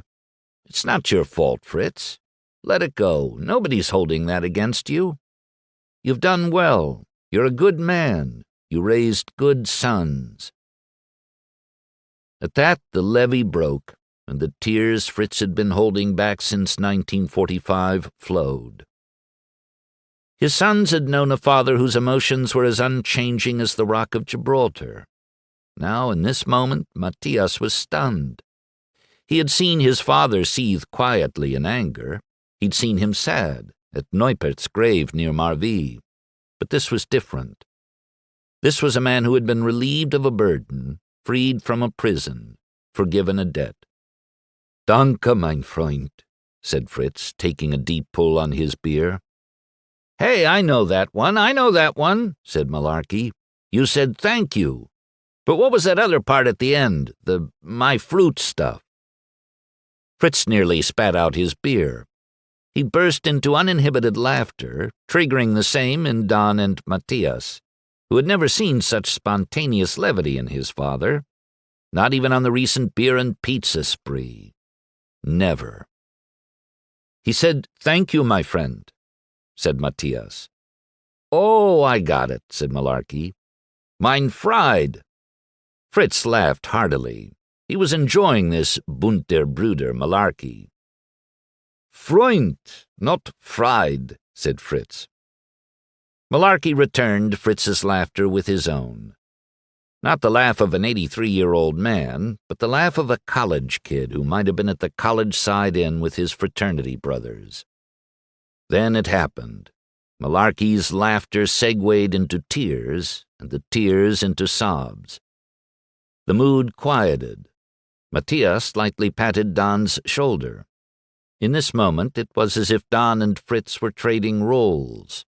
Don wiped his eyes and blew his nose. He then looked Fritz dead in the eye. You are not alone in your shame, he said. Hell, I still see the eyes of the kid I killed at Foix. Every single day.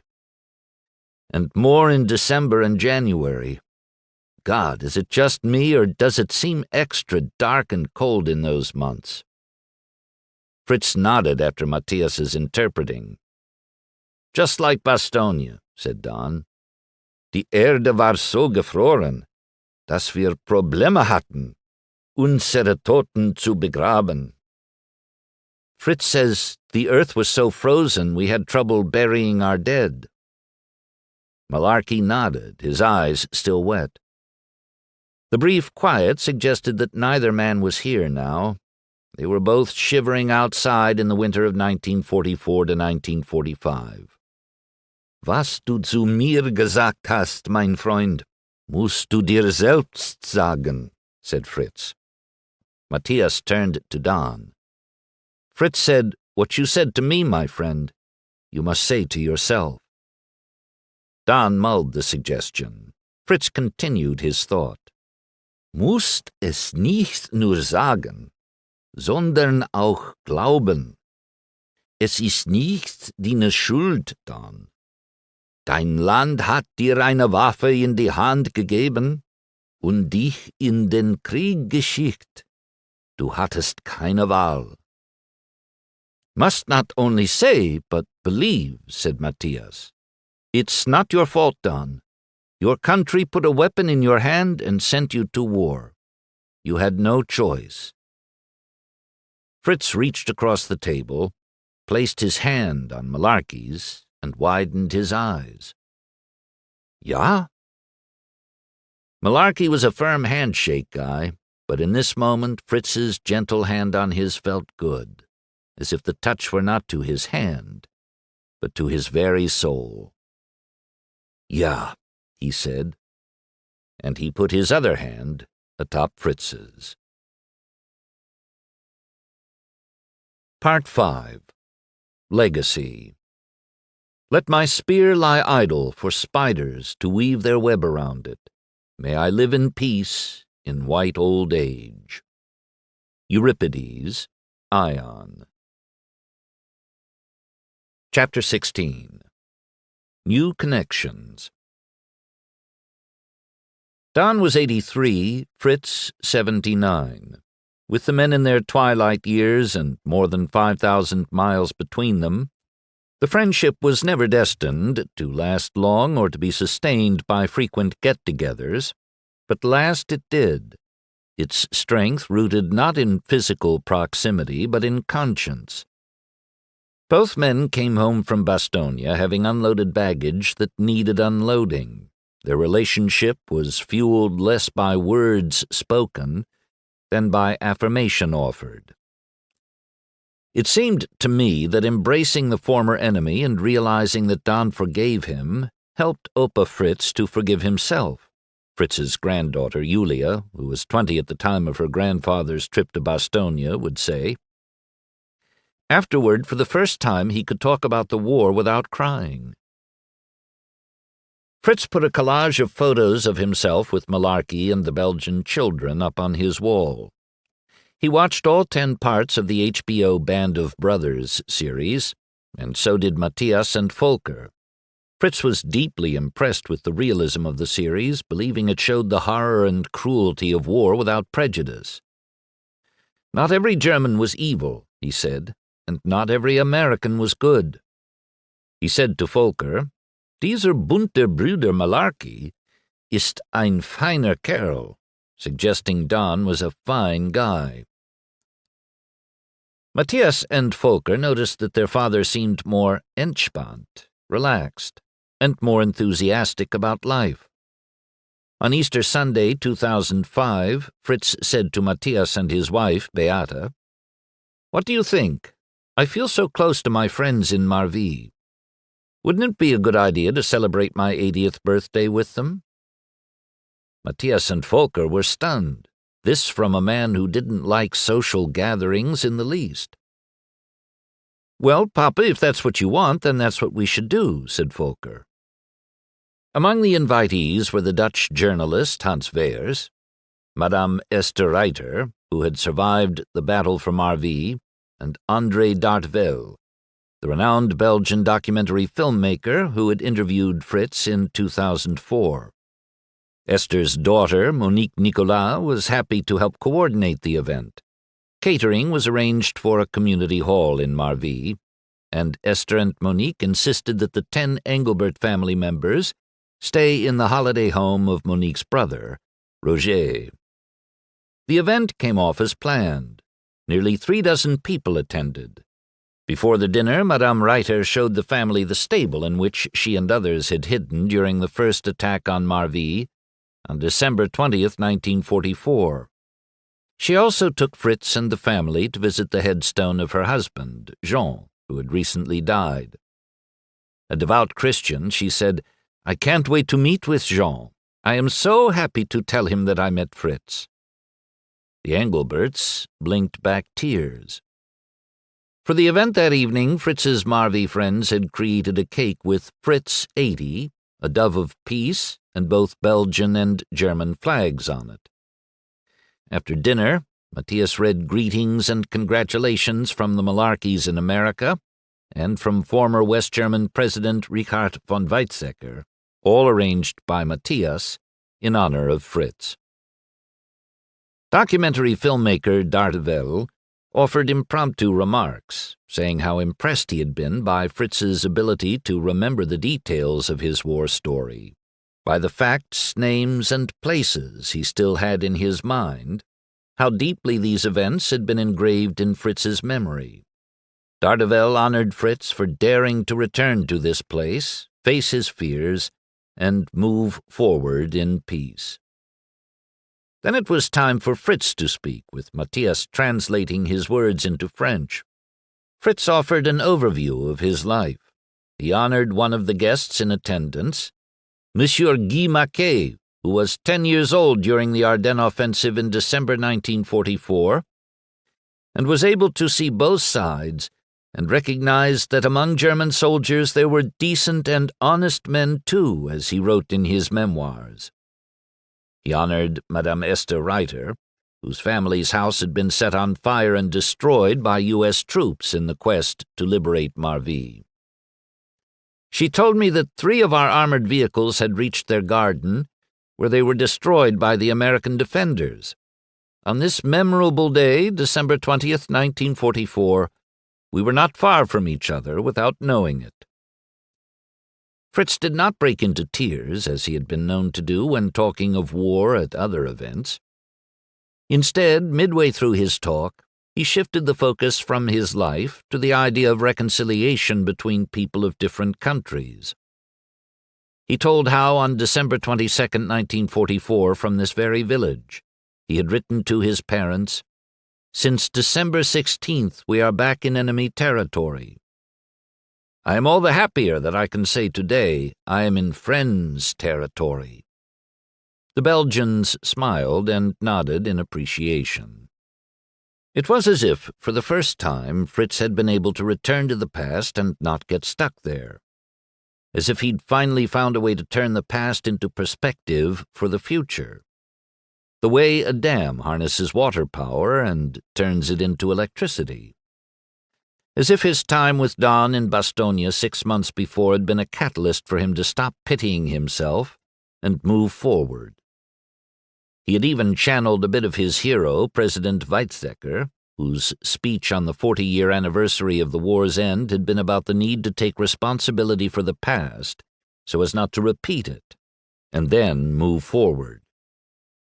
"I consider it a sign of reconciliation after long periods of enmity," said Fritz. "Let's leave the past behind and focus on the present. But remember, reconciliation is not possible without remembrance." Peace, he said, was something that should never be taken for granted. "Since the end of the Second World War, 60 years now, we are allowed to live peacefully here in Europe, and it is unthinkable that we will ever kill each other again. We cannot be thankful enough for that." In conclusion, Fritz said, "I hope that we will all understand each other, even if we speak different languages." Applause and smiles warmed the community hall, the perfect ending to the perfect day. On the drive home, Volker could only shake his head about all that had happened. His father, the hermit, had come out of his shell. Back in Ferndorf, Fritz traded letters with Don Malarkey. He smiled more. He hugged more. He took more risks with people. In September 2006, he accepted an invitation to go to Berlin and be interviewed for a segment on the History Channel TV series, The Lost Evidence. He insisted that Matthias join him so that they could pay their respects at the memorial for Stauffenberg and the others who had tried to assassinate Hitler and been executed for it. Fritz cried. It was like the events in 2004, the first trip to Marville and meeting Don and the band of brothers, had restored life in our father, Matthias would say. Before, he walked with his head down, ashamed of having been a soldier. Afterward, he kept his head up. It was like he had become Fritz 2.0. It was like someone turning on the light in a dark room. It was that sudden. Our father was never the same after the day he met Don Malarkey. If dehumanization is a necessary part of war, if making the enemy them can help one side more easily justify killing the other side, if keeping them at a distance decreases their worth in the eyes of the other side, Fritz had now learned the opposite. Sitting across a table from a man and getting to know him and listening to him could make him amazingly human, make him friend, not foe. PTSD expert Edward Tick says that soldiers must face the pain to refill the soul. They need to feel a sense of cleansing, an acknowledgement of that pain, a release from having done something wrong. But history suggests that nations are far better at sending soldiers off to war than at helping them readjust upon their return. In a perfect world, says Tick, a country sending a soldier to war would say, "You did this in our name and because you were subject to our orders. We lift the burden of your actions from you and take it onto our shoulders. We are responsible for you, for what you did, and for the consequences." Instead, soldiers usually shoulder the burden alone. But Don and Fritz no longer had to. They had each other. On that night in Bastogne, they had taken each other's emotional burdens, lightened each other's loads, and released each other from the guilt and shame. Their friendship was built on a foundation of courage. Billy Maloney had had the far-reaching vision to invite German soldiers to the 2004 gatherings, Fritz had had the guts to come, and Don had had the boldness to offer a toast. That same friendship had been fueled by the consciences of two men who wouldn't let their wartime experiences go unresolved. Their bond was sustained by their compassion, which inspired them to make things right for each other. Volker and Matthias had always been quietly ashamed of their father because, in Volker's words, he would moan and cry over the war. Now both had a new respect for the man who had owned his past and emerged as a peacemaker, making his birthday celebration not about himself but about drawing together people who had been enemies. At one family gathering, Fritz found himself on the patio with just Volker and Matthias. "As a father, I am too old to give you advice," he said, "but let me make an exception. Be peacemakers. Carry on whatever little I have done to that end." After Don and Fritz met, the Malarkey family began seeing changes in Don, too. He started to notice and appreciate those around him more. He laughed more often, and he seemed freer with his thoughts and emotions, something that would both help and hinder him in some hard times ahead. Irene, 79, died in April 2006 after a struggle with breast cancer. Don was in California speaking when he heard that she had collapsed and was on life support. He and his son Michael headed back on the first available flight. Empathy had never been a strength of Don's, but when he arrived in Salem at the hospital, he realized the emotional tornado that his oldest daughter Martha, who had been staying with her mother when she collapsed, had experienced. "My God," he said, "you've been through hell." Martha was stunned. It wasn't like her father to notice something like that. Then, when she was leaving that night to return to Portland, he told her, "I love you." Later she would say, "That was the only time I ever remember him saying he loved me, so it's a moment I treasure." A similar incident took place 4 months later. In August 2006, Michael, 56 at the time, broke his pelvis in an all-terrain vehicle accident. Don arrived at Oregon Health and Science University in Portland with some buddies, including his Easy Company pal Buck Compton. Sarah, Michael's 33-year-old daughter, was already there. She had long lamented the disconnect between her father and her grandfather. In her eyes, Don's notoriety as a soldier had cast a wide shadow in which Michael had gotten lost, feeling that he could never live up to Don's high expectations, that he had been a disappointment. But Sarah watched a moment unfold that she had never expected. "My grandpa instantly began to cry and told my dad that he loved him," she would say. That moment, that feeling for me was a gift. It was a moment that my heart will always remember. I had never heard my grandfather tell anyone he loved them. I'd never seen him cry. It was a lesson. It was an explanation. It explained my grandpa and explained my dad. Two men of extreme pride, two men with true hearts of gold, two men who had high expectations of life, and yet their drinking, high pride, and low self-esteem took them down. Neither was a bad person. They were amazing to many. They were loved, yet had no idea how to love their own families. Don had risen to the occasion in the face of Irene's collapse and death, and of Michael's accident, two events in a 4-month stretch that had wrenched him deeply. In December 2006, he hit rock bottom. At Christmas, he got horribly drunk in front of Marianne's husband's entire family. It was an ugly scene. Marianne worried that he might do something rash. It had been more than 3 decades since Don, now 86, had almost taken his life near Mount Hood, but he desperately needed something to focus him on the future.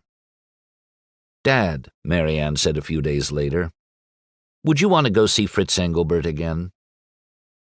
Malarkey's spirits rose like a hot air balloon, and Fritz was thrilled to hear of plans for Don to come to Europe in May for another event that Bill Maloney was organizing, this time in Illesheim, Germany, near where his unit was based. Fritz was adept at the computer, but Don was not. He would dictate letters and Marianne would type them.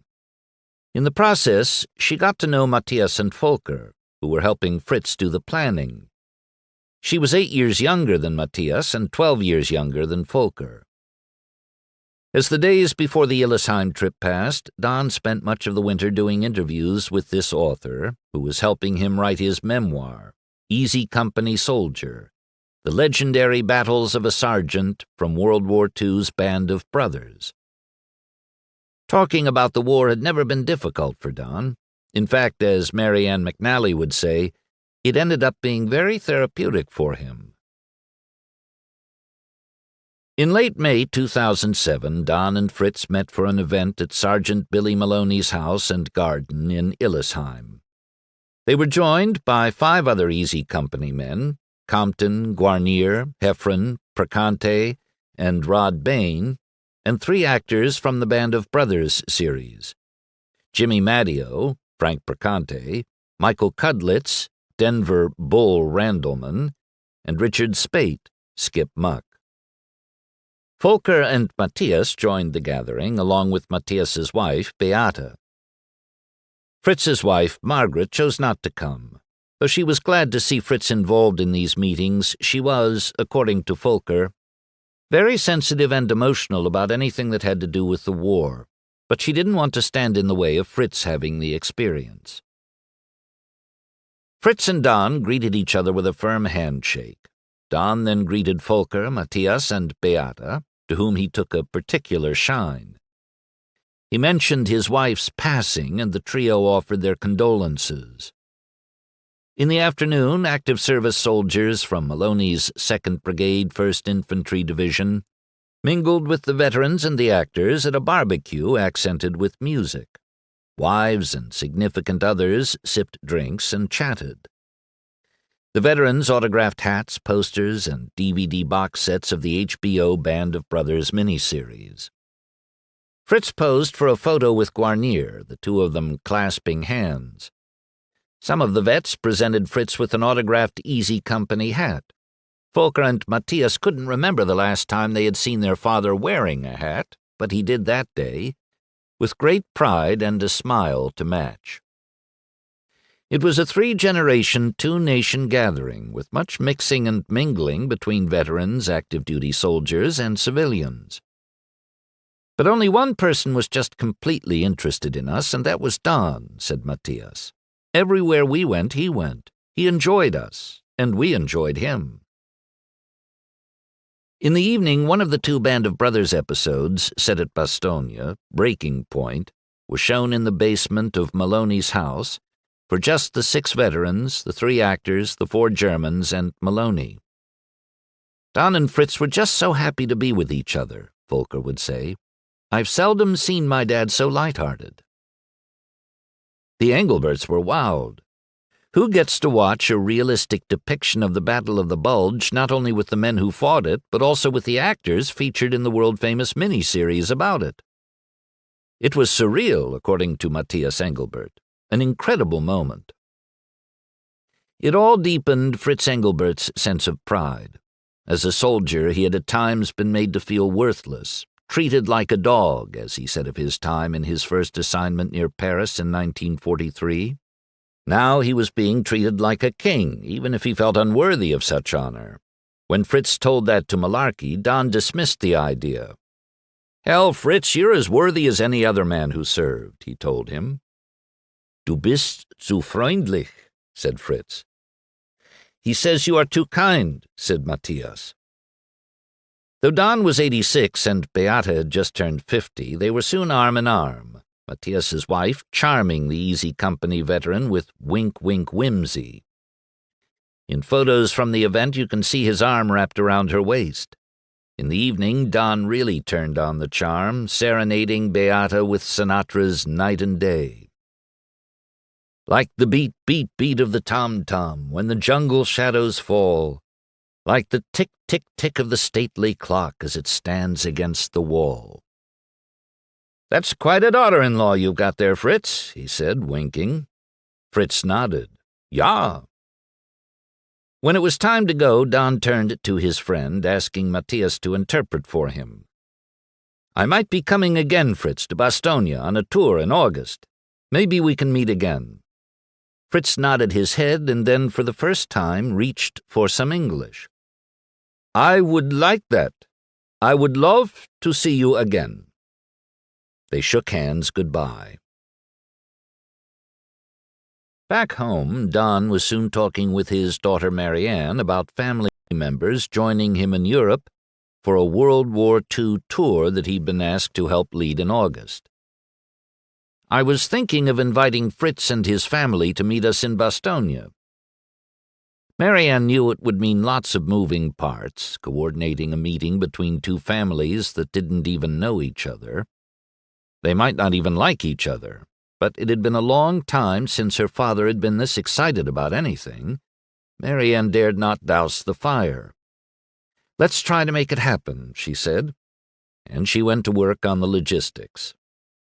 In early July, Don pulled out a pen and some Don Malarkey stationery that a French woman had sent him to thank him for helping liberate her country.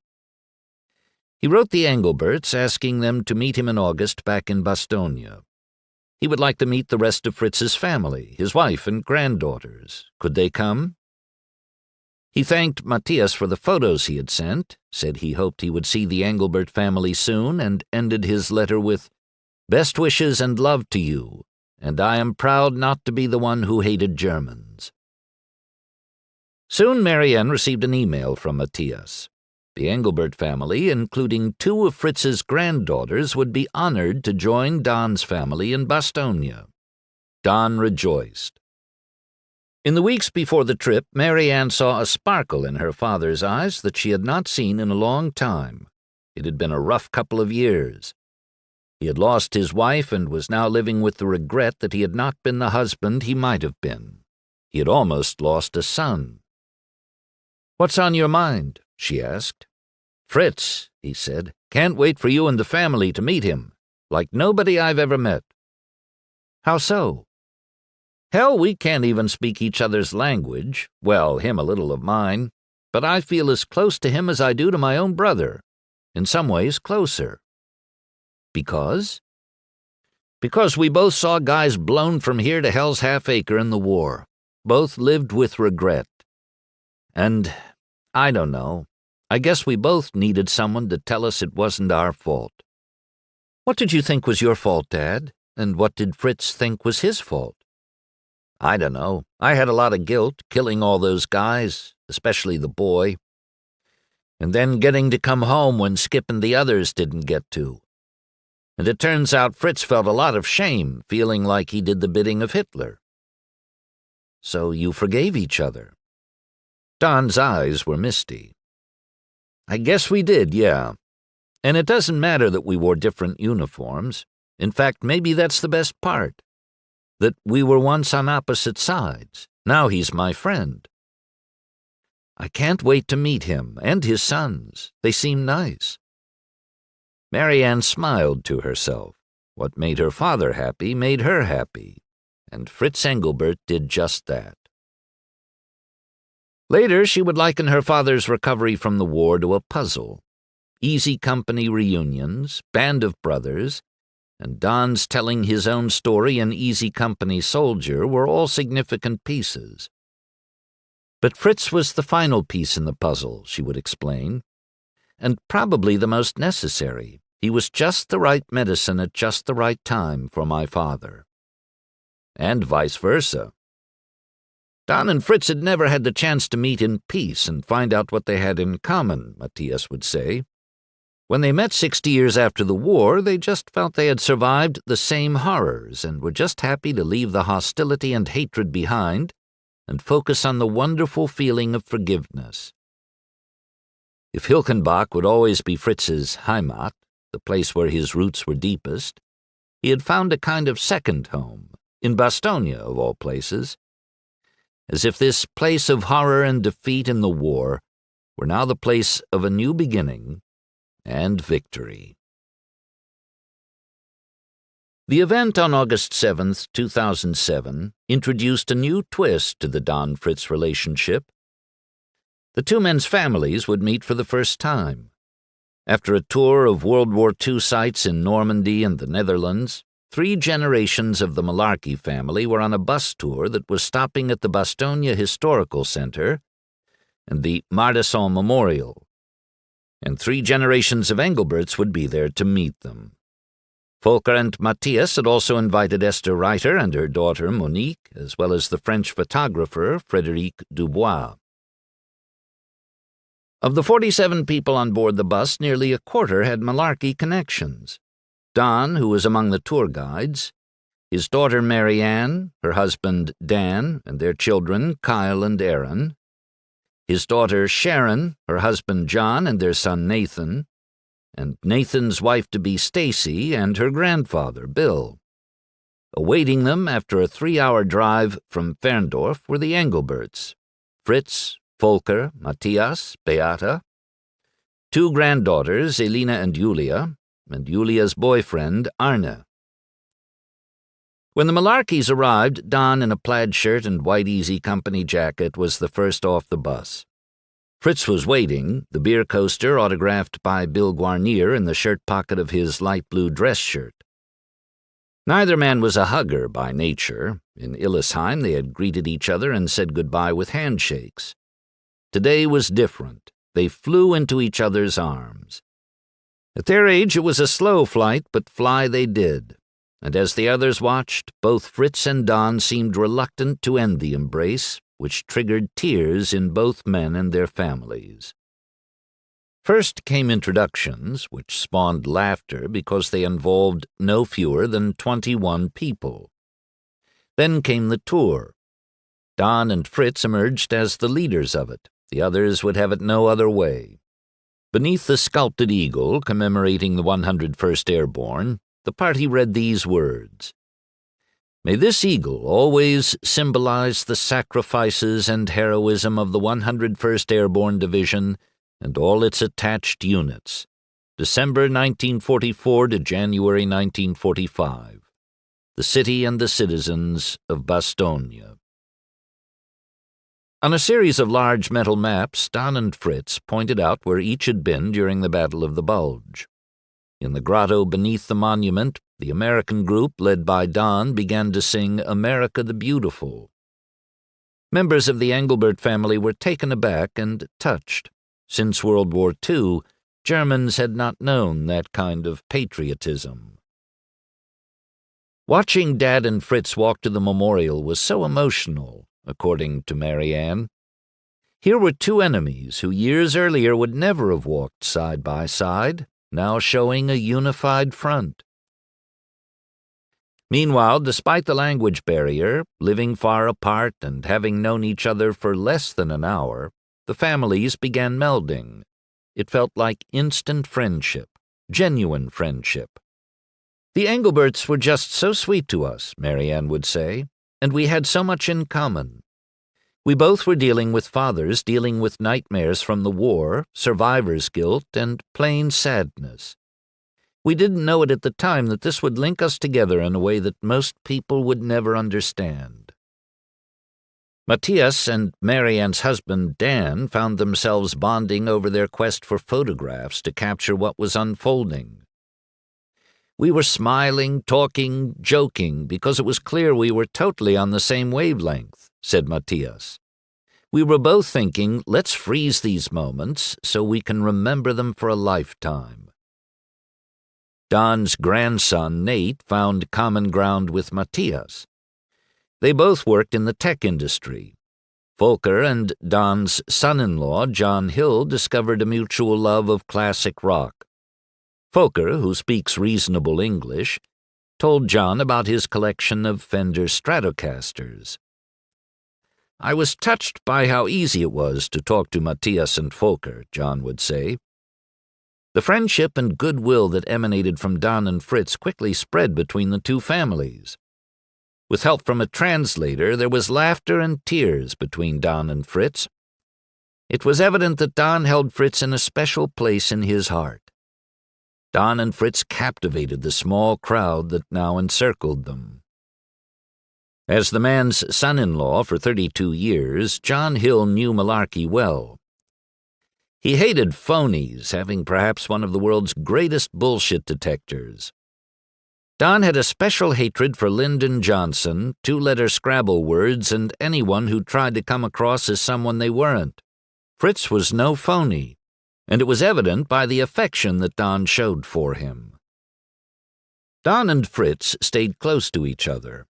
The members of their families enjoyed just sitting back and watching them, like a movie dance scene where everyone stops dancing and watches one particular couple because they dance so well. When Don wasn't with Fritz, he gravitated to Matthias's wife, Beata, whom he had met at Illesheim. The two continued their flirtatious relationship, holding hands, Beata rubbing Don's back. The others enjoyed such light-hearted touches. It blunted the pain of more serious moments when the focus was on war and death.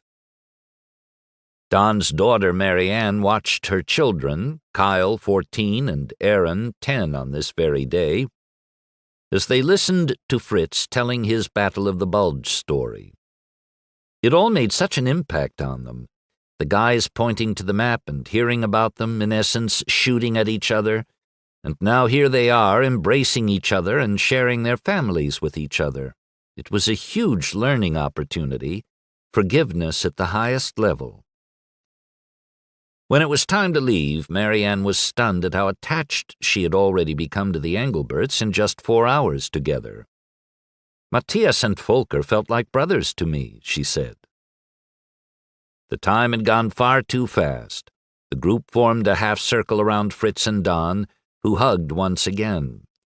Both men's eyes were wet with tears.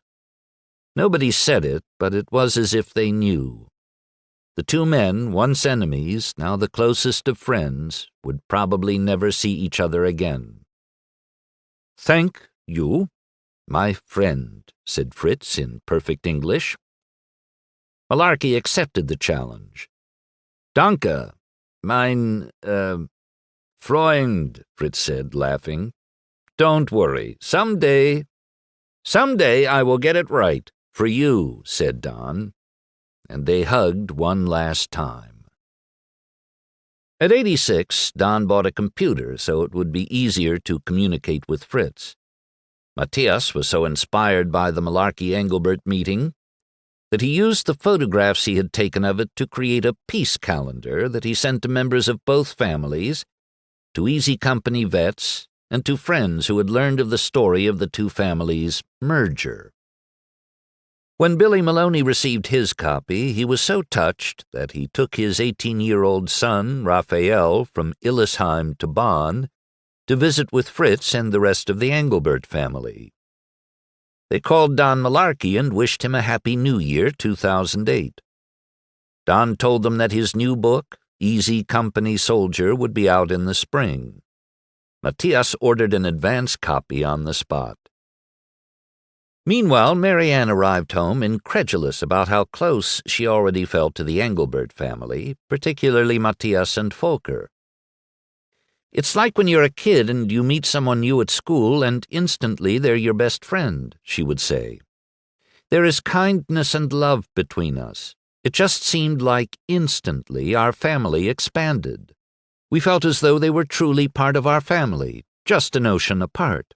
We understand each other, we like the same things, and we understand what each other went through with our parents having been to war."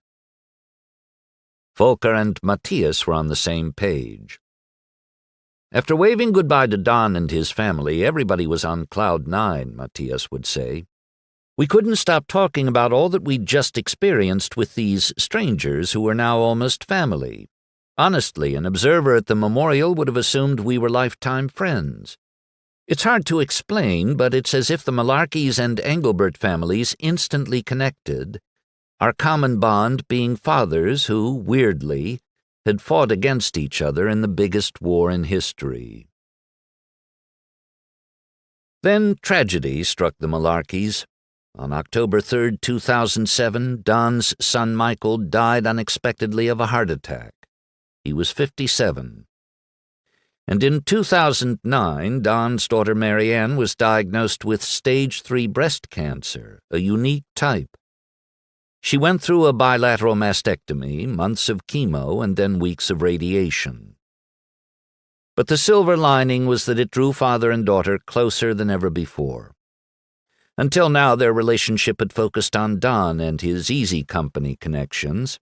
With most of the men gone, Mary Ann had been among the adult children who breathed new life into the annual reunions. But now she was the one who needed help, rides, and encouragement. "And he was there for me every step of the way," Mary Ann would explain. "It was like a side of him that had been missing earlier, a softer, more caring side. And I wasn't the only one who'd seen it. It was as if war had taken this piece away from my father, and only Fritz could replace it." Across the pond, the Engelberts continued to see in Fritz a changed man. Above all, he was at peace, Volker would say of his father. Like he'd been lifted to a new level, and that brought an all-new peace and serenity to our family, all because of that American soldier, Bunte Brüder Malarkey. "It's impossible to compare his friendship with Don to any other he ever had," Matthias would say. "The friendship with Don changed him deep within. They did not have to talk much, couldn't talk much, to know what each had been through. They just knew. You could tell they had a deep respect for each other, as much as there can be for men of their generation. Our father had no other relationship even close to the intense feeling he had about Don." Chapter 17. Farewell. Fritz was the first to go, on December 12, 2015. His death was preceded by many painful years. In some ways, it could be said that his last truly happy moment was his hug with Don Malarkey at the memorial in Bastogne in 2007. Although their meeting helped him find a new peace about the war, it couldn't wash away all the memories. On November 9, 2008, the 70-year anniversary of Kristallnacht, Matthias and Beate were having dinner with Fritz. Margaret was elsewhere helping with a Red Cross blood drive. Just months before, 12 Stolpersteines, stumbling stones, had been placed in Hilkenbach's town square, each representing a Jewish person from the town who had died in the Holocaust. They were created by a German artist named Gunther Demnig. Among those remembered was Fritz's classmate, Arthur Holländer. "I wonder," asked Fritz, eyes misty, "if anyone from Jewish families in Hilkenbach was able to survive and now has offspring somewhere in the world." The next day, Matthias began searching for an answer. In a German newspaper, he found a 2008 online article about Alice, the granddaughter of Seligman Honi, revisiting Hilkenbach in 1983 with her husband, Tom Lewinson. After more sleuthing, he discovered an address. Why not? He wrote Alice a letter, ending it like this. 4 years ago, we were able to get in contact with American veterans who, like my dad, fought and survived the Battle of the Bulge. We have had the chance to meet them and their families in Belgium several times and are also in contact with families in Belgium who suffered losses during the fights in December 1944. These meetings have changed so much in my dad's and in our family's life. To see them shake hands and meet friends 60 years later is always touching and heartwarming for everyone lucky enough to be there. It makes me dream of maybe someday being able to shake hands with you and your family. 13 months later, it happened.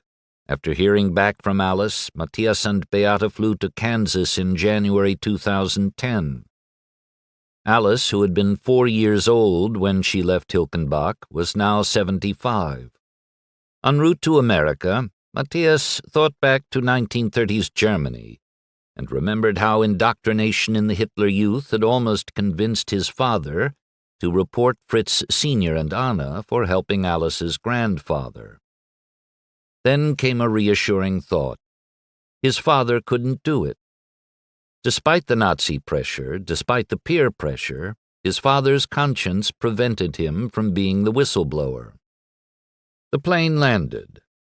When Alice and Tom recognized us at the airport, we hugged, and it was like meeting family after a long, long time, said Matthias. As director of personnel for Kansas City, Missouri, Tom decreed Matthias an honorary citizen of the city. At Alice and Tom's house in Overland Park, Kansas, Matthias told them about his grandparents helping out her grandfather, Seligman Honi, and about his father's dilemma as a member of Hitler Youth, to turn in his parents or not. He and Beate also listened to the Lewinsons' fascinating story. In 1938, sensing a shadow of doom creeping toward Jewish people, Alice's parents, Seligman's son and daughter-in-law, had emigrated to the U.S. with Alice. Tom, 3 years older than his wife and also Jewish, had been born in Berlin and escaped in 1941 on the Trans-Siberian Railway to Shanghai, where he survived in a ghetto. He caught a ship to America in 1948 at age 17, became a U.S. citizen, and later served in the Korean War. He met Alice at the Orchid Room Jazz Bar in Kansas City. Soon after arriving for the 2010 visit to Kansas, Matthias called his father, as was his habit when he traveled, to tell him he and Beate had arrived safely. Then he put Alice on speakerphone. In German, Alice told Fritz that she and Tom were happy to have his son and daughter-in-law visiting. "We've left the past behind," she said, "and are now enjoying being together as friends." "I'm happy to hear that you are doing fine," Fritz said. I... His voice broke. He began to sob. "Don't worry, Papa," said Matthias. "All is well. We are going to see the graves of Alice's parents, Kurt and Hilde Honi. All is well." When the visit with Alice and Tom was over and Matthias and Beate were flying home, it dawned on Matthias. None of this would have happened without Don Malarkey. Without the experience of forgiveness with Don and the salvation it meant for Fritz, he later said, I would never have tried to find Alice Honi from Hilkenbach. Never. The night after celebrating her 85th birthday, Fritz's wife Margaret had a stroke. She would never be the same. For a vivacious woman who had still been skiing into her 80s, it was tragic. After the stroke, she could recite poems and songs she had learned by heart in her childhood, but she had a hard time remembering what had happened that morning. Looking back, Matthias would recall, I think our best time together as a family was from 2004 to 2009. From the moment we experienced our father's change when he found forgiveness in Bastogne until right before our mother had her stroke in 2009. Our father's search for forgiveness and reconciliation, thanks to Don, finally came to an end. Margaret's stroke shook Fritz to his core. The woman who had taken care of him for 59 years was essentially gone, there in body but not in spirit. A series of caretakers began coming to take care of Margaret and, to some degree, Fritz. Matthias and Beate lived in Bonn, and the now-divorced Volker lived in Bornheim, just west of Bonn. Fritz and Margaret wanted to live in their house as long as possible. To that end, Matthias and Beate took turns with Volker visiting their parents in Ferndorf every weekend. Fritz grew depressed, seldom leaving the house. Then he became delusional and started referring to Margaret as his mother. In September 2010, he was diagnosed with cancer of the stomach. In an attempt to cheer up his father, Matthias created a World of Friendship calendar, relying heavily on photos of Fritz and Don from 2004 and 2007. Radiation and other treatments for his stomach cancer prolonged his life, but in 2013, Fritz learned that he had aggressive prostate cancer. On the 2-hour drive home from the hospital, he turned to Matthias, who was driving the car. "I am alive today because in the field at Weislingen, I zigzagged, and Düring did not." Matthias was incredulous. The man who had just learned he was dying, and a memory from nearly 7 decades ago was the thing on his mind. The ghosts, Matthias realized, were even stronger than he'd believed. Fritz hung on much longer than any of the doctors expected, but mentally he soon dropped off the edge. In September 2015, when Beate entered his room at the family house in Ferndorf, he appeared busy at work. He told her that he was in contact with the harbor of Stockholm, Sweden. There was cargo on the ship that his company, Zimag, was waiting for. It could not be unloaded and sent to Germany because they needed a telex first. Fritz was in charge, but there had been a power blackout. Slowly, Beate guided him back to reality. In November, after a series of other bizarre encounters, Fritz told Matthias and Beate, "Yesterday I thought I was going to die. Everything turned dark." "And, Fritz, how did that feel?" Beate asked. "Actually quite pleasant, and I want it too." He asked, "When I close my eyes now, is everything well taken care of?" "Yes, Dad, no worries. Everything is well taken care of." He died 2 weeks later on December 12, 2015. He was 90 years old. Matthias and Volker would learn that their first thoughts had been identical. Thank God he never has to have even one more nightmare about war. At the funeral in Ferndorf, there was no official representation by the Malarkeys. That didn't surprise Matthias and Volker. It had been more than 8 years since Fritz and Don had last seen each other in Bastogne. Marianne and Matthias had traded an occasional email and followed each other on Facebook. In 2008, the Engelberts had read Don's memoir, Easy Company Soldier. There had been talk of an Engelbert visit to Oregon someday, but with both veterans failing in health and with Marianne's cancer, there hadn't been a lot of time to spare for nurturing the long-distance relationship. Fritz Engelbert's friend, Fritz Copenhagen, had passed away, but his other POW pal, Armin Meisel, 89, spent 6 hours on a train by himself to attend the service. For nearly 70 years, Armin and Fritz had talked every week.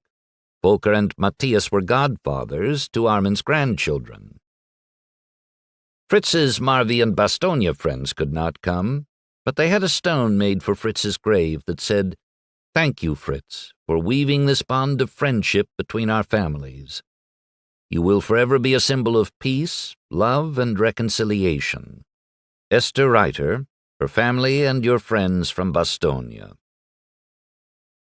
At the funeral, Pastor Volker Bäumer spoke of how reliable Fritz had been, how he never quit. He worked for one company, Zimag, his entire life. He had one wife, Margaret, in a marriage that lasted 65 years. He was, as his granddaughter Ava said, a man of integrity. Late in his life, Pastor Bäumer told the mourners, Fritz had befriended an American soldier who helped restore his soul. A song written by Dietrich Bonhoeffer, the pastor who died in defiance of Hitler, was played. Von guten Mächten wunderbar geborgen, by gracious powers so wonderfully sheltered. Bonhoeffer had written it in prison and sent it to his mother just before year's end 1944, about the time that Fritz, serving as a soldier, was listening to Hitler's empty promises on the radio. Most in attendance at the memorial service were familiar with that song, but not with the music played after the service. It was beautiful, haunting, but unfamiliar. It was the theme song from the HBO series, Band of Brothers. Chapter 18. An End and a New Beginning. Don passed a little less than 2 years later, on September 30th, 2017. His final years, like Fritz's, were marked by mental discombobulation. He suffered dementia for more than 5 years, beginning about the time a bleeding bowel threatened to kill him. He was in pain and not particularly upbeat. Eventually, he was placed in a residential care home in Salem, the dementia helping him leave the war behind. Or so it seemed. Mary Ann didn't tell him when Easy Company men died. Why, she would later say. He'd only forget it the next day and be sad in the meantime. He'd protected me my whole life. It was my turn to protect him. Then in 2012 came a day she would never forget. Mary Ann was visiting with Don when the chaplain from hospice came to see him. It was a woman. My first thought was, what's my father going to think of this? Mary Ann would say. In his world, only men held such positions. She pulled up a chair for what Mary Ann would describe as the most amazing 90 minutes I ever spent with my dad. The chaplain was a cut-to-the-chase type who had worked at the VA hospital in Portland. She knew vets. And she wanted to talk to Don about heaven. I'm not going to heaven, said Don, his speech slow. Why not? Because of all the bad things I did in the war. Like what? Killed a lot of Germans. Seems to me you did what your country asked you to do in the name of taking down Hitler and freeing Europe. Is that a bad thing? Don didn't answer her question. I am afraid, he said, to die. Mary Ann knew this was her father at his absolute realist. Normally, his Archie Bunker disposition wouldn't have allowed him to be so vulnerable with a grizzled foxhole pal, much less with a woman he had never met before. I'm going to hell. Don, what is it you feel you need to do to get to heaven? He looked away. The chaplain wasn't making this easy for him, or perhaps that's exactly what she was doing. I think I'd need to apologize to all the parents of the German boys that didn't get to come home because I killed them. Mary Ann wondered if her father's dementia was getting the better of him. Okay, let's write a letter, said the chaplain. Mary Ann, will you do it?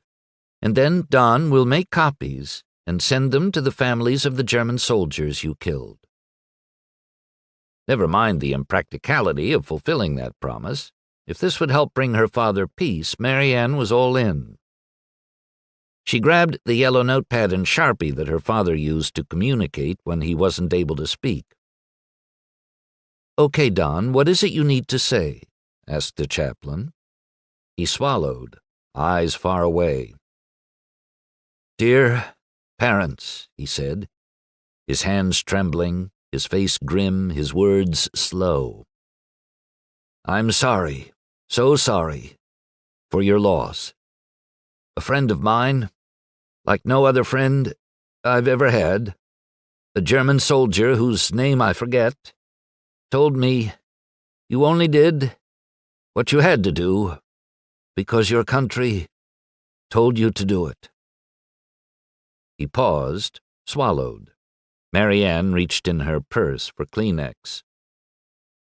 "And your son did the same for his country." Marianne dabbed her eyes.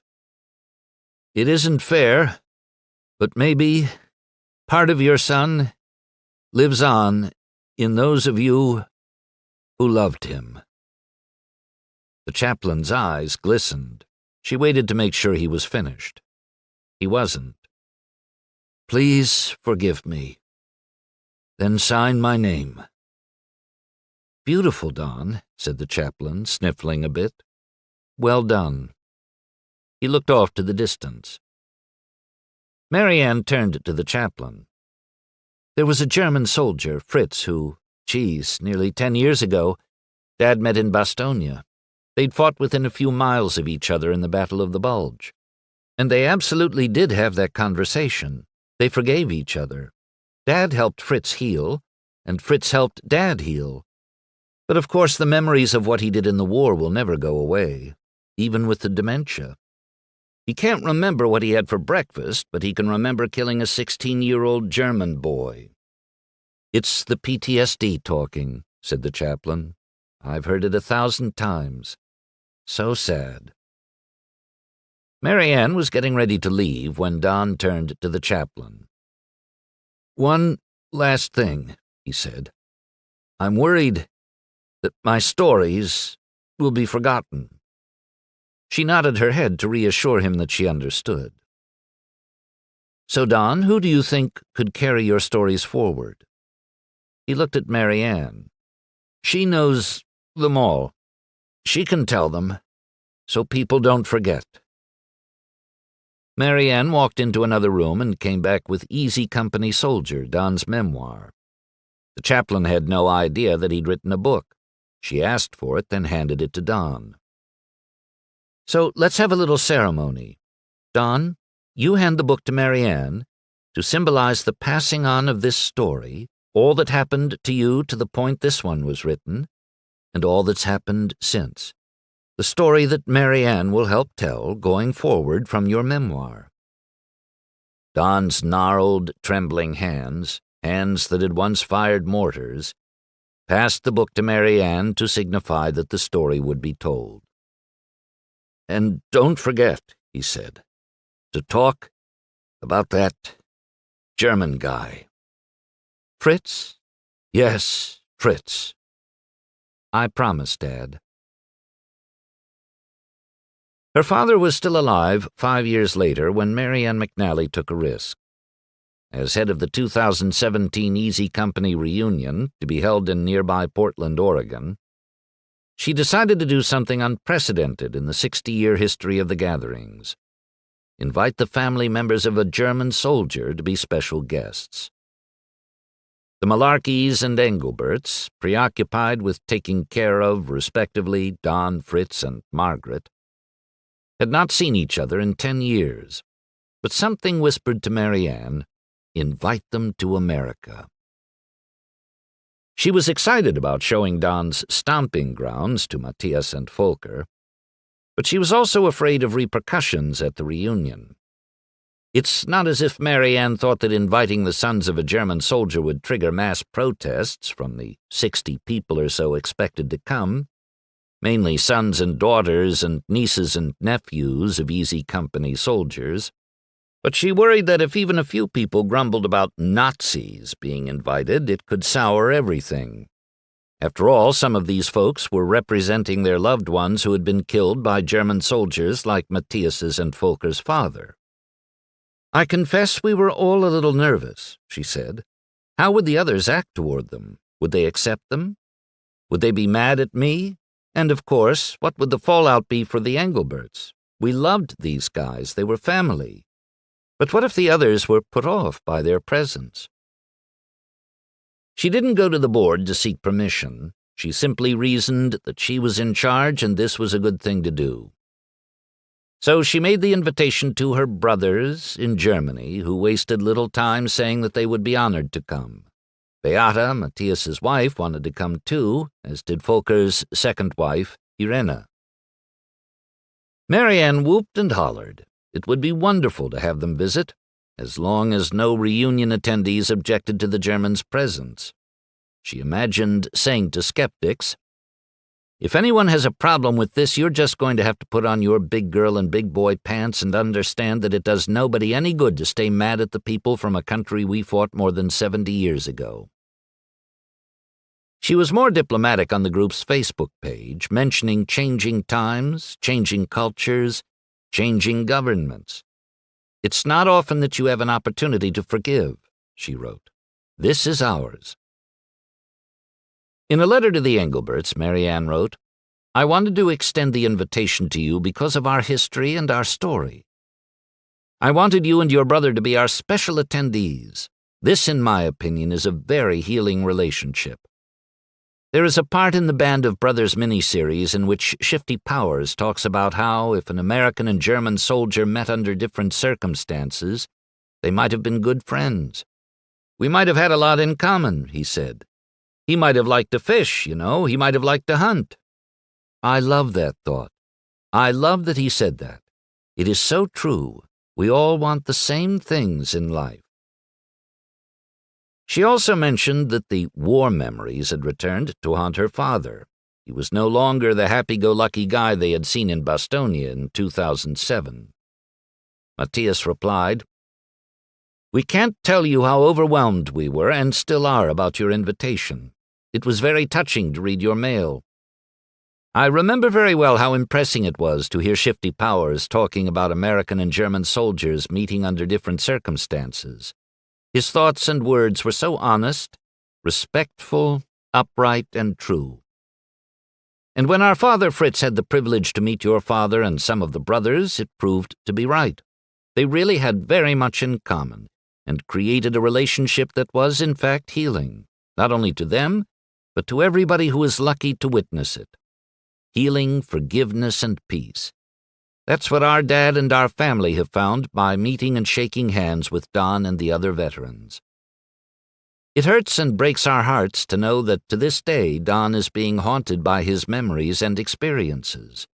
Your dad is such a lovable, empathetic, and compassionate man. It would be our greatest desire to give back a little of the forgiveness he brought to our family.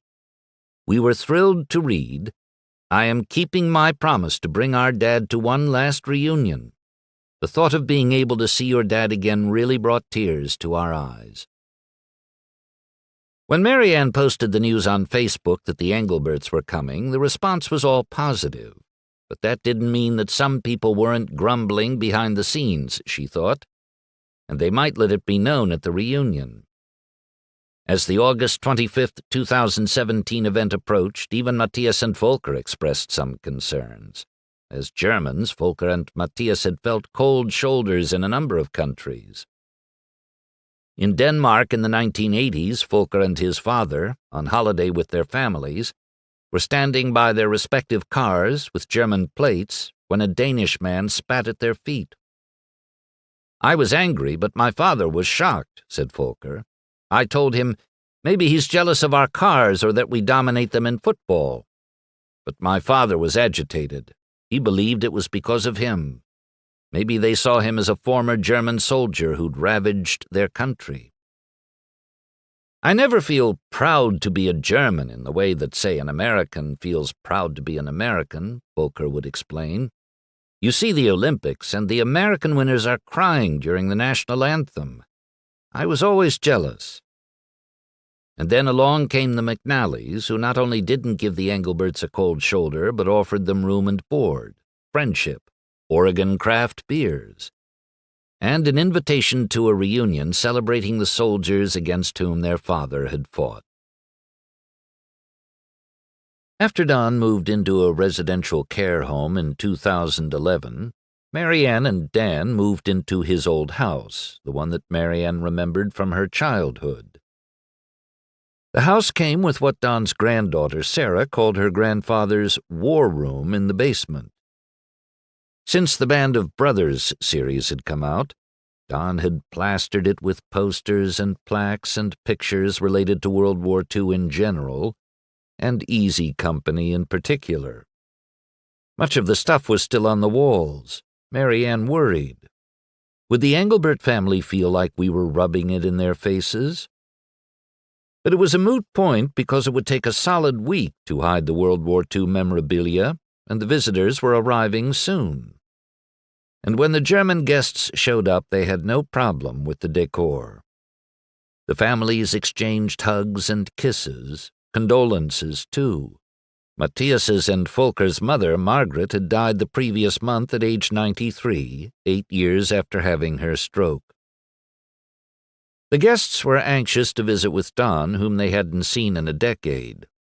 Marianne warned them that he wasn't the same Don Malarkey he had been in 2007 in Bastogne. He had just turned 96, he was in a wheelchair, and he was suffering from dementia. When they arrived at the care home, Don's face was blank, his hair thin, his mouth slightly open.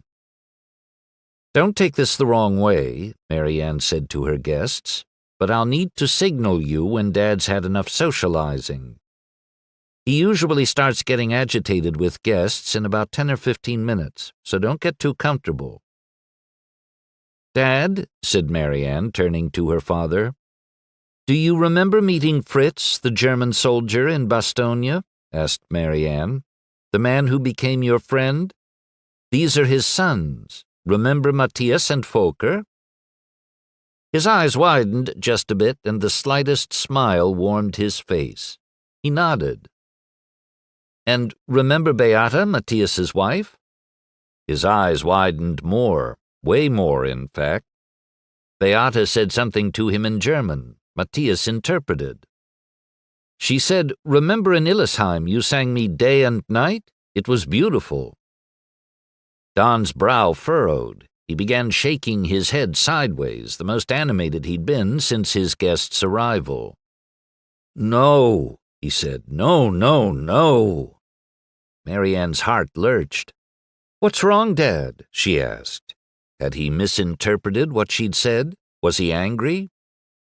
Marianne glanced at her watch, thinking maybe it was time to leave, lest Don do or say something embarrassing. "It wasn't day and night. I sang you. It was night and day." Everyone broke into laughter, amazed at his recall. He smiled large. Somewhere deep down, the memories were still there. The Engelberts stayed all afternoon. Marianne was astounded. He never once acted as if he was tired of the guests. They posed for photos with Don. They gave him a pillow they'd had made for him, featuring a photo of Don and Fritz together in Bastogne. They gave him a book they'd created of letters that Don had written Fritz after their first meeting in 2004, and of photos of that get-together and the two gatherings that followed. "It was amazing to watch his face when he looked at this book," Marianne would say. "It was almost like the memories were coming back to him. And when Beata sat beside him, you'd have thought he was going to break out in Sinatra's Fly Me to the Moon." Ever since he'd met her in 2007, he'd flirted with her. He'd sing for her, hold her hand. She'd rub his back. Now, as he smiled, it was clear he still remembered her after 10 years. This was the fruition of the moment in 2004 when Don and Fritz had first met. The power of reconciliation so strong it could awaken a man who for years had little passion to live. On that night in Bastogne, Malarkey and Engelbert had done something profound and totally unplanned, given each other a second chance, new life. In Don's eyes, Fritz was the manifestation of the 16-year-old German soldier he'd killed, come back to say, "It's okay." and in Fritz's eyes Don was the manifestation of Zelig Monhoney and the little girl at Loutre Bois, come back to say, "You're forgiven." Absolution for the sins that both men had carried for 60 years. They had been two drowning men treading water until they miraculously rescued each other. The day of the reunion arrived. Ever since learning that Portland had landed the 2017 event, Mary Ann had been praying for two things. Please God, may my dad be alive to enjoy one last reunion right here in his home state. And may our German guests be warmly welcomed by our Easy Company friends. When we arrived in Oregon, said Volker, we were nervous. We knew what it was like to be shunned. Matthias hoped for acceptance, but he was worried. For the first time, I understood why my father was on edge that night we met the Americans in Hammersbach, he would say. It's not easy being an outsider, especially when the context is war, where people's loved ones have died and lives have been changed. One of the reunion's events, the one Don would attend, was at the Evergreen Air and Space Museum in McMinnville, southwest of Portland, on Saturday afternoon, August 26th, before a dinner in Beaverton that evening. Mary Ann took the handles of her father's wheelchair and began rolling Don to the private dining area that had been reserved for lunch. As soon as people started recognizing her father and Bill Wingett, the only two veterans in attendance, her tears broke loose. I wanted everybody to see my father one last time, she said. And I wanted him to see everybody one last time. I was overcome by emotion.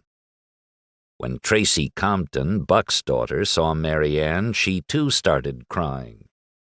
It was as if everyone knew this would be the final farewell for the Easy Company soldiers. Don's spirits rose with the sight of each familiar face. He posed for photos, shook hands, and at lunch stole half of son-in-law Dan McNally's sandwich, ate it, and laughed when he got caught. Dad's mind was clear, his smile bright, said Mary Ann. This day was one beautiful gift. I think my father understood how important the reunion in Oregon was. He hung on for one last hurrah. His mind was so clear that day that it was as if he could take it all in and report back to all our Easy Company families in heaven, and, of course, to Fritz, that we were continuing to honor the promise we had made to the men before they passed. They'd never be forgotten. Don's arrival eased the tension for the Engelberts, taking the focus off Volker and Matthias. They had gotten to know some of the Easy Company people on tours to Mount Hood, Multnomah Falls, and Willamette Valley wineries in previous days. But this was one of two everybody-together gatherings. If cold shoulders were going to be turned on them, this would be the time and place. But that did not happen. The Engelberts met nothing but open arms, hugs, handshakes. Not one person objected to their presence. Thank you for traveling to America to attend our Easy Company reunion, wrote Ann Weingarten, daughter of Rod Bain, in a card that was circulated for the German guests. It is a special day when history has a chance to heal old wounds. We are grateful for your willingness to come and meet us and join our family. A pleasure to meet the Engelbert boys, wrote Kenny Gunther, nephew of Walter Gunther, who'd been killed on D-Day at Sainte-Mère-Église. Looking forward to a long friendship. Fantastic that you all were able to visit, wrote Chris Langlois, whose grandfather, Medic Eugene Rowe, had broken the news of Skip Muck's death to Don. A pleasure to meet your family. They laughed, shared photos, told stories. Don watched from his wheelchair as Mary Ann introduced Volker and Matthias to friends. Who would have imagined that sons of a German soldier would be part of an Easy Company reunion? At that night's banquet in Beaverton, Matthias and Volker were formally introduced to wide applause that brought them both to tears. They told their story of Don and Fritz's meeting in Bastonia and how the friendship between the two veterans had inspired a wider friendship between the two extended families. The crescendo came when Tracy Compton said in front of everyone, "Welcome to the family." "Unbelievable," Folker would later say. "I could never have imagined such a thing. It is like we have been welcomed into a new family, and it makes us feel proud and unashamed as if we belong." Don Malarkey and Fritz Engelbert's friendship may have had the lifespan of a butterfly. They saw each other only 3 times. But it was a friendship greater than the sum of its parts. It gave each man something he couldn't find anywhere else: forgiveness. Found not in conquering an enemy, but in welcoming that enemy. Not in force, but in friendship. Not in annihilation, but in absolution. When the Engelberts had come to visit Don in his care home, his memory had been clearer than Marianne could have imagined. Now, as he watched his daughter and Fritz's sons together, the sparkle in his eyes suggested that he had once again found at least a wisp of clarity. It was as if he were on a jet flying through thick clouds that every so often afforded just a glimpse of the earth below. And in one of those clearings, there it was, Bostonia. Fritz across the table. The words, "It wasn't your fault." The feel of Fritz's hand atop his and of a burden lifted. And finally, the one thing Don had never been quite able to say, "Danke, mein Freund." Outside, where tens of thousands of German and American soldiers had died in battle 60 years ago, the snow fell softly. It covered the foxholes of the Bois Jacques and the farmhouses of Marville and the Ardennes forest beyond, as if the past had finally been forgiven, as if the war guilt had finally been put to rest, as if each man had finally found his peace.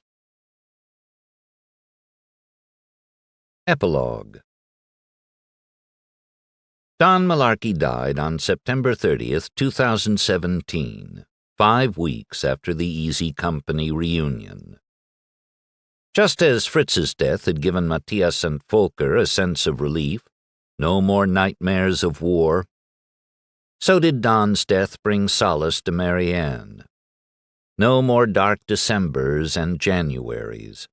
Marianne and her 2 sisters, Sharon and Martha, chose to have a simple service for their father. There was no mention of war. As of January 2021, it was believed that only one of the 148 Easy Company men to jump on D-Day was still living. Brad Freeman, 96, of Caledonia, Mississippi, who fought alongside Don at Brecourt Manor. In 2015, Marianne McNally learned that her cancer had metastasized. Now 55, she continues to be treated with both radiation and chemo pills. She heads up a Breast Friends support group in Salem and serves as vice president of the Residential Real Estate Council's Region 12. Of her illness, she says, "With my cancer, I really don't know how this will play out, so I just keep moving forward and try not to think about that." Dan McNally, 54, is in his 32nd year working for the state of Oregon. He is an assistant basketball coach for South Salem High, which won the conference title in 2020 and was among the favorites to capture the state title when the coronavirus put an end to the season. Folker, 67, is head of Elgema, a company that sells appliances, and lives in Bornheim with Irena. He has 3 daughters and 2 grandchildren. Matthias, 63, is a software engineer for ProUnix GmbH, a company that develops applications for Oracle databases. He and his wife Beata, a schoolteacher, live in Bonn. After their initial meeting in 2007, Marianne, Dan, Folker, and Matthias wanted to see each other again. But the failing health of 3 of their 4 parents and Marianne's cancer meant putting overseas travel on hold. But since Don's death in 2017, the last of the 4 parents to die, Marianne and Dan's relationship with the Engelberts has only deepened. They have gathered 5 times. At a Band of Brothers Switzerland reenactment event where they were guests in 2018, For Easy Company reunions in Philadelphia that same year and in New Orleans in 2019. For the 75th anniversary of D-Day in Normandy in June 2019, after which Marianne, Dan, and their son Kyle stayed a week at Volker's and Matthias's homes in the Bonn region and visited Berlin to give interviews for this book in Eugene and Salem, Oregon, in 2019. It started with our meeting them in 2007 in Bostonia. Instant connection, said Marianne. But when they came to Portland in 2017 for the reunion, it really bloomed. It's as if they needed the friendship as much as we did. We have fun together, we never lack to find something to talk about, or we can just be silent. I think all of us see a bigger picture. It's not just about us, it's about our dads, our countries, a war, and the future. Before the New Orleans trip, Marianne's husband, Dan, met Volker and Irena in Memphis. En route from there to New Orleans, Dan and Volker visited clubs, museums, Elvis's Graceland, and Civil War battlefields, and, as Marianne says, basically acted like college boys on a post-graduation trip, drinking and listening to music into the wee hours. It was at the Band of Brothers reenactment event in Switzerland in 2018 that Marianne, Dan, Matthias, and Volker met Jeff Struecker, a former U.S. Army Ranger, author, and part of the Black Hawk Down story. After the Engelbert Malarkey story was shared in front of the 100 people in attendance, Struecker told them, "I was gripped by this story. You need to write a book." Afterward. When I, Bob Welch, asked the two sons of Fritz Engelbert and the youngest daughter of Don Malarkey what their father's friendship has taught them, they pointed to three things: peace, family, and forgiveness. Since they are the ones charged with carrying on their father's legacies, I asked them to offer readers some parting words on the subjects. Peace. We, Marianne, Volker, and I, enjoy a privilege that our fathers, Don and Fritz, did not have. We were born in times of peace, 7, 11, and 19 years, respectively, after the end of World War II. At least peace in the places where the three of us grew up, North America and Europe. Our dads showed us the value of peace. Don fought for peace and saw many of his comrades sacrifice their lives for it. Fritz was indoctrinated to go to war against peaceful neighboring countries, but toward the end he wished for nothing more than peace. After World War II, our fathers weren't able to find peace within. The horrors of war haunted them all their lives. We, on the other hand, enjoyed being raised in times of love, peace, friends, music, sports, hobbies, and opportunities to do almost whatever we wanted. We could go to school without fearing for our lives. We were entitled to learn whatever we wanted. We were allowed to learn foreign languages, travel to foreign countries, discover other cultures, and make friends abroad. Of 4 generations of our family, Volker and I were the first to travel to neighboring countries such as Belgium, Denmark, France, Luxembourg, and the Netherlands without entering enemy territory in times of war. Our great-grandfather had fought against France in 1870 to 1871. Our grandfather Fritz Sr. fought in France during World War I, and our father Fritz fought in France, Belgium, and Germany in World War II. As Fritz's sons, we were presented with the gift of peace without even asking for it. We took it for granted. But by watching our fathers suffer and crave for what we already had, we came to see peace in a new light. We came to cherish the peace of our times. Though we could not undo what Fritz and Don had gone through during the war, we could ease their minds and help them on their quests for peace. In the end, we virtually reversed the relationship between parents and their children. Our fathers let us take their hands and guide them to places they would not have dared to go alone. But Don and Fritz were the ones with the courage to actually build this relationship with each other, a relationship that has taught us so much. Our helping them was a wonderful way of giving back the love we have savored since our childhood days. In the process, they helped us, broadened our perspectives, and inspired us to carry on their example. I offer my deepest thanks to Don and Fritz. Seeing them embrace and find their peace at last has enriched our lives in so many ways. With Mary Ann, her family, and the extended Easy Company family, we will continue to honor our fathers by celebrating and promoting the precious peace that our fathers taught us never to take for granted.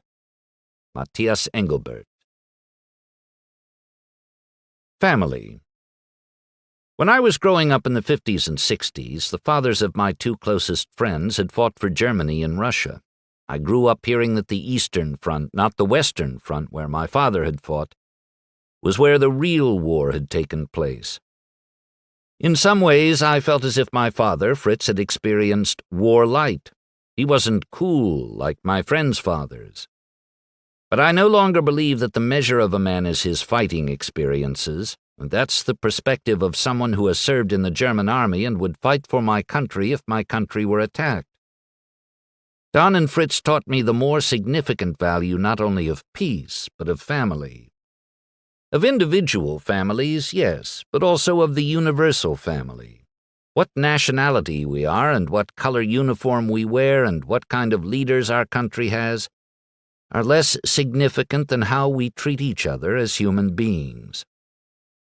I'm not sure I would have understood this without the lessons of Don and Fritz. When I first heard of my father being invited to the gathering with Easy Company soldiers, I never dreamed it would turn into the positive thing it did, healing for these two vets and a whole new family for Matthias and me. It's amazing what can happen when people are simply nice to each other. Dan and Mary Ann inviting us to Portland for the Easy Company reunion in 2017 was like nothing I could have ever imagined. You must understand that Germany has never had the sense of family that the United States has. While visiting countries that Germany fought against in World War II, I've had people look at my German license plate and spit at my feet. With that in my past, can you imagine what it felt like to be in a room full of relatives of Easy Company soldiers applauding my brother and me when we were introduced in 2017? These people became our third new family. First, we watched Don and Fritz create a sort of two-person family. Second, Matthias, Beata, and my family were so warmly accepted by Mary Ann and Dan and their families. And finally, we were welcomed into the Easy Company family by people whose fathers fought against our father. I must admit I had an uncertain feeling when we were on the way to the room where all the Americans were celebrating. How would they react? Did they like the idea of Germans being around? Would we disturb the celebration? But we had such a warm-hearted and welcoming reception. It was overwhelming. All was good. In Germany, we say that Americans are uncomplicated, friendly, and hospitable, and that's exactly what we found. We had such a wonderful time, and in the end, when Buck Compton's daughter, Tracy Compton, said, "Welcome to the family," I was touched and proud. Meanwhile, Mary Ann is like the little sister Matthias and I never had, and Dan, her husband, like another brother. We love them both. And it all began with our fathers, Fritz and Don, who taught us that the power of family transcends all sorts of barriers, making us stronger as individuals and as countries. I only hope that I can show the same kind of love to others that these Americans have shown to us. Volker Engelbert. Forgiveness.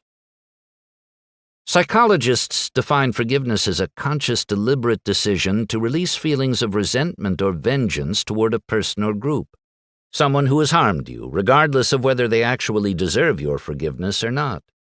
Forgiveness does not mean forgetting, nor does it mean condoning or excusing offenses. Forgiveness is used every day of our lives, and though you would think it would be almost impossible to forgive a nation for killing our sons and daughters, Saving My Enemy speaks to just that. Americans forgiving Germans, and Germans forgiving Americans. Some find forgiveness quickly, some take decades, some never do. But carrying resentment for a lifetime is hard work. It takes a toll on your body. I don't believe Don and Fritz carried resentment toward each other's nations for long after World War II ended. Instead, they were searching for forgiveness, whether in a glass of scotch, in an obsession with work, or in just checking out of life now and then. When our country calls on us to protect it, fight for it, and kill others in the process, we do it. We don't think, how will this make me feel? Don and Fritz served their countries, and they didn't ask that question. Nobody did. Perhaps because nobody wanted to hear the truth. No one was prepared to handle the effects of war. Men of that generation didn't believe in talking about their feelings. No matter how forgiveness starts for us, all that matters is that we start the process. Don and Fritz did so in their own way and own time. For them, the beginning was their first meeting in 2004 and their offering each other forgiveness on that second night. Not only did they offer it, but they accepted each other's forgiveness. That's the other step to the process, acceptance. That doesn't mean forgetting or condoning what you did or what happened. World War II happened. It's there. But that doesn't mean we let what we did hold us prisoner our entire lives. In Bastogne in 2004, with only a few words, with a toast, these men forgave each other. At the end, these men embraced each other in hugs that you don't typically see from men of their generation. This was everything to them, to us, their children. We knew this was forgiveness at its deepest level. They understood each other, we witnessed it, and our smiles told the story, and I hope continue to tell the story. Volker, Matthias, and I will carry this forward. If our fathers can forgive, so can we. Not just for this moment in our history, but in everyday life. We have vowed never to take forgiveness for granted, to accept it, cherish it, and practice it by being kind to others, in honor of our fathers, who showed us how. Marianne McNally. This concludes the reading of Saving My Enemy, How Two World War II Soldiers Fought Against Each Other and Later Forged a Friendship that Saved Their Lives, by Bob Welch. Copyright 2021 by Bob Welch. This book was read by Grover Gardner. This unabridged recording was published by arrangement with Regnery Publishing and was produced in 2021 by Blackstone Publishing, which holds the copyright. Neither this recording nor any portion of it may be reproduced or used for any purpose without prior written authorization from Blackstone Publishing. If you would like to obtain a monthly update telling you about new releases, call 1-800-SAY-BOOK. That's 1-800-729-2665. For a complete listing of our titles, visit our website at www.downpour.com. Thank you.